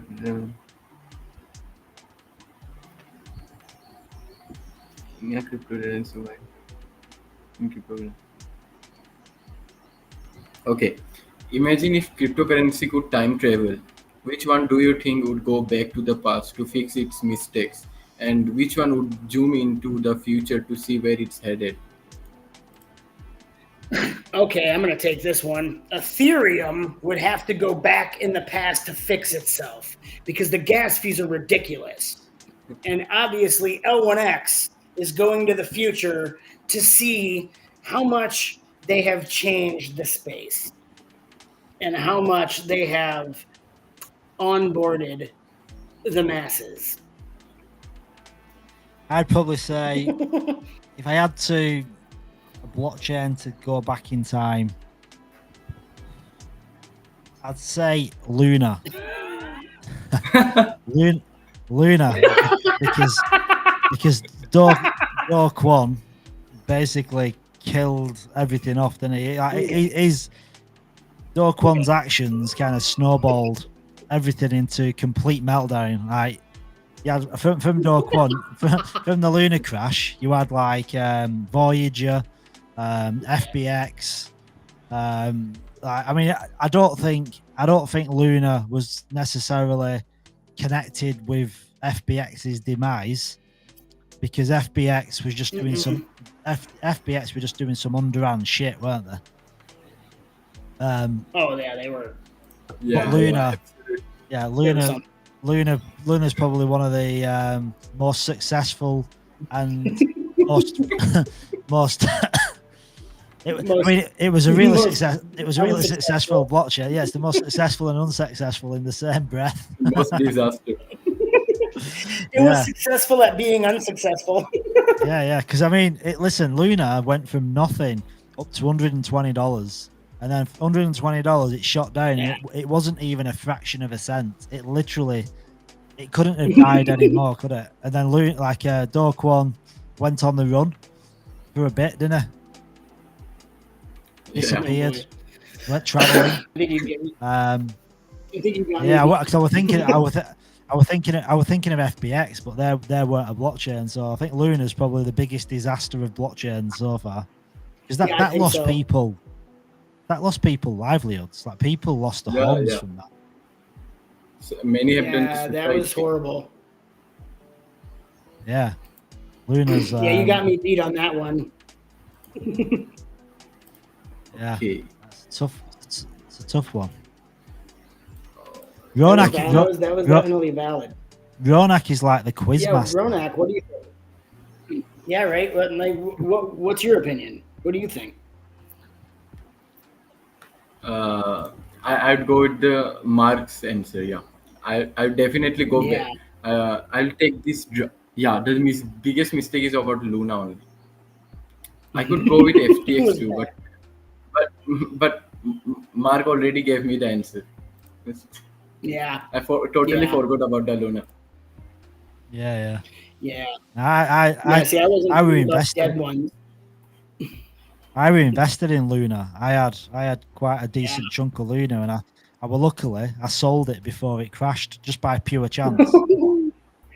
I think that was the universe looking out for you. I hope so. That's what I like to think, anyway. Yeah. When Luna was crashing down, it went to something about $5 or $4. In that time, I started buying the Luna. It's my biggest mistake. It was the biggest mistake happened. It went to Then you got wrecked. Yeah, it's gone to $0.0001. To be honest, right? 48. When I went to Token 2049 and I met this investor and he was telling me about Luna, and he bought it at its absolute bottom, so it went down to nothing. And if you'd have bought it at its all-time low, you could have made yourself millions within a week, because it went down to this ridiculous low. But then people started FOMOing into it and buying loads of it. So you could have made a fortune if you'd have bought the bottom when it went down to like sub pennies, like fractions of a cent. But yeah, I did the same. I actually bought some at $5, thinking, "Oh my god, this is gonna bounce back." I remember that. Yeah, it was, that was like early 2023? No, 2022, wasn't it? Early 2022. 22, I think. Yeah, that's about right. Yeah. They brought a version 2 coin also, I think. But I would never invest in this. I will be back. I've got a question, right? I've got a question. If you could turn back time and you could only you could invest in one project, what would it be? Turn back. Yeah, if you could turn back time, if you could go back to, I don't know, after. I'll be back. If you think about all these different, different chains. If I could go back, then definitely I would like to buy Bitcoin, and then I'll go back to 2022 to short sell the Luna. Yeah. Imagine having that 2020 vision. Imagine if you had the hindsight where you can like, kind of predict what stuff's happening. Like these people. Really, it's just like us now with Layer 1X. There'll be people in like 5 years' time. Like, imagine that'll sell. Imagine if you could go back and you could buy L1X at launch. But like, now, it's not happened. Because it's not happened, you're more thinking about like Bitcoin, Ethereum. And in all honesty, it doesn't really matter which one you got into, does it? Because they're all going to make you a fortune. Yeah, we are currently imaging about the Bitcoin. We're currently imaging about the Bitcoin, but one day people would be imaging the L1X for sure. Yeah. I think on that chart what Layer 1X have, where it's a comparison, and I think Ethereum off $1,000 from launch to all-time high, which was from 4.7 years, I think it was on average, and it was a 15,500. I think it was 15,500 or 15.5 million. I think you'd have made 15.5 million off $1,000 investment on Ethereum. Like, that's just crazy. But the thing is, Layer 1X could be the same. That's the thing. That's why I think the vesting period is kind of really good, because it takes that FOMO. Like if people have their hands on the coins, they're tempted to sell them, aren't they? You're tempted to sell, but if they're vested, you don't even think about selling them, because you know you can't sell them.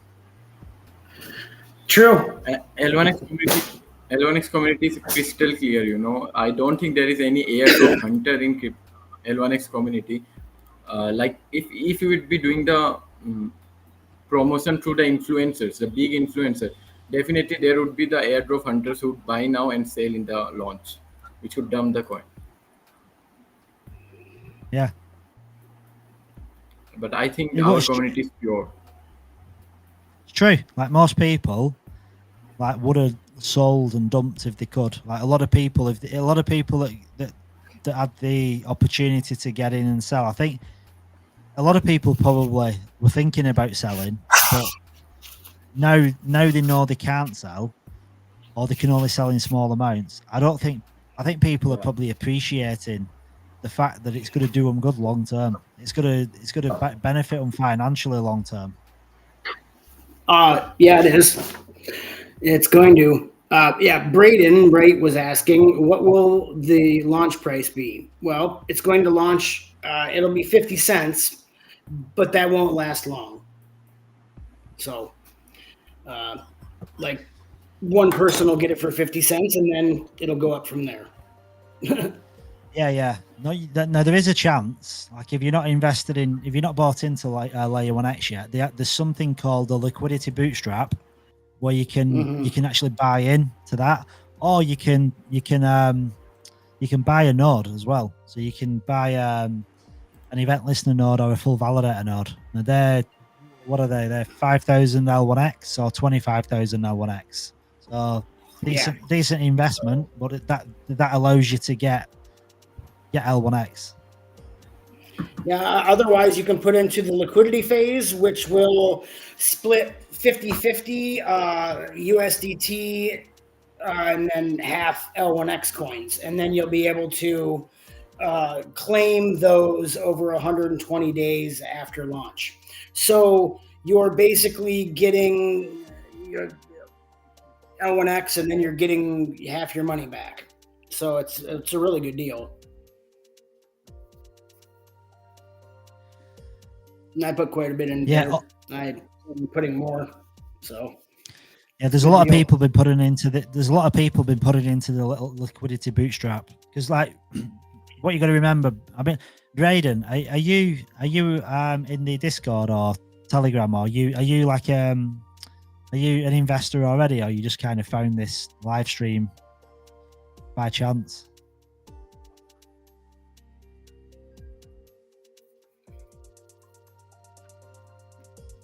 I mean, otherwise it'll be on some exchanges on launch. But I mean, if you want to get in at this price, I would say the liquidity phase is probably your best opportunity to get it at the 50 cents. Because otherwise, I mean, that 50 cents isn't going to last long at all.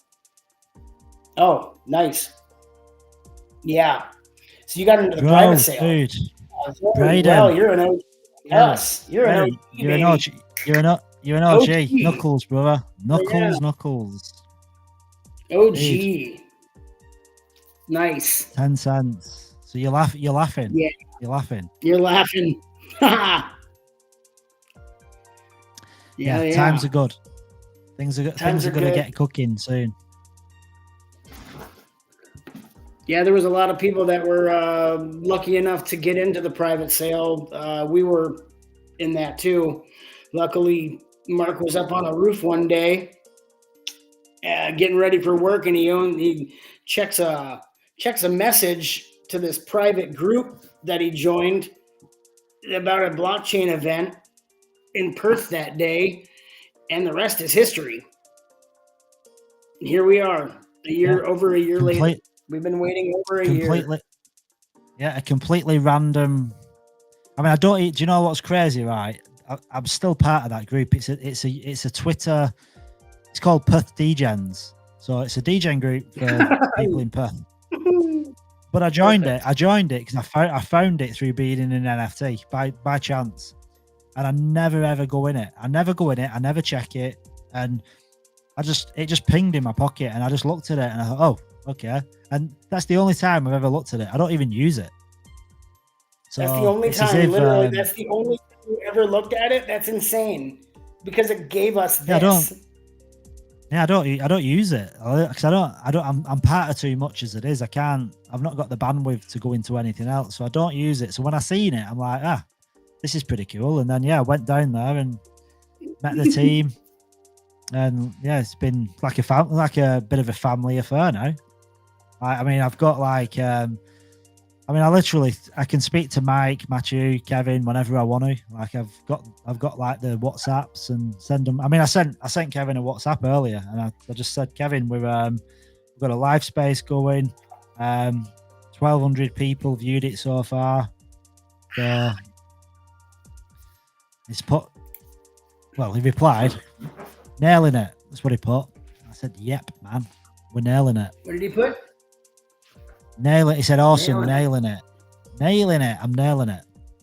I don't know if that was a reference to me being on a roof, because I'm always nailing it on a roof, but yes, but you're nailing it here on the internet now. Yeah, Braden. You know, it's funny that you say that. It's funny you say that. That was the only time you've ever checked that group, and it gave us this, so it did its job. That group, I mean, what else could that group really offer you up to this point? Nothing. After this, I mean, right? Except friendship, maybe friendship, but certainly can't offer you this. Yeah, I mean, I've gave you the best thing ever. I've been since I got into crypto in 2018. I got wrecked in 2018, but I didn't really get wrecked because when I bought in, I lost interest, and then in 2021 I came back and I checked my wallet. I had a ledger, and I had Cardano, and I had $10,000 of Cardano in my wallet. Now, when I checked my wallet, really, I should have been selling the stuff because it was like after the bull run, but I didn't know it. So I sold it, but then I reinvested it in other stuff. But in the end, I lost it all pretty much, and I've got wrecked through doing stuff like that. I've been scammed. I mean, I've been rugged. I've had everything, and financially, I've spent more money than I've made. Like I'm way down on what I've spent, but the network and relationships that I've made are worth far more than the money that I've lost. And like I think we said in a space the other day, like it's just been an education. I think that's what happens to most people. It becomes an education where you might have got wrecked, you might have lost money, but hopefully everyone is in a better space now where they're going to make money and they've got into the right projects, they've met the right people, the good opportunities have been presented to them, and you've took them and you've walked through them doors. And I do believe that if you've been here for a considerable amount of time, then you get rewarded. You get rewarded with stuff. What the hell is all that pinging? And Mr. Crypto Airdrops. Yes, Mark and I were blessed enough to get into the private sale and got some for 10 cents. Now, we didn't get a lot. We only spent so much at the time. I spent way more in the 50 cent phase than anything. But yeah, we were blessed in the beginning and we got in. But otherwise, I pretty much spent the bulk of my funds at 50 cents. And also put into the liquidity phase. I've been adding to that quite a bit because, you get 1% extra per day leading up to launch, which, I mean, it's not a lot, but that's an extra 1% L1X you get free. Plus, you get half of your funds swapped into L1X. So there's still a buying opportunity at the moment. Which I have also, I've been doing that as much as possible. Yeah, we're OGs here. Yeah, and if you can actually get yourself an event listener node or a full validator node, you're literally getting airdrops. You're literally getting airdrop free L1X for the rest of your life, or as long as L1X is alive and kicking, as long as the protocol is alive and kicking. So, because they get dropped to you. They get dropped to you, and you're getting a lot of L1X, even on an event listener node. They're like $5,000, and with an ELN, like the money you get back off them is pretty insane. Like it's gonna be nuts. Yeah, where is it? DeFi, I can't wait. I I have 2 waiting for me. I mean, I might get more, but I mean, I have 2 allocated, luckily, in case I miss it. Well, But yeah, well, just to run through this, right? So there's 800 in total. If you have one, and L1X is $10, which $10 isn't that much. Think about it, it's a 20x. So that's layer 1X going from 22 million to 440 million. 440 million isn't a lot. Like, let's get real. So if you put $10 in, sorry, L1X is $10. You've got one ELN. There's 800. So we've gone through the entire cycle where all 800 have been purchased. And then you've got the hosting fees of $100. And you're going to get 72,000 US, 72,000 US dollars in a year.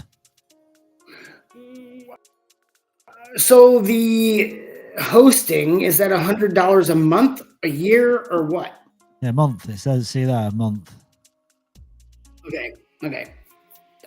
That's reasonable to pay us.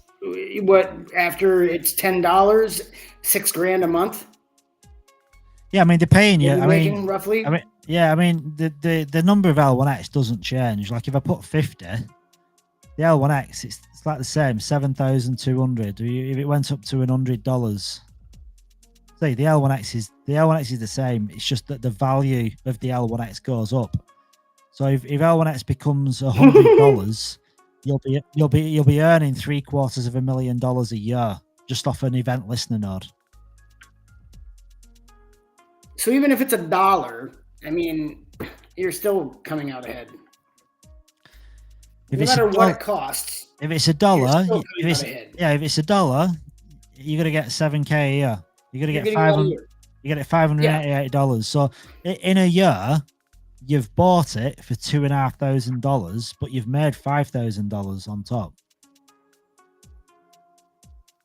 So if I would recommend topping up, Mr. Crypto Airdrop. I would recommend it. And if you do top up, I mean, you get entered into a new airdrop campaign, I guess. So yeah. If you go into if you do that, don't forget you can win. You can win then as well. You can. They're giving away for the ELN.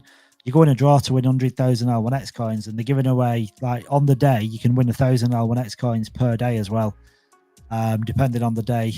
Well, obviously you can only get in one per day, but you could win. You could be that winner. You could also be the top winner too. Oh, was it 50,000 for the L? I think it might be 50,000 for the event listener node. It's 200,000 for the full validator node.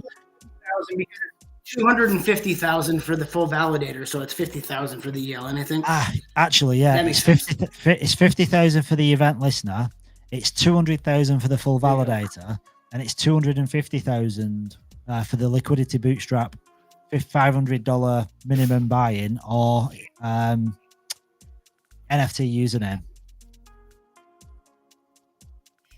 Nice. So that's the top up. And then you can top up too. If you top up, that gets you entered in, right? Yeah. Isn't that part of it? Yeah. You were talking about that earlier, yeah. Yeah, if you top up.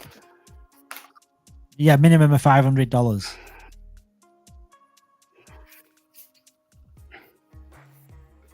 Yeah. At first, people weren't too sure about the event listener nodes because they didn't really know what the ROI were going to be. But like in all honesty, like if you look at an ELN, right, and it's going to give you $7,000. Yes, it's going to give you $7,000. Yeah. So now, but if you look with this information, it's very desirable. Yeah. Well, if you look at an ELN. So you've got one ELN at $10 and it's $7,000, or you've got one full validator node. That's 14. That's 140K off one ELN, or 75K off an ELN. And it kind of, I mean, if you do the math, it's kind of looks as just as lucrative to get event listener nodes.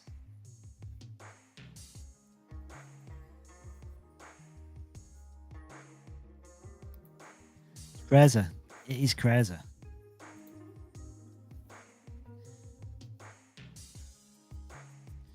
So good morning, GM, as they say in the Web3 space. GMs to everybody. GM,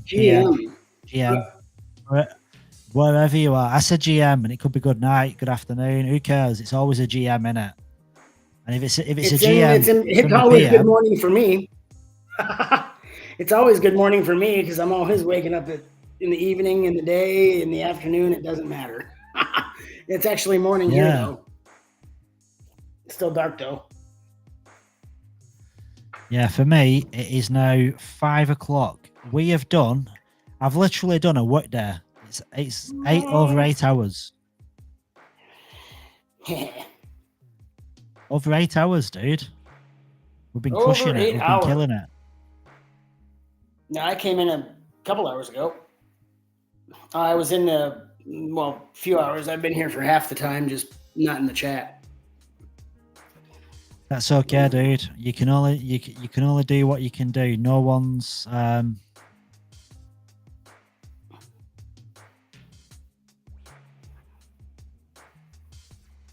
Nice.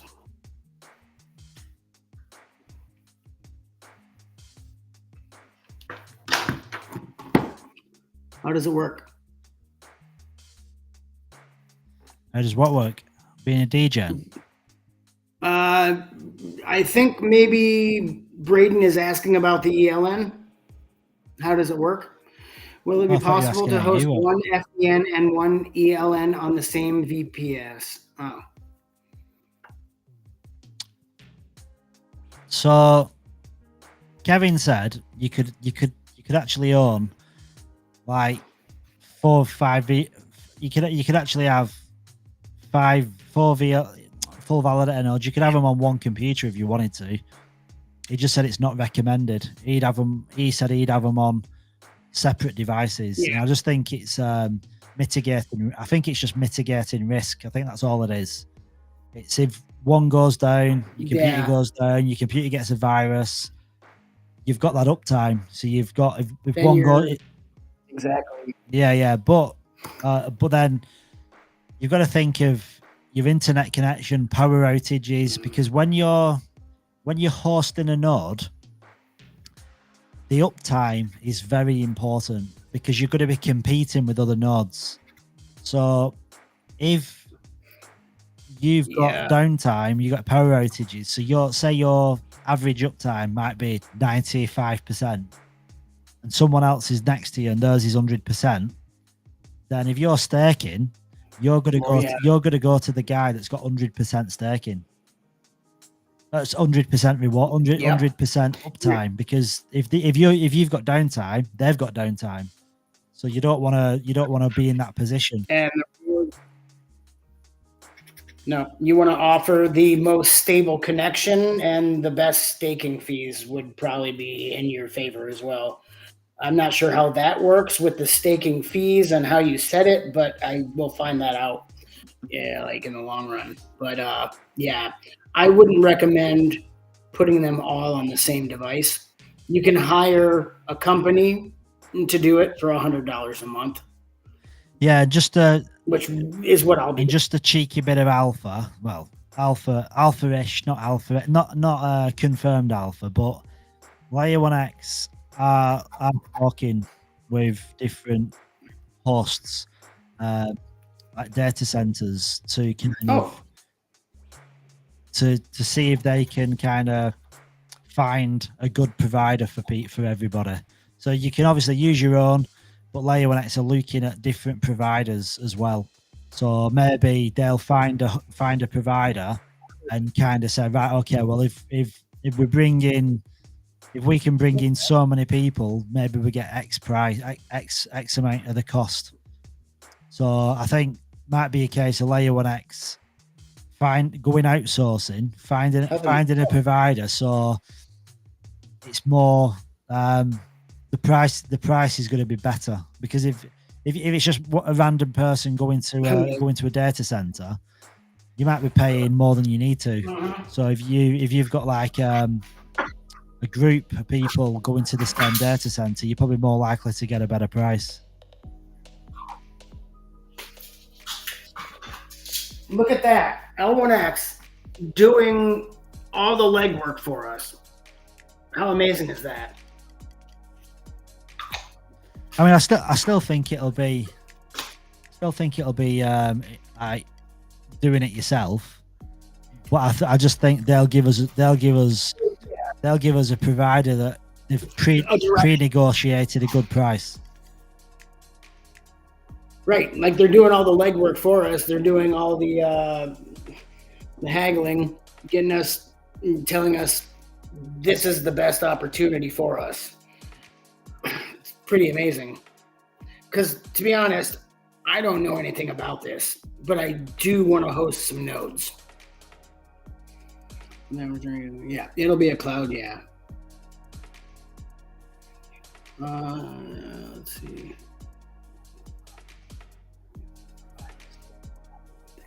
Yeah, I would think so too, Mr. Crypto Airdrops. Only in crypto could you address somebody as Mr. Crypto Airdrops with a straight face. Yeah. Right. There will probably need to be a few providers to guarantee network uptime. Oh yeah, that makes a lot of sense, Robert. Yeah, but also as well, like the data centers, the providers, they have like places all over the show. Like you'll never be just confined to one data center. So like when you use them, there's so many different data centers all over the show. There's loads in Perth.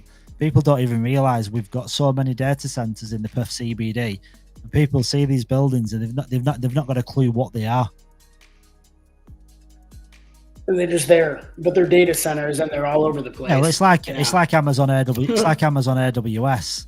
Like everyone in the world almost uses Amazon AWS. You don't need to worry about different providers because Amazon AWS is like there's thousands of data centers around the world. Everywhere. They're not just all hooked. Yes. They're not hooked into one power supply. They're not all in one country. So data centers don't really go down either. No, they don't. Skippy. Yeah, they're hardwired. They have the best everything. Well, Skippy. Best internet connection. Skippy's an expert in data centers because I think that's where he spent a lot of his time working. Oh, cool. So, yeah, he knows. Oh, wonderful. He knows everything about data centers. But yeah, they're pretty reliable. When you start dealing with like big enterprises, you don't, because I mean, think about it, right? When you look at like all these online companies, where's all that data stored? They're not on local servers. They're all on cloud storage. And like Amazon AWS, like that's got like Netflix runs from Amazon AWS. Amazon's a bit like Chainlink. Like they've got like world dominance on cloud storage. Make a fortune from it as well. I'll say it. Oh, have they ever?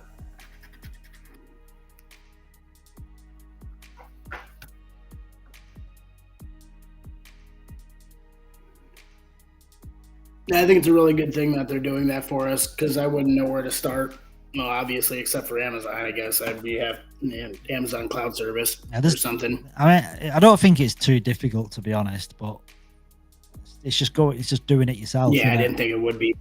There's a place in there's a place here called Next DC, which is quite a big one.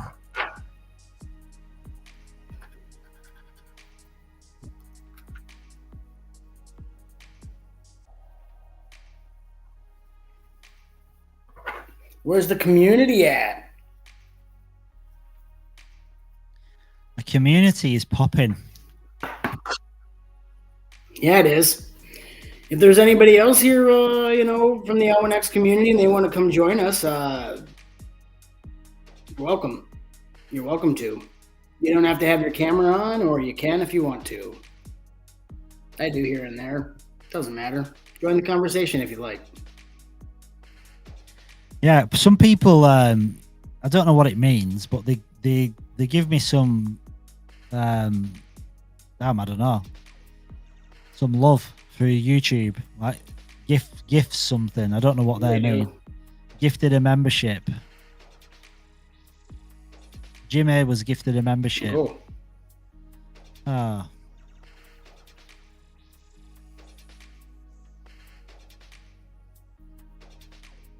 It's been a while since you brought up the 600 L1X coin giveaway. Maybe you should talk about that a little bit. Yeah, just give me a sec. Let people know about the giveaway today.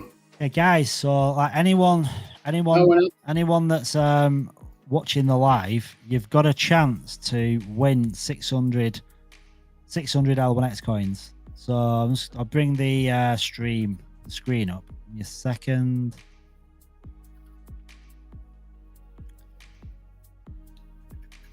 So here, this is it. So guys, right? 25 likes, 21 retweets, 21 comments. Right, all you need to do, crypto giveaway. Winner will receive 600 Layer 1X coins. How to enter? So you just basically follow myself, follow Layer 1X, follow L1X Crosstalks, like and retweet this space, reply with the hashtag L1X2424, Layer 1 hashtag Layer 1X, and the hashtag L1X. Just copy and paste it. Put that into your own tweet, like retweet it, repost it so your community see it. If you're feeling also as well, do the boot mark. Make sure you do the boot mark as well. And if you can, do it on the video too. So come out of that and then just jump into the live stream and do the same on that. Give it a like, give it a retweet, give it a comment, and give it a boot mark as well. Because we just want to get as many people as seeing this as possible. We want to bring as many people into this space as humanly possible. It makes a big difference. Get the word out. Yeah, it's all about awareness. Yeah, like get the word out on L1X.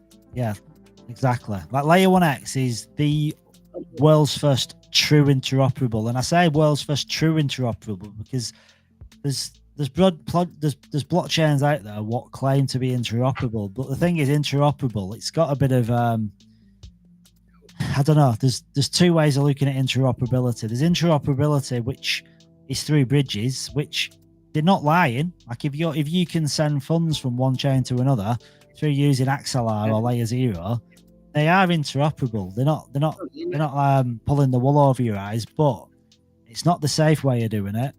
100% not the safe way. It's not the cheapest and it's not the fastest. Layer 1X has got its own virtual machine, so it can speak any language. It can talk to EVM, non-EVM, public, private, hybrid. Doesn't matter what chain it's connected to. It can communicate to all chains, and because it's got its own virtual machine, it can transfer data, logic. It's pretty special. It's pretty special in what it does, and it's got its own event listener nodes, which basically act as an oracle. So it can basically check what's happening on the connected blockchains in real time, and if anything, like for instance, if you've got a DeFi protocol and you're offering some lending, or you're offering some 10% reward, say on USDC on Ethereum, and there could be something on Binance Smart Chain or something on AVAX, and it's a better APR. So the smart contract will just take it off Ethereum, redeploy it on the new blockchain. You don't do anything for it. Now that's going to change the game.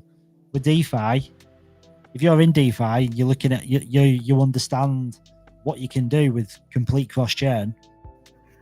This is going to change everything. Multi-chain is what they're going with now. Multi-chain capabilities. So it's cheaper, True faster, cross-chain interoperability.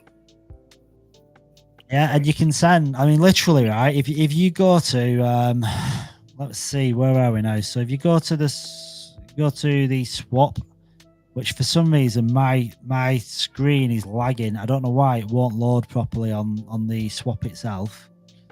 But if you go to the swap, don't know what yours is like, but mine just won't load properly.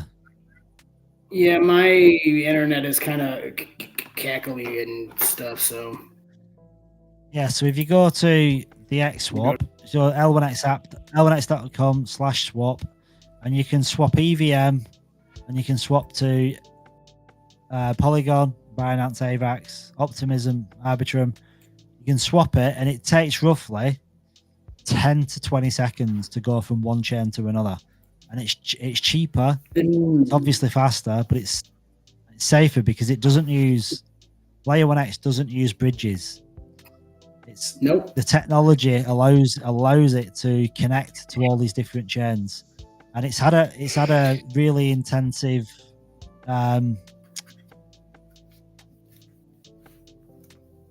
what do you call it? Testing. I mean, no, audit. And a hackathon. Do you know where the word? Audit, Do you know where the word just won't come? It's on the tip of your tongue. It's like it's going to be harder, and as the days go by, it's going to be harder for you. Yeah, I'm kind of. It's going to be a drooling mess at the end. Oh god.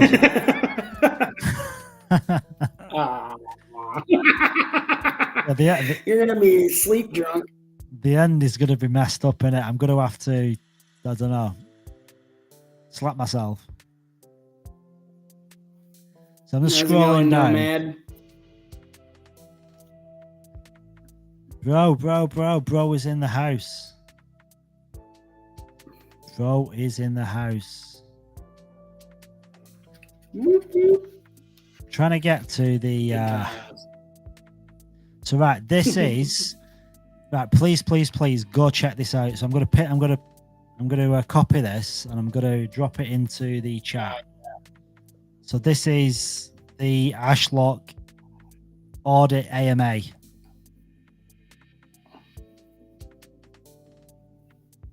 Probably the most vigorous audit there is. Yeah, so yo, what's up? What's up, Nomad? Hope everything's good, man. So yeah, that particular AMA was really good because the guys at Ashlock were so impressed. They didn't find any faults, anything. They didn't find nothing wrong with the L1X contract. You got this deep dive into Ashlock, so yeah, make sure you tap into that and give it a listen. There's so much content to get your head around. Like with all the L1X AMAs that happen, then you've got the L1X Talk series is talking to different projects. Then you've got Kevin Spaces, like talking about like this with the Ashlock, and then talking about the nodes, the virtual machine. There's a lot to wrap your head around.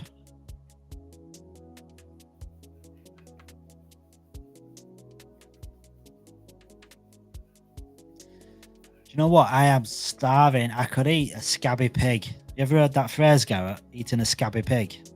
I've not heard that. Being in the States, I've never heard that. No. A scabby pig. Yeah. Not very I'm pretty hungry right now, too. Not very appealing, but... No, it's not. I'm hungry myself, but that's okay.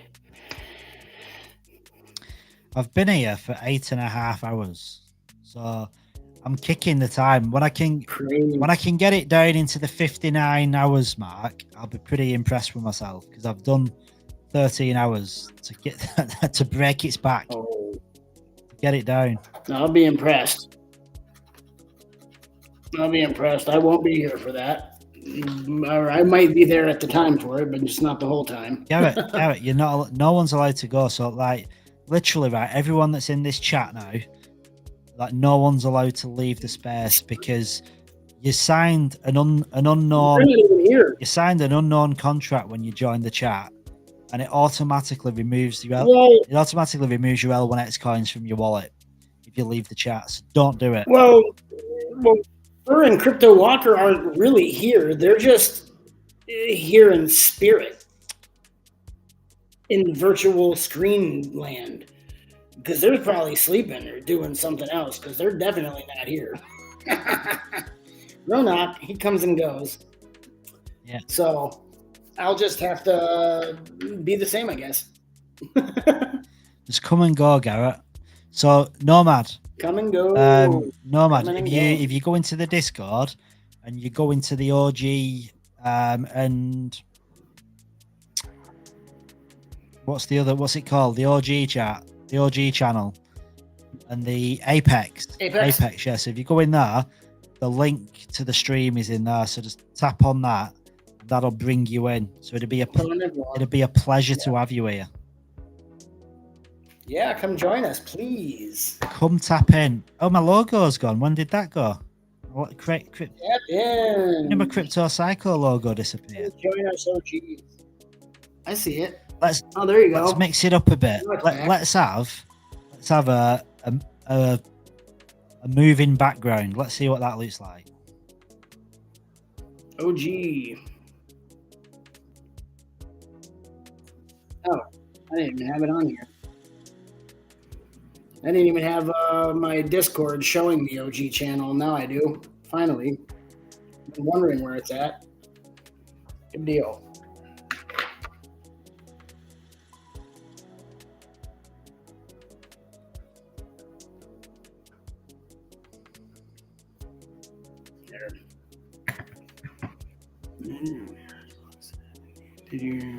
I can't believe. Did you, Garrett? What about what Skippy said before? Like giving me an FVN. Yeah, dude! Oh my god, man! What a fantastic gift!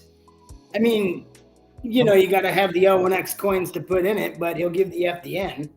I mean, that's like mind blowing. Because you've been wanting one. I mean, it might not actually be possible. Yeah, I mean, it might not be possible. Like, who knows? Because you can't transfer. The marketplace. You could just transfer your coins to him. He'd have to give it to you, and you just, transfer the coins. Is what I would think you'd have to do. Oh, no, he didn't want the. Yeah. Yeah. Bobby said, did you hear what Ashlock said in the AMA? They said the code was neat and no errors. They also described the use case of L1X as selling shovels in a gold rush. Love it. It's beautiful. Go, Bobby. Bobby Crypto. The only ones that own the shovels were the only ones that have the shovels in a gold rush. Woo! It's pretty big. Bro dad there. It's actually a really good statement, that, isn't it? Yeah. Because it's the only truly cross-chain interoperable blockchain without the use of bridges. Because let's be honest, bridges are just... Hey, Bronx in the house. What's up? The OG is in the house. We're good. We're lucky to have you. We're blessed. Yeah. Hey. Am I up? You're up, dude. You are great, live. Buddy. Okay, let me go and get another beer. I'll see you later. Bronx is on the beers. Got to go and chat it up. Bronx, do you know what? Right, I think if I had a beer, now I'd pass out. Yeah, I'm. I just finished work, man. I'm just on my second beer. I'm going to get a couple more. Yeah. Grab them beers, man. Yeah, I think it. What, bro? No, I was going to say you guys have been going for 8 hours. Yeah, 8.5 hours. Yeah, so we're killing it. We're getting into it. We're ripping it up. Holy moly. Yeah, I don't know if I can get. Only the beginning. It's only just started, dude. We are on a ripper. Just getting started. I think if I had a beer now, it'd have to be extra caffeine and no alcohol. It'd have to be one of them alcohol-free beers with extra caffeine. You like Jolt? You like that old Jolt Cola? You like Jolt beer? Oh, man, when it's getting on 40, it's late 30s, 40 degrees. I've got to have a couple of beers. Yeah, when it's warming up, you need to cool down, and beer is a good one, isn't it? Nice ice cold. Do you know my favourite drink, right? My favourite drink is, what's it called? Like a Bulmers, or like a cider, but with ice, crushed ice in it. Delicious. Refreshing. Nice. Yes, that sounds nice, man. Crushed ice inside. Apple cider, crushed ice. Apple cider, yum. Yeah, that sounds great. Yeah, good cider. There's a cider in like the Somerset, Cornwall, Devon, and it's called Scrumpy Jack. And it's Scrumpy Jack, and it's cider, but it's got all the bits in it as well. You're literally eating bits. You're drinking bits of apple, but it comes in like a weird. Remember them really old bottles, and they have like a little tiny finger hole, like as a handle. Little glass, and they have a little tiny. Yeah, like a little moonshine bottle.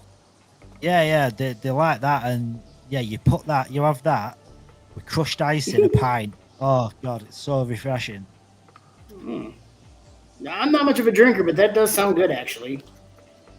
Nah, yeah, cider, a good cider is, I can definitely appreciate that. I can drink that instead of a cordial or a fizzy drink, just anytime. But the thing is with cider, it's very refreshing, isn't it? If it's on a hot day, and it's like refreshes the taste buds. Agreed. So how's it going, Bronx? What have you been up to? Anything interesting? Nah, man, I've just been cruising around, earning my day's pay. Finished the work. I'm getting paid. I'm beer number 3. I'm sussing out the barbecue. I'm thinking steak sandwich. The steaks look alright. They look prime for a steak sandwich. Yum. Do you get? I could just eat a steak sandwich, to be honest. Yeah, dude, you're so hungry right now. Anyway, a steak sandwich sounds very good. I'm on my way. Lovely. I'm on my way back to my place, to my room. I'm gonna have a shower, and I'll probably, I'll probably go quiet for a bit when I do have a shower, which is a little way off yet, and then I'll come back on and see what's going on. Yeah, do that, dude. You do that. We'll catch you when you come back in, anyway. Yeah, you want to chop me out, or I'll just hang around and chip in on the conversation when I feel like it. How's that sound? Dude, that sounds perfect, man. That sounds perfect. Kick it with us, man. Kick it. This community space has been really good because we've had a lot of people. Hey, Ronak. Welcome back. Hey. Yeah, we had a. we had Joey Ento in before. We had Furin, who's first still on the call actually. We had Cody. Cody came in for a bit, telling us about the L1X app and stuff, just chilling and hanging out. So yeah, we've had quite a few people coming in. LMFG's been in. So if anyone wants to come on in, feel free to tap in and jump up. All you need to do is go to the OG Apex in the Discord, copy the link, paste it, play it, and jump in, and I'll just add you on as a speaker. Awesome, man. This is an awesome show, man. You guys just, if you feel like it, bro, just flow on with the conversation. I'll cut in where I feel like, if that sounds all right. Yeah, dude, that's cool. That's cool. Cool, man. I'm sorry, guys. I left the meeting. Dude, don't worry. You don't have to be here all the time, 24/7. You got to eat, sleep, drink, say hello to the missus, kids if you've got them.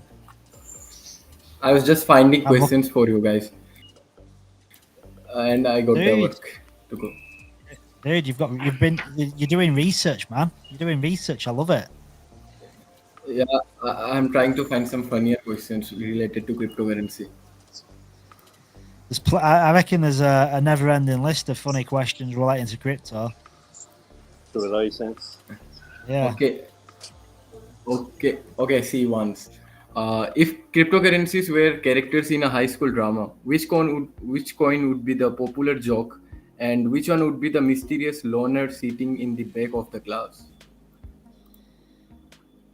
Popular joke. I think the popular joke's got to be Bitcoin, hasn't it? Because that's like the king of the coins. It's the gold. It's the digital gold. Bitcoin is the OG of the space. The guy sat in the back of the class, the loner. Who's going to be dipping on the back? Who's going to be hiding away? Ugh. I don't understand this deep in technology. You missed it. No, who's going to be the OG? You missed that? Yeah, no. Somebody was asking me a question in the Discord, and I was answering that, and then I was doing my data center. No. Ah, yeah. I better get it. Yeah, I've not done mine yet.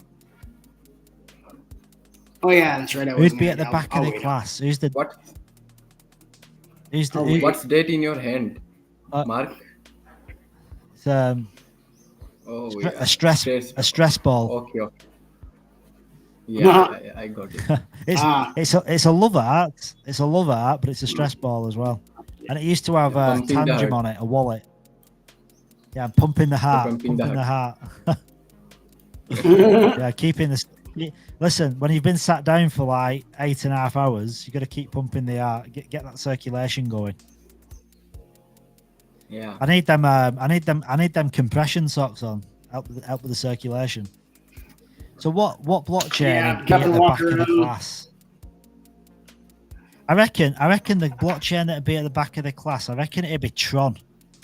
Because Tron, what is that? It's got a lot of TVL on. It's got a lot of TVL on chain, but Justin Sun is not like he's not really trusted in the space, has he? I think Justin Sun is a bit of a dark horse. He's got a bit of a bad reputation. Tron is blockchain.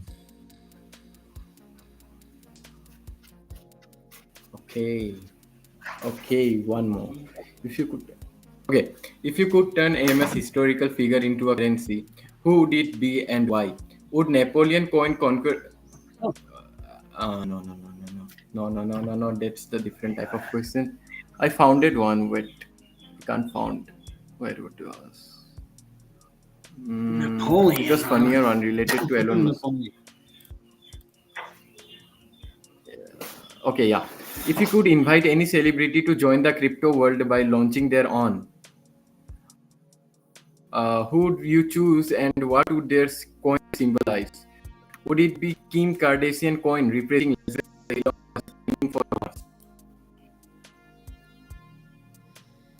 Celebrity coin?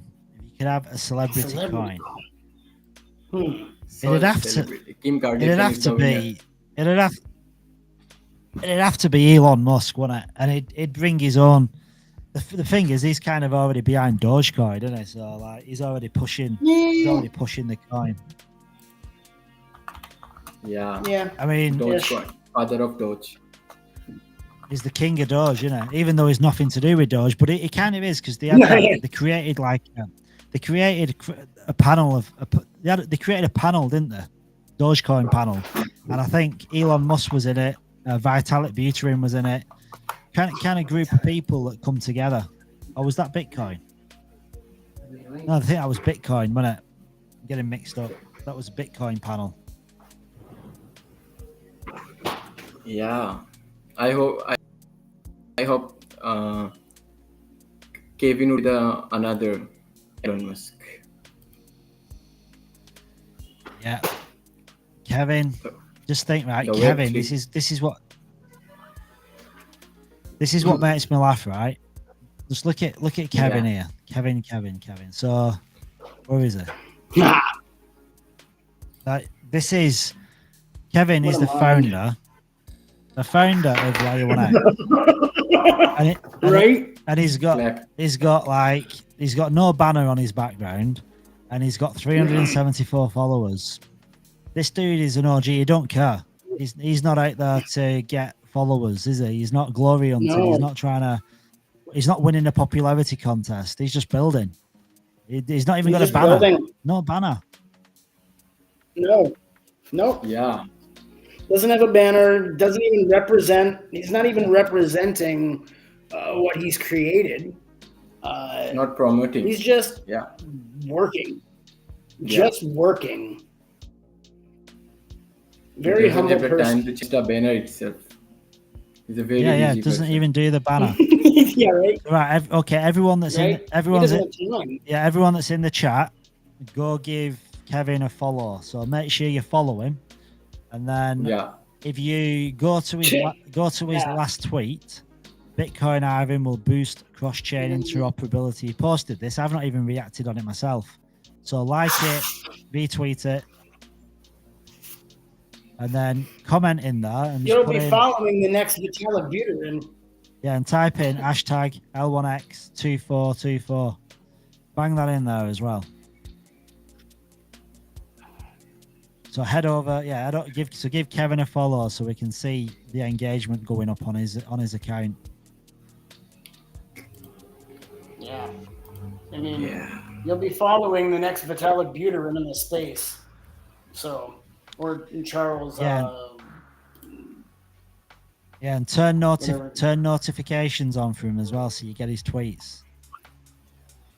Trust me, right? These Kevin and Matthew and Mike, before long, they're gonna be on all these big YouTube shows. So they're gonna be like speaking with like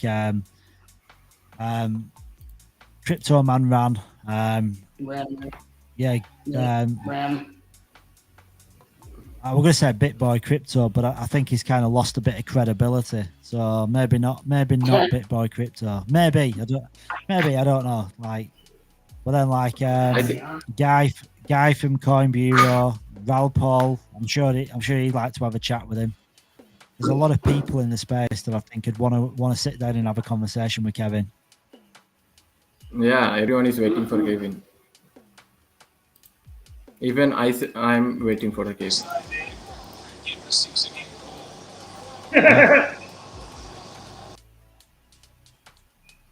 It's funny because when There's no time. He has no time. Oh yeah, I know. You could see his Twitter handle. You'll know it. Okay. When's he gonna come join us? When's he gonna grace us with his presence? Let's move it. Okay, another question.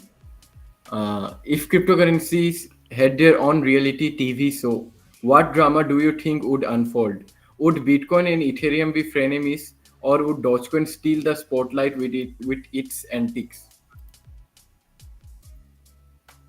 Go on, Garrett, you get this one. No, I don't know. And I would definitely I'm only good say- in asking questions. I can't answer.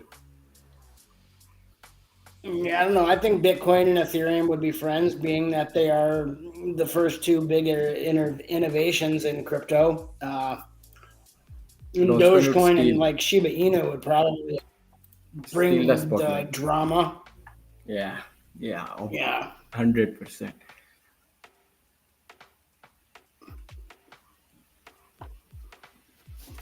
Hey, if you give one cryptocurrency a makeover, which one would it be, and how would you redesign its logo to make it more appealing? Oh.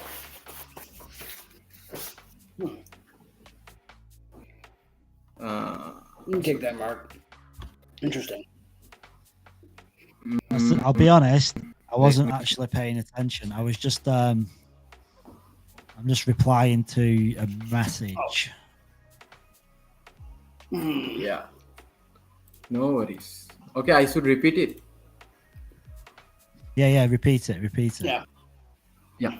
If you could give one cryptocurrency a makeover, which one would it be, and how would you redesign its logo to make it more appealing? What should it be? What? So crypto, not a blockchain, an actual crypto. So just any crypto. Yeah, like giving it a makeover. Yeah, it's giving something a facelift. Ooh. This one Let's is go through some quite cryptos. confusing. Maybe. Well, yeah. I mean, what's got a bad reputation, really? Like, what's out there that probably could do with a makeover? Oh. Well, I mean, like, My mind is not Hang working. on. I mean, obviously, FTX Hang on. needed a makeover.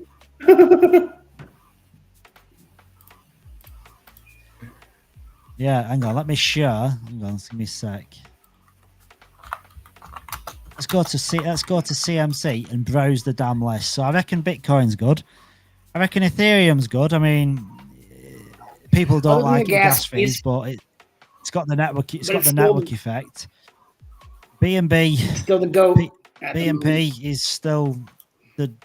I don't know. Still up there. It's got 6. I mean, look at the market cap. The market cap says it all, doesn't it? Yeah. Solana's good. Solana's a bit centralized, but I think Solana's good. XRP. I think people are getting a bit tired of XRP and like this whole court case that got settled, but now it looks like it's going backwards again. So I don't know. BNB is losing its face right now. Too. I think I'll go to XRP. Yeah. Yeah, XRP.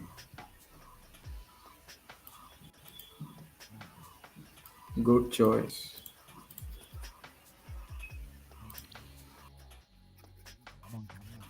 Okay. I got one more. Yep. If you play on currency, what how much mischief would you get up to? Because you swap for a day. I am very sorry, but everything you said just cut out. Okay, sorry. I'll say it slow down. Yeah. Your if you internet could just play completely blipped. Is it okay now? Sounds good. Sounds good. Okay. Sounds good now, bro. Your sound went off a second, but it's come back on again now. Yeah. Okay. If you could play a prank on a cryptocurrency, what harmless mischief would you get up to? Would you swap Bitcoin's logo with Dogecoins for a day or others?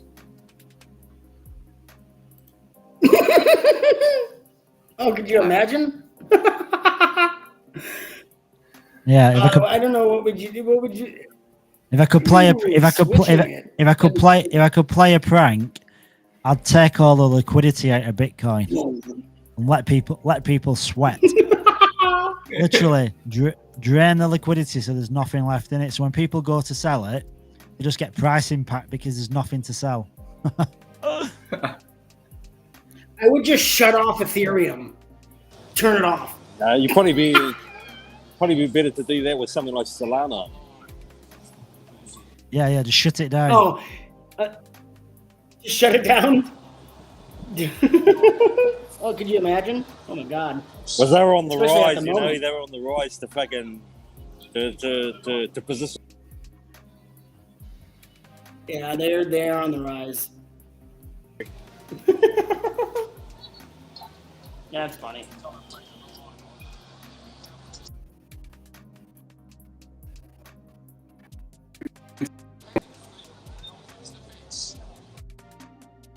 And one is separating with investors. I think this goes to meme coins. Which one's the bet? What do you say, Ronak? About meme coins? Yeah, you cut out again. There was a question: if cryptocurrency could talk, which one do you think would have the best pickup lines, and what would it say to attract investors? I think meme coins are attracting every day.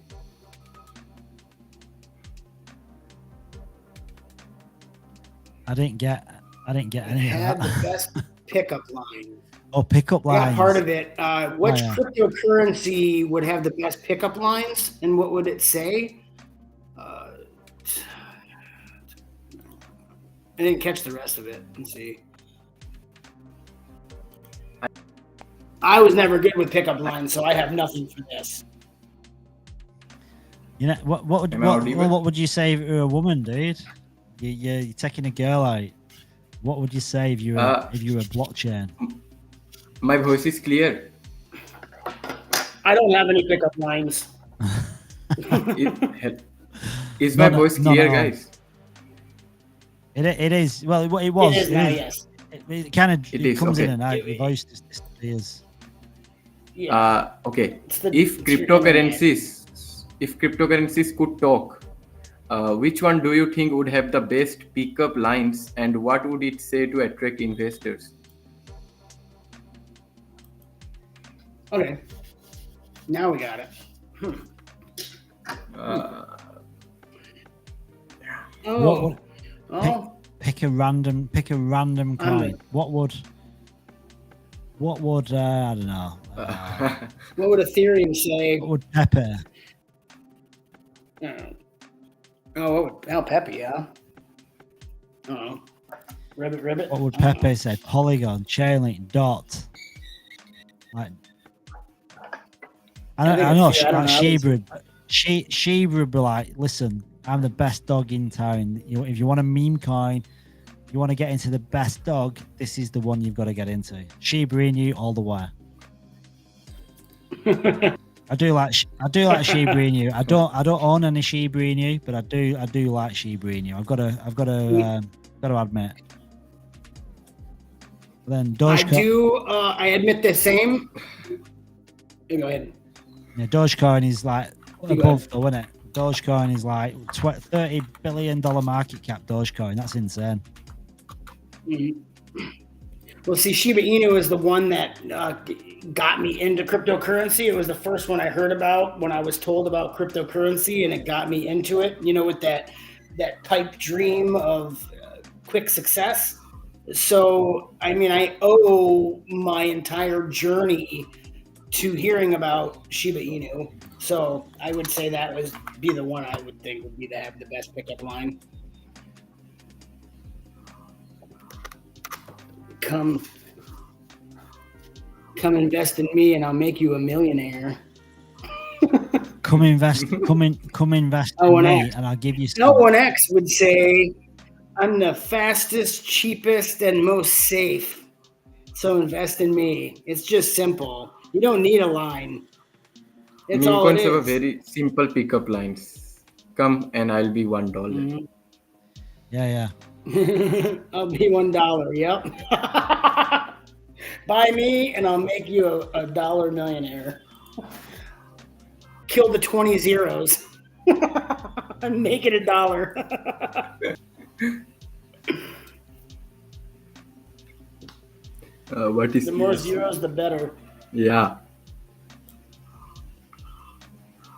Okay. If Bitcoin ETFs were characters in a sitcom, what is this, man? Which one would be the overprotective parent constantly worrying about Bitcoin's price? And which one would be the adventurous teenager always pushing for risky investments? I don't have anything with this one. ETF. I didn't understand this sitcom. I can understand sitcoin, but what is sitcom? A sitcom is like a comedy, like Friends, or Seinfeld. Some like Third Rock from Friends, the Sun. Seinfeld, Roseanne. Okay. Showing your age there. Roseanne and Cheers. They were the OG sitcoms. Roseanne and Cheers, and the Golden Girls as Roseanne, well. Cheers. Thank you for being a Golden Girls, yeah. Remember that? The Golden Travel Girls. around the world and back again. Your heart is true. Please have a song for us. Get it. Thank you for being. Please show us your talent, please. Get it. What's that? Get it. That's good. I'm good. Garrett's actually really good. Yeah, I used to watch Golden Girls with his mom. We need to invite. Yes. We need the musician dude in. We need to get in Discord. Yeah. Who was the musician? There's undercover musicians everywhere, I think. No, but who was the musician in the chat? I don't know. If you're here, come forward. No, there was somebody that said they can play guitar. They were talking about coming up. Oh, nice. Very nice. Sleazy Slimy's not been in the chat yet, has he? Where's Sleazy Slimy gone? Albita's not been in the chat either. I think people actually get camera shy or talk shy. I should say. Guess what is Talk shy, Polygon? yeah. What is Polygon? It is written that the world's first cryptocurrency exclusively for. Okay. There is a question. It's how would you react if your pet parrot started squawking about investing in Polygon, the world's first cryptocurrency exclusively for birds? Oh. Exclusively for birds? I'd probably shoot it. I thought it's a real coin. Yeah. I got shocked. I heard about that Bitcoin is the first cryptocurrency. What is this? Casey, that's it. Casey. Right, okay. Casey's got to play as well, so get him in the chat. Casey. Hey, bro. Got to get in the chat.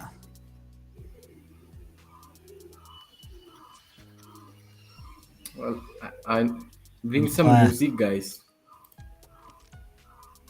Mark. Yeah. Please call some music, in the guys. background. Please call some music, guys. Yeah. So there's some guys in the community. So you've got what's it called now? You've got Casey, L1X Mod. This guy plays guitar, I think. I'm just trying to scroll up because there's quite a few people that were talking about coming in the VC, coming in the live AMA and banging out some tunes. Yeah. LMFG can play tunes as well. He is online. He's online in Discord. Yeah. He's an OG. He's an OG. Garrett, are you still there, Garrett? Yeah, I'm here. Yeah. I've just got to jump off camera for like 10 minutes because my wife's just made me a carbonara for my tea. So I'm just going to go and wolf it down, then I'll be back. Nice. Maybe Browns can join the chat now. Yeah. I'm actually really hungry myself now that you talked about that. Starving. Give me 15 minutes. I'll be there. Unfortunately, it's going to take me about 15, bro. I'll tell you, Mark's a beast. If he's going to go for 72 hours, it's going to be crazy. Mark's going to be asleep in the end. He's going to be sleep drunk. I don't see how he's going to stay awake for 72 hours. It's going to be crazy. I don't want to leave Mark, I will try my best to stay with him as long as possible. Yeah. Internet goes off. Me too. Like I'll be here. I'll be here off and on. He does so much. Yeah. It's really appreciated. It's very appreciated. Yeah, if it wasn't for Mark, I wouldn't know about L1X, I'm sure. Yeah. Let me get some.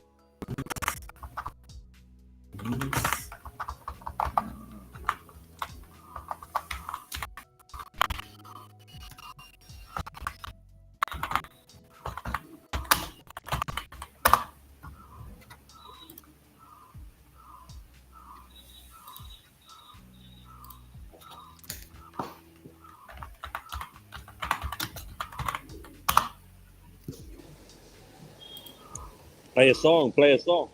How many viewers do we have? Play a song, huh? How many viewers do we have here? Is Mark the only one that can see? Who can see? I don't know how to see it. Yeah, I'll have to. Yeah, Mark will have to. It was see. one I don't like know where it's one at otherwise. It was 1,700 when I was on Twitter. When I was having a look on Twitter, maybe just before coming here. Oh, nice. So was that 20 minutes ago? Is it really live views? Not a bad turnout, I'd say. Unbelievable, man. I think it's live view. Yeah. No, because it's constantly increasing. Yeah, it's constantly increasing. That's why I yeah, got in doubt. because the last time we did this, Yeah. Please yeah, continue. we only had so many people, so keep it going. I'm really interested in seeing the numbers this picks up over the next 3 days. It's going to be incredible. Yeah. Wow. Let's scroll some memes. Get it. Okay.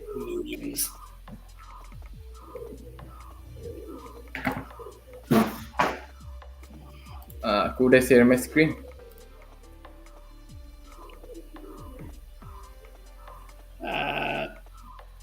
How to share the screen? I'm not sure. I really don't know. This is new for me, kind of. On the bottom there in the middle, that should be screen share. Yeah, I could see. No, yeah, yeah, I think that should be it.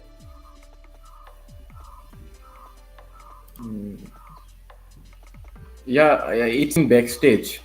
Only Mark could call it. My screen is in backstage. Oh. I'll be scrolling some memes here. Tab to share. Oh yeah, you can let's choose what to share with the stream window, entire screen. Yeah, you should be able. Oh, see, yeah, I think you should be able to.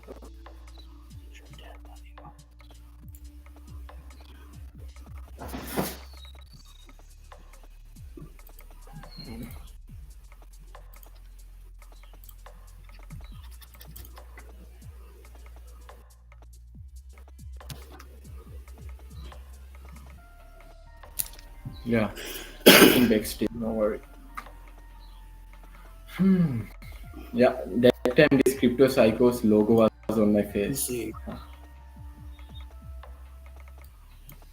I was like, Crypto Psycho, I'm the Crypto Psycho. There you are. He's got a nice PFP. I think that's an NFT. I want to know his editor. Anytime I see that, anytime I see something. Yeah. Is he himself an It's editor? like anytime I see that, anything like that, I just think of Mark. Yeah. Oh, you're cutting out again.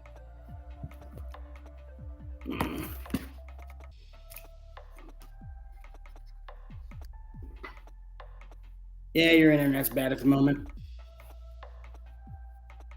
You'll come back.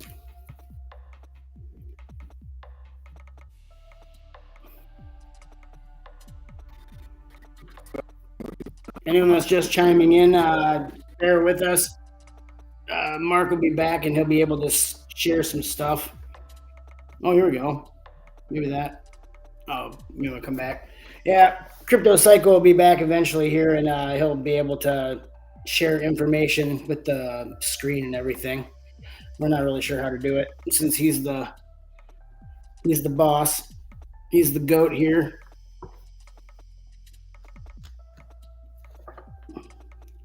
How did I come across O1X? Okay, yeah, actually, Crypto Psycho, Mark that was here before, he's running this space. He was up on the roof one day at work because he's a roofer in Perth, and he got a chime on his phone in his pocket, and he had just joined this crypto degens in Perth, apparently it was called, I think, and he heard about this crypto event in Perth that day. So he didn't even start work. He packed up all of his tools. I mean, lucky for him, he works for himself because he packed up his tools and he went to this blockchain event in Perth, Australia, where he met the team and heard about L1X. Well, afterwards, he got taken down to the offices and they gave him a tour and showed everything. And later on, he's telling all of his friends on Telegram that he knows. He's doing these long voice messages, and he's doing one for everybody, and he just decides he's going to do a generic message because he's saying Garrett this, Garrett that. He's saying all these names, and he's like, well, you know what? He went back to it. And he made this message. It was over 14 minutes long, and it was just all about raving about this new blockchain that solved the issue of bridges.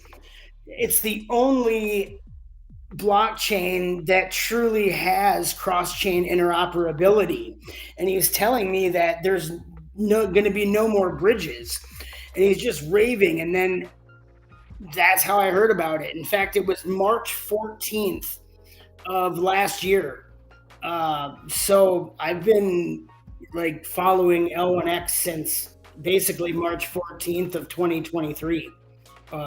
It's been a long road, and leading up to it is very exciting. It's like as time goes by, you learn more about it because there's so much. But the one thing that drew me in was no more bridges, because let's be honest, bridges are so unsafe.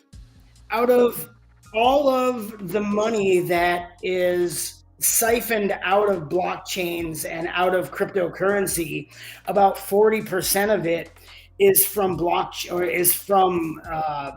bridge hacks. So by L1X coming on the scene, they are solving what could potentially take your money. You'll never have to use a bridge ever again. You'll never have to give up your funds into that honeypot where it can be stolen. It's so much easier, it's safer, it's faster, it's cheaper. It's like basically that's how I heard about L1X. It's all thanks to Crypto Psycho and the one time he ever looked at that DGen group in Perth, which is kind of funny. I actually thought he looked at it more often, but as he said tonight that he only looked at it one time. So it's pretty interesting. That's my journey actually to L1X. And as time goes by, like I'm more excited. I get more excited by the day, and now leading up to launch, it's been a long road, just waiting, biding time, learning everything. And I mean, truly the one thing that drew me in was the interoperability, and that still is till today the most important thing for me. But there's so much going on that L1X is the one innovation to help, I guess, global adoption, really. That's how I feel about it. It's like there was Bitcoin, then there was the next step where Vitalik and Ethereum brought smart contracts into the space, and now there's L1X that is going to make it so everybody is able to use a universal coin to buy any token or any coin on any blockchain eventually. It's going to give us all of our data back from the third parties, because all the third parties make money off of our data. It's going to help us bring our information, our healthcare information and everything, and put it back into our hands. I mean, and that's just a few of the small things that it's doing. It's such a great tool, and it has such a great team. Is anybody else here, or am I just talking?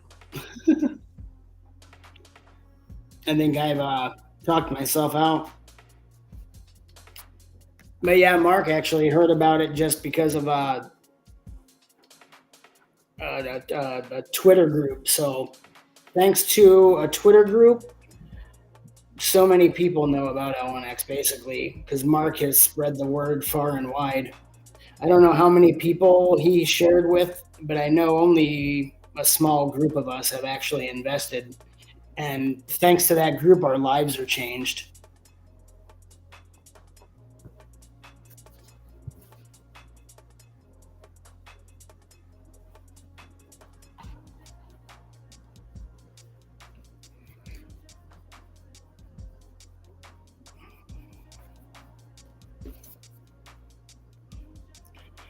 Kratos, where did you hear about LNX, or did you just hear about it when you came in here?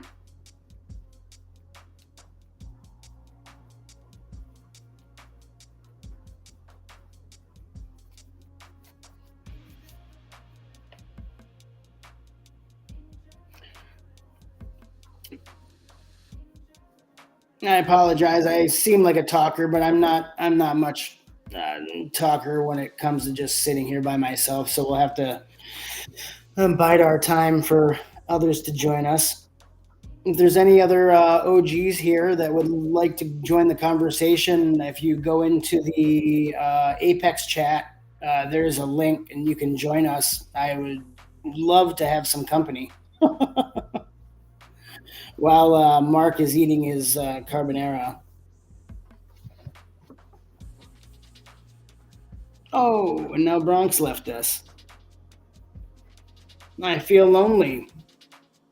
If I knew how to share my screen, I would.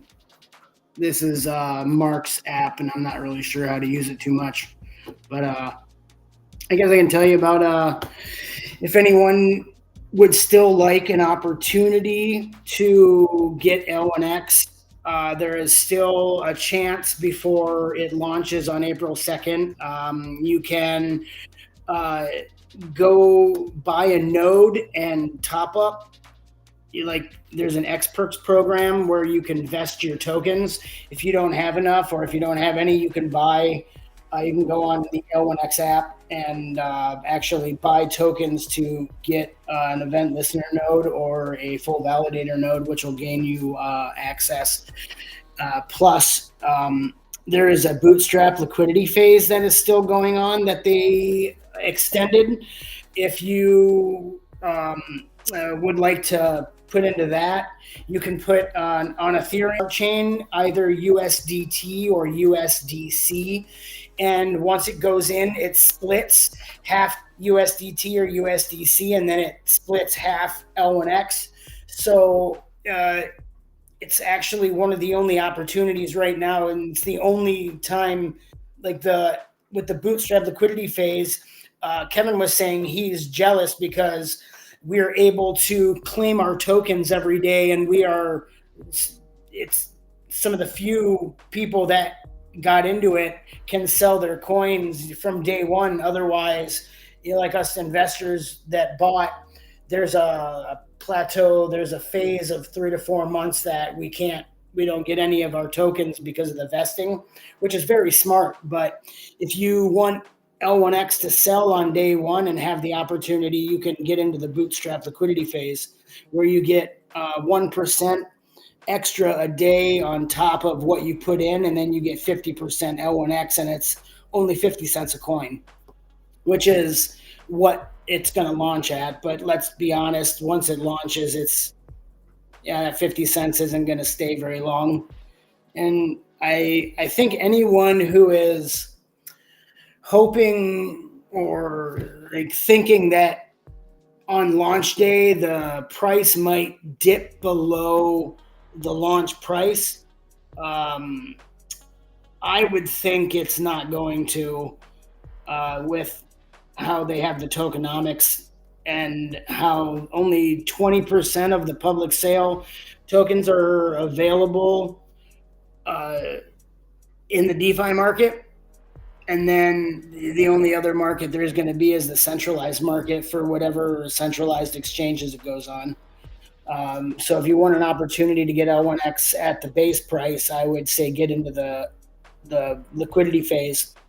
And if you do get into the bootstrap liquidity phase, if you put $500 in there, then you also get entered into daily draws to win L1X coins.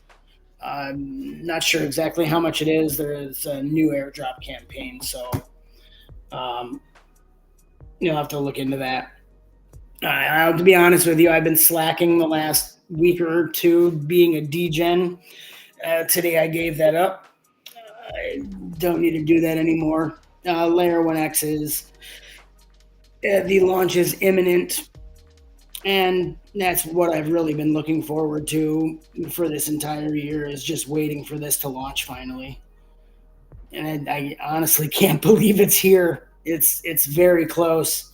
April 2nd, it's going to be real. This last year of a journey, learning and getting to know people and trying to get the word out about L1X. It's funny how until you've been in this space for a long time and you've earned yourself a reputation, and you've gotten to know people, it's funny how nobody listens to you. It's like for maybe 9 months, 6 to 9 months, nobody even heard me. Like they'd hear me talk about L1X, but nobody actually listened to what I was saying until one day it just clicked, and all of a sudden,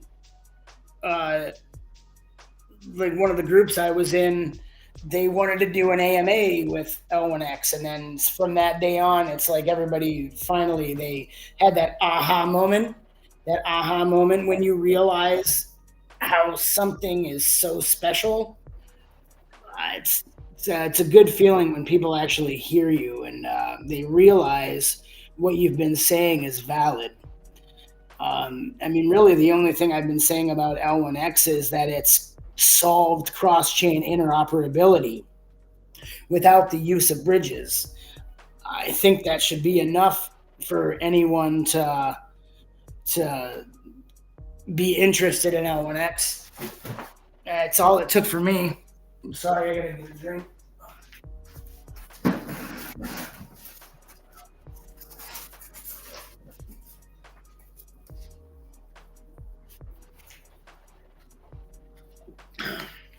That's better. Oh, yeah. I think once people finally hear about L1X, it's just getting the eyes on it.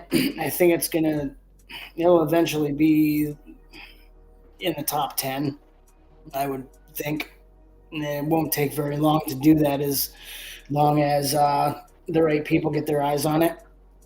And I have a feeling that the team will make sure that happens.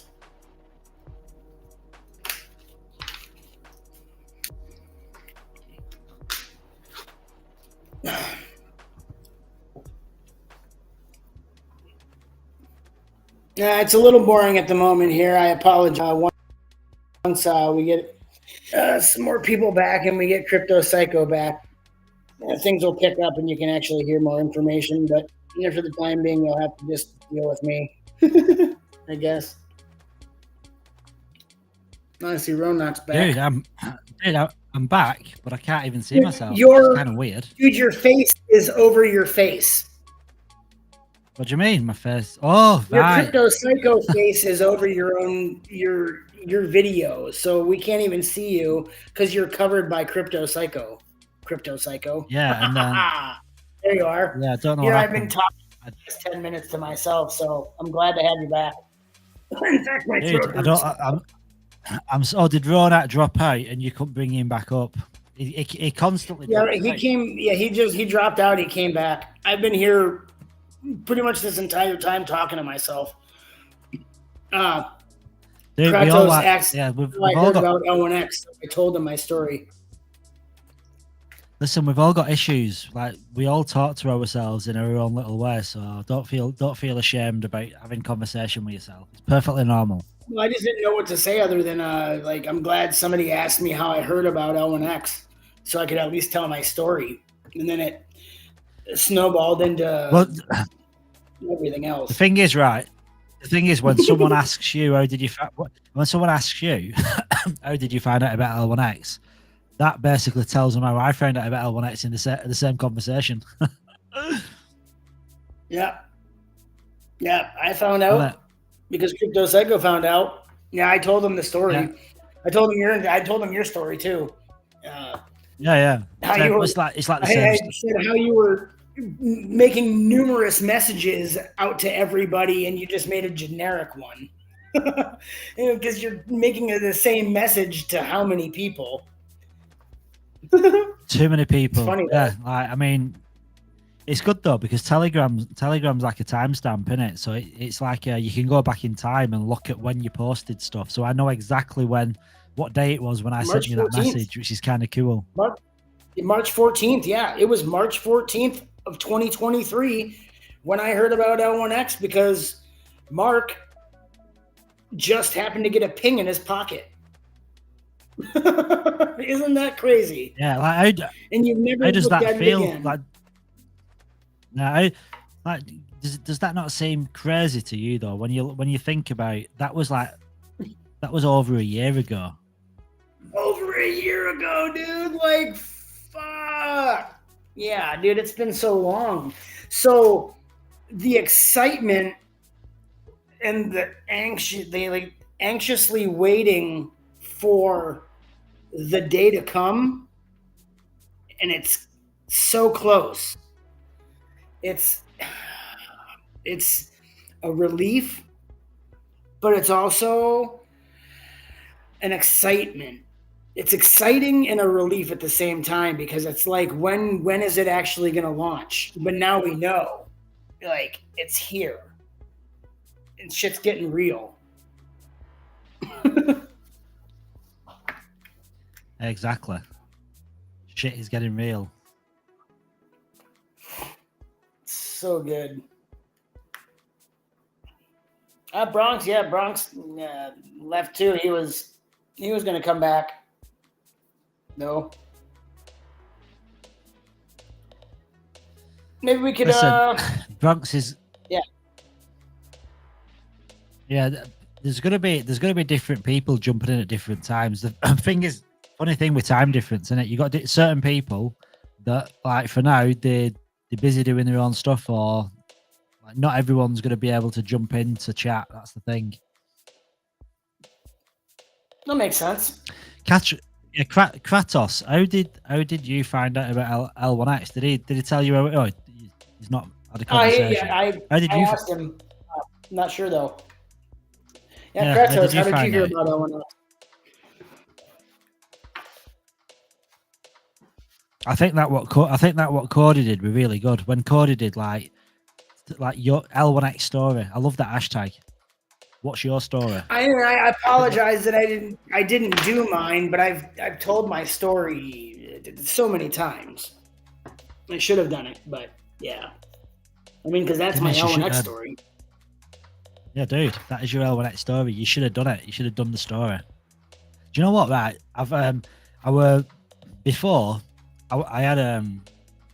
don't know, like, do you know, like, you feel tired? Like, I had this tiredness come over me, and I think it's because I've been sat down for so long, and I've just got up and I've had a carbonara with bacon in it, and it was so good. Nice. And I feel like re-energized. I feel like I bet you feel amazing. The night shift. I feel like the night shift is going to get going.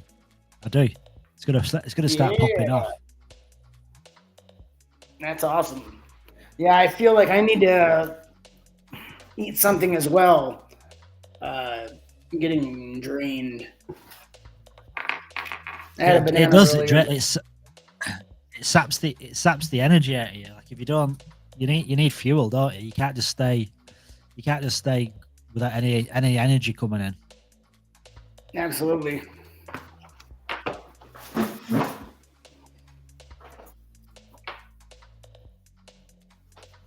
I'm going to leave you for a moment. You need to use the facilities. Put yourself on mute. Put yourself on mute, dude. Yeah, I'll be in the other room. I'll be back. Yeah. Right, I'm going to turn up the tunes.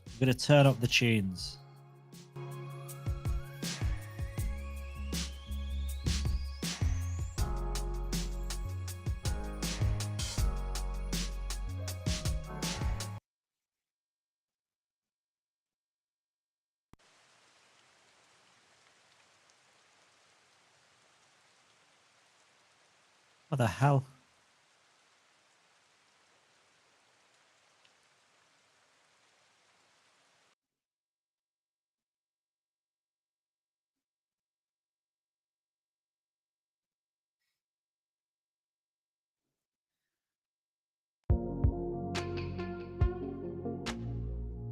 There we go.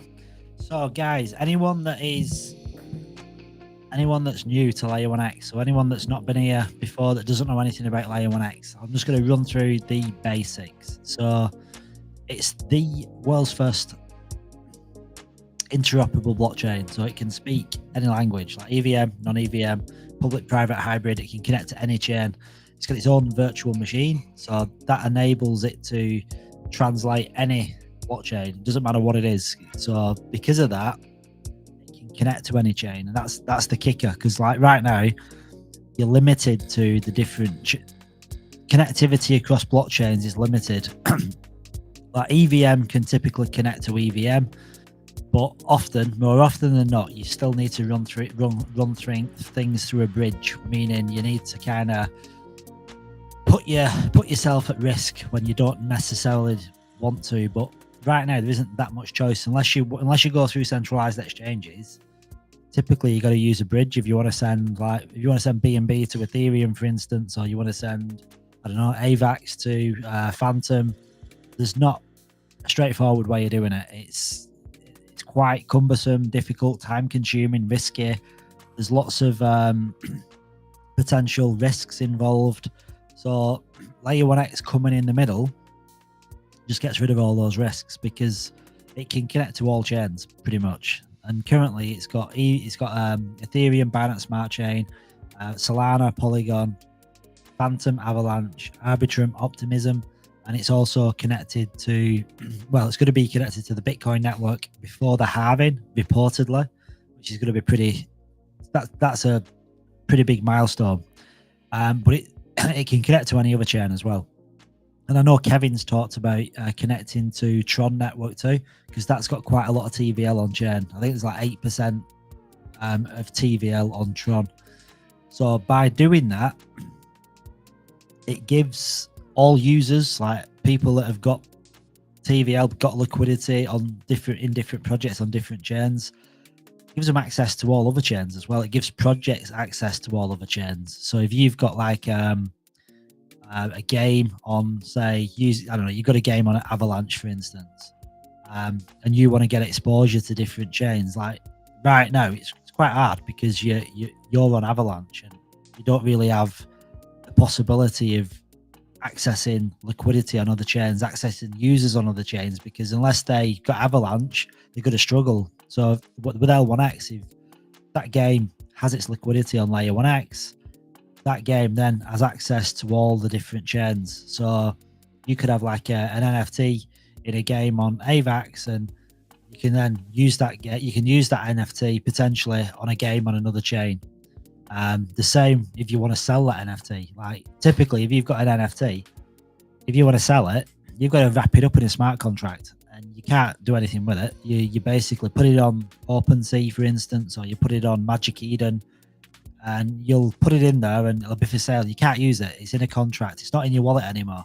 Well, with L1X, you can have that You can have that NFT for sale on Magic Eden, Tofu, Blur.io, OpenSea, any NFT marketplace, but you can also use it. You can carry on using it in game because the event listener nodes act as like an oracle, so they're constantly like looking at what's happening on the blockchain. So if they see activity on that contract and someone wants to buy that contract, then it'll do the stuff in the back end to make it happen without you having to do anything. So there's lots of advantages with Layer 1X itself, and because it is cross-chain and you can move assets from one chain to another without using a bridge, the fact that it's accessing 80% of all TVL, there's a lot of really big advantages to using Layer 1X opposed to any other chain.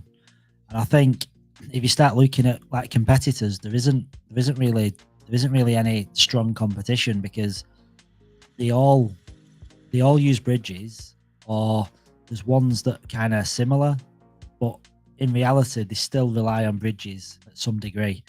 Like you start looking at the new protocol by Polygon, that still uses bridges on the back end, and then you got CCIP by Chainlink that only does EVM, doesn't do non-EVM. And again, it's not doing what Layer 1x is doing. You can't transfer logic. So a lot of the stuff that you can do on Layer 1x, you can't do on any of these like competitors. So it's a pretty unique blockchain, and most people don't actually believe it can do what it can do. And the thing is, this isn't like a white paper. It's not a roadmap. This isn't on the roadmap. This is available now. You can use it now. So like you go to l1xapp.com, go down here to in fact, am I sharing the right screen? Yeah, so you go down here, you go to the DeFi section, you go to the stakes, you go to the swap section, and from there, you can literally just select your asset, whatever it is you want, Ethereum, so ETH, USDT, USDC, and you just swap it direct. And when you do that, you connect your MetaMask wallet. Once you've done that, typically, even on Ethereum, if you're doing Ethereum to say Polygon or AVAX or whatever, it typically goes through in like 10 to 20 seconds. And it's only interacting with a single contract. So it's cheaper, faster, safer. And the comparisons, like you start looking at Stargate Finance and XLR, which is Squid Router, and the prices are astronomical. Speed is very, very slow, and you're using a bridge as well, so it's not really the best way Not safe. of transacting. But up until now, there hasn't really been an alternative. So no one, even though there's been over $3 billion in bridge acts, no one really talks too much about it, because at the minute there isn't an alternative until now. So people use these bridges because they don't have options.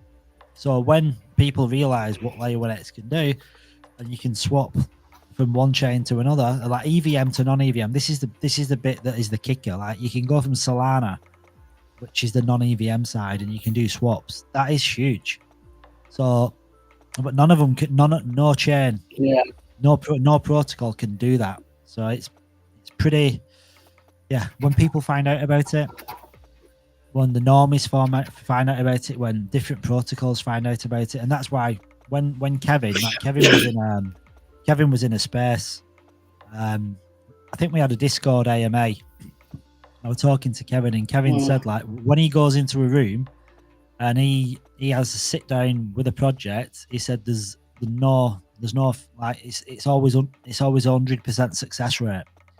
Because when Kevin talks to them, they understand what it is that what opportunity they've been given.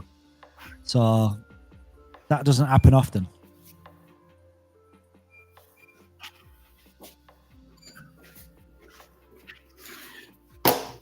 When he is telling them about it, and then he's saying that by connecting to L1X, you're connected to 80% of the TVL on all the blockchains.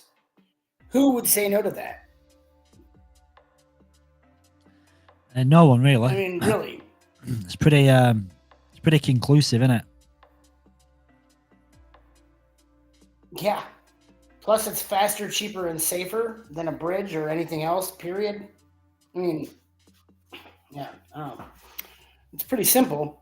All I had to hear was cross-chain interoperability without the use of bridges, and I was hooked. It's simple. And then once I started using the swap, I only use that for, well, I mean, I use other swaps, but let's be honest, I can't buy other coins on there. But for swapping between these chains, I only use this.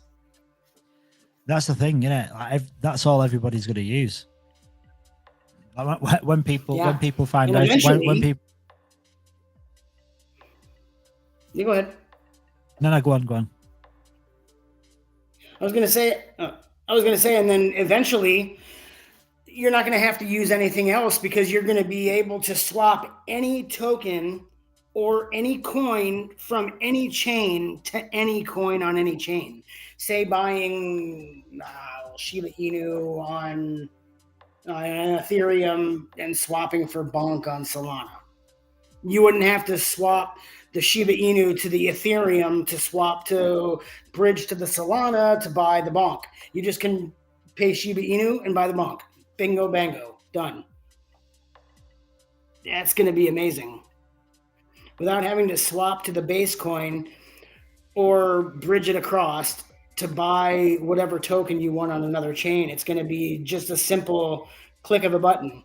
I'll pay this to buy that. It's incredible.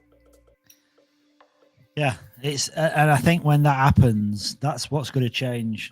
That's what's going to change a lot of people's mindsets as well, because you don't even need to go to dexes. This is like the really impressive thing, because it's all done on the back end. So like when you can have a widget, which is like an iframe widget, and your project can have this widget on your website, and all of a sudden people can come to your website and they can do these cross-chain swaps to your token from any other token on any connected chain, and they're coming to your website.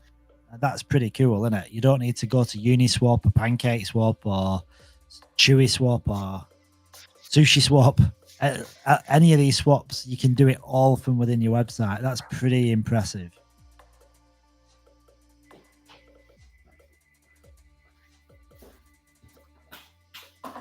Bobby, I walked away.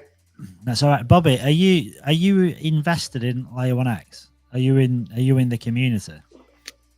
It's hard to tell sometimes because people's names aren't the same on socials as they are in the Discord. So you don't always know who you're talking to, do you? No, you don't.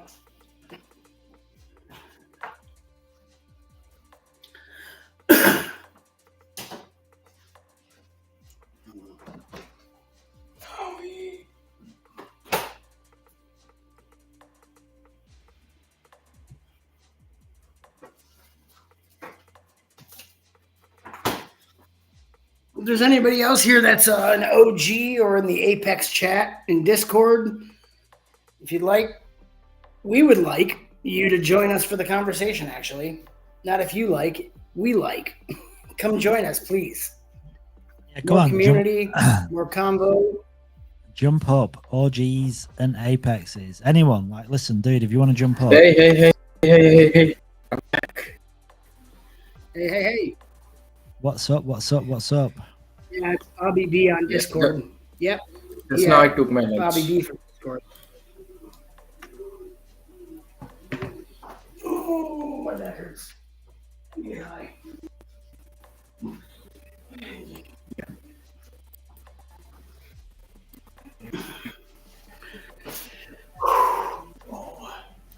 I'm getting. Back went out earlier.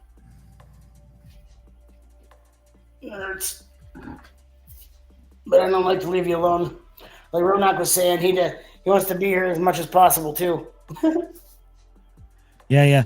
I just sometimes I try and catch up in the. Yeah, trying to catch up in the Discord too. But it's kind of hard to do both, isn't it? Yeah, it is. I've been checking. What was someone saying before? Someone was talking about it. I didn't quite catch it all because I don't know what I was doing, but someone was talking about L1 Dex. Oh, yeah, I don't know. Did you not catch it? That was before me, right? That was before I was here, I think. Well, I don't know. I know someone were talking about the L1 Dex, but I didn't catch what they were saying. Yeah, it was before I came in. Same here. I'd like to learn more about L1 Dex because that'll be the premier Dex for everything.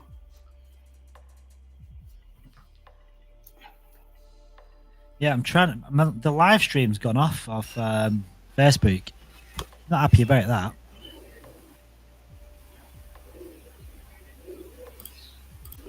There's going war between me and my internet, you know. Yeah, you and your internet are having issues. I can see. Don't say it. Don't say it. Don't say it, Mark. You'll jinx yourself. Don't say it. Well, I'm connected to mobile data, so I think I'm good. That's good. Really, L-Index will use their own reward. Oh yeah, apparently the L1X will use their own reward token, not L1X as originally planned. I remember hearing about that too. That's right. So that's really Thank good you. because Appreciate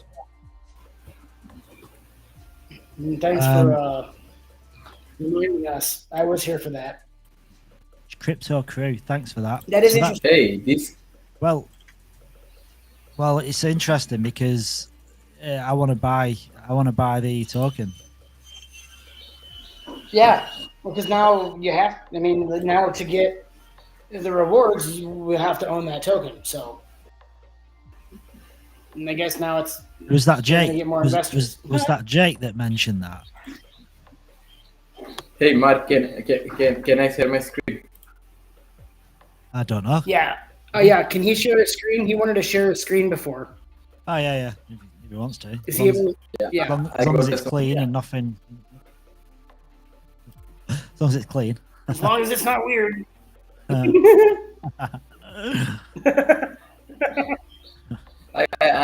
I got one more copy of Mark. To show him.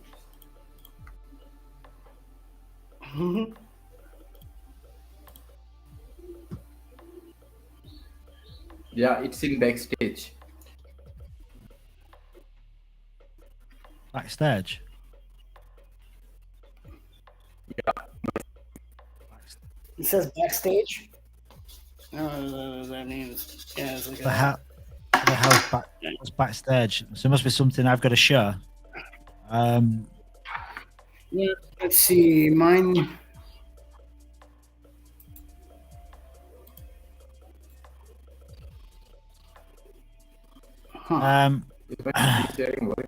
Yeah, I don't see.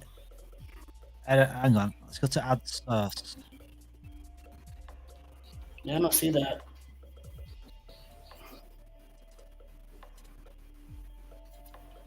Man, my FaceTime.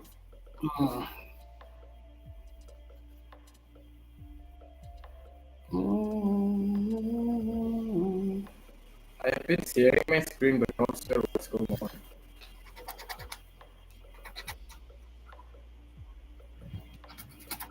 Yeah, but I don't actually see your screen though, so I don't actually know where it is. I'm just looking. Let's see.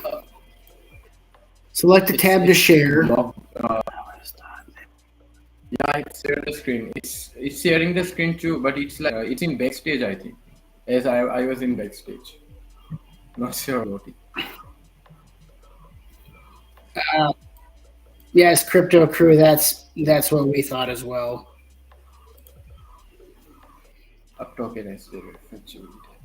And at least that's what the plan was from the beginning, I thought. You can share. Mine says choose what to share with Studio Stream. You can choose the Chrome tab, window, or entire screen. Select to share. More buying pressure on L1X coin. If the L1X was the reward token, what's your take?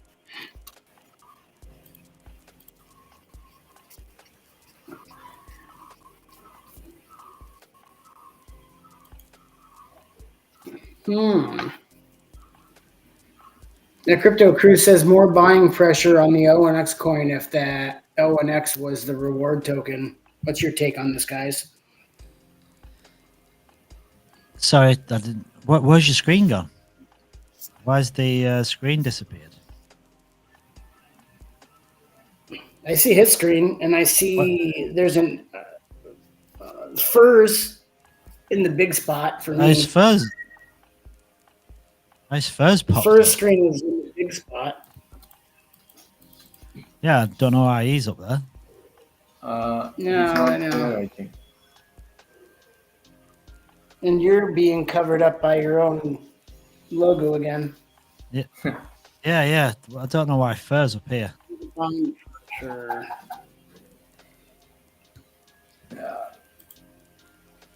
I'm not sure. It's showing that I'm It's taken care sharing of. the screen, but it's not looking on the screen. I can't see this. No, I think it's messed up this screen for some reason. Yeah. Yeah. I got much copycat here also in 1 minute. The meme is when your friends congratulate you on the Bitcoin price, but your balls deep in alts.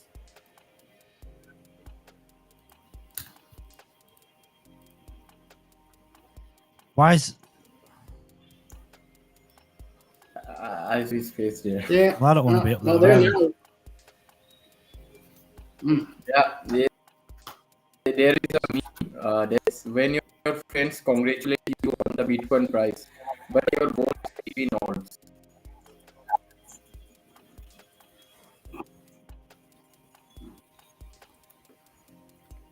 You're cutting out again. There's something been messed up. Can you like unshare your screen? Because I think you sharing your screen has somehow disabled everyone's screen. I think it stopped everyone from seeing any shared screen. Yeah, I have. don't know how that's Did you take you? Screen sharing. Mark, did you remove your screen sharing? No, my screen sharing's here. Maybe I've if not you removed remove anything. yours, maybe his Not- will it's- work. Maybe I because can. 2 screen sharing are on now, there's no screen sharing. That could possibly be. Yeah, well, no, It's I've weird, right? removed it. I'm going to add it back again. That's weird. Still learning this. It's a cool piece of tech, but Right, let's come there are back. some Come issues. back. That's correct. On the L1DEX, they are using their own reward token, not L1X, which was initially proposed. It's on EMP-AMA where they spoke about the change in the experts from the foundation, which in turn affected their ability to reward L1X. I don't think this is a bad thing. As mentioned a second ago, this change removes selling pressure. Yeah, I think that makes sense. I think with it being a reward token, there would be too much sell pressure because then everybody's getting this reward token instead. And let's be honest, with reward tokens, you want to sell them. So I think that by changing it, it's probably a very good thing for L1X. More buy pressure versus sell pressure. It takes away the sell pressure, in my opinion.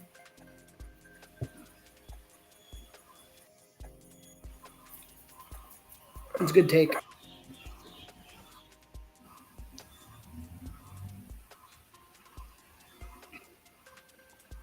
Yeah, very true. The early days are so important. And if you take away the sell pressure, then you create more buy pressure, which that's the entire point of the tokenomics also. And not letting us just have all of our coins out the gate. The plan that they have set is to benefit everybody, not just the blockchain, but to benefit us too. If you put our tokens in our hands or put our coins in our hands, people are going to sell them sooner and not get the gains that they should wait for. Also, then making the blockchain more volatile. And I think it's probably a good thing that they changed the reward token. I guess we'll have to see.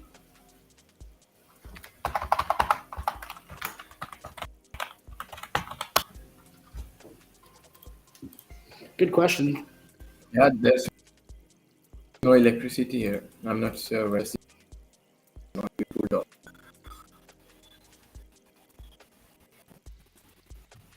That's bad.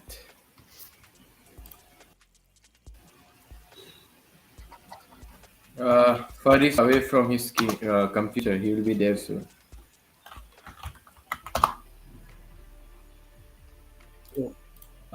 Is for a co-host, Mark? Yeah. So Fur's the Yeah. co-host on it. No, he's got the He's got admin rights, because if he has admin rights, it stops the call. It stops the call dropping out. If two people's internet connection has to go. Yeah, because earlier it would have died if you didn't have him in here when you lost internet connection. So that's a good thing. Real good.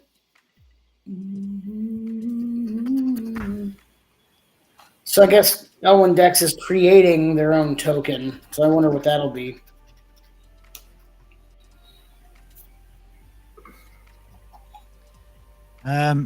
Maybe they're just doing their own thing. Like, because they have, I think it also their own helps out. token. Yeah. Well, you've got the thing is, if you think about it, right, if you've got L1 Dex and L1X is one of the biggest blockchains in the world, and you've got L1 Dex, which is the premier Dex on layer 1X, just think of all that money they can benefit from, all the market cap that would accrue through the L1 Dex coin.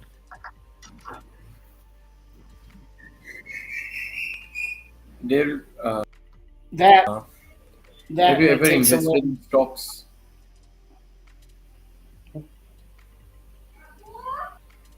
What's that? Have you invested in stocks? Have you ever invested in stocks? Yeah. No.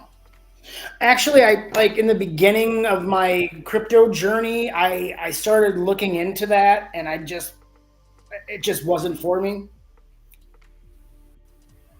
Yeah, okay. I What think about crypto Mark? blockchain is moving my speed. Not enough. Yeah, I have. I can't say what that was, but I got into them in the past. I've just not really. Yeah, not enough return for me. Something I want some really high return ratio on it. I don't want to just earn small percentage.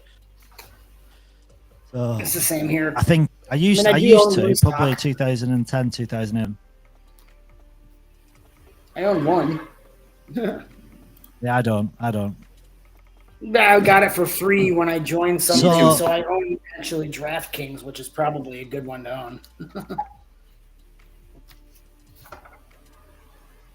Just realised I've on my share screen's gone again. Don't know why that keeps happening. Yeah. Oh, Fur's back. Fur, how you doing, Fur? You're in the house. Yeah, good. So With over Escobar 8 was just million saying broadcasts that and over. I'm talking to Escobar in DMs, and he said that the Twitter might need restarting, which I think, well, not Twitter might restart it, but this space might need restarting because there's something that's going on with Twitter. I don't really know what that means, but it's still on Twitter.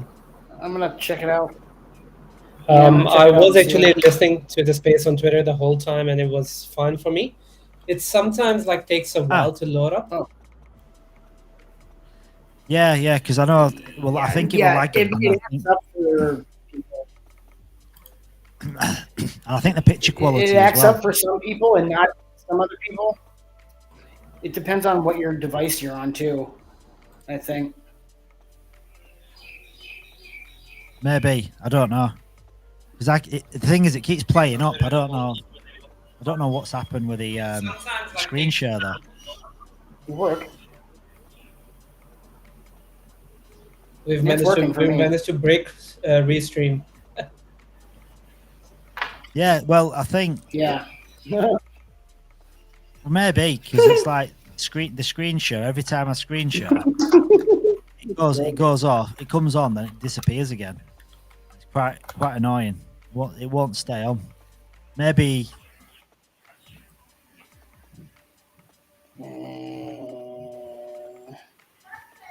Hey. I have more question. Am I audible? Yeah. Am I audible?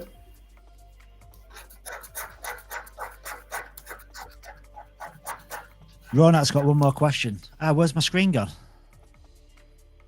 We're not. He no. There we go. Ronat, I think he got kicked out. He'll be back. My screen's back. There's your screen's back because Ronat's gone. So Ronat was screwing me over. Yeah. He turned his screen sharing on, I think, and it took yours. He'll be back. I think that's what happened. I think that we learned something. You can't have both of them on. And since he turned his on and turned it off, it just killed yours. So, yeah, I think that's what it was. I don't know. Screen sharing. Maybe it's not always good. Let's see what happens when he comes back.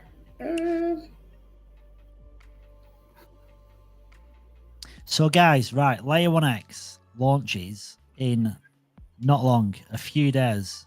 What time is it now for everyone in the world? 7 p.m. So it's the same day for most people now, isn't it? We're all pretty much on Saturday now. Yeah.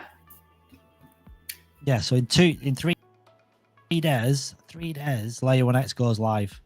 So it's if you're not into Layer 1X yet, I suggest you can get in via the liquidity bootstrap, where you can provide liquidity in stablecoin and you'll get half of it in L1X coins, or you can contribute to the to get a node, an EVN or a full event listener node or a full validator node. So that'll basically give you entry into Layer 1X at the public sale price. But if you don't do any of that and you just want to wait until it goes live, then you'll be able to buy it on Bitmart and also on MEXC. So either of those two centralized exchanges. Now, there are going to be more centralized exchanges.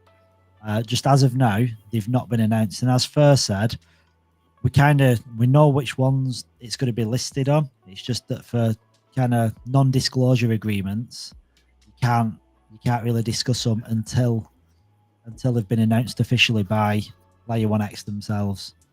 So I'm just going to go onto the L1X website. I just want to scroll down. You can guarantee that.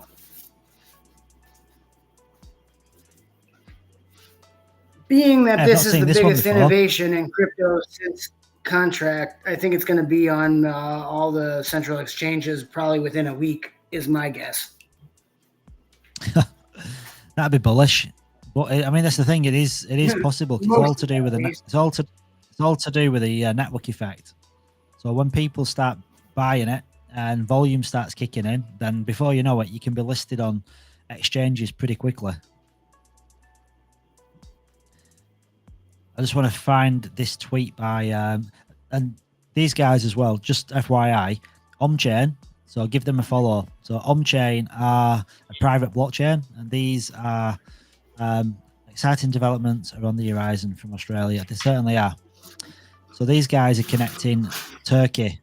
They're putting Turkish residents onto the blockchain, and they're starting off with the Principality of Istanbul. And I think I read it's 15 million people from Istanbul that are going to be going on the Layer 1X blockchain, which is crazy. I'm trying to find this message.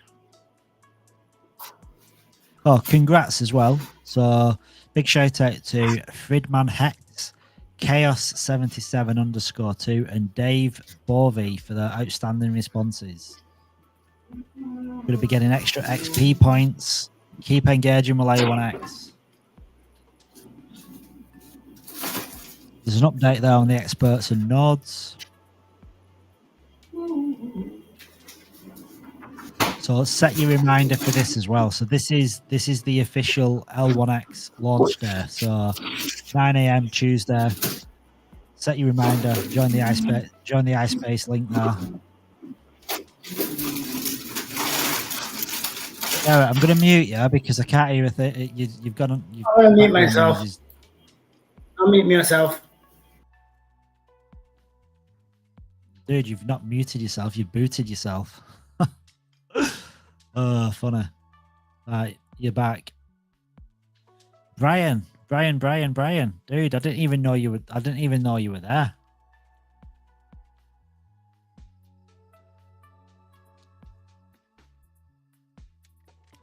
Brian, you are on.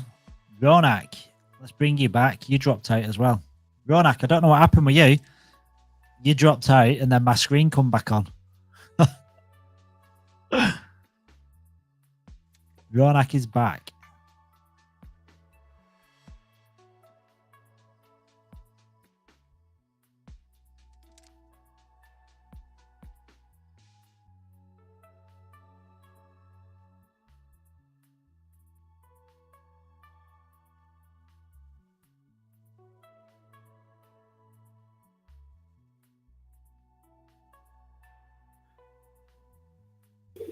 I was. I don't even know what backstage is. It's just waiting at the back. Yeah, it just shows you are in the backstage. Only admin can see you and it can call you back. Whenever I go to someone, it's happening. I believe since since Mark is sharing his screen on the stage, that it was new backstage, and then it like interacted with each other and came out when you tried going on.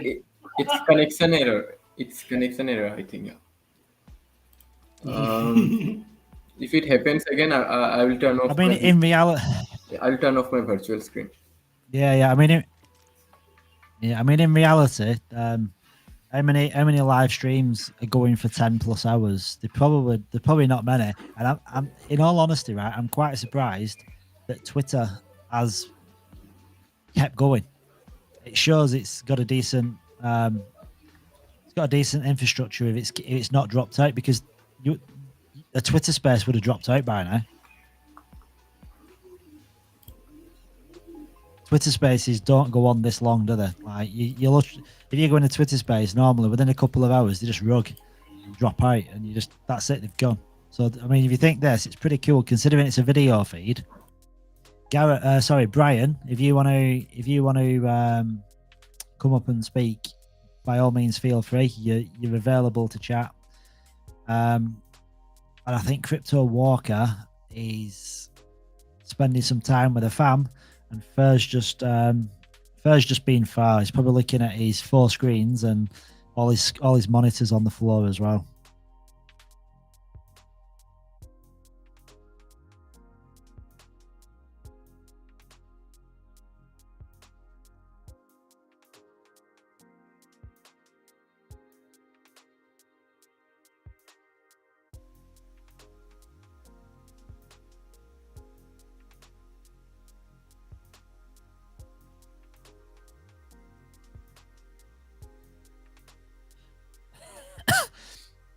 There's still a lot of people, like I'm reading the Discord, and there's still a lot of people that don't spend any time in communities, and it's hard because I've experienced the same thing. So there's this guy called Matthew, and he's put like, can anyone answer my question? We were in a bull run. I invested a year ago to get my pre-sale tokens.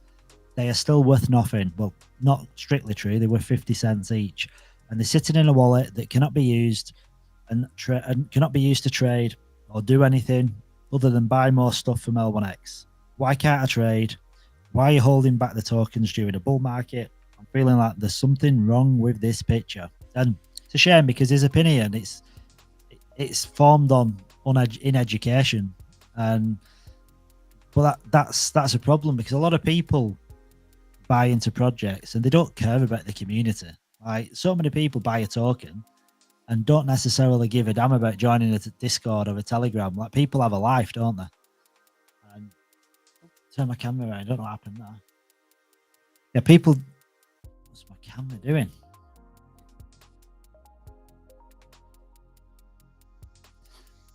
Yeah, so a lot of the time, like I had an instance with a token that I got in a launch pad on Ethereum, and it's a Cardano project, and I forgot all about it.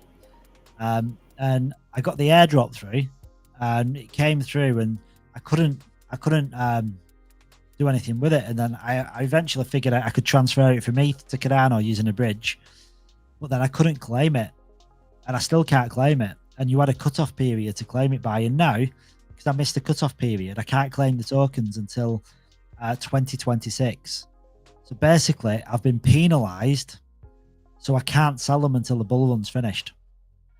And I jumped into the Discord or the Telegram. The moderators were a bit off, I'll be honest.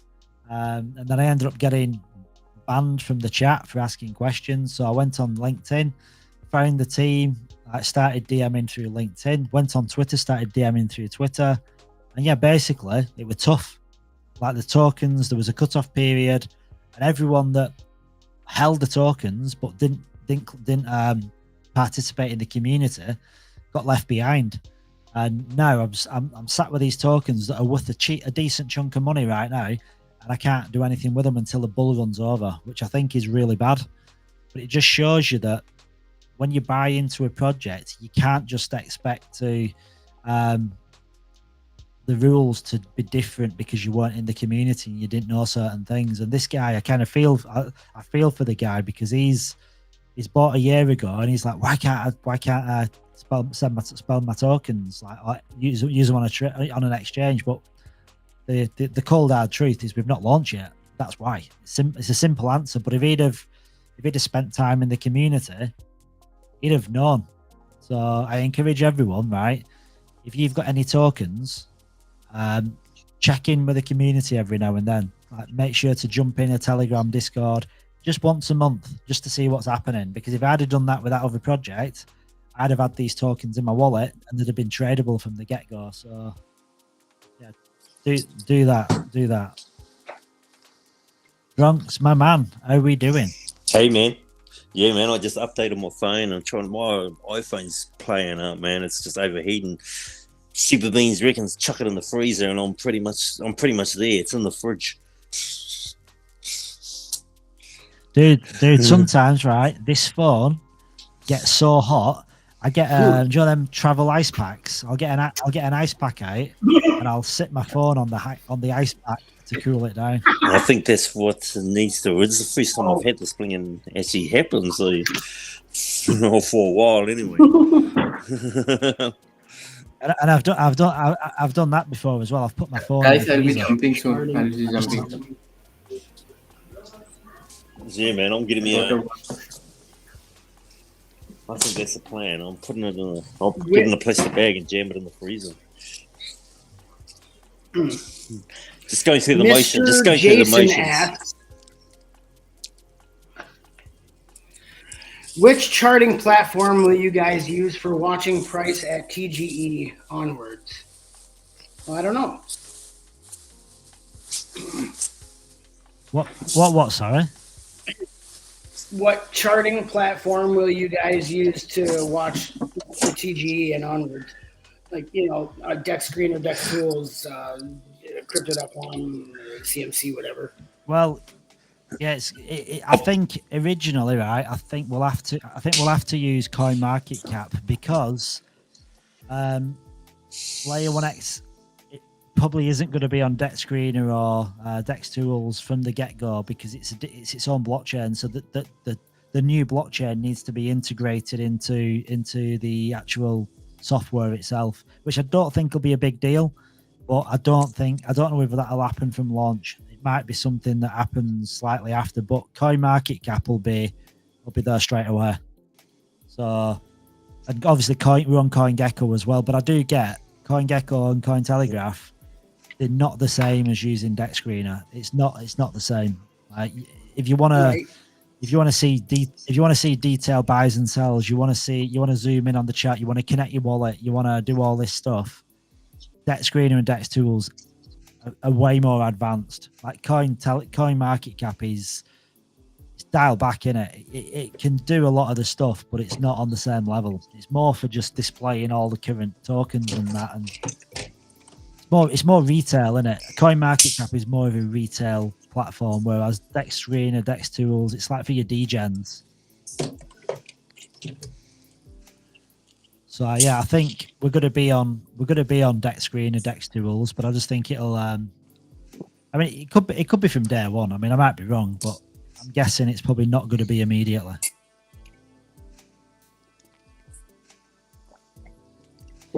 Mr. Jason, what is your favorite? This is there's quite a lot out there. What is your favorite platform?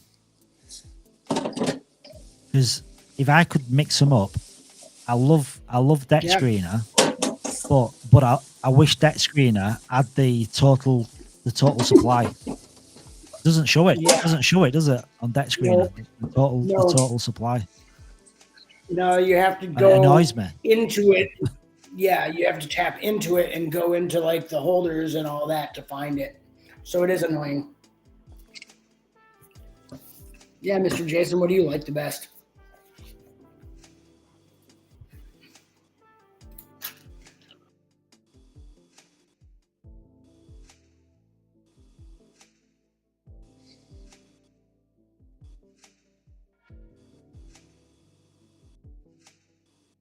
Right, okay. What I'm gonna do, I'm gonna end this stream and I'm gonna start it again, because I think Twitter has maybe got like a time limit on how it shows streams.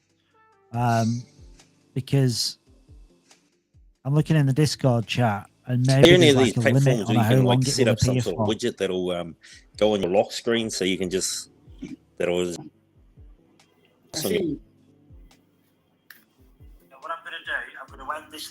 It's working fine for me. Start it again, because I think Twitter has maybe got like a time limit on how it shows. You what?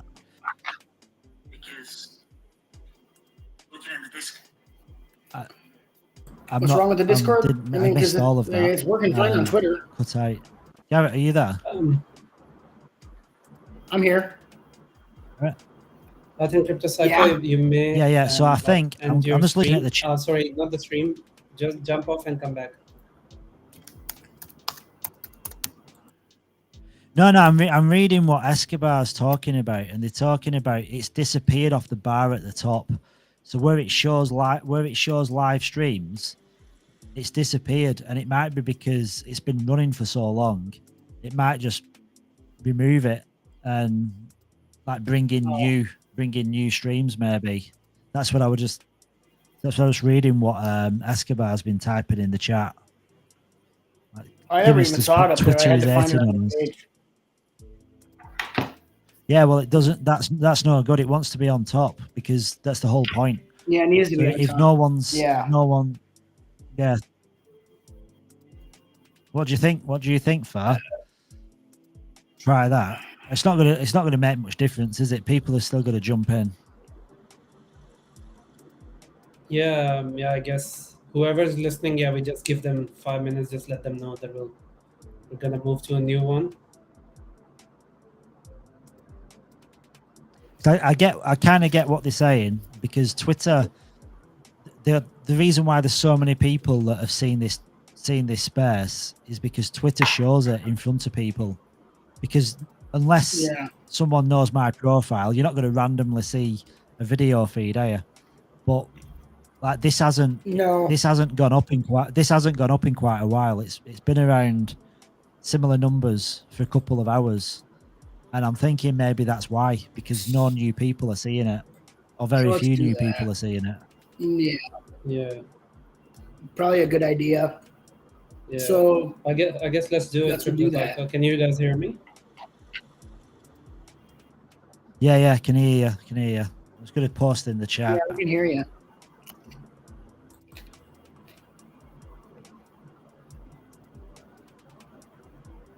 Are you going for anyhow?